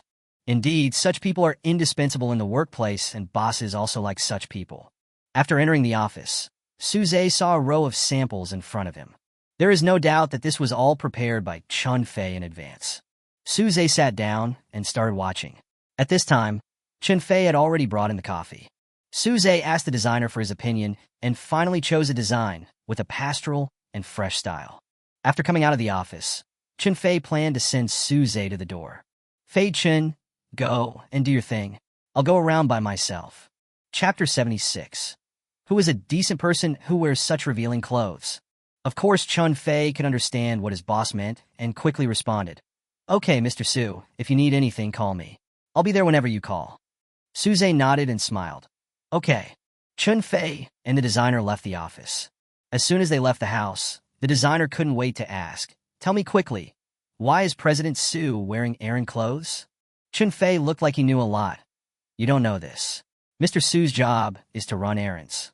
What? Such a big boss is an errand boy? The designer couldn't believe his ears and looked at Chun Fei in disbelief. Chun Fei looked at his surprised expression and patted his shoulder. When I first found out, I was even more surprised than you. This is the charm of President Su. It's unpredictable. The designer put his hand to his chin and said, the boss's ideas are too avant-garde. My brain can't keep up. To become a big boss, he is definitely not an ordinary person. Not to mention that Mr. Su is still so young. Chun Fei smacked his lips. Then he looked at the designer. Have you noticed that Mr. Su's clothes look like work clothes, but they don't look like work clothes? The designer held his chin with his hand. Hiss. Now that you mention it, it seems to be true. I've seen Mr. Su's previous work clothes. They look different now. The one he's wearing feels several levels more expensive than before. Chun Fei tried to recall. The designer looked at him and gave him a thumbs up. You are so observant. You performed really well in front of the boss. Chun Fei smiled and said, oh, this is what you have to do when you work for a big boss. How else can you survive? The designer nodded. That makes sense. I guess I need to learn from that. As they were talking, they had already reached the first floor. After the designer left, Fei Chun began to wander around and saw some problems in the building. As for Su Zhe, after sitting in the office for a while, he went out for a walk. The building was so big that Su Zhe actually didn't know where to go, so he just walked wherever he could. After randomly pressing the 71st floor, Su Zhe decided to stay there because the scenery from above was so beautiful. At this moment, Su Zhe was standing by the window of the corridor on the 71st floor with a panoramic view of the beautiful scenery of the second ring road. He put one hand in his trouser pocket, with his legs slightly apart, looking at the wide road downstairs with a relaxed expression. The cars coming and going on the road seemed several times smaller, like the toy cars that children play with. A familiar voice came from behind. Su Zhe turned around slowly and saw Hua Shizi greeting him with a smile, holding a folder in her hand. I really didn't recognize the wrong person. I knew it was you by your temperament. Suze smiled slightly and took his hand out of his trouser pocket. Shizi, how come? Oh, your company is on this floor? Hua Shizi walked over, nodded, and the earrings on her ears swayed a few times. Then he turned sideways and pointed in the direction of the corridor. Walk from here, and you will find our company. Suze looked over there, then pointed at the folder in her hand and said, Are you going to meet a client? Hua Shizi raised the hand holding the folder and said, No, this is for the general manager. Why are you being asked to run errands now? Are they trying to make things difficult for you? Suze's eyes were sharp. Hua Shizi was immediately amused by him and said gently, My big boss, now that I have your support, who dares to target me? You can't wait to curry favor with me. Suze looked at her with confusion. Hua Shizi continued to smile and said, Thanks to you, I got a promotion. I'm going to discuss the trend for the second half of the year with the general manager. Seeing her so happy, Suze felt relieved, then go over quickly. Okay. Hua Shizi took 2 steps forward, then turned around, tilted her head and said with a smile, Would you like to have lunch together at noon? Suze looked at her smiling face and dangling earrings and agreed softly. Okay, call me when you get off work at noon. Seeing that Suze agreed, Hua Shizi was so excited and happy that she went to the general manager's office, and the general manager asked her if she had any good news. Happy things can't be hidden at all. When Suze saw that it was still early, he thought about going somewhere else and waiting for Hua Shizi. Suze took the elevator to go to other floors. There were many people in the elevator. Suze stood in a corner of the elevator and watched the numbers changing in the elevator. There were several girls standing in front of him. They noticed Suze standing next to them and were quietly discussing his appearance. They would secretly look back at him from time to time. Suze knew that they were discussing him, but he didn't care at all. It was no surprise after seeing this kind of thing so many times. The elevator just ran a few floors. Ding! The door opened again, and a girl in a miniskirt came in. As soon as she came in, several girls looked at her with hostility and discussed her clothes in whispers. The person who came in was Mo Lily. She was happily talking on the phone, so she didn't hear the discussion of the girls at all, nor did she notice Suze in the corner. Mo Lily was talking on the phone while touching her hair, and several girls started discussing again. You can tell at a glance that he is not a decent person. Who would wear such revealing clothes when they are working? I felt so sexy as soon as I came in. If you smell this perfume, it will choke you. Several girls were discussing secretly. Suze just didn't understand why girls were so hostile to each other. But then again, they are right. You really shouldn't wear such revealing clothes to work, and this perfume is really pungent. At this time, Suze heard Hua Shizi's name from Mo Lily's mouth. He didn't care what Mo Lily said before, but he was still interested in Hua Shizi. That idiot Hua Shizi, I don't know how lucky she is, she actually hooked up with the big boss of Yintian building. Yeah, I think so too. I guess they have used this method many times. Ha ha ha. Who said it wasn't true? I don't even dare to say anything to him now. He's almost becoming my boss. Mo Lily's contemptuous tone filled the elevator, and her voice had long drowned out the whispers of several girls. Her body was swaying, and the skirt she was wearing was shaking with her swaying. I don't know how many times she lifted her hair. It was so embarrassing to watch.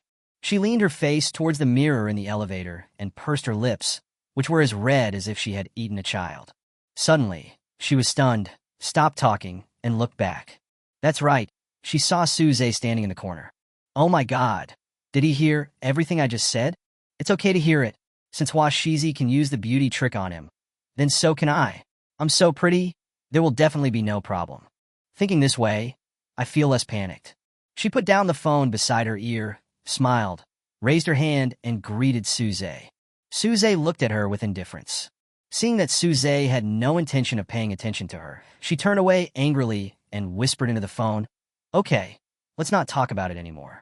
I'm hanging up. Then there was silence. At this time, the girls in the front began to talk in a low voice again. Chapter 77. You went out to spray pesticides? Why is it so choking? Do they know each other? I think this handsome guy doesn't seem to want to pay attention to her. How could a woman like this possibly be interested in a handsome guy of his level? Mo Lily heard almost all of these discussions, but because Suze was there, she endured it. Under normal circumstances, she would have started cursing. But what they said was right. Indeed, she was not in Suze's eyes. Ding! The elevator reached the 51st floor. Several girls looked at Suze reluctantly and got off the elevator. Suze and Mo Lily were the only ones left in the elevator. Mo Lily looked at Suze and saw that he had no intention of saying hello. He took a few deep breaths and slowly moved his feet back, only a few dozen centimeters away from Suze.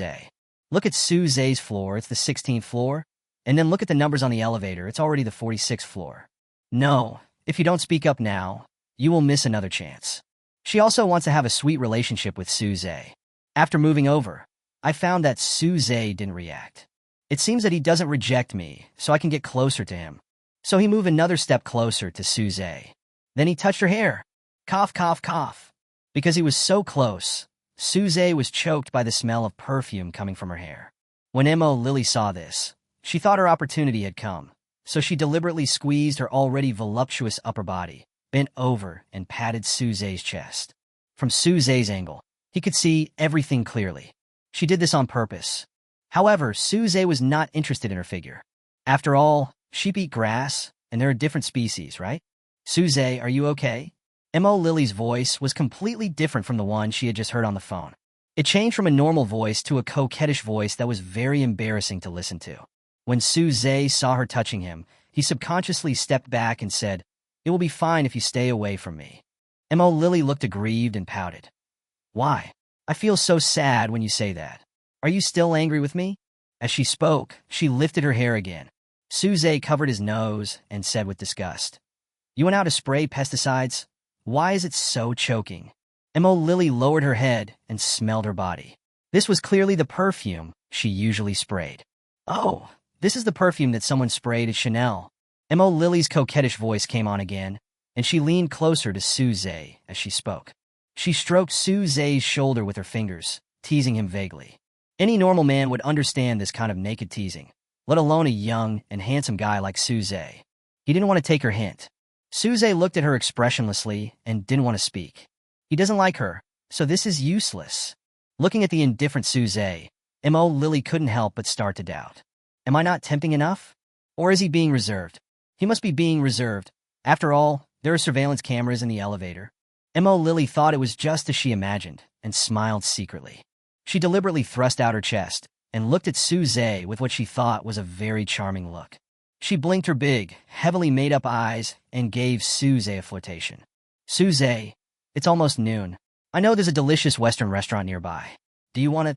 She bit her bright red lips, and her eyes became even more charming. Little did she know that these actions of hers were quite funny in Suze's opinion. He rolled his eyes at her and looked at the number on the elevator. When Mo Lily saw that Suze didn't react, she went even further. She put her hand on Suze's waist, got close to him, and whispered, "After eating steak, we can go to a place where there are only the two of us." If Suze remained indifferent to such an obvious hint, her mentality would collapse. Suze crossed his arms, lowered his head, and said, "Not interested." Then he straightened up and stopped looking at her. This made Malai very angry. I have tempted him so much, but he still doesn't take the bait. Is this still a normal man? She looked at the cold Suze and couldn't help asking, "What on earth is wrong with me that makes you feel bad? Is it because of Hua Shizi?" Suze didn't even look at her and replied coldly, "I don't like brainless people like you, Xiong." Mo Lily now understood the hidden meaning behind Suze's words. In a sad and coquettish tone, she said, "How can you say that I am brainless? But you Xiongdu is real." Suze, what should I say about this IQ? Forget it, I won't say anything. Ding! The elevator finally reached the 16th floor. I could finally get rid of this annoying woman. Mo Lily saw Suze was about to get off the elevator, so she quickly seized the last chance. The moment the elevator stopped, she lay down in Suze's arms. "Oh, I'm dizzy from elevators. My head is so dizzy." Suze originally wanted to dodge, but failed due to limited space. Suze looked at Mo Lily in his arms with a smile on his face. "Okay, can you stop pretending? I'm so embarrassed that I'm about to scratch my head against the wall. If this continues, I'll have to scratch out a 3-bedroom apartment." When Mo Lily heard what Suze said, she felt that there was no chance today, and the elevator door was about to open, so she stood up tactfully. Suze rolled his eyes at her and walked down the elevator in a cool manner. At this moment, he was thinking, no way, there is no one who thinks that you can win a boy's heart just by being coquettish and having big breasts, right? In the elevator, Mo Lily looked at Suze's back sadly and unwillingly. "I swear that next time, I will definitely take him down." Suze got out of the elevator, walked around the floor, and experienced the smart services on this floor. I couldn't help but exclaim, "It is indeed the #1 building in City A, and it is very well built." Then he went to other floors, and soon Hua Shizi had her lunch break. The two agreed to meet at the entrance of the building. When Suze arrived at the entrance of the building, Hua Shizi was already waiting there. When she saw the handsome Suze walking towards her, there was nothing else in her eyes. Greeted him happily. "Suze, you are here." Suze smiled and nodded. "What do you want to eat? I'll treat you." Hua Shizi pursed her lips and thought for a while. "I want to eat something light. I didn't eat breakfast this morning. Too much greasy food will make me feel sick." Suze looked at her with concern. "How can you not eat in the morning? You have to eat in the future." "I know. I will definitely eat it next time," Hua Shizi said with a smile. Her eyes curved into crescent shapes, and her earrings swayed with her movements, looking very beautiful. Suze took out his cell phone, checked for nearby restaurants, and saw a porridge shop. "There's a pretty good porridge shop nearby. Shall we go there?" "Okay, I'll listen to you." Hua Shizi looked at Suze happily and said obediently. "Look, who doesn't like this kind of well-behaved and cute girl?" It was rush hour at noon, and there were a lot of cars on the road. The store was not too far away, so Suze decided not to drive and ride a shared bike instead. On the congested second ring road, everyone's eyes were on Suze, who was wearing a high-end work suit. Men are jealous, women admire. Chapter 78. Are you a garbage bag? You can hold so much. The extremely handsome guy rides a shared bicycle, and it seems that bicycles have become a fashion item. While waiting for the traffic light, a girl took a picture of Suze with her mobile phone, and also recorded a video. After riding for about 10 minutes, the two arrived at the porridge shop. I saw that there were already several tables of guests on the first floor, and it was quite noisy. Suze walked to the cashier and said calmly, "Can you book the whole place?" The girl at the cashier was stunned when she heard this. "Private room? This? No one has ever reserved it. Please wait a moment. I will ask our manager." As soon as the manager heard that someone wanted to book the entire place, he knew it was a big customer. He came over with a big smile on his face and said, "You can reserve the whole place. There's no one on the second floor right now. You can reserve it." "Okay, let's book the second floor." After saying that, he took Hua Shizi, who was stunned, upstairs. The manager walked behind respectfully with the menu and kettle. Hua Shizi looked for a long time, but didn't know what to order. Suze took the menu, glanced at it, and said calmly, "Bring one portion each of your premium porridge and signature dish." The manager smiled flatteringly. Okay, I'll ask the kitchen to make yours first, please wait." Hua Shizi frowned and said worriedly, "We ordered so much, and we can't finish it. I just want to drink some porridge. I have booked the whole place, and—" Suze said calmly, "It's okay, I don't like noise, it's fine to have a private room and quiet." "But isn't this a waste? As long as you feel comfortable, then there is no waste. Do you feel comfortable like this?" Hua Shizi nodded. "Isn't that right?" Suze said lightly. Hua Shizi scratched her head and said mischievously, "This is the first time I've heard someone talk about extravagance and waste in such a way that it's hard to refute." Suze smiled and said, "The leftover food we feed to animals will help them grow. Do you think this is a waste?"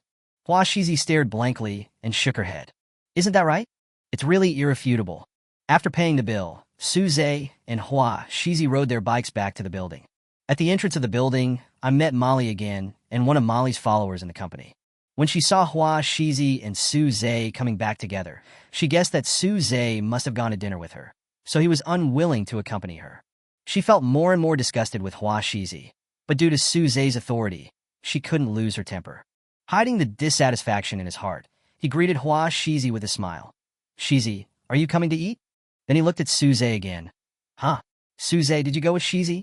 Suze almost vomited when he saw her like this. He looked at her expressionlessly, thinking, "Are you a garbage bag? How can you hold so much?" Seeing the enthusiastic Mo Lily, Hua Shizi said happily, "Yes, we went together." Obviously, the naive Hua Shizi didn't understand what she meant and simply thought she was greeting her. When Mo Lily heard Hua Shizi say this, she felt that she was showing off to her. "Is it so great just to have a meal with Suze? It will definitely be me who will have dinner with him next time. Just wait for me to pry it open for you." After quickly rolling his eyes, he returned to normal. But Suze saw this roll of eyes. "Mo Lily, is there something wrong with your eyes?" Suze pretended to be concerned. "Ah, my eyes?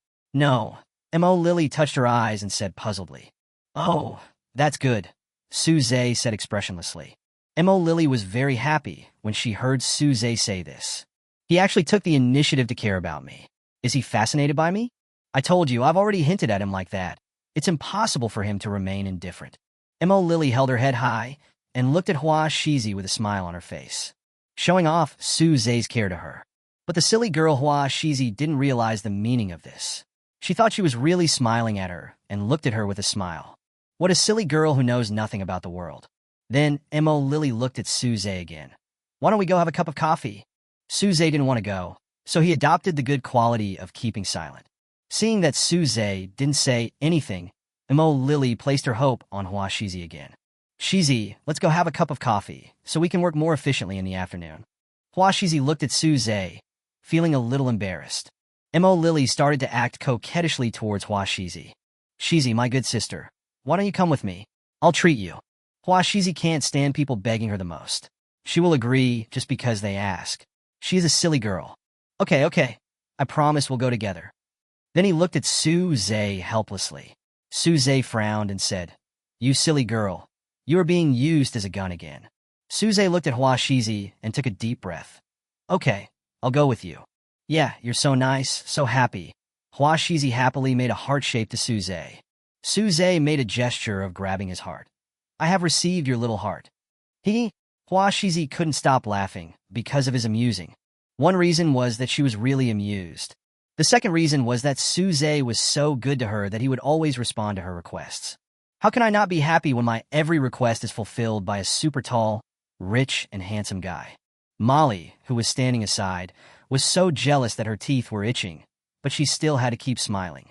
Okay, let's go, Mo Lily said happily as she looked at Suze. Suze was too lazy to look at her and took Hua Shizi to zing back nearby. Molly and her followers followed behind, their faces full of envy and jealousy. But even so, she was still inexplicably confident. I believe that in the near future, it will be me standing in front of Suze. After ordering coffee, the waiter brought it over shortly afterwards. Mo Lily took advantage of Suze's presence and started to set a trap for Hua Shizi. Shizi, I remember you asked for leave last time to go out on a date. Why hasn't that boy come to see you recently? Hua Shizi put down the coffee in her hand, a little confused. Ask for leave? Boy? Are you talking about the one in February? Yes, it was that time. I remember a boy asked you out. Mo Lily emphasized with a dagger hidden in her smile, and then looked at Suze's reaction. She said this completely for Suze to hear. This scheming woman is really good at taking advantage of every opportunity.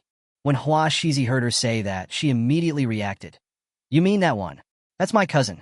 He asked me to come over that time to take me to celebrate my grandma's birthday. Oh, so that's how it is. Mo Lily pretended to be enlightened and began to think about what trap she would set for her next. Suze looked at the hypocritical Mo Lily and heard her voiceover. Mo Lily, what kind of relationship do you think can be called good sisters and good brothers? Mo Lily looked at Suze, wondering why he asked that. She looked up and thought for a moment. I think it's the one we can play together with. The follower next to him nodded in agreement. Chapter 79. The money earned is not enough to pay for its gas, right? After hearing what she said, Suze smiled sarcastically and didn't want to respond to her. I look down on you in my heart.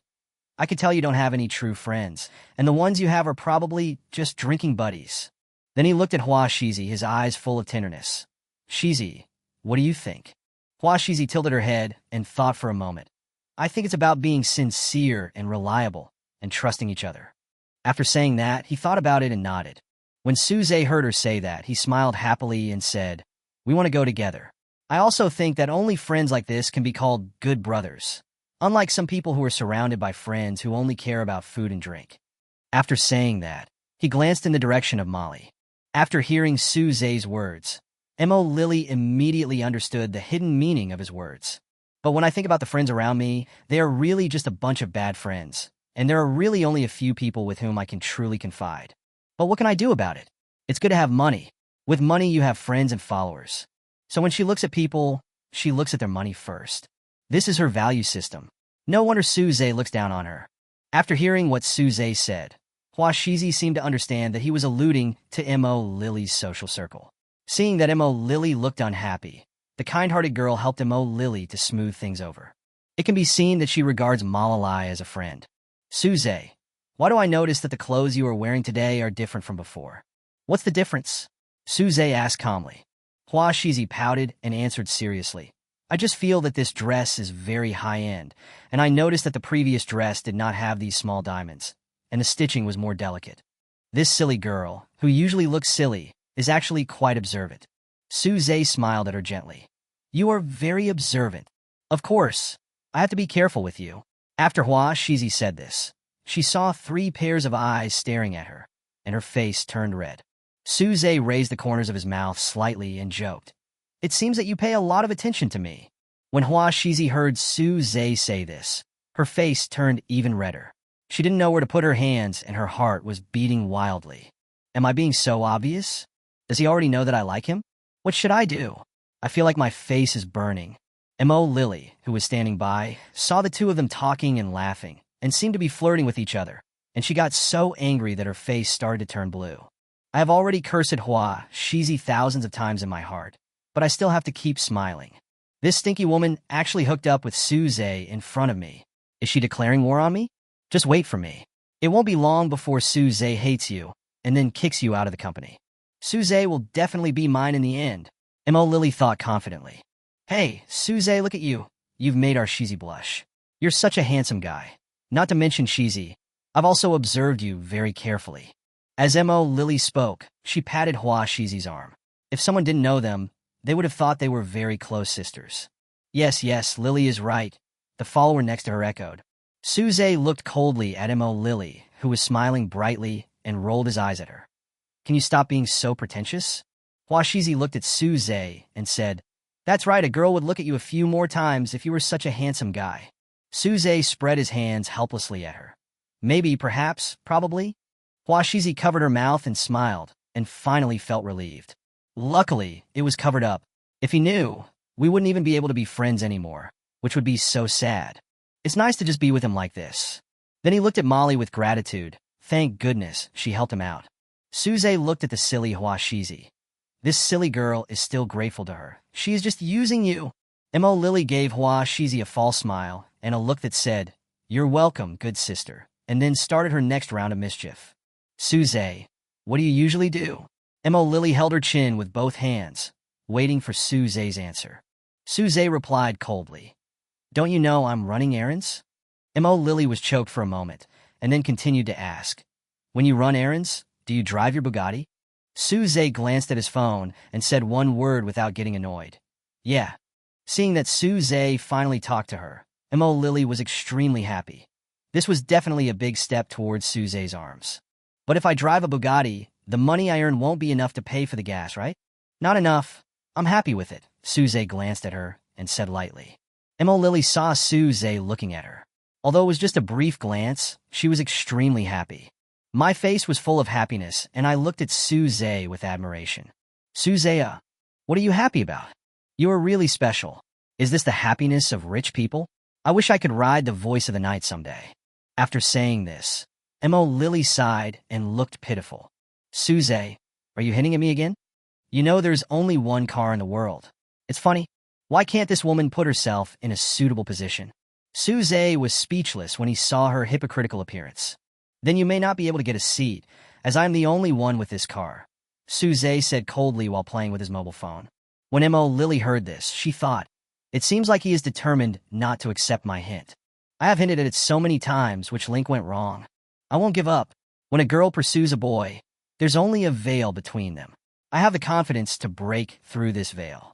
Work hard now, and you will become a rich wife in the future. It's worth it. Oh, really?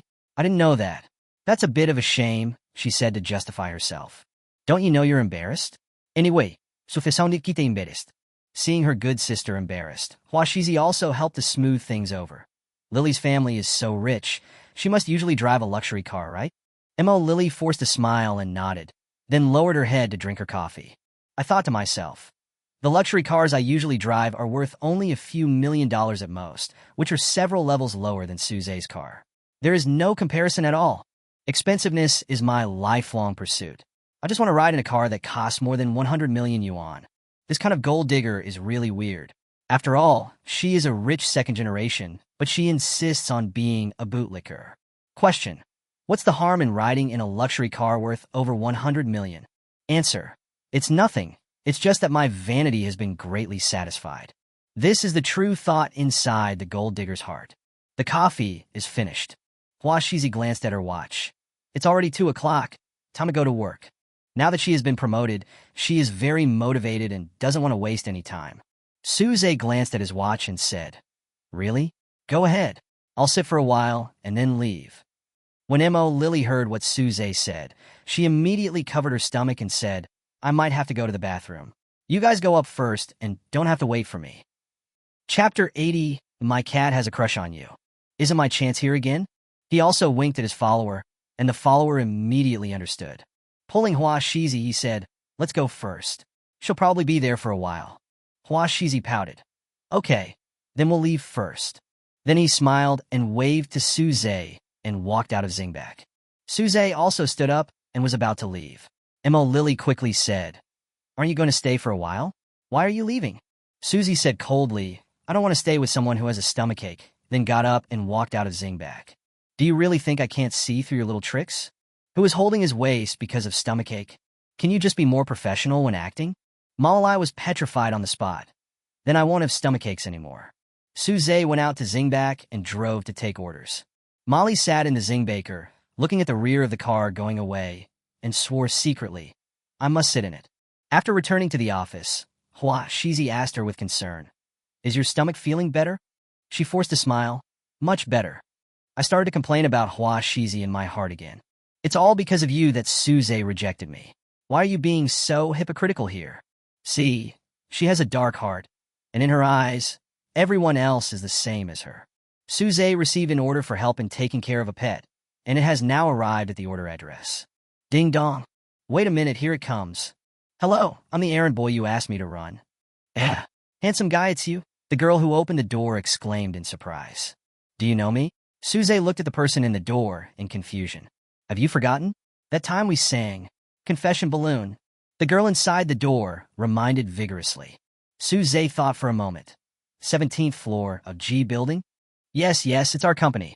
Do you still remember me? The girl asked expectantly when she saw that he remembered me.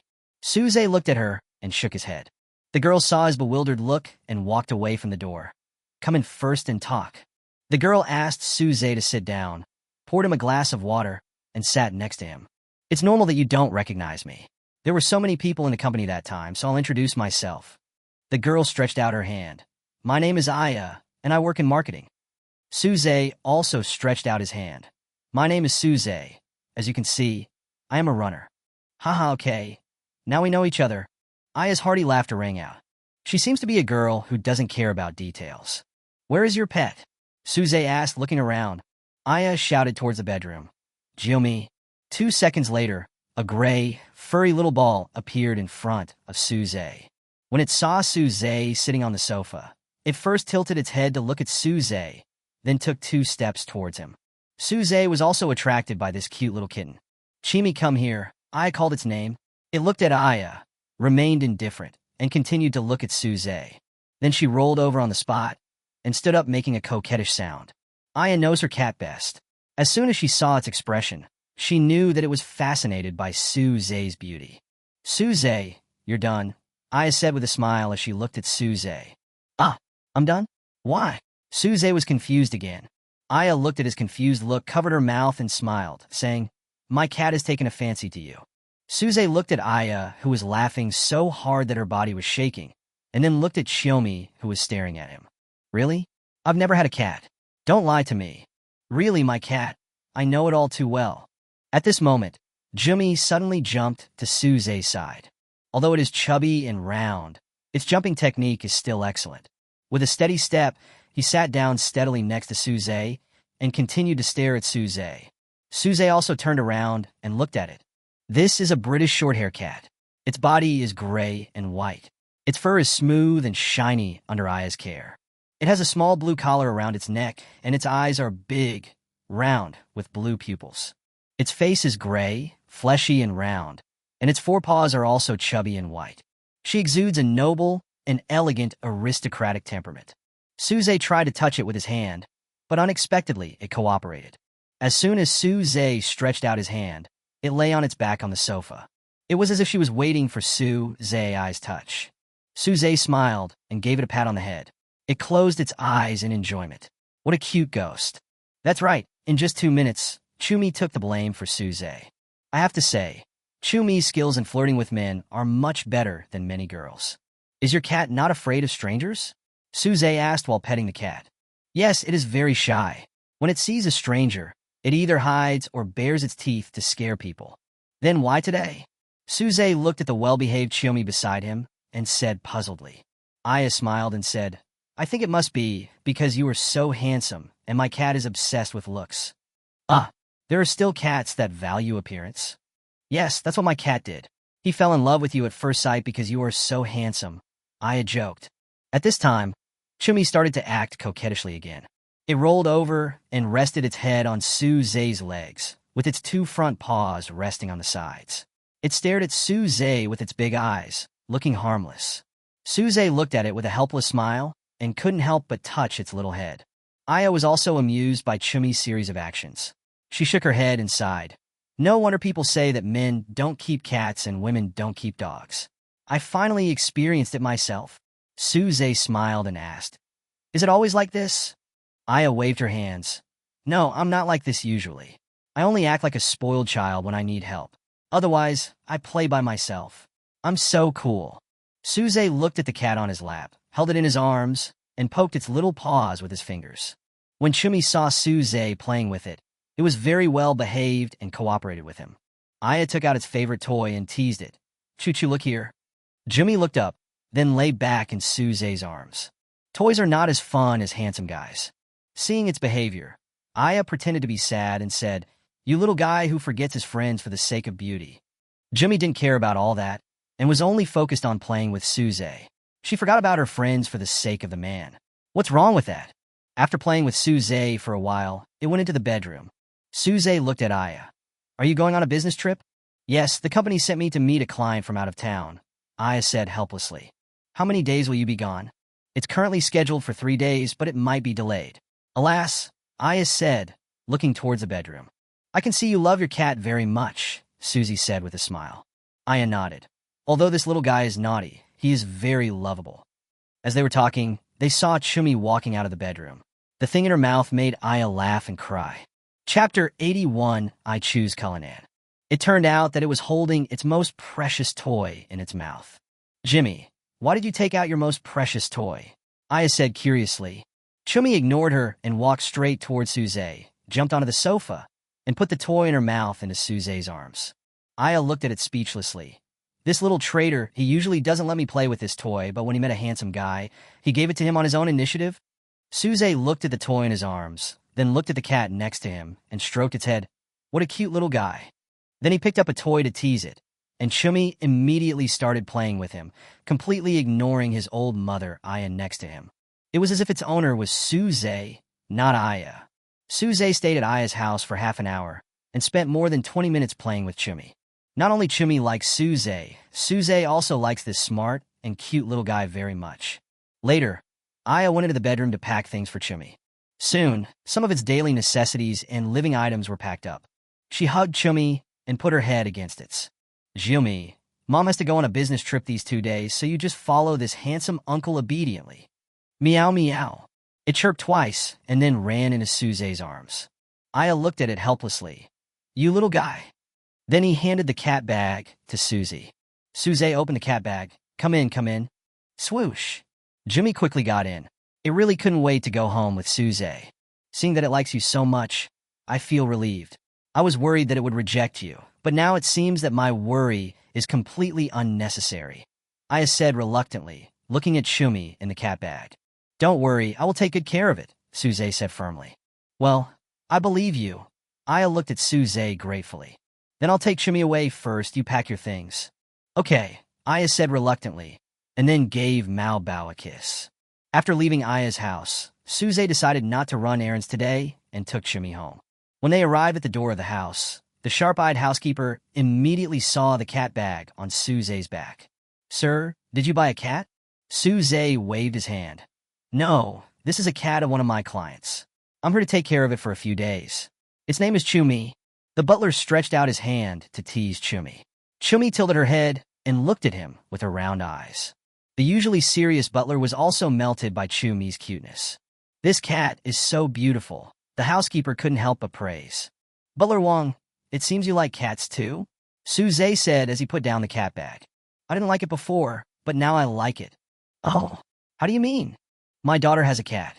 When we first brought it home, her mother and I didn't like it. But as we got to know each other better, she started to like it. For this reason, my daughter often teases us and says that we are so cute." "Ha ha, this is undoubtedly a large-scale, it's so delicious scene," Suze said with a smile. Then he opened the cat bag. "Chumi, little Chumi, it's out." Chumi slowly poked her head out, looked around, and then lay down obediently at Suze's feet. The housekeeper standing by was so moved by the sight of it that he couldn't help but want to go over and hug it. As a result, Chumi dodged and looked at him with a wary look. Suze looked at Chumi, whose expression changed faster than turning the pages of a book, and didn't know whether to laugh or cry. Aya was right. He is shy. Once he gets familiar with the creature in 2 days, you can hold him in your arms, Suze said to the housekeeper. Then he said to Chumi, "Chumi, let's go." Chumi followed with small steps. What a clever little ghost. Ding! It is detected that the host has just completed a special errand. Please choose one of the following 2 rewards. 1. A Cullinan BB version. 2. A Maybach G650 land outlet. To make it easier for you to choose, let me give you a detailed introduction to these 2 cars. The service this time is good. Even with automatic explanations, Suze praised. The service is gradually improving, the system said proudly. Then he said seriously, "I think you should understand that the overall body of Cullinan is full of power, which is suitable for your noble royal temperament. The rear compartment features a uniquely designed partition screen, creating a unique passenger area that is completely isolated from the luggage compartment and is extremely spacious. Whether it is power or appearance, it can be called the king. The Maybach G650 land outlet is more of a mountain off-road vehicle, with a domineering appearance and comfortable interior. It is equipped with a 6.0T twin-turbocharged V12 engine with a maximum horsepower of 639 PS, a power of 463 kilowatts, a peak torque of 1,000 Nm, and a 7-speed manual transmission. It is very powerful. The system was introducing itself in a babble manner, and Suze sat on the sofa on the first floor, petting the cat while listening. "Now please choose a reward," the system reminded. "Choose one?" Although only children make choices and adults have to make them too, I have to say that the rewards for this kind of choice are really interesting. Suze likes it very much.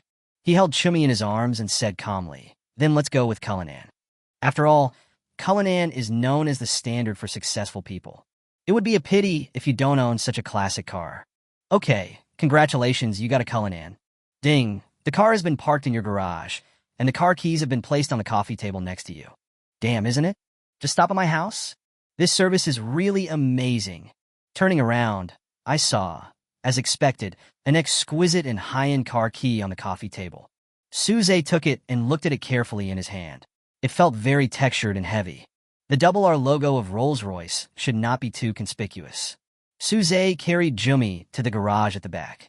Sure enough, in the garage next to the Lamborghini, there was a fully black Cullinan that was so shiny that you could see a person's reflection in it. Holy shit, that's cool. The glossiness of this car is so good. It's even glossier than after waxing. It is worthy of being the standard car for successful people. It is so domineering. Very powerful. Let's take a look at its rear design. Although it is large, it is not rigid. The relatively vertical rear windshield line extends downward, slightly raised at the rear logo position, and then vertically downward. Paired with a rectangular taillight group, it is stable, elegant, and stylish. Suze opened the car door and put Chumi on the passenger seat. As soon as you open the door, the car body slowly descends automatically. This is a humanized design unique to Cullinan, making it easy to get on board. Oh my god, this is too ceremonial. Open the driver's door and get in. Holy crap, this seat is so damn comfortable. And it also has massage function. The seats are also wrapped in genuine leather, and with extremely soft headrests, the luxurious experience of Rolls-Royce is even more fulfilling. Oh my god, I like this, Suze exclaimed as he looked at what was in front of him. Chapter 82, The Peak of Cat Life. It turned out that Suze accidentally pressed the button next to him. Then he saw the leather seats in the back of the car, and a cocktail table rising elegantly from the hidden compartment in the trunk. This really gave Suze a big surprise. The design of the chair is modern and elegant.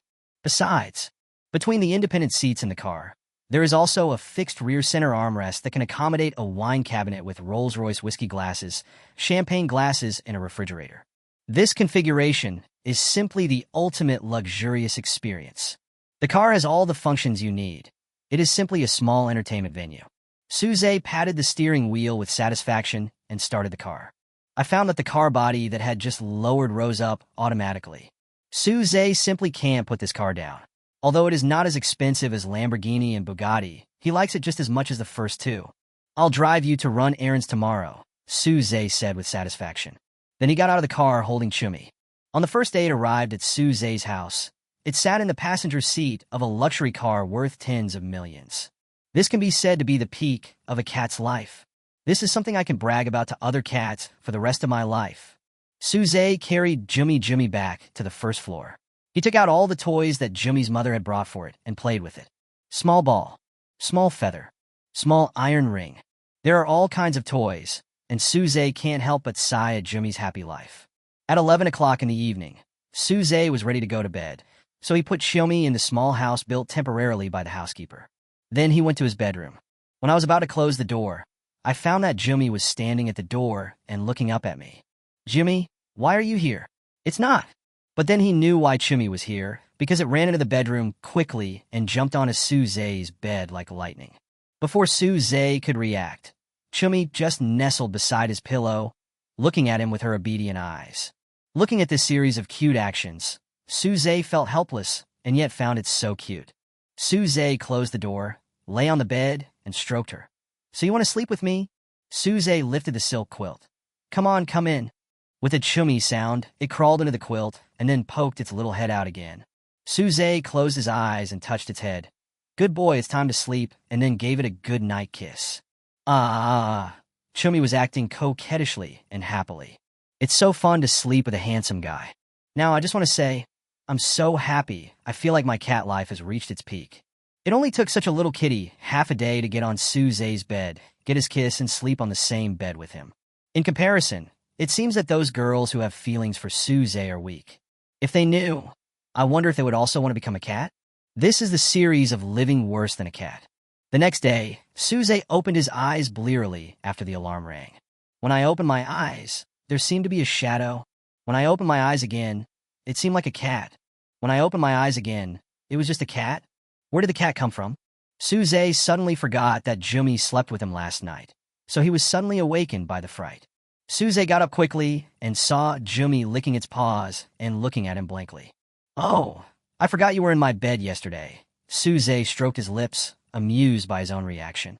Then he lay down again, held Chummy in his arms, and closed his eyes for a while. He didn't know that last night, Chummy had been very restless. After a while, he climbed onto the pillow and rubbed Suze's face. After a while, she snuggled into Suze's arms and slept quietly for a while.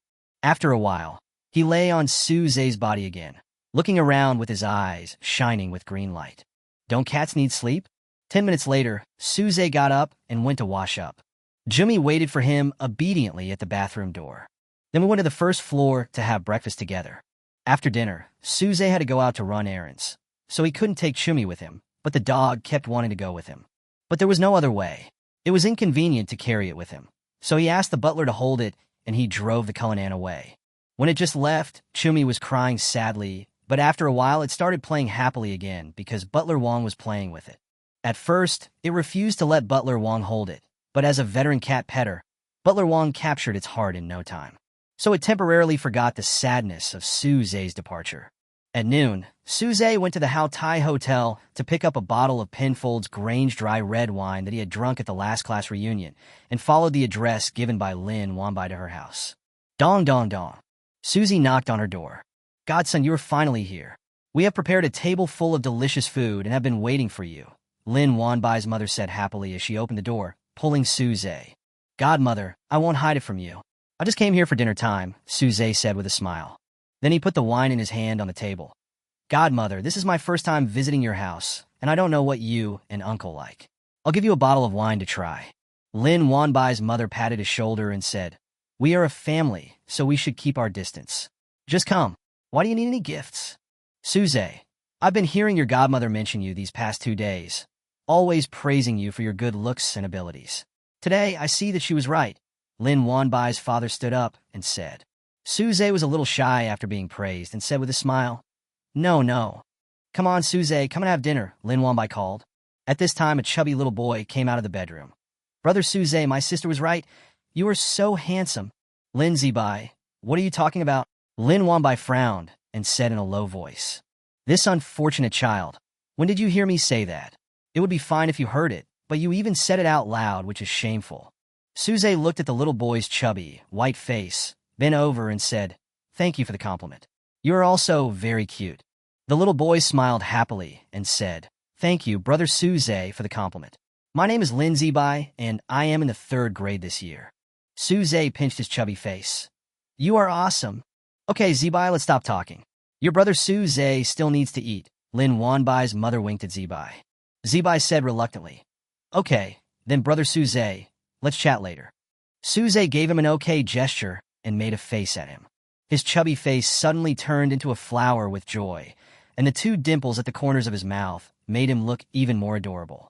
At the dinner table, Lin Wanbai, her mother, and her father were all putting food into Suze's bowl. Her mother even peeled the shrimps and put them into Suze's bowl, which made Suze feel a little embarrassed. Suze was eating shrimp when Lin Wanbai's mother started asking questions again. Chapter 83, Delaying Tactics. Xiaoze, you are so outstanding. Why don't you have a girlfriend? When she asked this, the other 3 people at the table all looked up at Suze, waiting for his answer. Suze looked at the 4 pairs of eyes staring at him and put down the dish he was holding in midair. Well, maybe it's because you're too busy. Oh, is that so? Lin Wanbai's mother nodded. The other 3 people also lowered their heads and continued to eat their meals. After a while, she spoke again. Xiaoze, how about your godmother introduce one to you? Ahem. Lin Wanbai choked on the rice she had just eaten. Slow down. How can you choke while eating? Lin Wanbai's mother patted her on the back and said with concern. Dad, Lin Zibai, and Suze also looked at her with concern. Cough, cough. It's okay, I just ate too fast, cough, cough. Lin Wanbai wiped her mouth with a tissue, her face slightly red from choking. Child, you're not usually hungry, so eat slowly, Lin Wanbai's mother said to her helplessly. Lin Wanbai nodded and continued to eat with her head down. The few people who had just put down their chopsticks continued to eat. Lin Wanbai thought, What is my mother up to? Didn't she want to bring me and Suze together? Why is she changing her mind again? Am I a biological child? Woohoo!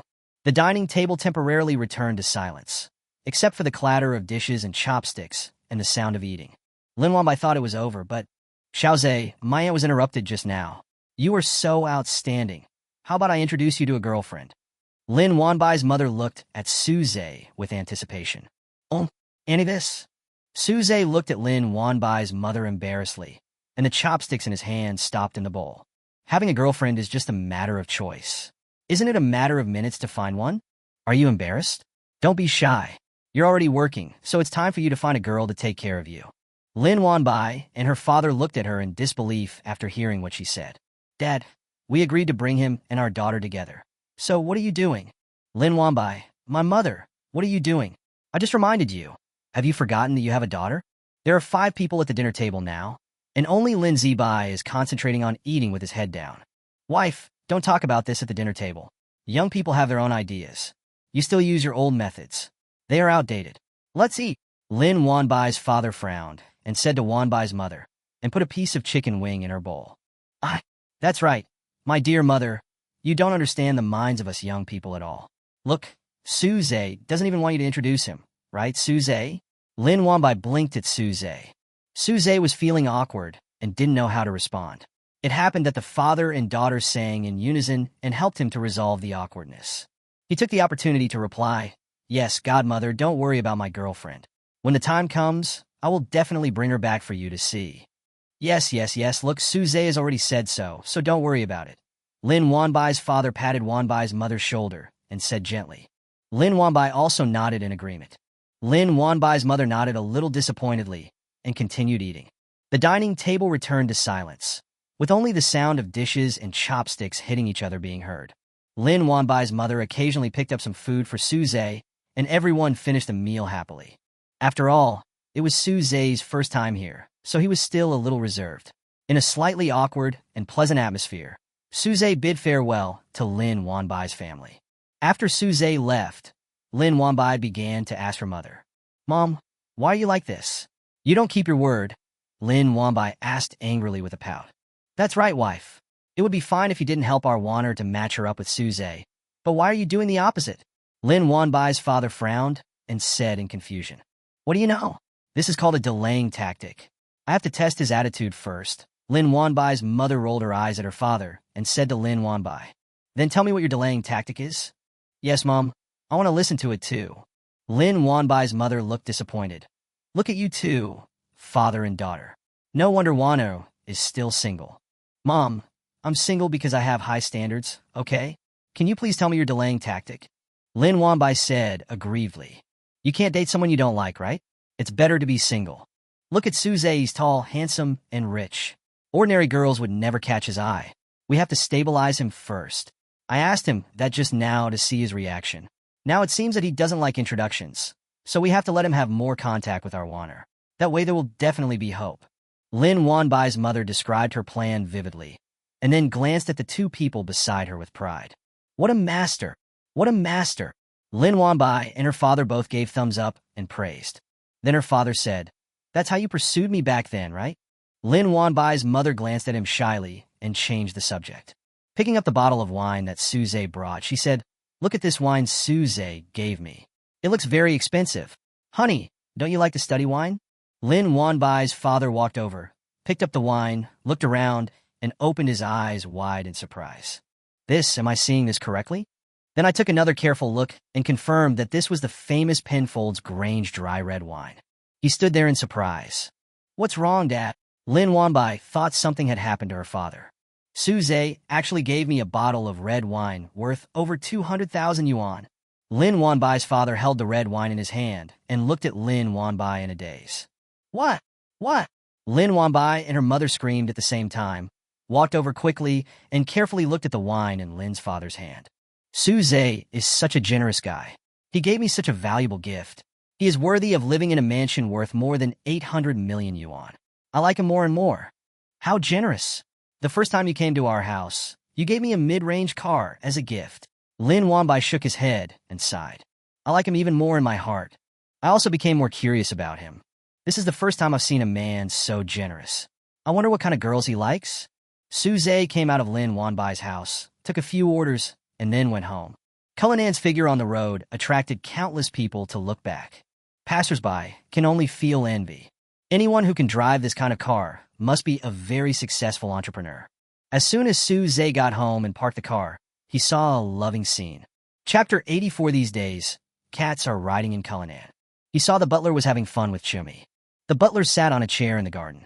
Chummy would lie beside his legs and jump onto his shoulders, looking as if life was peaceful and tranquil. When Suze saw this scene, he couldn't help but curl up the corners of his mouth. At this time, the housekeeper noticed that Suze was looking at him, and stood up and said with a smile, "Sir, you are back?" Then he looked at Jummy and said kindly, "This little guy is so adorable." Suze smiled and said, "Butler Wang, not only do you smell really good, but Jummy smells really good too." Then he squatted down and clapped his hands at Jummy. "Jummy, come here." When Jummy heard Suze's familiar voice, she quickly ran over and threw herself into Suze's arms. Suze picked it up, stroked its fur, and walked into the living room with it in his arms. The man and the cat played together until dinner time. After dinner, Suze sat on the bed and read a book while Chummy lay obediently beside him, looking at Suze for a while and then playing by herself. Finally, the man and the cat fell asleep together. Next to Suze, Jummy slept particularly peacefully. The next day, Suze vaguely felt his face warm and a little wet. He slowly opened his eyes and saw Chummy licking his face. When he saw Suze woke up, he called out happily twice. Suze touched his face, and it was wet. "Jum, what are you doing so early in the morning? You lick my face without brushing your teeth." That's too much. Suze wiped his face and put it to his nose to smell, but it seemed that there was no smell. Jumi seemed to sense that Suze was a little angry, so it huddled in the corner of the pillow, looking at Suze pitifully. It refused to come over even when Suze called it. Suze grabbed Jumi's two front paws and put it in his arms. Are you scared?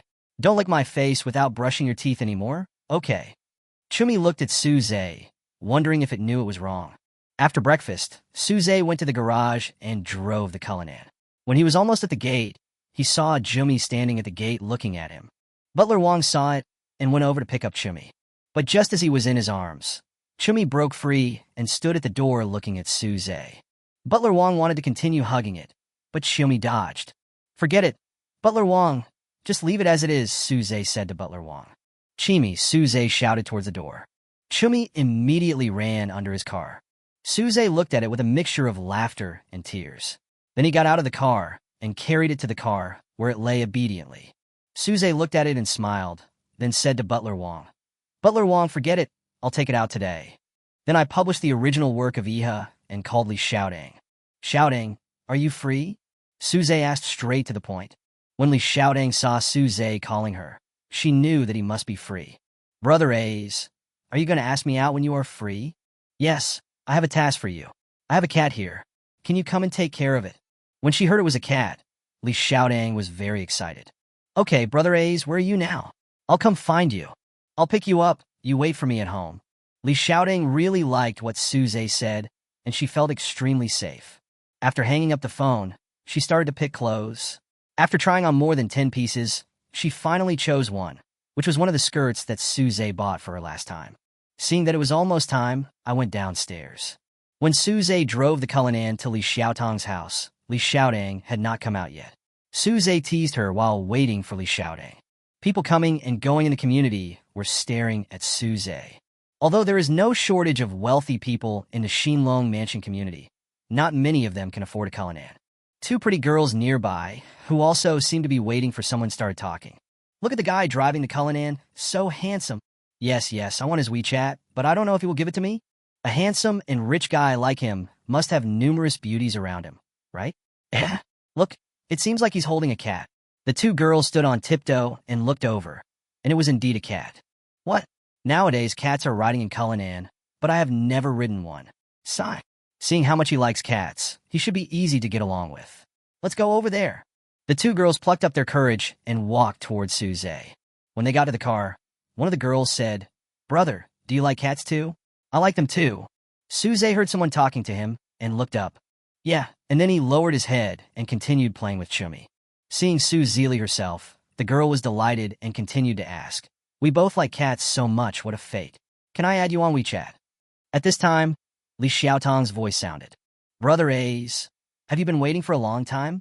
When Suze heard that Li Xiaodang had arrived, he got out of the car holding Chumi.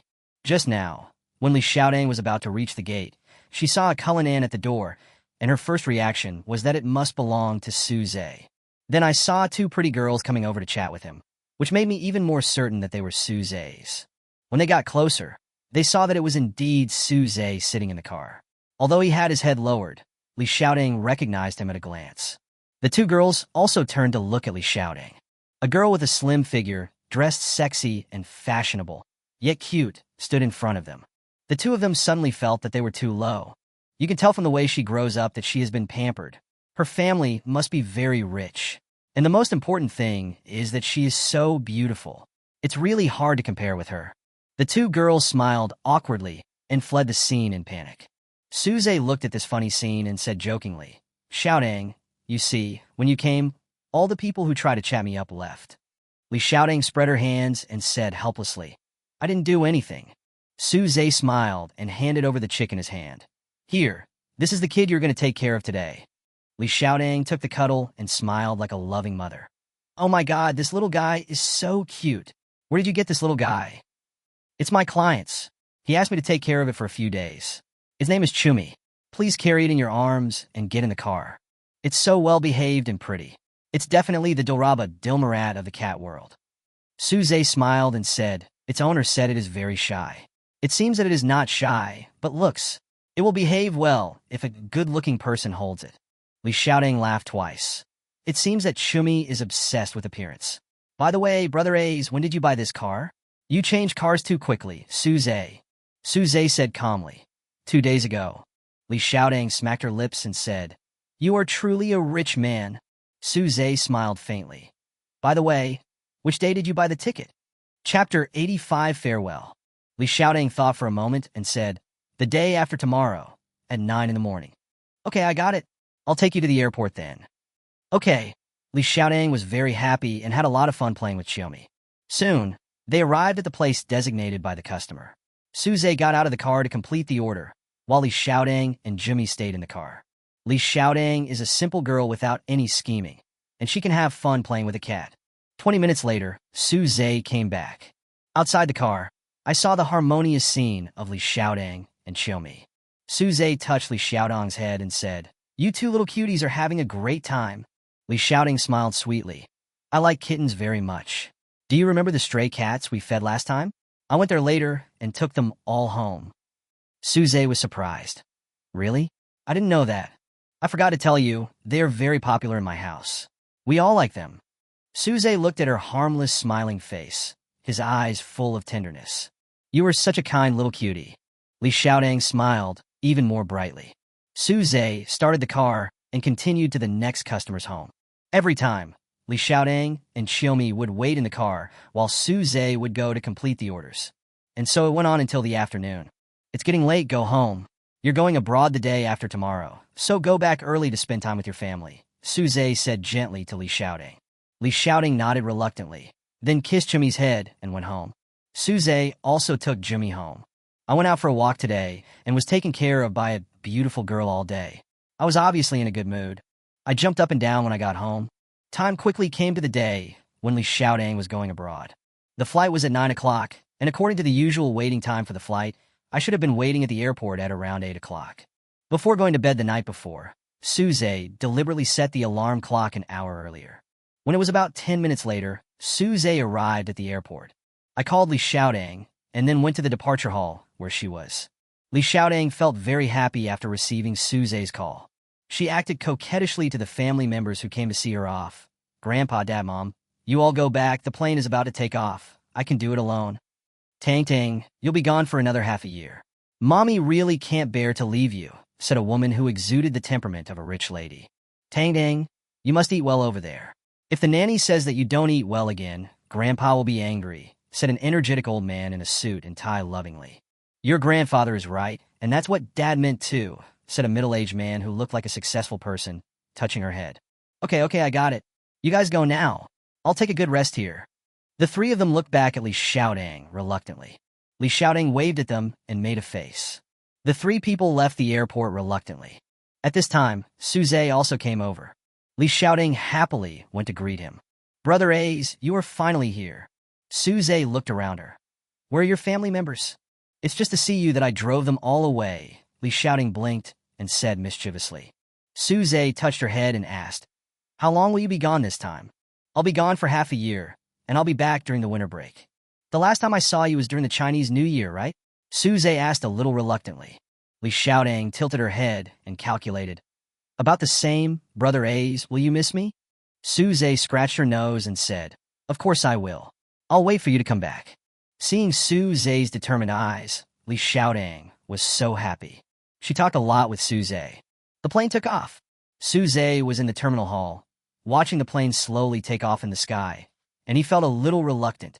After seeing Li Xiaodong off, Suze did not go home, but went out to run errands. After completing 2 orders in the morning, I received a call from Aya. Suze, I'm sorry, I have to stay here for a few more days. I may need you to take care of my chick for 2 more days. Listening to her apologetic voice, Suze said calmly, It's okay. Don't worry. I will take good care of you, Chumi. After hearing this, Aya was overjoyed and felt relieved. She thanked Suze repeatedly. Suze really helped her solve a big problem. When I was running errands in the afternoon, In Xiama from Cathay Law Firm called me. Suze, are you free today? Can you come to the law firm? Hearing her sweet and capable voice, Suze agreed without asking any questions. Oh, I'm almost pregnant from listening to all this, so I don't have time to ask anything. After finishing the orders in hand, Suze went directly to Cathay Law Firm. When the receptionist saw Suze, she was so fascinated that she even forgot her job. The speech is incoherent. Suze entered the law firm. On the first floor were rows of bookshelves, with a few tables and chairs next to the bookshelves. Then there was a tea room, and then the office area. Everyone seems to be very busy, with their heads buried in their work, doing their own job. Even when walking, he was walking fast and in a hurry, completely racing against time. But it's not surprising. In such a large law firm, the competition must be fierce. If you don't strive for improvement, someone will replace you. It's brutal, but it fits the mood of the city. Suze looked at them and seemed to see his former self. Suze was observing the people here when suddenly someone patted his shoulder. He looked back and saw a face with a smile that made people feel like spring breeze appeared in front of him. Suze, why didn't you tell me you were here? Have you been waiting for a long time? The person who spoke was In Xiama. Today, she was wearing a smart black suit, with her hair tied up high and 2 tufts of hair on her forehead. The whole person feels different from the first time we met. Last time he was much sweeter, this time he is much more capable. She had just made a cup of coffee and saw Suze next to her. She had been waiting for Suze. When she saw Suze, she suppressed her inner excitement and went over to say hello to him. When the person you like appears in front of you, your heart feels like countless deer are beating wildly. But she is a lawyer and is very good at hiding her inner thoughts, so she appears to be calm and composed on the surface. I saw that she had a gray folder tucked into her arm and a cup of freshly brewed coffee in her hand. The coffee was steaming and had a strong aroma that made people feel energetic. Suze smiled at her and said, "No, I just got here too. I didn't have time to tell you before I ran into you."